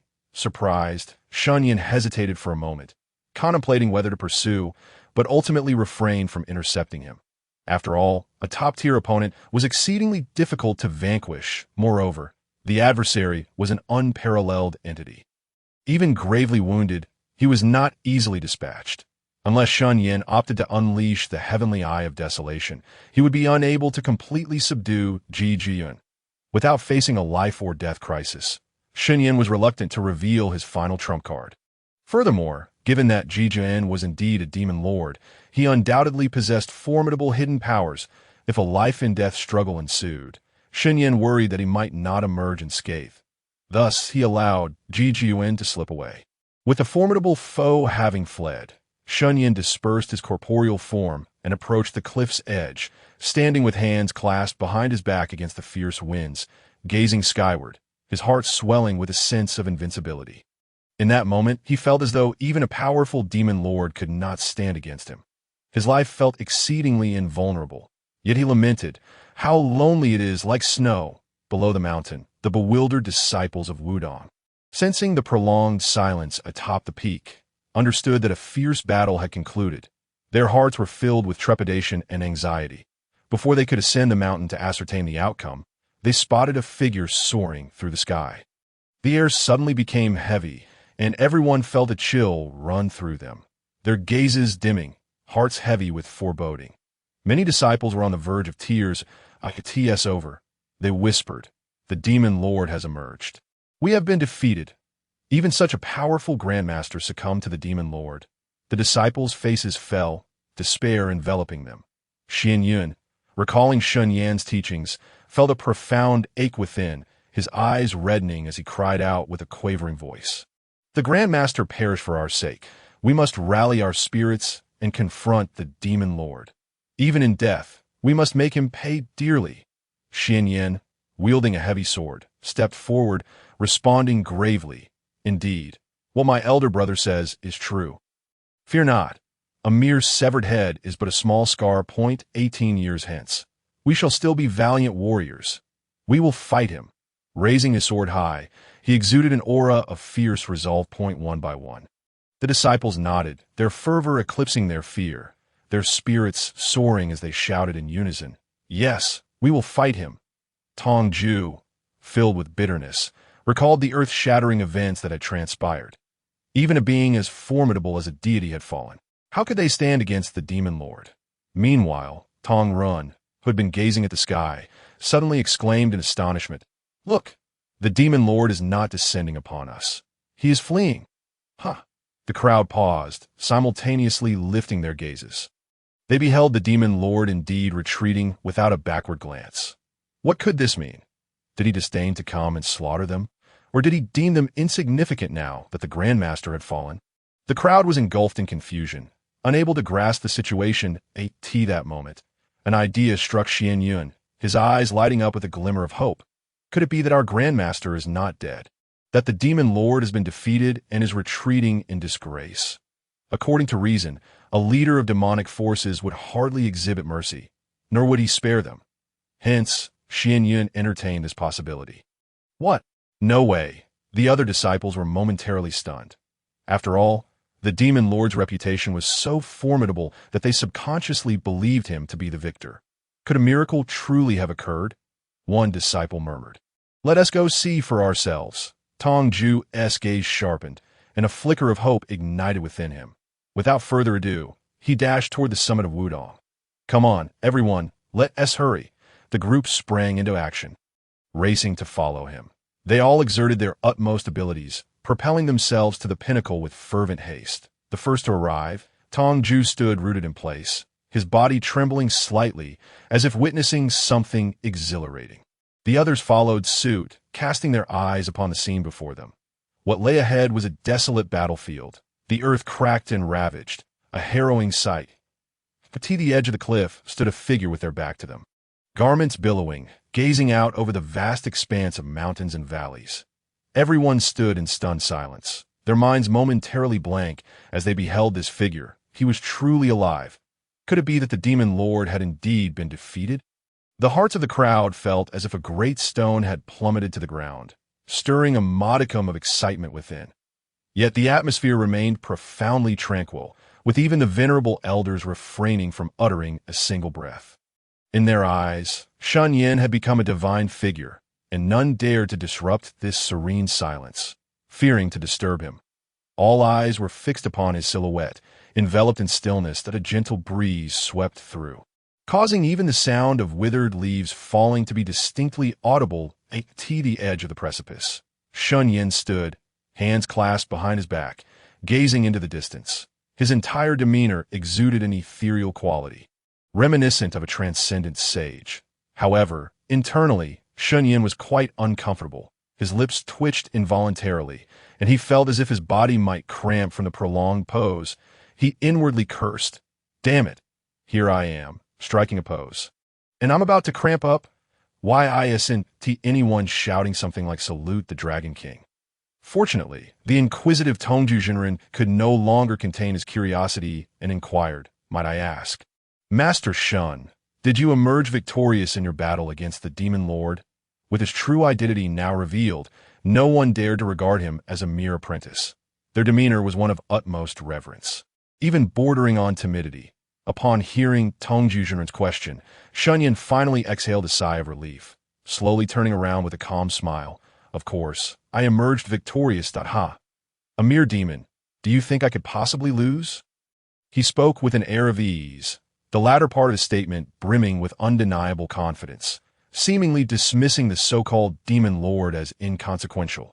The affirmation from Shen Yan sent waves of exhilaration through the Wudang disciples, igniting a fervor of excitement.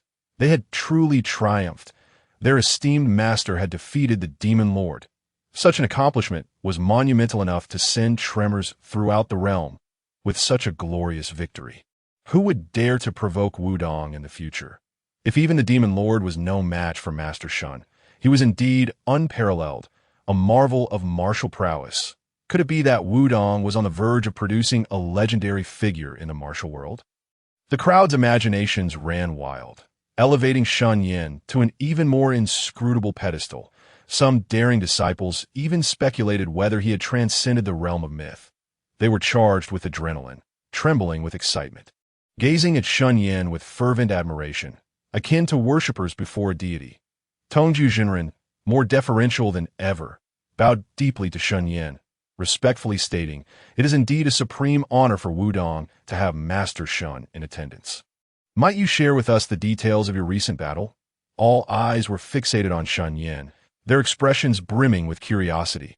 Observing their eagerness, Shen Yan cleared his throat lightly, donning a serene smile as he began. The demon lord was hardly worth mentioning. There is little to recount about our skirmish. However, his words paused momentarily, and his expression shifted to one of gravity as he continued. Yet, at the outset of the battle, it was indeed perilous. The crowd held their breath, their spirits invigorated, necks craned in anticipation. Silence enveloped them, waiting eagerly for the continuation. Shen Yan's voice resonated once more. Earlier, as we arrived at the Golden Summit, ready to engage, the demon lord, upon seeing my youth, expressed a reluctance to bully a junior and proposed a contest using his supposedly weaker martial arts, claiming he wished to settle the matter with a single strike. Naturally, I agreed, but little did I anticipate that this nefarious fiend would resort to treachery, violating the code of martial ethics, and launch a sneak attack on this young Taoist priest. Shen Yan's indignation was palpable as he denounced the demon lord. The crowd interjected, "Pray tell, Master, what transpired?" Glances were exchanged among them, anxious for clarification. Shen Yan's face was a mask of righteous fury as he recounted. After I agreed to the contest, I unleashed a formidable technique and stepped forward to engage. To my astonishment, this villain, having broken his promise, seized the opportunity while I was unprepared, drawing forth two crescent-shaped demonic blades and striking at me.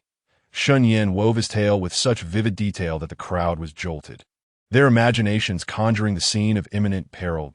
It felt as though they were there, beads of cold sweat forming on their brows. What a treacherous ambush! How despicable! This fiend's malicious intent was utterly reprehensible.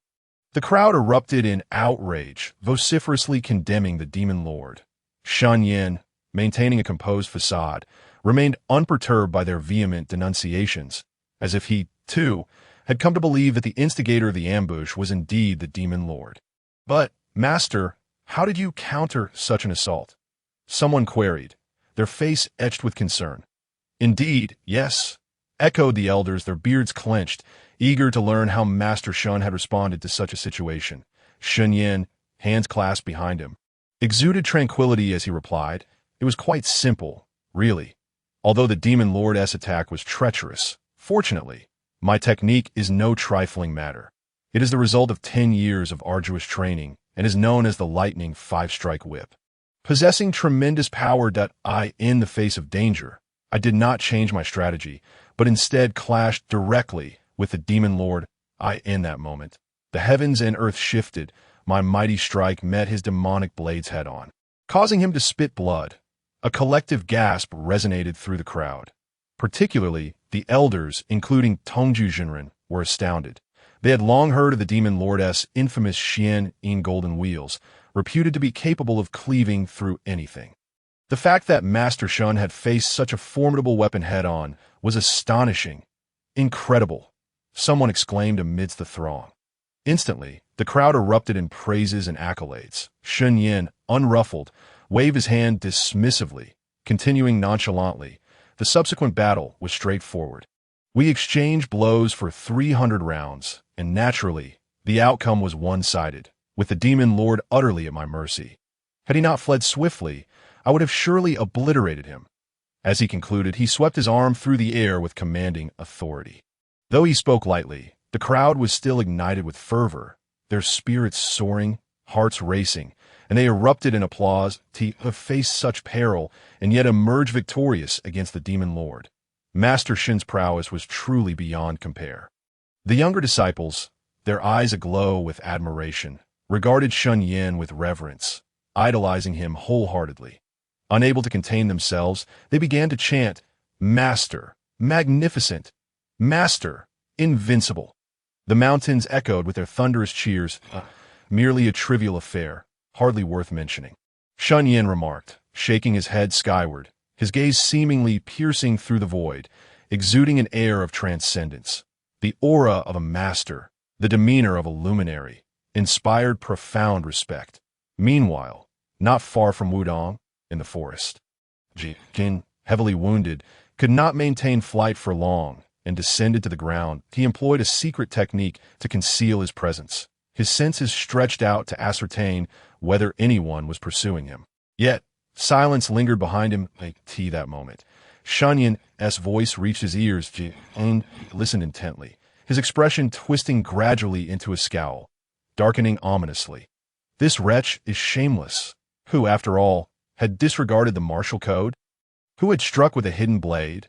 The audacity of such falsehoods incited his blood to surge, and he could not suppress a mouthful of blood from escaping, nearly stumbling in a daze. His heart brimmed with murderous intent, nearly driving him to retaliate. However, a final flicker of reason quelled his impulsive urge. His current condition was dire.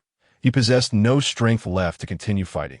The initial strike, imbued with the essence of Taiji, had not only grievously injured him, but residual sword energy now ravaged his body, extinguishing his vitality, rendering him nearly on the brink of destruction. Yet Ji Juan was loath to concede. He sensed that if he did not eliminate that shameless scoundrel from Wudang today, he would undoubtedly become a future calamity.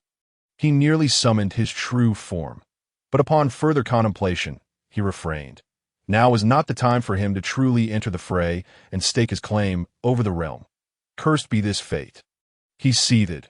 When he finally ascended to prominence, he would ensure that this detestable scoundrel faced utter annihilation. Thus avenging today's grievances, Ji Juan cast a chilling glance at Wudang.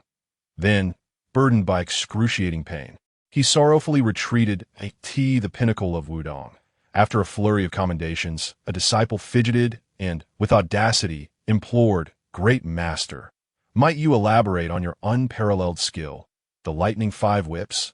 Their curiosity was insatiable. They yearned to uncover the secrets behind such a formidable technique and the martial mysteries it encompassed. Taiji Zhenwu and a group of elders also perked up, keenly intrigued. Clearly, they all wished to understand the nature of a masterpiece that had consumed a Grand Master's decade to forge. And the extraordinary prowess it embodied, they fell into a contemplative silence. Such matters could not be carelessly discussed, for they were fraught with the risk of exposure. After a moment of reflection, he clasped his fists and addressed the assembly. Techniques are not to be divulged lightly. The ocean conceals its depths. 1,000 tales of gold cannot purchase wisdom, nor can a chance encounter in the marketplace impart true understanding. Have mercy, he added, bowing slightly. The crowd was momentarily taken aback, sensing an unusual resonance in the Grand Master's words that stirred their souls and invigorated their spirits. The disciples exchanged glances, marveling at the Grand Master's eloquence. Even his refusal was articulated with such poetic grace. Tongren Daoren stepped forward, reproaching the disciples. "You speak without restraint, utterly oblivious to your own limitations. As the saying goes, the way is not passed to the unworthy. The law is not shared with the uninitiated. This is the Grand Master's unparalleled skill. How could it be so easily imparted to you?" The disciples, blushing with embarrassment, lowered their heads, realizing they had overstepped the bounds of propriety in the presence of the Grand Master. In the martial world, it is well understood that every formidable figure possesses their most treasured techniques, invaluable and often tied to their very lives, shared only with trusted disciples or kin. Such is the case for ordinary masters, let alone for someone of the Grand Master's stature. The worth of such a technique is incalculable, and it is inconceivable that it could be casually revealed to outsiders. The disciples felt the weight of their indiscretion. Taiji Zhenwu's eyes sparkled with newfound vigor, his lips quivering slightly as he seemed to be reciting the Grand Master's words. There was an undeniable kinship he felt with Shen Yan, a sense of camaraderie that was rare, as he gazed at Shen with fervent admiration. Shen Yan, noticing the old man's demeanor, felt a shiver run down his spine. What was the matter with this eccentric? Could he possess some peculiar penchant? Shen Yan felt a wave of discomfort and dared not meet the old man's gaze again. He addressed the disciples with a tone of wisdom. "Do not be disheartened. My technique is derived from the profound teachings of Wudang. The vast array of secret manuals here is as boundless as the sea. If you diligently practice, you may yet reach my heights." All listened attentively to the Grand Master's instruction. Meanwhile, thousands of miles away, a wisp of azure smoke wafted in, transforming into a figure upon the clouds. He gazed intently at Wudang, observing the scene atop its golden peak. His expression one of confusion and bewilderment. Has the battle concluded? The people of Wudang appear unscathed. Could it be that the demon lord has retreated? The Qingyi Taoist, realizing he had arrived late, began to calculate using his fingers. Moments later, he paused, his finger resting, as he vaguely grasped a thread of heavenly insight, his face reflecting astonishment. Indeed, the demon lord has been vanquished. Alas, I have arrived too late. Otherwise, I could have obliterated his demonic form. I wonder who among Wudang triumphed over the demon lord. The Qingyi Taoist continued to observe Wudang, his gaze roaming over the figures present. Atop the mountain, Shen Yan suddenly felt a stirring in his heart, his eyes shining with revelation as he vaguely sensed the presence of another figure in the clouds, causing his heart to race with alarm. Another who can fly. Is Wudang beset by ill fate this year? Why do troubles come one after another, with formidable figures appearing in succession?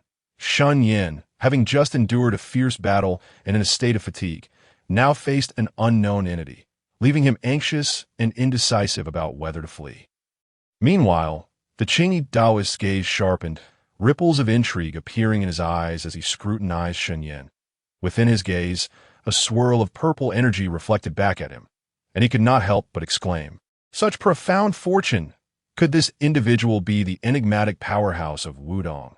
Truly, his presence is extraordinary, with an aura that denotes greatness." The Qingyi Taoist marveled, entirely unprepared to discover such a true dragon lying in wait within Wudang. He hesitated, contemplating whether to approach and introduce himself, but ultimately decided against it, as he had no prior acquaintance with anyone from Wudang at that moment. Their eyes met, and the Qingyi Taoist realized he had been noticed by Shen Yan. He was struck by the latter's keen perceptiveness and, with a solemn expression, offered a slight nod of acknowledgement. Seeing this gesture, Shen Yan exhaled in relief, understanding that this individual was likely not an enemy. He returned the nod, signaling his acknowledgement. After their brief exchange, the Qingyi Taoist withdrew his gaze, transforming into a wisp of azure smoke as he departed for Longhu Mountain. Meanwhile, the events of Wudang that day spread like wildfire through the words of the Qingyi Taoist.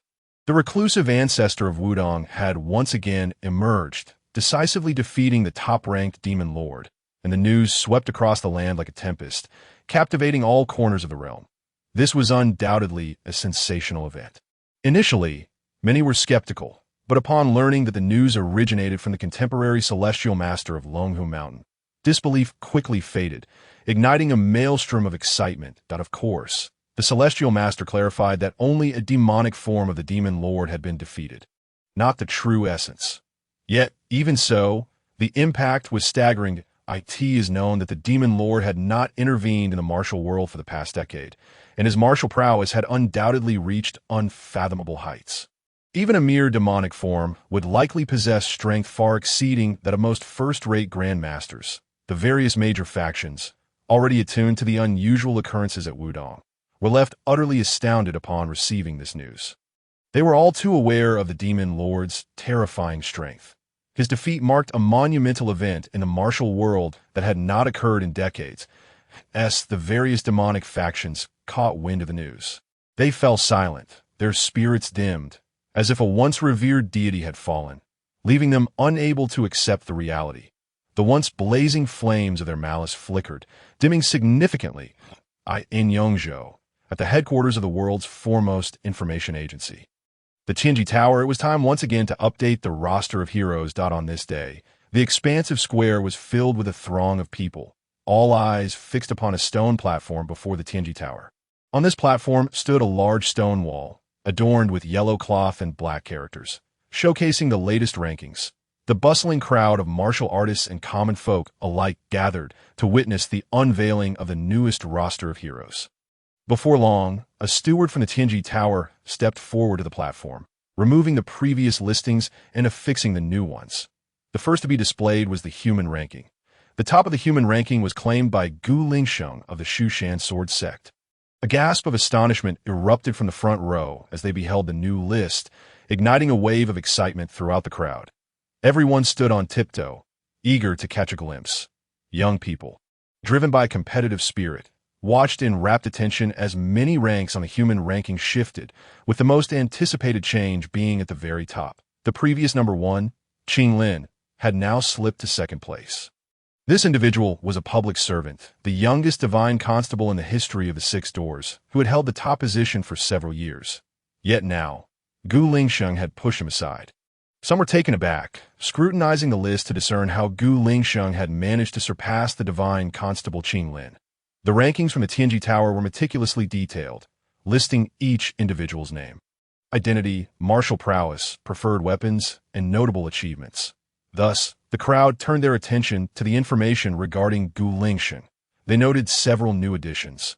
Gu Lingsheng of the Shushan Sword sect, nicknamed Cold Sword Fairy, with achievements that included single-handedly defeating the younger generation of the Cangjin Villa, slaying the notorious White Jade demon beggar of the Lijo demonic sect with a single sword stroke, and triumphing over the 9th-ranked Fire Spirit Sword and the 6th Doors Qinglin Ada. Gu Lingsheng had actually defeated the divine constable Qinglin. When had this transpired? Many individuals entrenched in the martial world expressed their astonishment. One informed person spoke up, stating, "I have heard that the renowned Qinglin Divine Catcher has been relentlessly pursuing a malevolent sorcerer for the past 6 months in connection with a gruesome murder case, yet has yielded no results.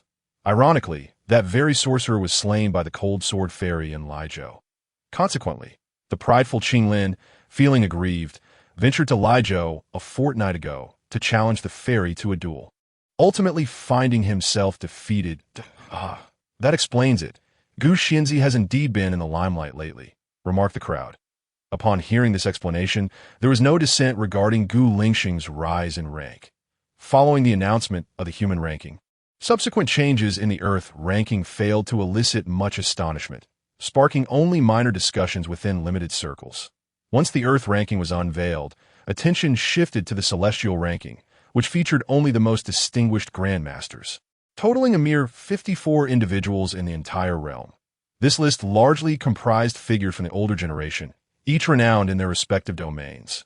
Apart from a few minor alterations at the tail end, due to some passing away, the list remained largely unchanged, filled with familiar names that elicited little discourse. After the Earth ranking was released, the focus turned to the Celestial ranking, which comprised only the esteemed Grandmasters of known caliber, with a current total of 54 across the realm.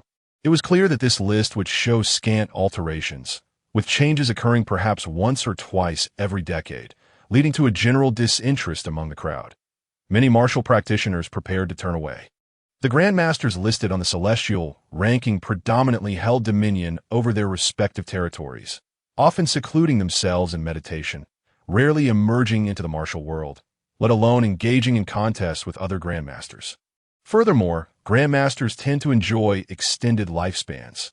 Aside from the recently deceased Kongwen from Shaolin Temple, there appear to be no other notable Grandmaster approaching the end of their days in recent years. Thus, it was reasonable to assume that the Celestial ranking would remain stable, rendering it unnecessary to examine further. As the crowd began to disperse, a sudden commotion arose. Someone with keen eyesight noticed a change and exclaimed, "Look, there has been a shift in the Celestial ranking." At this proclamation, an uproar ensued among the people. "What did you say?" Those who had intended to leave hastily turned back. Changes in the Celestial ranking naturally carried more weight than those in the other rankings, as these individuals truly wielded influence over the martial world, and no one could afford to overlook them.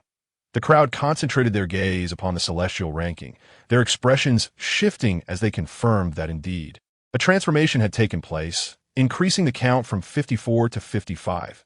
Moreover, this newly added individual was not merely at the end of the list. Their prowess was evidently formidable, securing a position among the front ranks.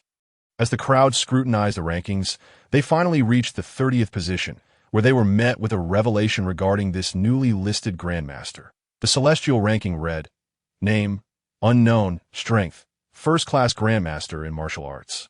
Primary discipline unspecified, but possessing formidable techniques, suspected to have attained the pinnacle of swordsmanship, comprehending the essence of Taiji Sword.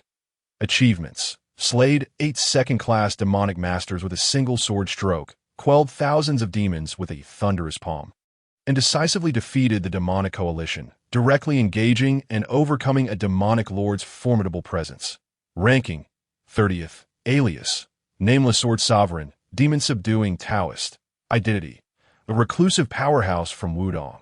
The alias, Nameless Sword Sovereign, was purportedly bestowed by the Celestial Master of Longhu Mountain, while the second title, Demon-Subduing Taoist, was attributed by the Tianji Tower due to Shen Yan's interventions concerning the demonic faction, coupled with his association with Wudang. Many ordinary individuals, unaware of the upheaval within the Wanzhou martial community, gazed in bewilderment, completely ignorant of the identity of the individual described. Nevertheless, the listed achievements were undeniably astounding, and no one would dare question the veracity of the Tianji Tower's rankings, as they had maintained their integrity for many years, never once fabricating information. Why is there so little information about this Grandmaster? Can't you see? This is a reclusive powerhouse, just emerging into the limelight. Such prowess to defeat a demonic lord. There exists such a remarkable figure hidden from the world. Before the Tianji Tower, a cacophony ensued, with everyone fervently discussing the newly ranked Grandmaster. Those from significant factions had already been apprised of the happenings in Wudang, their expressions shifting as they murmured. I wondered who it could be. It turns out this mysterious powerhouse has made the list. But with such achievements, how could they only be ranked 30th? Surely, it must be due to a lack of information. Some insiders engaged in discourse, with opinions divided. Some believed Shen Yan's ranking to be too low, while others deemed it excessively high. arguing that with so little information, 30th place seemed unreliable. These contrasting viewpoints sparked a lively debate, creating quite a stir. Regardless of the reactions, the titles of Nameless Sword Sovereign and Demon-Subduing Taoist resonated throughout the realms, akin to a tempest, echoing far and wide. The news spread among the imperial court. Noble families, various sects, and wandering martial artists, creating a momentous sensation. At Wudang, within the Zixiao Palace, Shen Yan convened with the high-ranking officials, entirely oblivious to the immense titles that had been conferred upon him. Since revealing his identity, Shen Yan's treatment had undergone a radical transformation. The members of Wudang revered him as if he were an ancestor, and none dared to assign him menial tasks in recent days. Shen Yan had been addressing the myriad inquiries of the esteemed elders. Except for matters pertaining to his own secrets, he spoke candidly on all other topics. When questioned about the source of his formidable strength, he spun a tale, claiming it was due to a legacy acquired from a predecessor in the Hidden Immortal Cave of Wudang Mountain. The Hidden Immortal Cave had long been a sanctum for Wudang's eminent practitioners, where many nearing the end of their lives, with no hope of breakthrough, would choose to enter, seeking a final glimmer of opportunity. Consequently, numerous legacies remained within as for why Shen Yan could cultivate at such an astonishing pace. The Wudang members refrained from probing further. After all, Shen Yan might genuinely be a martial prodigy with exceptional comprehension, and every individual harbors secrets they wish to keep hidden from outsiders. Moreover, given that he was a grandmaster, questioning him might inadvertently provoke his suspicions, which would be ill-fated for anyone involved. After tackling some inquiries regarding the sect, the esteemed true person Tongjiu and the elders posed various martial arts-related questions to Shen Yan, seeking solutions to their personal dilemmas. Shen Yan's profound martial arts knowledge required no elaboration. His insights, akin to divine revelation, left them enlightened and immensely benefited.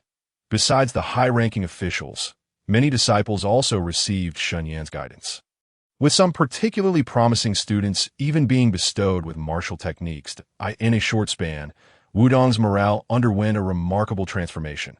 Many, having received Shen Yan's instruction, experienced breakthroughs akin to sudden enlightenment, their cultivation advancing by leaps and bounds. Indeed, 2 elders who had long been entrenched at the third-class level found themselves invigorated after Shen Yan pointed out their shortcomings with piercing clarity, leading them to feel as though they had glimpsed the gateway to the second-class realm, prompting them to immediately retreat for seclusion. Last, Shen Yan found himself with nothing pressing to attend to and expressed his desire to descend the mountain. Descend the mountain? The Zixiao Palace fell into stunned silence. The assembly frozen in disbelief, as if struck by lightning. They feared that they had inadvertently offended Shen Yan in some manner. Elder Shen, is there something amiss within Wudang that has prompted your desire to leave? Inquired true person Tongjiu, his tone cautious. Indeed, Elder Shen, if there is anything unsatisfactory, please voice it, and we shall rectify it. The group of elders responded with utmost reverence. In recent days, under the repeated entreaties of the Wudang members, Shen Yan had been bestowed the singular title of Supreme Elder, a position of unparalleled honor. Shen Yan shook his head. No, it is not your fault, but rather mine. The crowd exchanged puzzled glances. Elder Shen, what do you mean by that? Asked Taoist Tongren. Shen Yan sipped his tea and replied, it is not that I do not wish to remain at Wudang, but rather that I have reached the limits of my current realm. I must descend the mountain to seek enlightenment and discover the path to transcendence. This declaration, the hall fell silent. That explains everything. The elders were taken aback. As for this matter, both Master Tongjiu and Taoist Tongren had long anticipated it. However, they had not expected it to occur so swiftly and abruptly, leaving them unprepared and somewhat caught off guard. Throughout history, the Wudang sect has only ever had one legendary figure, the founder Zhang Xianhua. Since then, no one has ever reached that mythical realm. Moreover, in his later years, Zhang Xianhua suddenly departed from Wudang, vanishing from the world without leaving any records about the legendary realm. Thus, there was truly nothing left for Shen Yan to linger over in Wudang, and it was inevitable that he would descend the mountain in search of enlightenment. The onlookers, Shen Yan's attainment at such a young age promised boundless potential. The myth may not even be his final destination. Shen Yan was akin to a true dragon soaring through the heavens, and it was not merely the small pond of Wudang that could contain him. Even the entire world might be insufficient to accommodate this true dragon. After a prolonged silence, Master Tongju quietly inquired, "Elder Shen, may I ask where you intend to go upon descending the mountain?" Shen Yan shook his head, his gaze penetrating the skies, as if peering beyond the farthest reaches of the earth. After a considerable pause, he spoke softly, "The world is vast. I intend to traverse every corner. The 9 provinces of Dakian, the ancient capital, the wild mountains of the south, the boundless sea to the east, the ancient deserts of the west, and the grassy plains to the north. Wherever there is opportunity, I shall venture forth." Upon hearing this, the crowd could not help but exhale a gentle sigh, just as they had surmised. Shen Yan appeared untroubled and indifferent to worldly matters. Yet his aspirations soared high, his formidable spirit deeply ingrained in his very blood. There was no place in the world that could hold him indefinitely. Perhaps his ultimate destination lay in realms they could never aspire to reach, centuries hence, just as his decade at Wudang would seem a fleeting visit, a brief encounter. All present were cultivators, naturally not inclined to harbor petty sentiments like ordinary folk. It was only natural for a strong individual to pursue the great Tao. They all accepted this with equanimity, their spirits not overly despondent. Furthermore, with the bond Shen Yan shared with Wudang, and, as the supreme elder of the sect, as long as he did not shatter the void and leave this realm, Wudang could remain safe under his protection for decades, if not centuries. "May I inquire when Elder Shen plans to descend the mountain?" "We wish to make preparations," Master Tongju respectfully asked Shen Yan. After all, with Shen Yan's esteemed status as the supreme elder preparing to enter the world, a grand farewell ceremony would naturally be in order. "You need only to know of my descent. There is no need for extravagant preparations," Shen Yan replied, dismissing the notion with a wave of his hand. Unwilling to press further, Master Tongju hesitated and then respectfully proposed, "Elder Shen, might you consider acting in the name of Wudang during your travels?" His sudden suggestion caught Shen Yan off guard. He soon deduced that the other party likely feared that he would sever ties with Wudang upon descending the mountain, or that without his presence, enemies might emerge to trouble the sect. If he were to traverse the world under the banner of Wudang, it would indeed deter potential adversaries. That is certainly acceptable. Shen Yan replied without hesitation. Master Tongju rejoiced, leading the other elders into the grand hall, where they bowed deeply to Shen Yan, expressing their profound respect and gratitude. Elder Shen has saved Wudang from peril on numerous occasions, enabling the sect to weather calamities and evade disaster. This kindness shall never be forgotten. You are the supreme elder of Wudang, a title that will remain unchanged forever, should you ever require our assistance. Simply command us, and we shall not hesitate to brave fire and water. Master Tongju's words were filled with sincerity, every phrase a heartfelt expression devoid of pretense. Brave fire and water, we shall not hesitate. The elders echoed in unison, genuinely thankful to Shen Yan, bowing deeply once more. Shen Yan nodded slightly, allowing their gestures of respect, and after receiving their accolades, he rose and departed from the Zixiao Palace at a measured pace.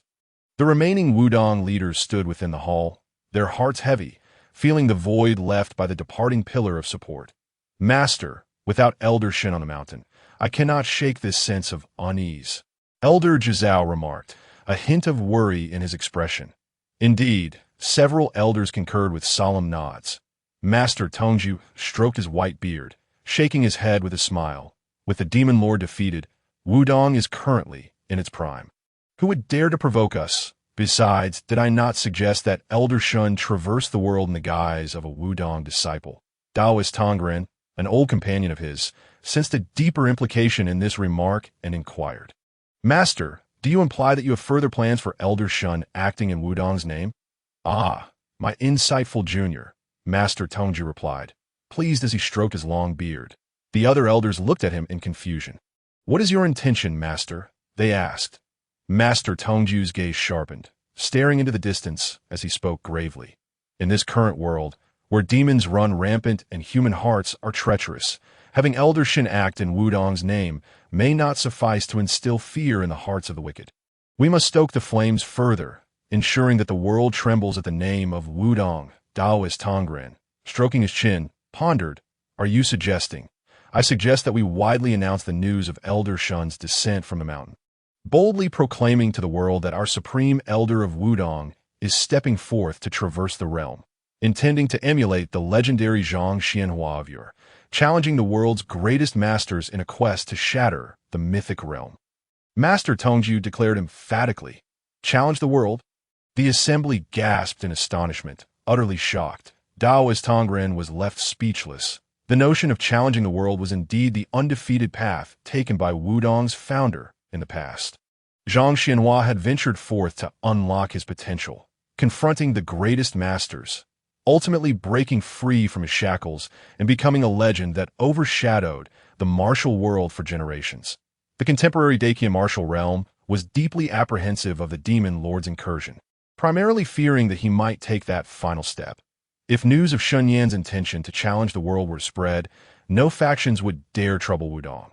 Instead, they would begin to worry about Shen Yan seeking them out instead. Daoist Tongren expressed his concerns. "Master, releasing such news without Elder Shen's consent might not be wise." The other elders nodded in agreement, like chicks pecking at rice. My junior, you are mistaken. Throughout history, which martial legend has not vanquished countless foes, dominating the realm and standing tall among the heroes before achieving greatness? Even if we do not broadcast this news, with Elder Shen's unparalleled talents, he will inevitably take that step. Our subtle encouragement from the shadows is not a bad thing, Master Tongju asserted with conviction. Though the elders felt that this course of action was somewhat dubious, they also recognized the validity in Master Tongju's reasoning and thus acquiesced to his plan. Meanwhile, Shen Yan remained blissfully unaware of the machinations taking place behind his back as they stoked the flames of his journey through the martial world. That night, the sky was graced with snowflakes reminiscent of willow seeds. The vegetation withered, and hibernating insects lay dormant that on this frigid day marking the onset of winter, Shen Yan quietly descended the mountain alone, without notifying anyone, departing in solitude, just as he had arrived years ago. Clad in humble attire, in the southern wilderness, atop Haimu Cliff, the demon lord Jijing, cloaked in black, wore an expression devoid of emotion as he gazed upon the fallen, battered demon body before him. This demon, having summoned its last vestige of strength to return to the demonic sect, finally succumbed under the weight of its injuries. "Master, is it true that the mysterious powerhouse from Wudang is so formidable that even your demon body could not withstand him?" An elderly man with white hair inquired, his expression grave as he inspected the demon body. Upon hearing this, Ji Jiyuan's eyelids twitched violently, anger flashing across his face as he coldly snorted, "Merely a despicable coward." The white-haired elder was taken aback. He rarely witnessed the demon lord's wrath and was curious about the nefarious methods employed by the Wudang powerhouse that could provoke such fury. However, sensing Ji Jiyuan's agitation, he dared not ask further. Casting a glance at the demon body, he sighed, "Master, given the extent of these injuries, can this demon body be restored?" This demon body was a manifestation of the demon lord's vitality and skill.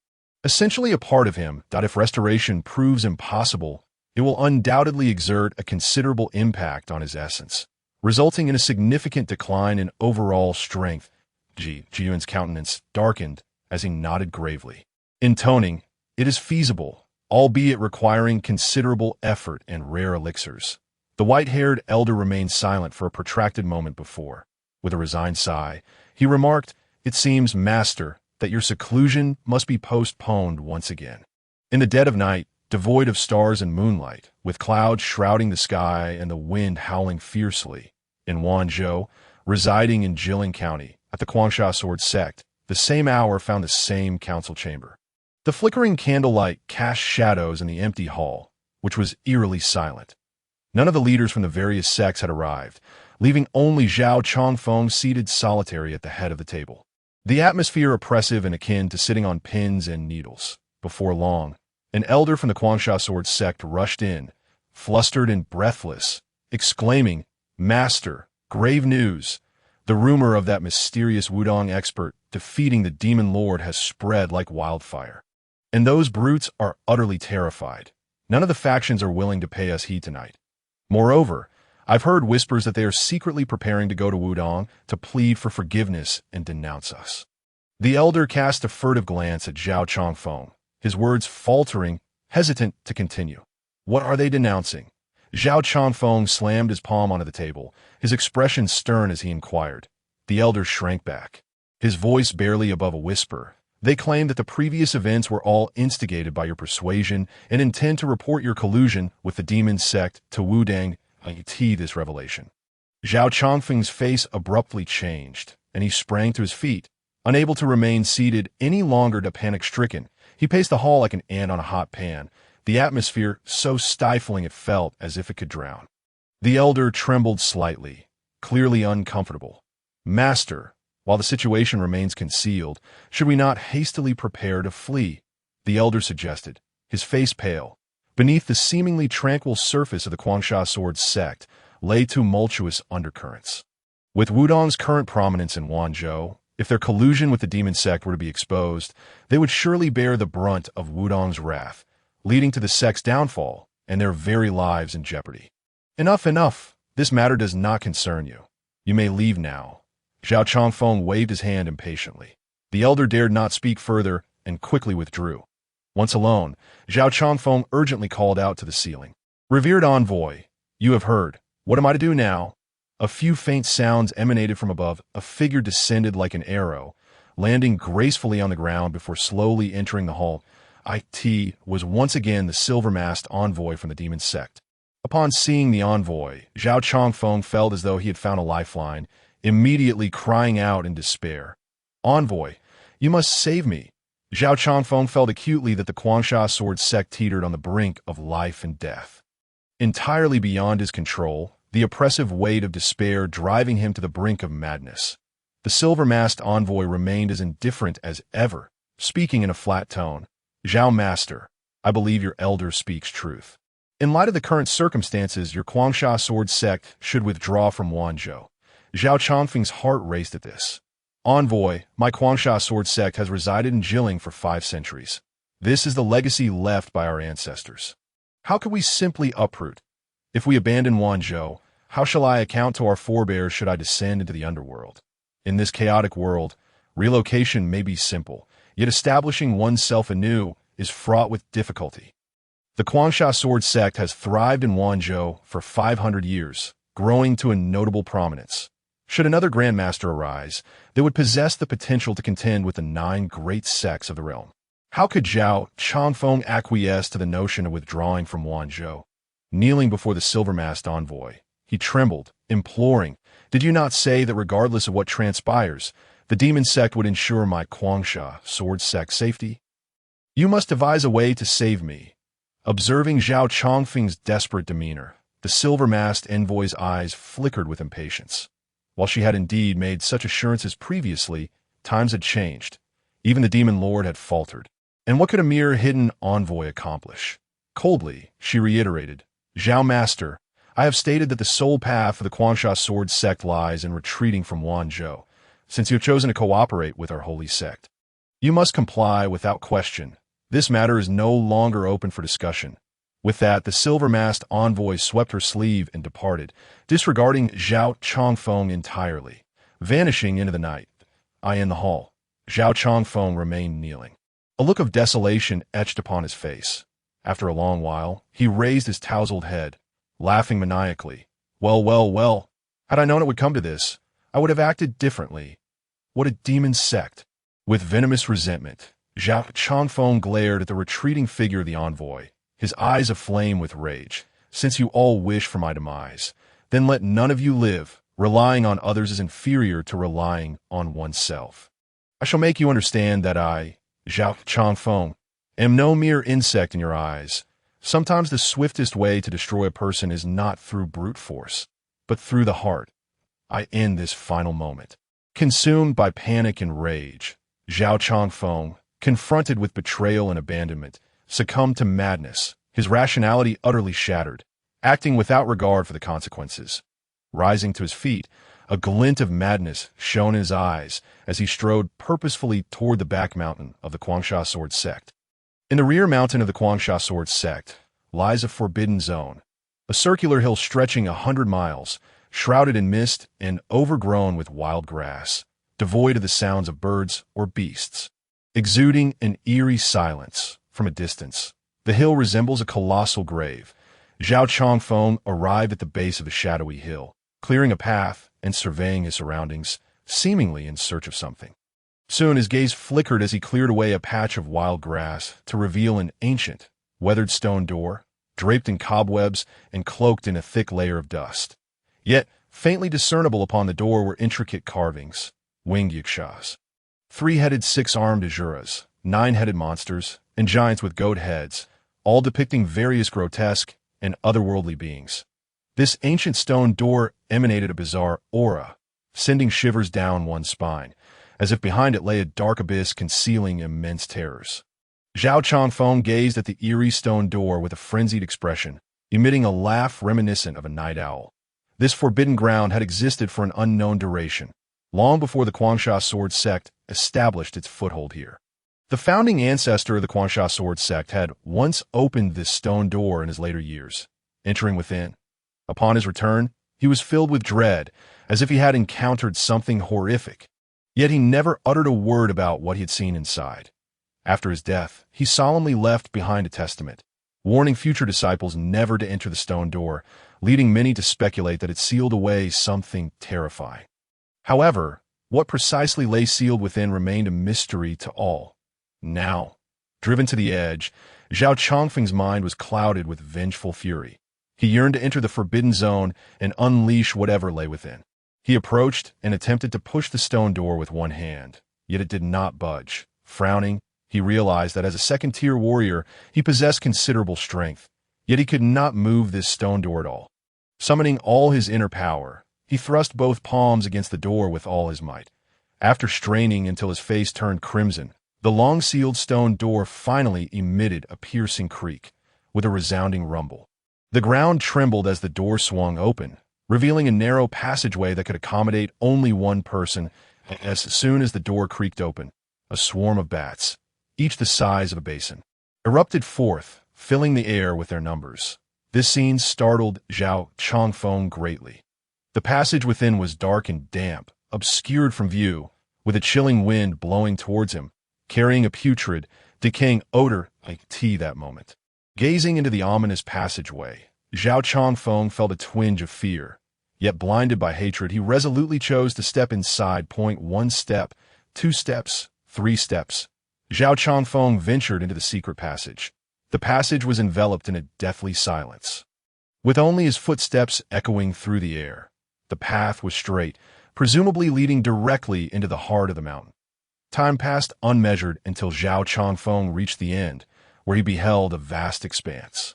Before him lay an underground cavern. A heavy mist hung in the air, and the cave was adorned with numerous stalactites, each twisted and contorted, dripping with cold dew. Surrounding him were a multitude of venomous creatures, and many poisonous snakes, roused from their slumber, flicked their tongues and fixated their gaze upon this unwelcome guest. To the center of the cavern rested a blood-red sarcophagus. The blood coffin was immense, approximately 5 meters long, emanating an eerie crimson glow, its surface covered in what appeared to be demonic glyphs, with a yellow paper talisman inscribed with red characters affixed to its center. This talisman had been partially torn open, and now, as if stirred by an unseen force, it seemed to yearn to be completely unveiled. The blood coffin exuded an extremely sinister and chilling aura of death, imbued with an overwhelming malevolence, akin to a fathomless abyss or a hellish prison, invoking an immense psychological pressure that birthed an instinctual dread within his soul. In a daze, Zhao Chongfeng seemed to glimpse an endless, ghostly realm, filled with the chilling cries of the damned, where bones piled high like mountains and the waters of the dead flowed like rivers. At a series of spine-chilling wails echoed in his mind. What is this? Zhao Chongfeng's pupils constricted as he gazed in shock at the blood coffin. The talisman above it might have been partially torn asunder by the founder of the Guangsha Sword sect. What could be sealed within that had instilled such fear in that founder, who ultimately dared not fully unveil it and kept it shrouded in secrecy? At this moment, Zhao Chongfeng finally felt a twinge of fear, hesitating over whether to tear down the talisman. The coffin was far too enigmatic, evoking an inexplicable terror deep within him. Just then, an eerie sound reverberated through the silent cavern. A gurgling noise seemed to signal the arrival of someone, and the ominous aura of the blood coffin began to awaken, shifting ever so slightly. Was someone else coming? How long had he been trapped in this cursed place? A millennium? 2 millennia? 3 millennia? It felt like an eternity. Long enough that even he had begun to forget. The blood coffin emitted a series of murmurs. Hearing this disturbance, Zhao Chongfeng swallowed hard, glancing suspiciously at the coffin, instinctively asking, "Who are you? Who am I?" The voice, rich with magnetism and eeriness, resonated from within the coffin, reaching Zhao Chongfeng's ears. "Mortal, I am a true god sealed by malevolent forces, possessing supreme divine power. If you have any desires, any enemies you feel powerless against, or wish to alter your fate, then tear down this talisman." The voice was laced with an intoxicating allure, instantly igniting Zhao Chongfeng's imagination. His expression shifted erratically as he forced out a response through clenched teeth. "I can unveil the talisman. But what do you desire in return?" The voice cackled derisively. "Me? Emph. I'm a true god. There is nothing in this world that piques my interest. You need not offer anything. Just reveal the talisman, and I shall grant you all that you desire. Whether to believe or not is your choice, but I assure you, encountering me today is undoubtedly the greatest opportunity of your life. Miss it, and you shall regret it for eternity." This voice continued to seduce Zhao Chongfeng.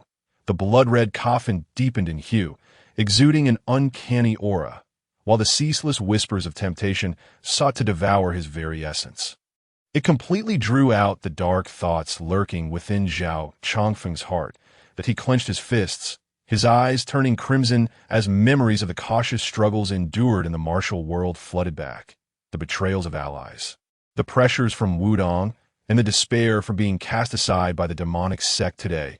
His mind began to spiral into confusion. All of this was due to his lack of strength. He craved power. He longed to become invincible. After all, he had been pushed to this brink. Why not gamble everything on a single throw?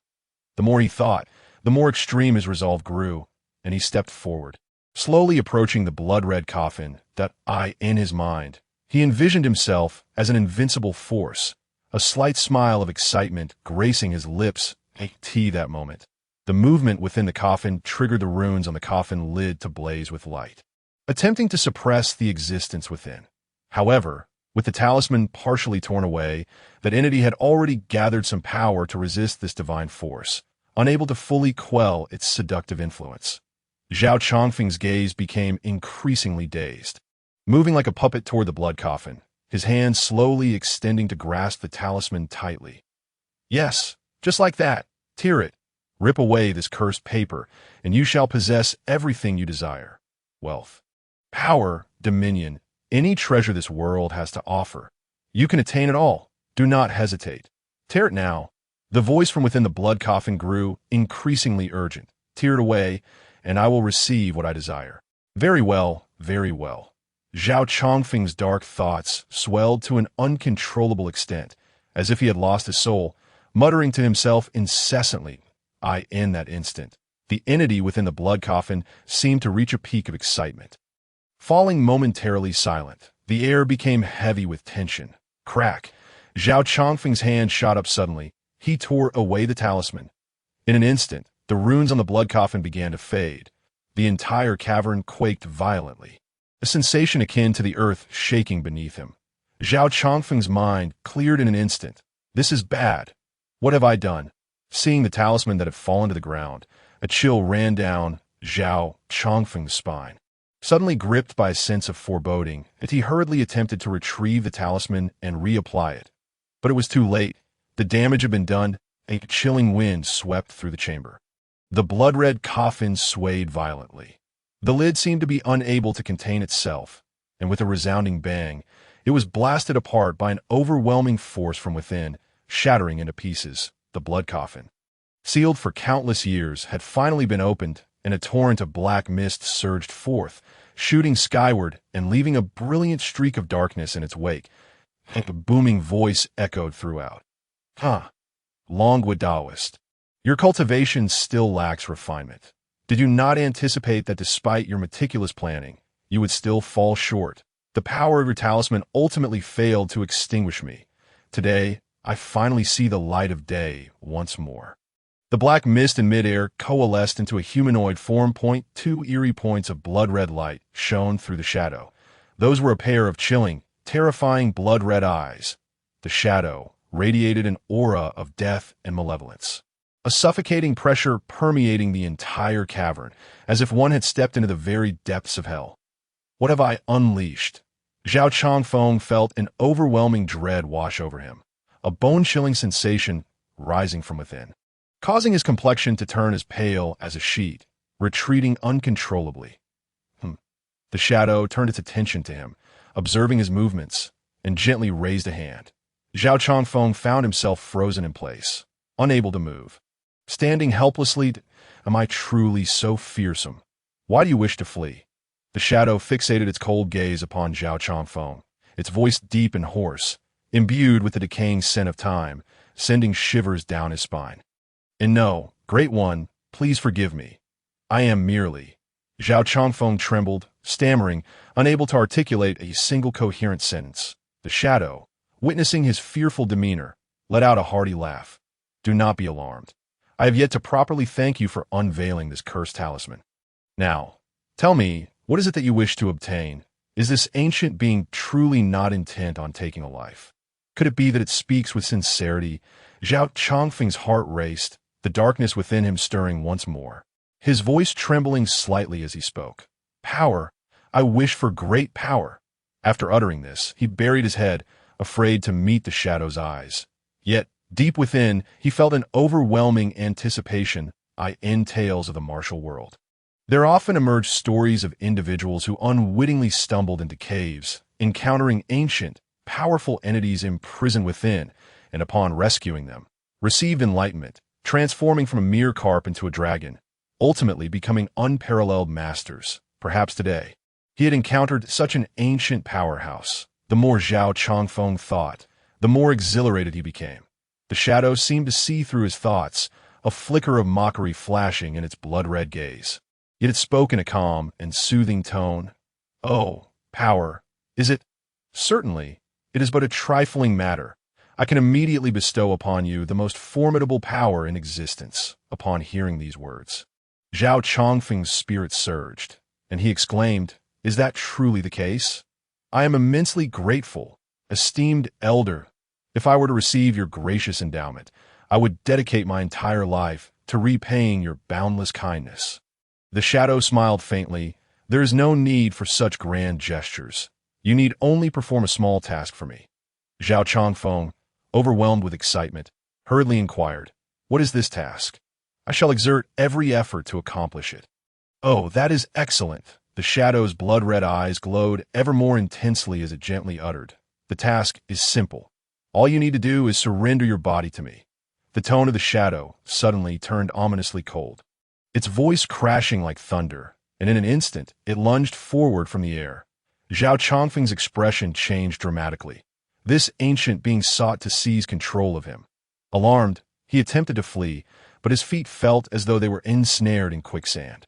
Rendering him immobile, he could only watch helplessly as the shadow enveloped him from above. Boom! The moment the shadow entered his body, Zhao Changfeng's vision darkened.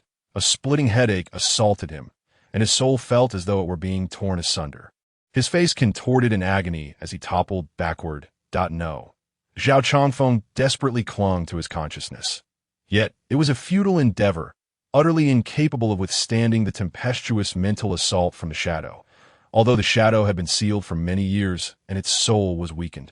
The disparity in their strengths was insurmountable. Its spirit remained vastly superior to Zhao Changfeng's. The shadow laughed boisterously within his mind, declaring, Did you not desire power? What could possibly surpass my might?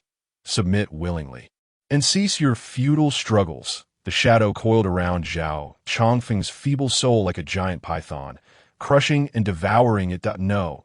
Zhao Chongfeng's eyes gradually dimmed, his spirit shattered and incessantly consumed, slowly descending toward oblivion.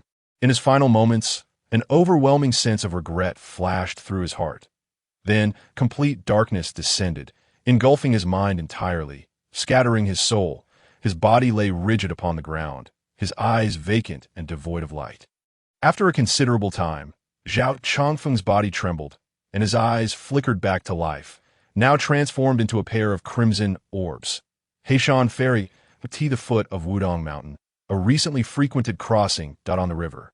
The surface shimmered with glimmers of light. The cold wind swept through, carrying a few snowflakes from afar, merging into the waters, imparting a touch of chill to the jade-like river.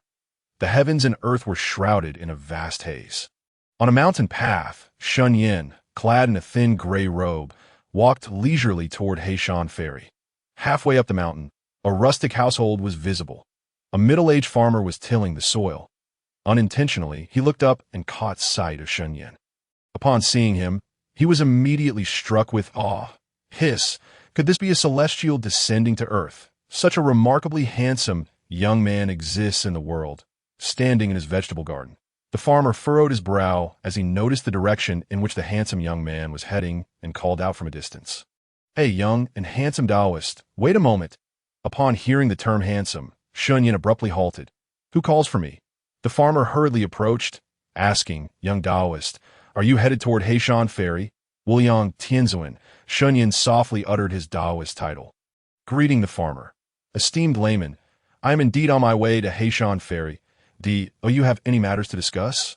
"Ah, young Taoist, your timing is rather unfortunate, with the onset of winter and the snowfall today. According to past years, Heishan River will soon freeze over, and thus the ferrymen have already returned home. There are currently no boats to ferry you across, if you wish to cross to the other side. It will be best to take a detour of several miles and use the stone bridge instead. Not waste your strength." The farmer performed a respectful bow and offered his kind advice. As the vicinity was close to Wudang, most of the locals believed in Taoism, leading the farmer to maintain a courteous demeanor toward Shen Yan. "Oh, I see," Shen Yan replied, slightly furrowing his brow. He certainly had no intention of taking a detour. After all, a mere river was no obstacle. With his superior martial skills, he could easily traverse it using his lightness technique. Thus, he bid farewell to the farmer, saying, "Thank you for your reminder, esteemed layman, but I will go check the ferry. Who knows, I might be fortunate enough to find someone still ferrying. Farewell," he said before continuing directly toward Heishan Ferry. Seeing this, the farmer hurried to stop him, reiterating, "Oh dear, young Taoist, I've already told you that the ferrymen have all returned. There is no one to ferry you across." Unfazed, Shen Yan waved his hand dismissively. "It's merely a short distance. It is of no consequence." Just as he was about to step forward, the farmer obstructed him once more, persistently urging Shen Yan not to proceed to the ferry. This relentless behavior left Shen Yan somewhat perplexed. Was this farmer overly enthusiastic, or was there something amiss? Why was he so adamant in preventing him from going to the ferry? Shen Yan, filled with curiosity, decided to disregard the farmer and swiftly dashed away. His speed was remarkable, akin to a galloping steed, leaving no trace behind. The farmer could only watch anxiously along the mountain path, silently lamenting, "Why won't this young Taoist heed my warnings?" He opened his mouth several times, seemingly wanting to convey something to Shen Yan, yet hesitated. Warily glancing at the sky, he bore an expression of terror, as if he feared some divine presence looming just above. Ultimately, the farmer could only watch Shen Yan's figure recede into the distance, shaking his head with a long sigh. Alas, this young Taoist refuses to heed the counsel of the elders.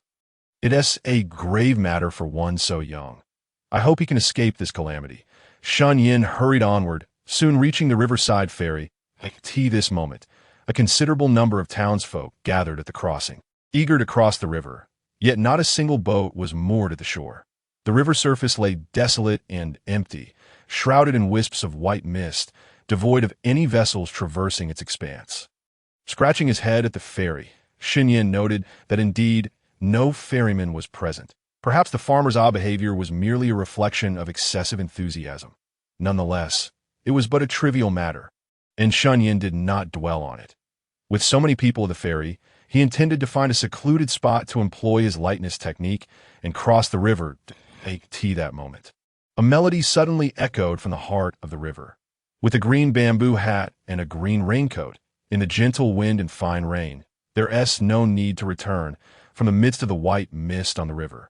A slightly worn black canopy boat slowly emerged, fortuitously docking right before Shen Yan. The ferryman, an elderly man with dark skin and calloused hands, upon first glance, appeared to be a seasoned ferryman of many years. Shen Yan looked up at the ferryman, his expression momentarily solemn, his eyes glinting with intrigue. Within the depths of his gaze reflected the dense, sinister aura stewing aboard the dilapidated vessel, where a green-skinned ghost clad in a bamboo hat stood at the bow. Bearing a fierce countenance, what audacity to boldly emerge in broad daylight and harm the innocent. Shen Yan furrowed his brow. This chaotic world truly harbors an abundance of demons and spirits. However, he did not act immediately. Driven by curiosity, he wished to observe how this green-skinned ghost intended to cause harm, and whether any accomplices lurked behind. The elderly ferryman, oblivious to Shen Yan's scrutiny, displayed a few yellowed teeth as he shouted, "The little old man's boat is small. If you wish to board, hurry up." The townsfolk eager to cross the river rejoiced at the sight of the boat, rushing over with shouts, each vying to board. The old man's canopy boat could accommodate about 7 or 8 people. Thus everyone hurried to surround it, but a scholar burdened with a box rushed over first, noticing Shen Yan standing motionless closest to the boat and hesitating to intrude. With polite decorum, he said, "Esteemed Taoist, why do you not board? The boat is small. If you hesitate, your spot may be taken." Shen Yan pondered for a moment before replying. In such ghastly weather, a solitary boat appearing on this desolate river seems rather peculiar. Something feels amiss. He did not directly clarify that the elder was a ghost. The scholar was taken aback upon hearing this. He never expected the Taoist priest to utter such words. The elder on the boat, upon hearing this, cast a deep glance at Shen Yan, a fleeting glimmer of unusual light passing through his eyes, vanishing almost instantaneously. He pondered inwardly. Could it be that this young rascal possesses some degree of skill and has sensed something? Yet, how could such a young Taoist possess any real expertise? Surely, he is merely spouting nonsense. That he shook his head, replaced his expression with a guileless and endearing smile, and in a voice audible to those around him, proclaimed, "It is precisely because the weather is cold that the other boatmen have returned home to warm their beds. As for this old man, being alone at home with nothing to do, I thought to come out and earn a couple of coins for some wine. This old man is frail and can only make this one crossing today. So, if anyone wishes to cross the river, they must hurry." Upon hearing his words, the crowd became even more anxious. That a plump middle-aged merchant, adorned in gold and silver, pushed his way to the front, nostrils flaring in disdain as he glanced contemptuously at Shen Yan. He scoffed, "Not right? I think it's you, little Taoist, who is not right. Perhaps you're simply out of money to cross the river and are trying to con some fare at such a young age. Engaging in these dubious practices, how shameful. Is this old man, at his age, out here to earn a few coins? Does he look like a villain? If you don't want to take the boat, then step aside and stop pretending to be mysterious. We won't fall for your tricks." "Yes, yes." The crowd echoed in agreement with the wealthy merchant, harboring disdain for Shen Yan and perceiving him as nothing more than a charlatan. Shen Yan sighed helplessly. It seems that instead of warning them, he was mistaken for a fraud. How disheartening the world has become, allowing such apparitions to act with such impunity that he chose not to press further and silently retreated to the back. The middle-aged merchant snickered, feeling triumphant for having exposed a swindler, and proudly boarded the boat. The others followed suit. The black canopy boat now filled to capacity with 8 individuals. "Let's go," the elder called out cheerfully, as he began to row the boat away. Those who failed to board could only gaze longingly at the receding vessel. Shen Yan watched the black canopy boat drift away, only to discover that the scholar had not boarded it. A glance revealed that he still stood beside him. Curiosity getting the better of him, Shen Yan inquired, "Scholar, why did you choose not to embark on the boat?" The scholar, with a simple smile, replied, "Life is precious. Since this boat seems suspicious, I wouldn't mind walking a longer distance to cross. Oh. Shen Yan felt invigorated and asked, "You believe my words? Why do you not think of me as a swindler?" He mused to himself. Could it be that this seemingly dull scholar possesses some discernment and recognizes his ethereal demeanor, as if he were a sage, when it comes to matters of safety? It is better to believe than to disbelieve. As for why he trusts the Taoist's words. After a moment of contemplation, the scholar finally uttered, "Perhaps it is because the Taoist is quite handsome." Shen Yan felt a perplexing line of confusion appear on his forehead. What kind of reasoning is that? While the two conversed, the black canopy boat reached the heart of the river. Suddenly, shrieks erupted from the vessel. Someone has fallen overboard. Quickly, pull him up. The townsfolk who had been preparing to leave swarmed back.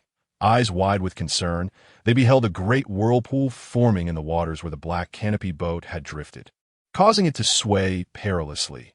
The middle-aged merchant, who had previously mocked Shen Yan, was now submerged in the river. Fortunately, he managed to stay afloat, desperately swimming to avoid sinking, and in a critical moment, extended his hand for the two men aboard the boat to grasp. "Don't let go. Pull harder," the passenger shouted. However, the submerged merchant seemed oddly entangled. No matter how forcefully the two men pulled, they could not bring him up. Oh no, could he be caught in the river weeds? An old man by the river expressed his concern. Another middle-aged man remarked, "How coincidental, to encounter a whirlpool just as he gets tangled in the weeds. Could there be water ghosts at play?" Someone suddenly suggested. This sparked a wave of panic. Such an uncanny scene inevitably led everyone to consider that possibility. The onlookers, who had not boarded, now felt a sense of relief at having avoided calamity. Observing this scene, Shen Yan cast a cold glance into the river that a chill ran through him. This little ghost indeed had accomplices. At that moment, the river's heart shifted again. The whirlpool had not yet dissipated, and more whirlpools began to form around the vessel, each larger and more violent than the last. The passengers on the boat shouted in alarm. "Not good. Another whirlpool is forming." They clung desperately to the edges of the black canopy boat, which rocked violently, appearing ready to shatter at any moment. The two men holding onto the merchant exchanged grim looks. "We can't hold on any longer. If we keep this up, we will fall in two." One of them shouted, wanting to let go and abandon the merchant. Underwater, the middle-aged merchant felt a chilling sensation as panic seized him. He cried out frantically, "Don't let go. Please, don't let go. I have money. If you save me, I will give each of you 10 taels, no, 100 taels. I have money. I don't want to die." Faced with death, the merchant's spirit crumbled, and he wept and wailed. The onlookers by the river, witnessing this scene, were taken aback. Could it truly be the work of water ghosts? As they watched helplessly, it seemed the boat and its passengers were doomed. That moment, Shen Yan suddenly sprang into action. He broke a reed and extended it toward the river. "Taoist, what are you doing?" the scholar asked, unable to contain his curiosity. The crowd turned their gaze towards him as well. This was the very Taoist who had claimed the boat was strange. Did he foresee something amiss? Everyone understood that this young Taoist might possess genuine abilities.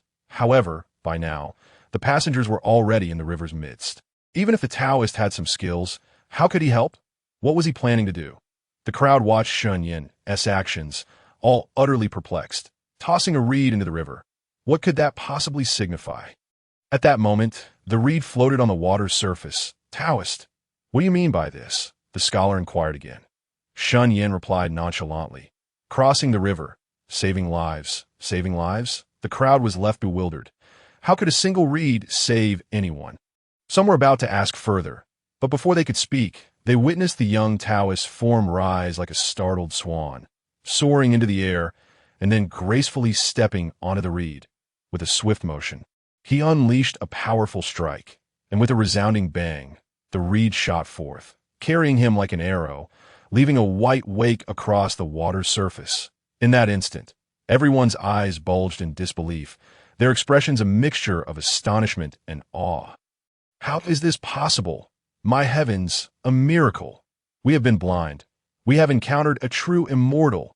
Exclamations of amazement rippled through the crowd. Under the astonished gazes of all, Shen Yan glided across the river on the reed. charging towards the center. Standing atop the reed with hands clasped behind his back, the wind tousled his garments and hair, exuding an unmatched aura, resembling a true celestial being in the blink of an eye. He reached the heart of the river. Meanwhile, chaos reigned aboard the black canopy boat. The two men could no longer withstand the violent rocking and ultimately chose to release their grip on the middle-aged merchant. Wealth is desirable, but one must have life to spend in such treacherous torrents. Survival was uncertain, and they could hardly concern themselves with others. No. In a fleeting moment when the two individuals released their grip, the middle-aged tycoon wore a visage of despair as he was swept away by the raging current towards the vortex's center, the water threatening to engulf him entirely, his life hanging by a thread. Just as his vision began to darken, and he resigned himself to the fate of drowning, a colossal hand suddenly reached into his field of view, seizing his collar and yanking him back from the brink of death. The portly merchant, held aloft by Shen Yan, resembled a mere chick being lifted with ease, effortlessly pulled from the depths of the water. With a casual toss, the drenched merchant landed safely on the boat, his heart still racing from the near brush with death as he gasped for fresh air. The others aboard were taken aback by the sudden appearance of the merchant and quickly turned their gazes towards the river. There, they beheld a composed young Taoist, seemingly walking on the surface of the water amidst the reeds, akin to a celestial being descending from the heavens. They stood in awe, momentarily frozen in disbelief. Was a divine being truly sent to rescue them? The middle-aged merchant, regaining his senses, exclaimed with fervor. Shen Yan, however, paid no heed to the onlookers, his indifference directed towards the riverbed. What a malevolent fiend, he mused. In my presence, you dare to stir up trouble and court your own demise. With a disdainful snort, he raised his palm, which shimmered with faint blue light, emitting a subtle rumble akin to distant thunder. 5 Thunder Celestial Palm. Shen Yan unleashed a strike through the air. The atmosphere surged, and the power infused with thunderous might crashed into the water like a cannonball, resulting in a cataclysmic roar. Waves surged high. Instantly, the whirlpools dissipated, and the river's surface returned to tranquility. Shortly thereafter, a massive 3-meter-long catfish floated to the surface, belly up, its body battered and emitting a scent of charred flesh. This fish demon, which had been disturbing the waters below, was vanquished by Shen Yan's blow. Witnessing a comrade turned into a roasted fish, the boatman's countenance shifted dramatically, his eyelids twitching with an ominous sense of impending doom. Hesitating whether to abandon the vessel and flee, he looked up only to be met with the sight of the young Taoist, who had alighted with the grace of a feather upon the boat's roof. Observing him coldly, the boatman, aghast, attempted to feign ignorance, stammering, "This humble old man thanks the Taoist for his timely rescue." Shen Yan sighed deeply. "Ingrate," he retorted, "a mere lowly spirit dares to deceive me, to masquerade as a human. I can see through your ruse. The world of spectral entities is divided into various categories: wandering souls, minor ghosts, vengeful spirits, malevolent specters, ghost generals, ghost marshals, ghost kings, and ghost emperors. This minor ghost was but a second-tier entity, lacking the strength to even rival an 8th-grade warrior, yet it foolishly believed it could fool Shen Yan. Such ignorance was tantamount to courting death. Realizing its true identity had been exposed, the boatman was taken aback. What nonsense is the Taoist spouting? This old man comprehends not a word. Yet he forced a smile, all the while discreetly loosening his grip on the oars, preparing to flee. Ha! You think you can outsmart me with your meager abilities? Shen Yan sneered coldly, flicking his fingers to release an aura of pressure that enveloped the surroundings, ensnaring the boatman with an invisible force. How audacious! Vile creature! Reveal your true form. The air quaked with the resonance of his voice.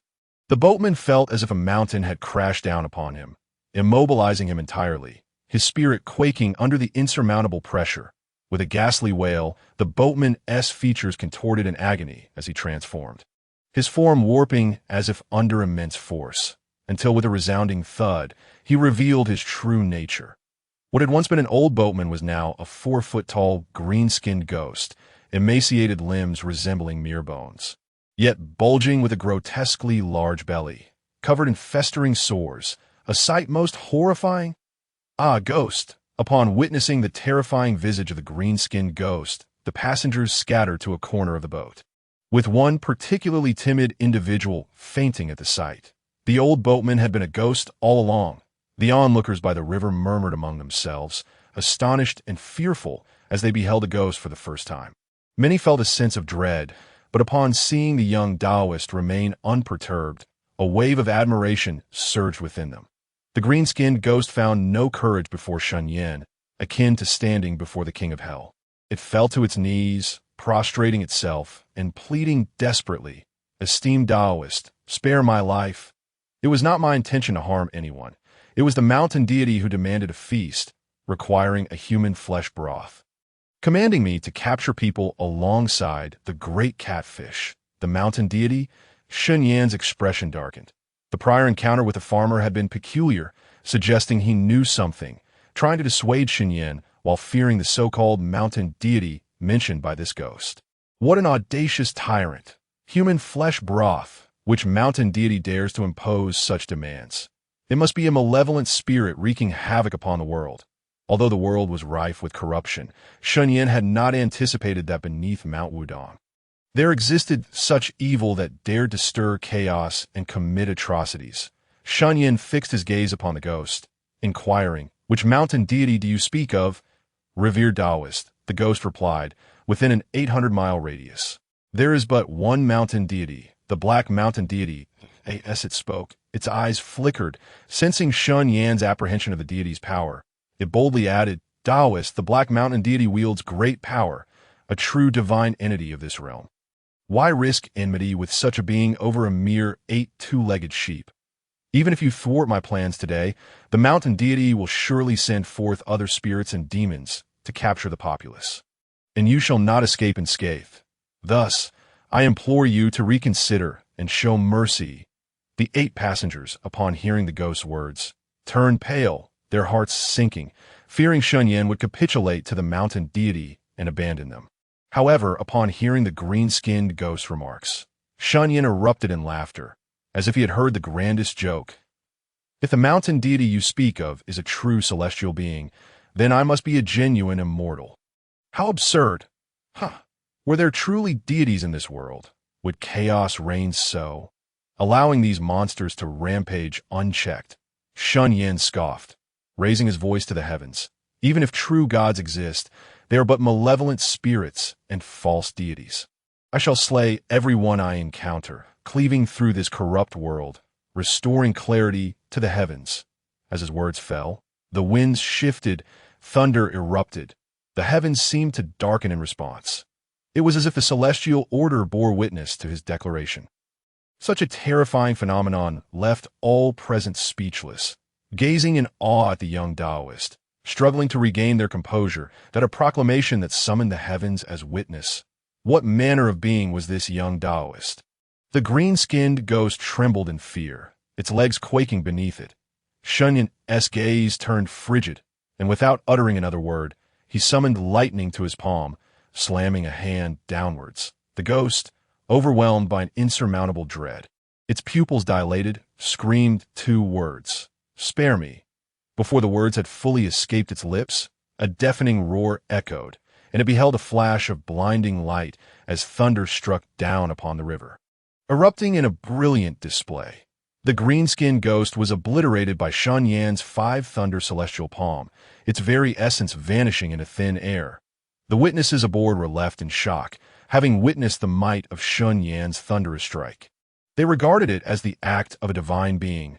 All prostrated themselves upon the deck, bowing in reverence and gratitude, especially the middle-aged tycoon, whose head struck the ground in fervent thanks, tears streaming down his face. "Thank you, divine master, for saving my life. I truly lacked discernment, failing to recognize your divinity and speaking so irreverently, deserving of death." As he spoke, he slapped his own face in self-reproach. Shen Yan merely shook his head. "I fear not spirits, for they have not harmed me. I fear not humans, yet they have left me battered and bruised."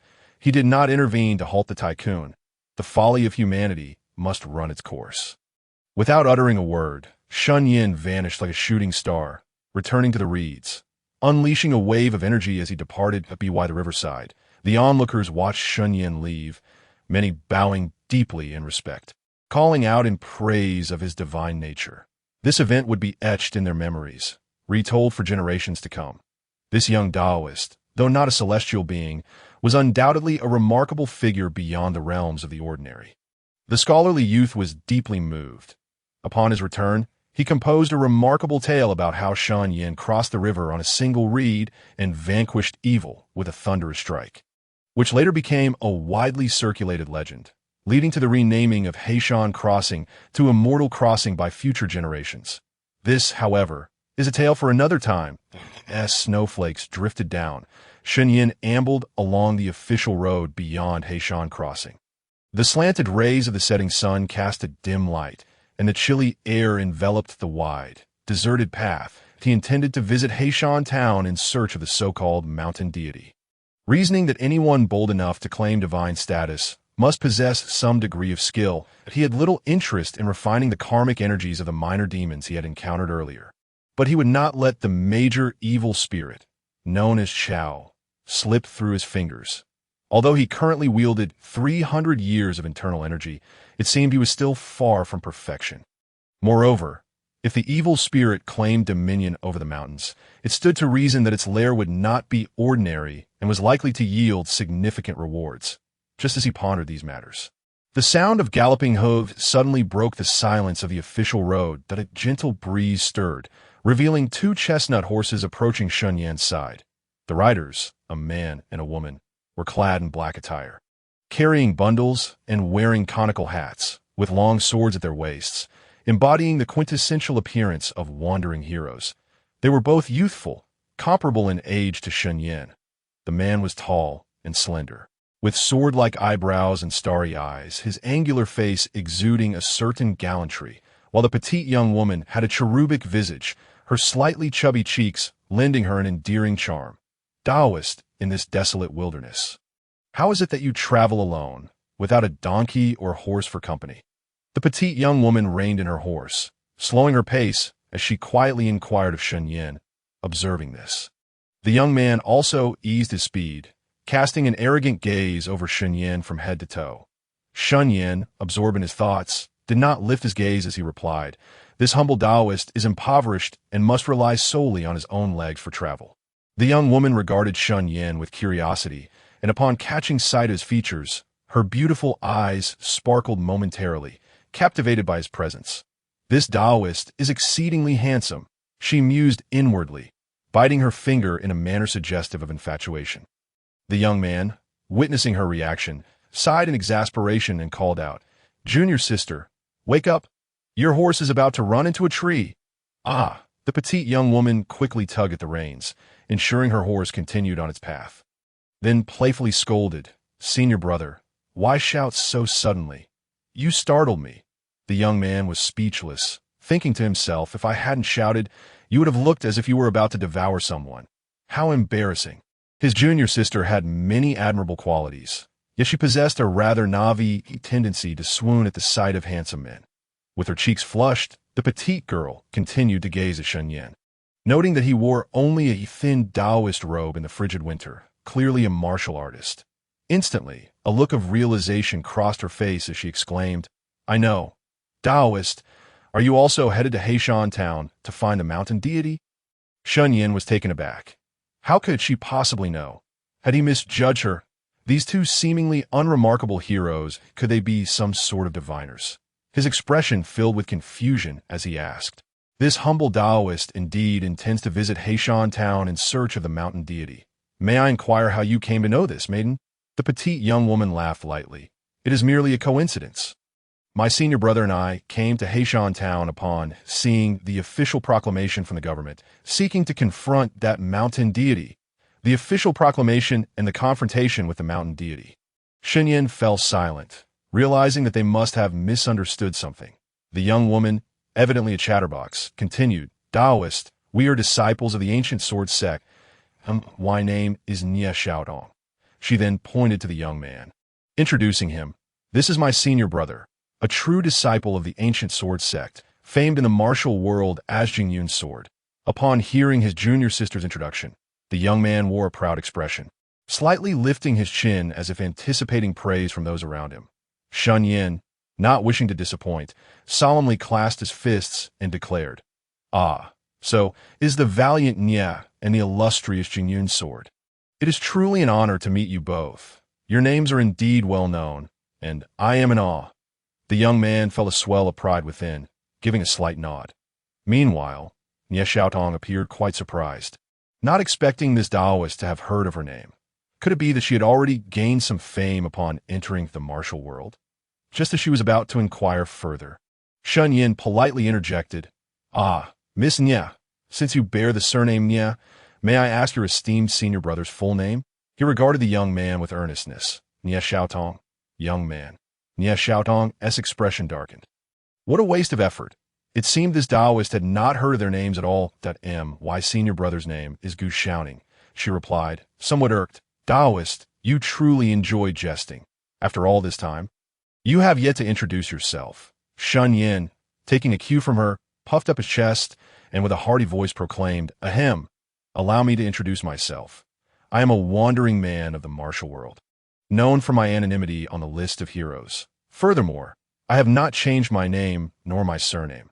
I am Zhou Fuge, referred to in the martial world as the Jade-Faced Young Lord." It is I.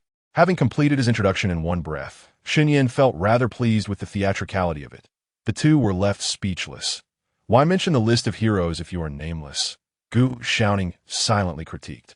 And this Jade-Faced Young Lord was a title he had never heard before. It clearly sounded self-appointed, a feeble attempt to enhance his own reputation, eliciting a sense of disdain within. Nye Xiaotong, however, thought the title Jade-Faced Young Lord suited the Taoist quite well. Though the name Zhou Fugue seemed somewhat too rustic, it felt as if his attractiveness was diminished by such a name.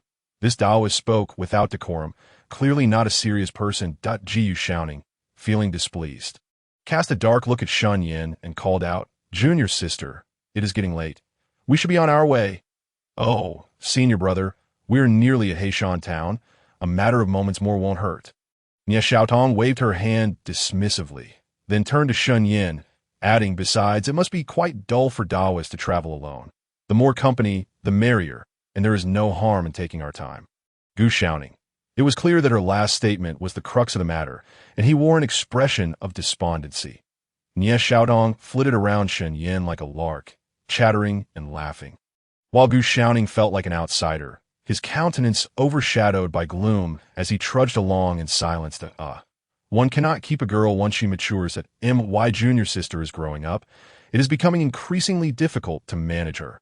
Gu Xiaoning lamented inwardly. In Heishan town, the Wang residence boasted lofty gates and numerous courtyards, with exquisite architecture scattered throughout, rivaling the grandeur of a castle. Yet at this moment, the expansive estate was nearly deserted, with scarcely a servant in sight. White lanterns inscribed with the character for mourning hung from the eaves and gates, painting a somber picture. The intermittent sounds of women weeping echoed from within, adding to the desolation.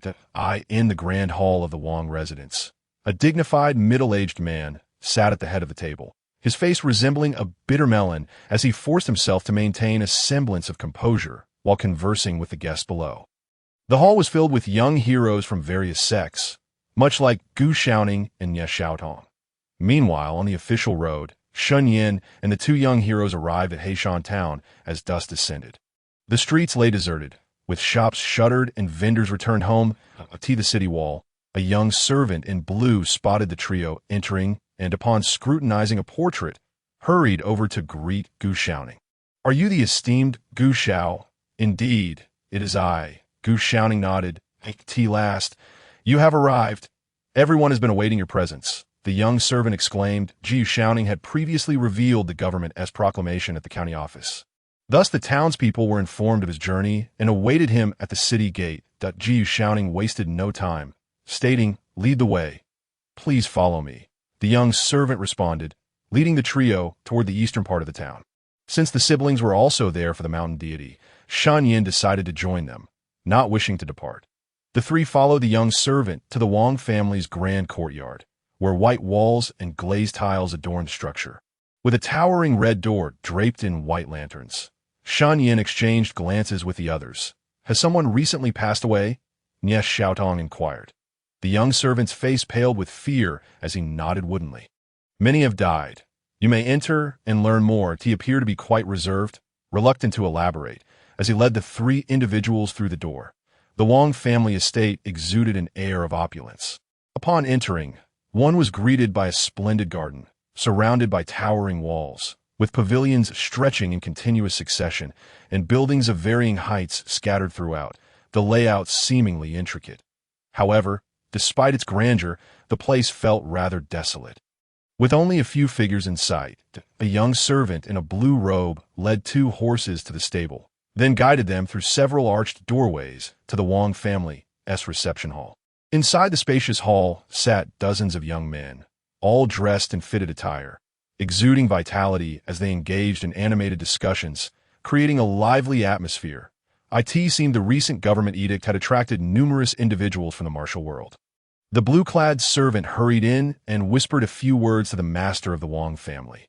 The master, with a furrowed brow, forced himself to appear more spirited and greeted the guests, saying, "Is this not the renowned sword of the surging clouds, Sir Gu? Truly a young talent. Please take a seat." The master of the Wang family stepped forward to clasp his hands in greeting toward Gu Xiaoning. Exchanging pleasantries, he assumed that the individuals beside Shen Yan and Nie Xiaotong were companions of Gu Xiaoning. Hence he did not inquire further. Ji Xiaoning exchanged a few courteous words before taking a seat with Shen Yan and Nie Xiaotong, as a maidservant presented them with fragrant tea. Before they could settle in, several figures from the martial world approached Gu Xiaoning with cheerful greetings. Some were acquaintances, while others sought to befriend this celebrated figure of their generation. Yet, among the crowd, Gu Xiaoning was not the most sought after. There was another renowned individual among the heroes, a top contender on the ranking list, who, like Gu Xiaoning, was a disciple of one of the Five Swords, hailing from the prestigious Luo Divine Sword sect. This person, surrounded by a throng of admirers, approached Gu Xiaoning, looking down from a position of prominence. "Brother Gu, I have long admired your name," he said, clasping his hands.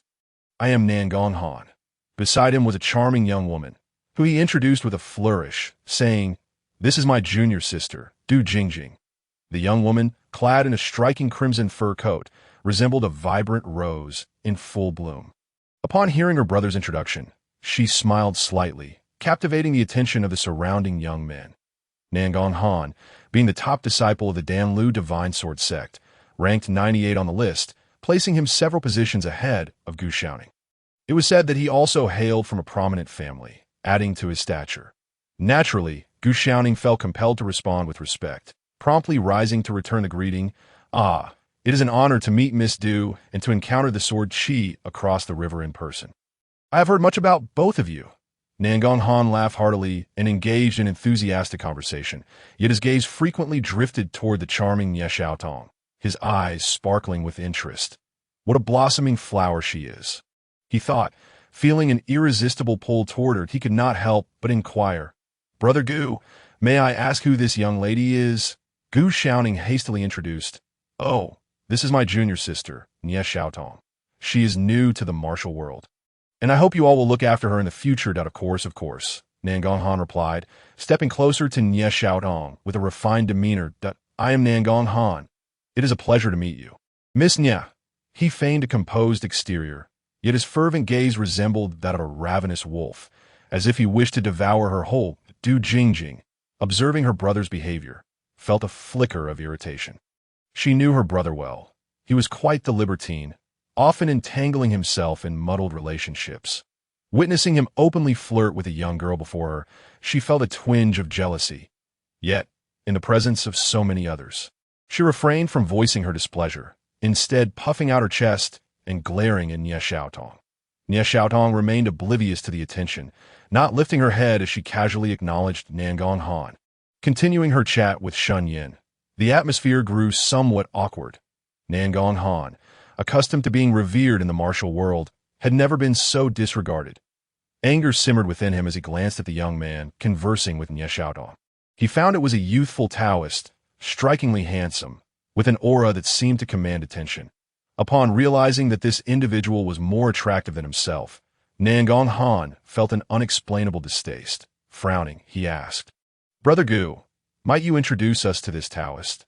Those nearby turned their gaze to Shen Yan, finally noticing the inconspicuous figure of the impoverished Taoist. Du Jingjing also glanced at Shen Yan and was momentarily taken aback by his striking features, her eyes widening in astonishment. How handsome, she thought, momentarily transfixed, as if he possessed an extraordinary allure that captivated her soul. Yu Shaoning furrowed his brow, for he was only an acquaintance of Shen Yan, and thus could only offer a brief introduction. This is Taoist Zhou, a wandering practitioner in the martial world, with no particular school of training but a wild fox in. Then, Nangong Han nodded, feigning understanding, while a flicker of disdain crossed his eyes as he observed Shen Yan whispering to Nie Xiaodong.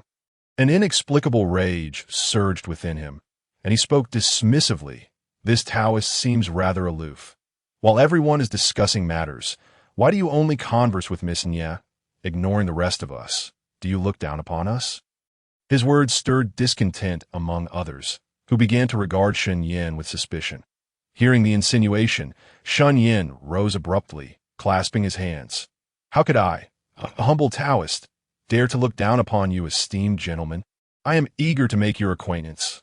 I am the handsome young man of Jade, pleased to meet Brother Nangong. Greetings to all the distinguished young heroes."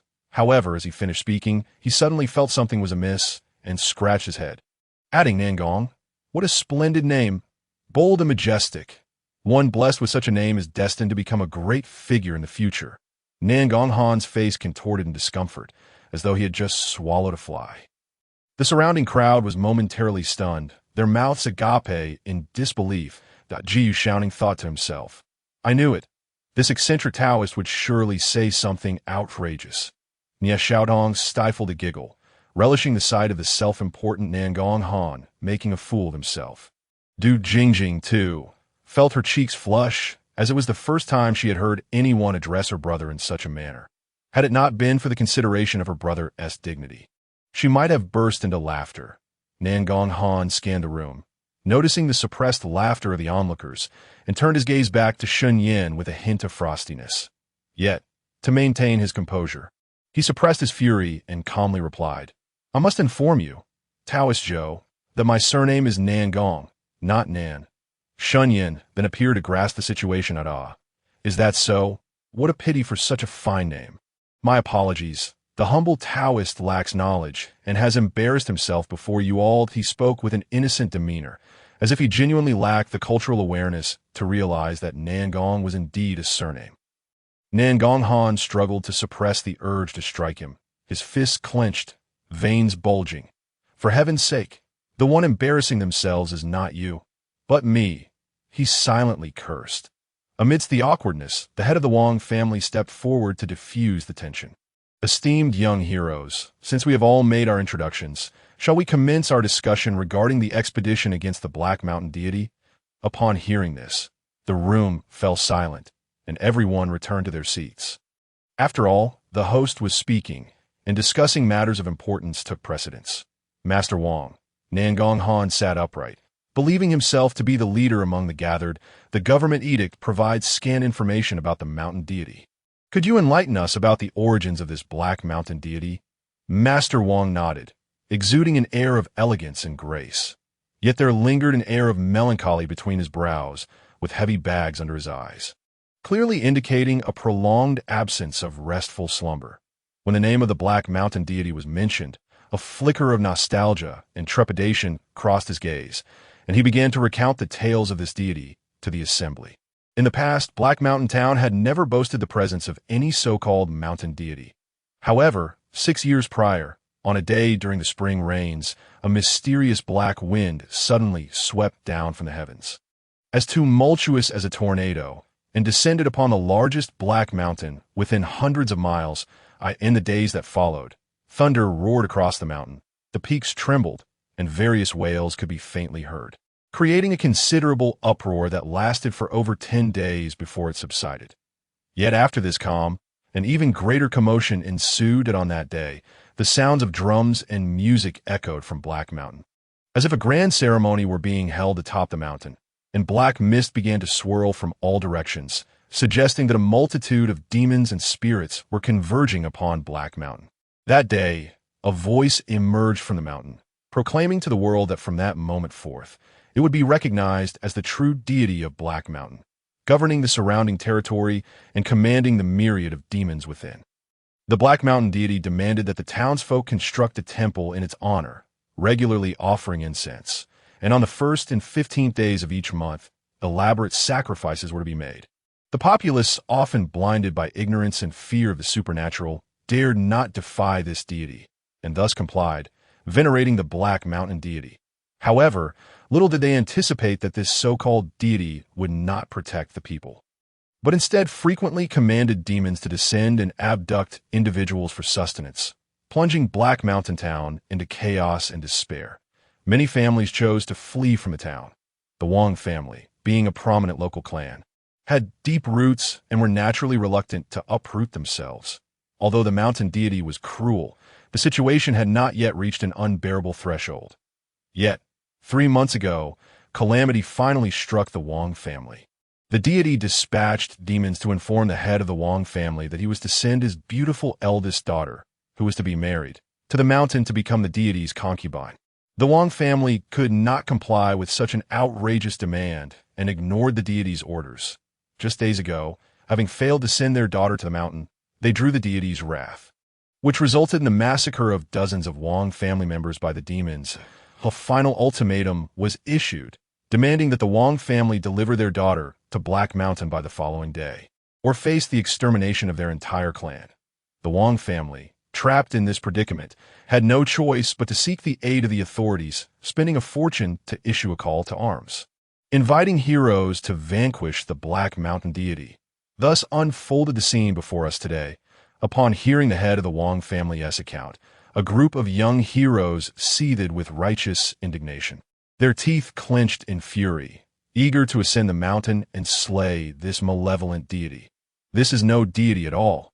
It is a great evil, employing deceitful tactics to extort offerings and enhance its own power, remarked Gu Xiaoning, his expression darkening. Brother, Gu speaks true. Such vile beings deserve to be eradicated, and it is our duty to vanquish this evil, Nangonhan proclaimed, showcasing his righteous spirit and eloquently articulating his sentiments. Rest assured, Master Wang, we shall ascend the mountain tomorrow to eliminate this so-called Black Mountain deity, Nangonhan vowed with fierce determination. Yet Master Wang remained somewhat uneasy, timidly expressing, "Esteemed heroes, it is not my intention to belittle you. But this wicked deity has the ability to command the demons and spirits of this region. Surely it possesses some formidable power. Should we not invite some seasoned practitioners from various sects to bolster our ranks?" He was not entirely confident in these young heroes. Initially, he had hoped that the substantial sum of money spent would attract some formidable veterans from the martial world, but to his surprise, only younger individuals had responded. A young man in the hall waved his hand dismissively, stating, "Do not fret, Master Wang. This malevolent deity has only recently emerged. Its cultivation cannot be very high. If it were truly capable, it would not be hiding in a small town." The young heroes nodded in agreement, recognizing the wisdom in his words. Moreover, among their ranks, both Nangong and Gu were renowned experts, with Gu even ranking among the top 100 in the martial world. Thus, a mere evil deity was hardly a cause for concern. The young man spoke with unwavering confidence. "Indeed, indeed," the others echoed in unison. Nangonghan, buoyed by their praise, held his head high, exuding arrogance, and dismissed any notion of the Black Mountain deity as a threat.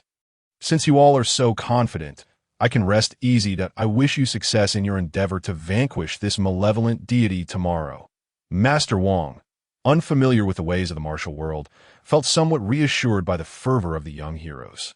With his mind at ease, Master Wang surveyed the assembly, and his gaze unexpectedly settled upon Shen Yan in the hall. All were clad in martial attire, while Shen Yan stood out in his Taoist robe, distinctly noticeable amidst the crowd. Master Wang seemed to recall something. Looking at Shen Yan, he suddenly inquired, "Esteemed young Taoist, might I ask how proficient you are in Taoist arts? Would you be capable of performing a ritual?" The crowd turned their gazes towards Shen Yan, shaking their heads with derision. their expressions filled with disdain. Those who genuinely practiced Taoist arts were often preoccupied with the pursuit of immortality, retreating to the high mountains for years of solitary cultivation, seldom descending into the mundane world. This young man appeared to be just a wandering practitioner without a sect and in a state of utter destitution. How could he possibly be a true practitioner? He looked more like a charlatan, a mere pretender with no real skills. Shen Yan was taken aback. Did they truly expect him to perform a ritual? Could he refuse? Without a moment's thought, he blurted out, "Though I have yet to attain the true teachings of the Tao, performing a simple ritual to dispel evil, drive away pestilence, and bestow blessings is certainly within my capabilities to." Many could not suppress their laughter, clearly regarding Shen Yan's words as mere bravado. The authentic transmission of Taoist arts resided solely within the hands of the world's supreme powers. How could a mere wandering practitioner possibly perform rituals? The notion of dispelling evil and bestowing blessings was simply absurd. They deemed Shen Yan utterly worthless. However, they refrained from vocalizing their contempt, as he was brought by Gu Shaoning, and it felt inappropriate to expose him in front of everyone. Master Wang, however, was overjoyed, exclaiming, "That is splendid. To be candid, the corpses of the dozens of my kin slain by the demons have yet to be buried. Today marks the 7th day since their passing. They died unjustly, and I fear their restless spirits may linger, unable to find peace. I implore you, esteemed Taoist, to perform a ritual for them and guide their souls to the afterlife." Shen Yan felt somewhat bewildered. They truly wanted him to perform a ritual? Although Wudang possessed the transmission of Taoist arts, he himself did not know any. He was merely a martial practitioner. The crowd secretly scoffed. This pretender had boasted, and now they were eager to see how he would extricate himself from his predicament. "It is indeed fortuitous that I have come to guide souls to the afterlife accrues immense merit. Taoist Zhou, since you can perform rituals, why not assist Master Wang?"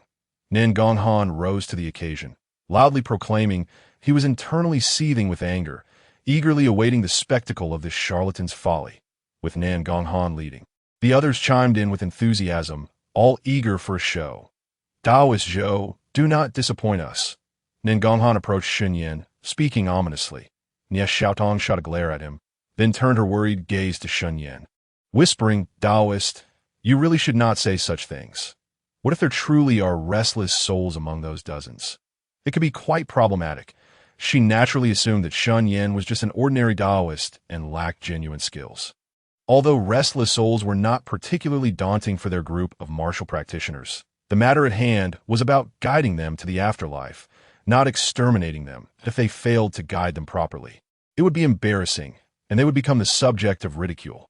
Just as everyone thought Shen Yan was trapped in a dilemma, he recited a Taoist incantation and calmly stated, "Wuyang Tianzuan, is it not just a simple ritual? A trifling matter. Leave it to me. However, Master Wang, I currently lack the necessary items for the ritual. Please have someone prepare a set for me.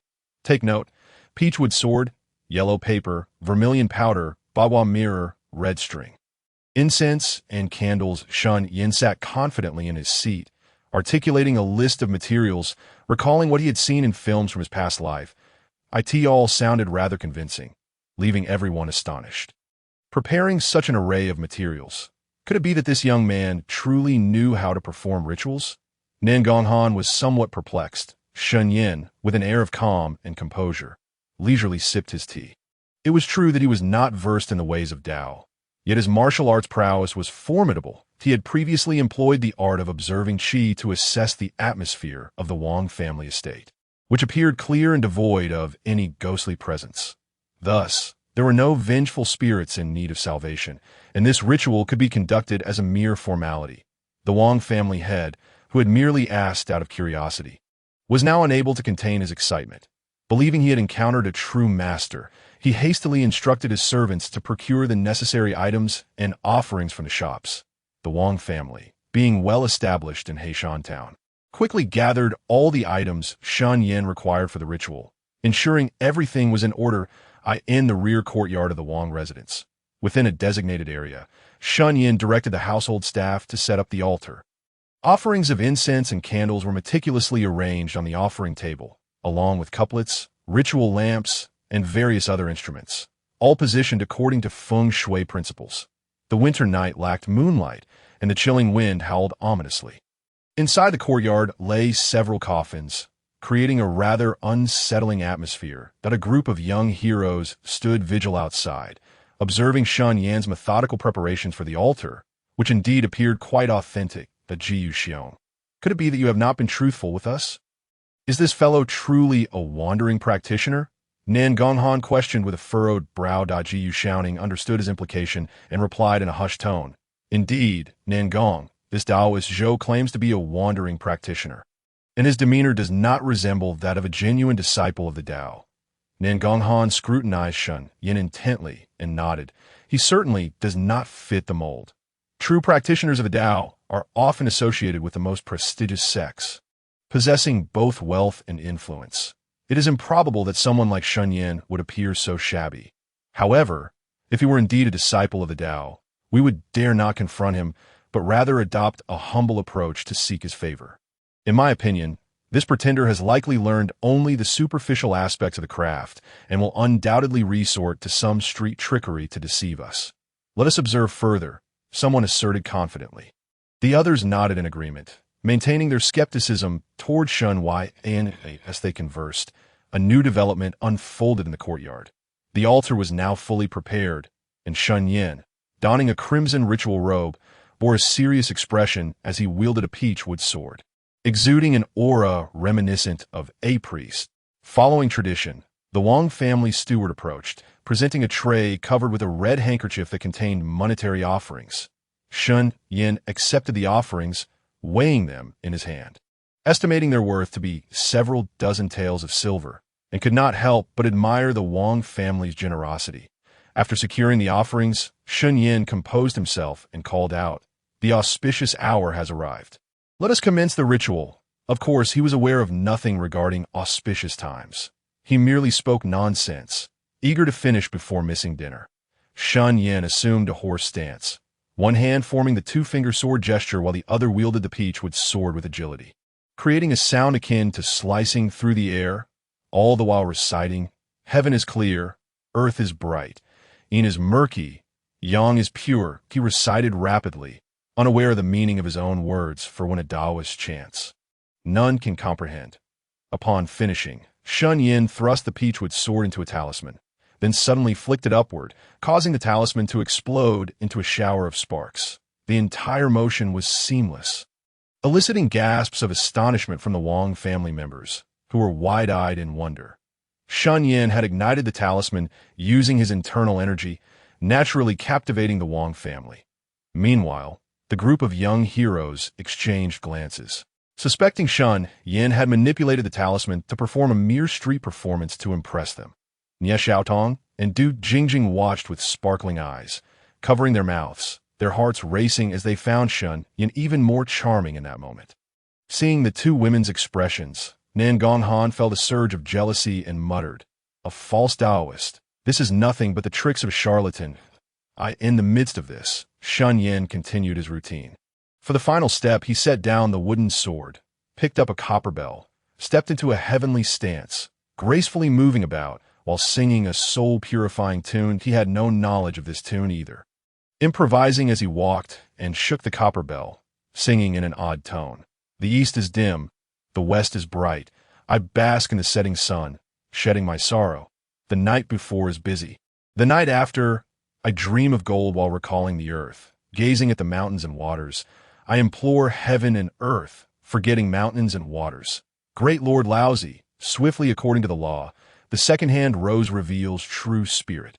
The Wang family members swayed their heads in rhythm, feeling as though their souls were about to ascend to the heavens, internally marveling at this Taoist's genuine prowess. Shen Yan, pleased with the effect, felt a sense of accomplishment.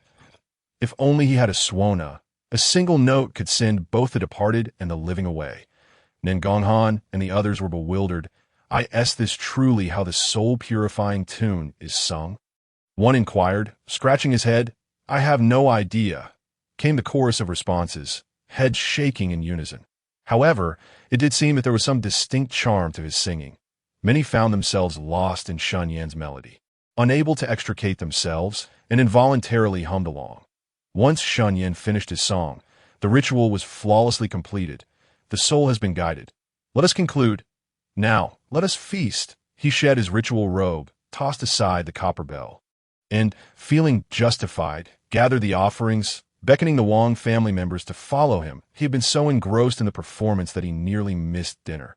Shen Yan, feeling hunger pangs, rubbed his belly. Very well, the banquet is ready. Taoist Zhou, please follow us. The Wang family members, now viewing Shen Yan as a master, respectfully surrounded him, escorting him from the courtyard, completely disregarding the group of young heroes left behind. Gratitude to Taoist Zhou for your great kindness. Guiding my Wang family and dozens of souls to peace, one exclaimed. Taoist Zhou is indeed a master. Earlier, I sensed lingering spirits in this estate, an oppressive aura. Yet after your ritual, it has vanished. I feel revitalized. Indeed, the Wang family members praised Shen Yan profusely, their admiration reaching new heights. The young heroes, however, remained speechless, gazing at Shen Yan as he departed in splendor. I asked that it. What happened to the souls? Nangonghan nearly spat blood in outrage, exclaiming, what a shameless charlatan. There were no vengeful spirits here at all. This Taoist Zhou is truly remarkable. The group muttered in disbelief, reflecting on how their perspective had expanded this evening that I in the Wang family's banquet hall. Over a dozen tables were adorned with lavish feasts featuring delicacies and fine wines. Shen Yan was treated as an esteemed guest, seated at the main table beside Nangonghan, Gu Xiaoning, and other illustrious young nobles. The atmosphere was lively as the young heroes exchanged toasts while sharing stories of their adventures in the martial world. Since being defeated by Gu Xianzi, the Six Doors Divine Catcher, Qing Lin, has been in seclusion, and it is rumored he has recently broken through to the third rank of martial arts. Someone noted, if true, the rankings will soon shift again. With Qing Lin's ascent, he may very well secure a spot on the Earth ranking. Another, somewhat surprised, remarked, the second spot on the human ranking will surely ignite fierce competition.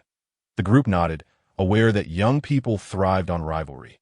With Gu Lingxing's position at the top being unassailable, the second spot had naturally become the target of aspiring talents. I heard from the elders in the sect that a relic emerged in Yunzhou last month, sparking fierce contention and resulting in a massive battle. The IT is said that many strong contenders on the Earth ranking perished. So we can expect significant changes in the next ranking update. Gu Xiaoning contributed to the discussion. The gathering expressed astonishment. IT seems both the human and Earth rankings will experience substantial changes. Though the heavenly ranking may remain unchanged, someone added. Gu Xiaoning took a sip of wine and said, speaking of the heavenly ranking, I am genuinely curious about the identity of the unnamed swordmaster from Wudang. The demon-subduing Taoist.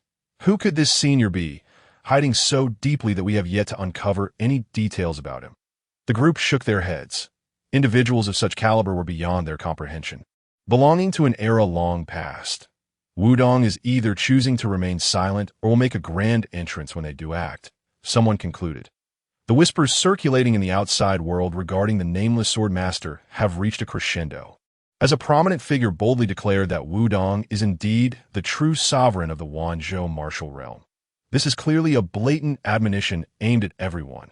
Speaking of the nameless swordmaster, enthusiasm ignited among the crowd as they engaged in an animated exchange, each contributing their thoughts with great fervor. Observing this, Shen Yan wore a peculiar expression, pondering silently. Could it be that the nameless swordmaster referred to by the demon-slaying Taoist is indeed me? Who bestowed this moniker upon me? While it isn't entirely unflattering, it still lacks a certain flair. As the conversation flowed, they shifted to the impending expedition to confront the Black Mountain God, and many began to extol Nangonghan. Brother Nangong is set to be the main force tomorrow. Everyone ought to raise a few more cups in his honor. Indeed, to fight alongside someone of Brother Nangong's caliber, a top hunter prodigy, is a privilege we should all celebrate with a toast. The room erupted in a joyous clamor as they collectively raised their cups in salutation. Ah, dear brothers, you flatter me, Nangonghan remarked as he downed his drink in one go. Though his words were humble, his countenance betrayed an unmistakable air of pride and satisfaction. Nie Xiaotong found the mutual flattery tedious and turned to Shen Yan, inquiring, Taoist Zhou, are you not fearful about tomorrow's ascent to confront the malevolent deity? Shen Yan, with both hands occupied devouring a succulent pork knuckle, could only shake his head, his mouth too oily to articulate a reply. The others at the table chuckled silently, their expressions laced with disdain. They regarded Shen Yan as nothing more than a wandering rogue, living off Gu Xiaoning's hospitality. Having just swindled a sum from the Wang family patriarch that very evening, it was presumed he would slip away at dawn, utterly lacking the audacity to ascend the mountain. Nie Xiaotong frowned, thinking that Taoist Zhou seemed overly engrossed in his meal, as if he had never attended a banquet before. Little did she know, Shen Yan truly had not partaken in such feasts for a decade. During his 10 years at Wudang, although the food was not terrible, it hardly included such lavish delicacies. Nangong Han cast a sidelong glance at Shen Yan, a flicker of displeasure crossing his face that it was somewhat degrading to share a table with a gluttonous swindler, especially after the embarrassment he had suffered at the hands of this so-called Taoist in front of others. Thus, in a sardonic tone, he remarked, everyone here tonight should express their gratitude to Taoist Zhou. If it weren't for his enlightening ritual, would the Wang patriarch have been in such a generous mood to host us? The implication was clear. Everyone ought to raise a glass to Taoist Zhou. Shen Yan, seemingly oblivious to the undertones of mockery, simply replied, no need for thanks. I do not drink tea this. The room fell silent, a collective confusion taking hold. What was the meaning of this? Had he truly grown so arrogant? Nangong Han's expression darkened as he shook his glass, saying, Taoist Zhou, would you allow me the honor of toasting you personally? His tone dripped with condescension to him, as a recognized master. Toasting a mere rogue was already a concession, and he couldn't fathom why Shen Yan would dare refuse. Yet, Shen Yan remained unmoved, responding flatly, thank you. But I do not drink. This incited Nangong Han's ire. Feeling slighted and humiliated, how dare this fraudulent Taoist presume to hold him in contempt? Setting down his cup with a thud, he spoke coldly. Taoist Zhou, your demeanor is rather disheartening. Wouldn't you agree? Many in the room observed Shen Yan with growing discontent. Shen Yan wiped the grease from his mouth, speaking with utmost seriousness. It is not that I wish to spoil the mood, but I have had a troublesome stomach since childhood. I cannot consume alcohol. The doctor has advised that I can only eat soft foods for the rest of my life, that if need be. I could even offer my stomach for a broth to enliven the evening. Upon hearing this, the entire room fell into a stunned silence. Nangong Han's expression froze, his eye twitching. Nie Xiaotong, witnessing the collective speechlessness, nearly burst into laughter. Jiyu Xiaoning, standing nearby, appeared unfazed, as if he had anticipated Shen Yan's astonishing behavior, having become accustomed to it over time. Anger flared in Nangong Han's eyes, nearly prompting him to erupt. With a loud bang, he slammed the table and stormed off. And one paid Shen Yan any further heed, resuming their meals and gradually dispersing, leaving the evening's gathering to end on a sour note. Shen Yan, however, remained blissfully unaware of the offense he had caused, continuing as if nothing had transpired, and once satiated, he retired to his room to rest. Within the expansive Wang estate, numerous vacant rooms were available, providing accommodations for every guest. Upon returning to his chamber, just as Shen Yan finished digesting his meal and prepared to retire, an unexpected visitor arrived. Knock, knock, knock. Taoist Zhou, are you resting? Came a feminine voice from outside. Not yet. Shen Yan assumed it to be Nie Xiaotong and opened the door without hesitation, only to find a woman clad in red, none other than Nangong Han's junior sister, Du Jingjing. Miss Du. To what do I owe the pleasure of your visit at this late hour? Shen Yan asked, somewhat bewildered by her nocturnal appearance. Taoist Zhou, the Wang estate is so vast and eerily quiet, especially after a recent death as a frail woman. I find myself rather frightened and unable to sleep. Might you accompany me for a stroll in the back garden and perhaps read my palm? Du Jingjing stammered, her face flushing crimson, shyly averting her gaze. Shen Yan, recognizing the familiar scene from countless videos, feigned ignorance to read palms in the garden at this hour. Miss Du, it would be difficult to see well at night. Shall we postpone this to another day? Oh, Taoist, "You are quite mischievous," Du Jingjing replied, her ears turning pink, her voice soft and timid. Yet she clearly enjoyed the attention. She playfully shot a flirtatious glance at Shen Yan, poking his chest with a delicate finger. Any ordinary man would likely find his heart racing at such an advance. However, Shen Yan, seasoned and composed, remained unaffected, just as he prepared to graciously decline her invitation. A noise from the roof startled them both. They looked up to see Nie Xiaotong descending from above, hands on her hips, her expression furious, resembling a hen ruffled in anger. Upon landing, she pointed an accusing finger at Du Jingjing, vociferously chastising, "Shameless hussy! How can you dare to seduce a man in the dead of night?" Du Jingjing, possessing formidable composure, adopted a serious demeanor, hands on her own hips, her chest puffed out, and retorted, "What nonsense! I merely sought to chat with Taoist Zhou. What gives you the right to insult me?" Nie Xiaotong scrutinized her for a moment, then glanced down at her own modest figure, pouting in frustration. "You have no shame. I heard everything you two said from up there. You cannot deny your intentions." Nie Xiaotong fumed. "Such a little girl, eavesdropping from the rafters. Humph, I shan't stoop to your level," Du Jingjing said. Realizing her cover was blown, rather than engage further, she gracefully turned to leave. "Taoist Zhou, we shall continue our conversation another day." Before departing, Du Jingjing cast Shen Yan a lingering glance, her eyes sparkling, then shot a disdainful look at Nie Xiaotong before striding away with a smirk. "You hussy!" Nie Xiaotong exclaimed, her voice trembling with indignation, wanting to confront her further. Sensing the brewing storm, Shen Yan quickly intervened. "Miss Nie, let us not stir trouble tonight. It would be unseemly to disturb others." With her teeth clenched, Nie Xiaotong glared at him, scoffing. "I see you are merely worried about your own reputation. With that pious facade, I never would have guessed you were not a decent person." Shen Yan, feeling wrong, protested. "It's a misunderstanding. I meant to say it's too late for tonight. We can read palms another time. You all have misconstrued the situation.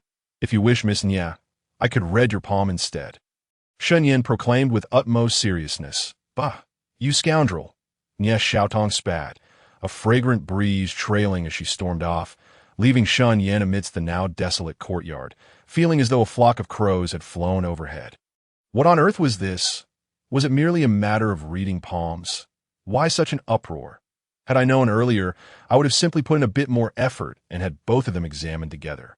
The next day, at the break of dawn, the Wang family courtyard was alive with commotion as the young heroes rose early to prepare for their expedition to the Black Mountain. Many of these spirited youths were newcomers to the martial world, their minds brimming with thoughts of vanquishing demons and making a name for themselves. Not a single one expressed fear or trepidation. The group had arranged for a grand red bridal sedan chair. Their plan, straightforward, to masquerade as a wedding procession and infiltrate the stronghold of their enemies, biding their time until the right moment to act. However, the head of the Wang family had already sent his daughter to safety elsewhere, leading the group to decide that Nie Xiaodong would pose as the bride, while Du Jingjing would serve as her maid. The others took up the roles of bearers and porters. When Shen Yan awoke, the preparations were already complete. He joined the ranks, raising his hand to greet Nie Xiaotong, who was garbed as the bride.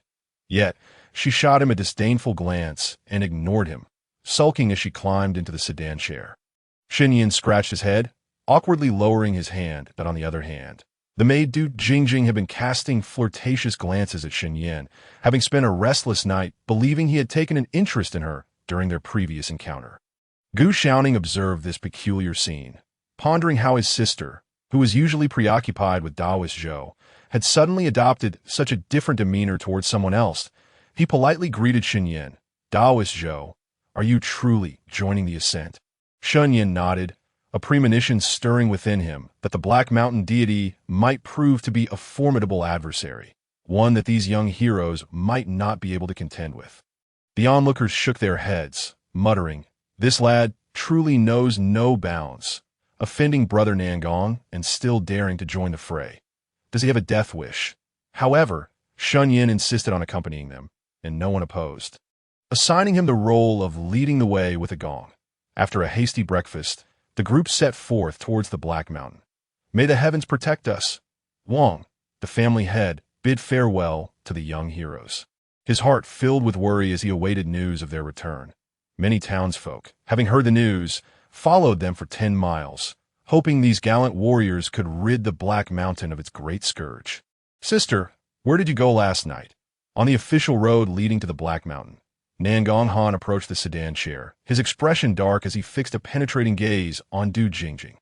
He had been seething with anger all night, unable to sleep, and sought her out for a confrontation, only to find her absent from her room. Du Jingjing, caught off guard by her brother's inquiry, hesitated, stammering, "I didn't go anywhere. I just couldn't sleep and went to the back garden to clear my mind." As she spoke, she cast furtive glances at Shen Yan, as if guilty of some misdeed. Seeing her demeanor, Nangong Han's heart sank. Sensing something amiss, he shot a cold glare at Shen Yan, inwardly cursing, this shameless wretch. She must have sneaked off to meet that scruffy little Taoist last night. "Sister, speak honestly. Where did you truly go last night?" he demanded, his voice a low growl. That Du Jingjing, now preoccupied with thoughts of Shen Yan, dismissed her brother's inquiries. His tone irked her, making her feel as if she were his possession. "Brother, I already said I went to the garden to clear my mind. Why do you keep asking?" The moment she uttered those words, it nearly sent Nangong Han into a rage, given the gravity of the situation and the presence of so many people. He could not afford to lose his temper, so he merely snorted in response. "You wretched creature," he muttered under his breath, fixing his icy gaze on Shen Yan's back, a murderous intent flashing through his mind. Once they reached the Black Mountain, he vowed to find an opportunity to eliminate this upstart Taoist. Unbeknownst to Shen Yan, he had unwittingly aroused Nangong Han's murderous intent, after walking for over 10 miles. The procession finally beheld a towering mountain shrouded in swirling gray mist. The morning's chill hung upon the grass, while the surrounding trees flourished in verdant splendor, thick fog rising and carrying a biting cold. "The Black Mountain has arrived," a warrior at the front of the line called out, urging everyone to remain vigilant as they began their ascent. Amid the crowd, Shen Yan seized a moment of solitude to slightly channel his energy. Parting the veil of mist with his divine eye to survey the ominous atmosphere of the Black Mountain, he discerned a massive shadow lurking atop the misty peaks, as if a monstrous entity hungered for life itself. This sight filled him with an unsettling dread. The Black Mountain deity was no ordinary foe. It seemed this venture would pose significant challenges for these young adventurers. As the bridal procession reached the mountainside, a young man leading the way suddenly halted, signaling for everyone to stop. The group paused, scanning their surroundings. Among the swaying tree shadows, a mournful wailing echoed, reminiscent of ghostly cries. "What is that?" someone exclaimed, unable to contain their fear.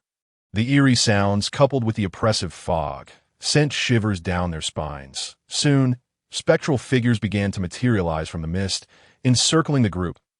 As the apparitions drew closer, it became evident that these were vengeful spirits, ethereal and wispy. Clad in tattered white garments, bleeding from their 7 orifices, some missing limbs, their ghastly appearances horrifying beyond measure. The assortment included headless specters, tongue-dangling ghosts, and those starved or drowned, creating a veritable compendium of horrors. Such a multitude of restless souls. The crowd felt a chill of dread that, the unknowing, it might seem they had stumbled into a realm of the damned. The 2 most formidable fighters among them, Nangong Han and Gu Shaoning, exchanged glances, their bodies tensing as they readied for a potential confrontation, wary of the spirit's possible aggression. From afar, a low, resonant bellow echoed, cutting through the tension. A whirlwind of dark energy swirled amidst the anguished cries of the spirits. Coalescing into a towering figure, it was a creature with the body of a man and the head of an ox, standing nearly 3 meters tall, its massive hooves pounding the ground, a human torso cloaked in dark fur, muscles rippling, wielding a formidable iron staff, exuding an aura of menace. This beast bore an uncanny resemblance to the legendary ox-headed ghost. The creature's dark aura soared high, its presence far more substantial than that of the surrounding spirits. The moment it appeared, a palpable pressure enveloped the area, causing the spirits to bow their heads in reverence, unwilling to meet the creature's gaze. With a menacing glare, the ox-headed ghost surveyed the group. its eyes glimmering with a bloodthirsty intent, as though it were ready to devour them whole. Yet upon spotting the grand red bridal sedan, its murderous intent seemed to wane. It spoke slowly, its voice rumbling like distant thunder. "Are you the Wang family come to deliver the bride?" Hearing the creature speak, the group collectively exhaled in relief. Initially, they had feared their guise as a wedding procession had been uncovered. The Ji Shaoning stepped forward. Cupping his hands in respect, "We humbly report, Great Spirit, that we are indeed from the Wang family, and the lady in the sedan is our esteemed miss." The ox-headed ghost shook its head, a surprisingly humanoid expression of smugness crossing its features. "I am not the Great Spirit. I am but the ox-headed envoy under the command of the Lord of the Black Mountain." The crowd's demeanor shifted, a flicker of surprise crossing their faces. This formidable creature, with its fourth-tier prowess, was merely an envoy. If the deity of the Black Mountain was indeed more powerful, it could spell trouble for them all. Yet, retreat was not an option. The group steeled themselves for what lay ahead, hoping that the mountain deity's strength would not be overwhelmingly formidable. Even if it were the third tier, they believed their lineage from prestigious families and martial sects would afford them some measure of fighting chance. The ox-headed ghost then approached the sedan, glancing inside to see Nie Xiaotong, veiled and donned in red. Without suspicion, it commanded, "Hurry along, lest you delay the auspicious occasion of the Lord of the Black Mountain." Gu Shaoning assumed a visage of alarm and nodded in agreement, calling for everyone to lift the bridal sedan and continue on their journey. That a multitude of restless spirits and malevolent ghosts swiftly stepped aside, clearing the path. As the group had not traveled far, the bull-headed general suddenly bellowed, "Wait a moment." This exclamation caused every heart to plummet, as they feared the bull demon had discerned some flaw, prompting them to gather their energy and prepare for battle. Ji Shaoning, with a frozen expression, turned back and timidly inquired, "Might I ask if the divine envoy has further instructions?" The bull-headed general swung his iron staff, his tone tinged with irritation as he asked, "Have you encountered a scruffy man with a beard along your way?" The group exchanged bewildered glances, shaking their heads vigorously in unison. "We have not seen the divine envoy," they replied. Observing their sincerity, the bull-headed general waved dismissively, saying, "Oh, you may proceed." He then stroked his chin, pondering aloud, where could that bearded man have hidden? The group, feigning relief, wasted no time and quickened their pace toward the mountain summit. Atop the Black Mountain, the terrain opened up, revealing the lair of the mountain deity, a grand palace that was far from the makeshift stronghold or dilapidated temple imagined by outsiders. It boasted magnificent architecture befitting nobles, with golden bricks and azure tiles, opulent and imposing. However, this grand hall was now filled with a myriad of demons and spirits, creating an atmosphere reminiscent of a hellish abyss, teeming with malevolence, within the mountain god's palace. Several auras surged like dark clouds, fierce and domineering, with an ominous, clawing presence. Either demons or malevolent spirits of considerable prowess. As the crowd surveyed their surroundings, they caught sight of several formidable creatures and exchanged wary glances, a sense of dread enveloping their hearts. This Black Mountain had indeed turned into a den of dragons and tigers, gathering such formidable entities. They seemed rather challenging to contend with. Many felt a shiver of unease creeping into their hearts. Amidst this heavy atmosphere, Shen Yan suddenly displayed a glimmer of joy. The long-awaited voice of his father finally resonated. "Ding, the designated location meets the system's sign-in criteria. The host may proceed to sign in." Shen Yan, unable to contain his excitement after such a long hiatus from signing in, immediately chose to do so. Current sign-in location: Black Mountain Divine Mansion. "Ding, sign-in successful. Congratulations to the host for obtaining the innate Taiji diagram visualization method."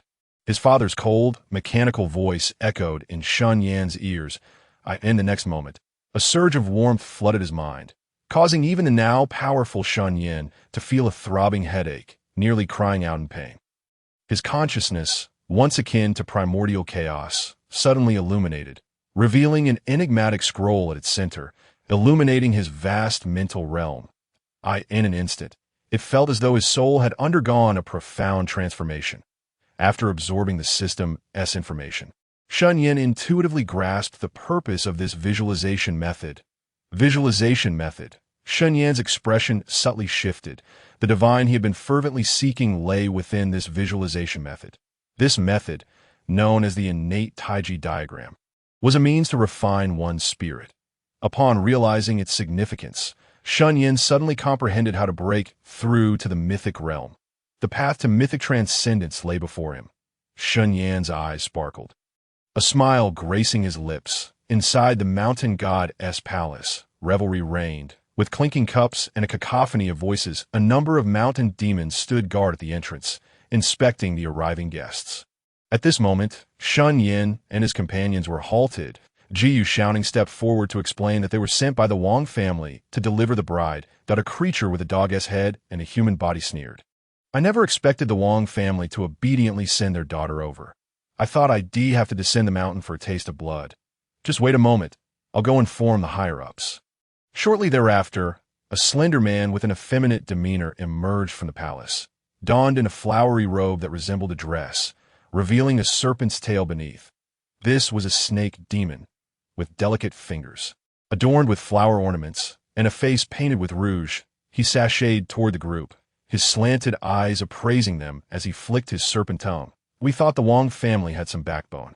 But alas, the Black Mountain Lord's interest in this girl is merely a stroke of luck for your family. He continued, enough chatter, leave the bride here, and the rest of you may depart. His voice was piercingly shrill, reminiscent of a palace eunuch, sending shivers down spines. The group stood dumbfounded at his words. Why did this demon not adhere to the script? Were they not to invite the bride's family inside for a moment? Why the immediate expulsion? The young heroes were left at a loss, frozen in place. The snake demon's expression soured at their hesitation. What? Do you common mortals wish to linger and partake in the feast? He gestured at the guests within. If it weren't for the fact that the Wang girl will serve the mountain god in the future, they would have already begun the feast, devouring you whole. Upon hearing this, the group finally recognized the gravity of their situation. The once lively hall was now eerily silent. The guests at the banquet turned their eyes upon them, many demons' eyes glinting red, saliva dripping from their mouths. Their predatory intentions palpable, eager to feast upon them. Moreover, even if these demons could suppress their urges, they could not partake in a banquet, for the tables were laden with grotesque delicacies. Raw, bloody food, various poisonous insects. Organs, limbs, and even the drink was crimson blood. It was clearly a grotesque feast. Nangong Han and Gu Shouting exchanged glances, both understanding the unspoken agreement. The arrow was knocked. It must be released this juncture. There was no choice but to charge forward. Gu Shouting discreetly signaled, and the group immediately understood, quietly surrounding the large box meant for the bridal gifts, their weapons concealed within. The snake demon was busy summoning a few lesser demons to carry the bridal sedan. Growing impatient, he barked at the group, "Hurry and get lost. If you dawdle any longer, I'll have you all slaughtered." The demons within the hall erupted in laughter, exclaiming, "Ha! Slaughter them. Add some meat to the feast." The leading Nangong Han's gaze turned icy as he suddenly roared, "Brothers, attack!" He was the first to open the bridal gift box, drawing forth a long sword and charging toward the snake demon. The others swiftly armed themselves, rising in rebellion. For justice, slay the demons, kill. In an instant, the battle cry resonated through the heavens. The air thickened with a chilling aura. The sudden assault by the young heroes caught all the demons off guard, their expressions shifting dramatically. The lesser demons near the bridal sedan were instantly engulfed in a flash of cold light, their bodies shattered before they could even scream. Nie Xiaotong, disguised as the bride, heard the commotion, lifted her veil, and retrieved her sword from beneath the cushion, rushing out to join the fray. The snake demon, caught off guard by Nangong Han's ambush, let out a blood-curdling scream as a deep gash opened across its chest. Blood gushing forth, it swiftly retreated back into the palace, its sinister eyes fixed on the attacking heroes, realizing too late that this group was not what they appear to be.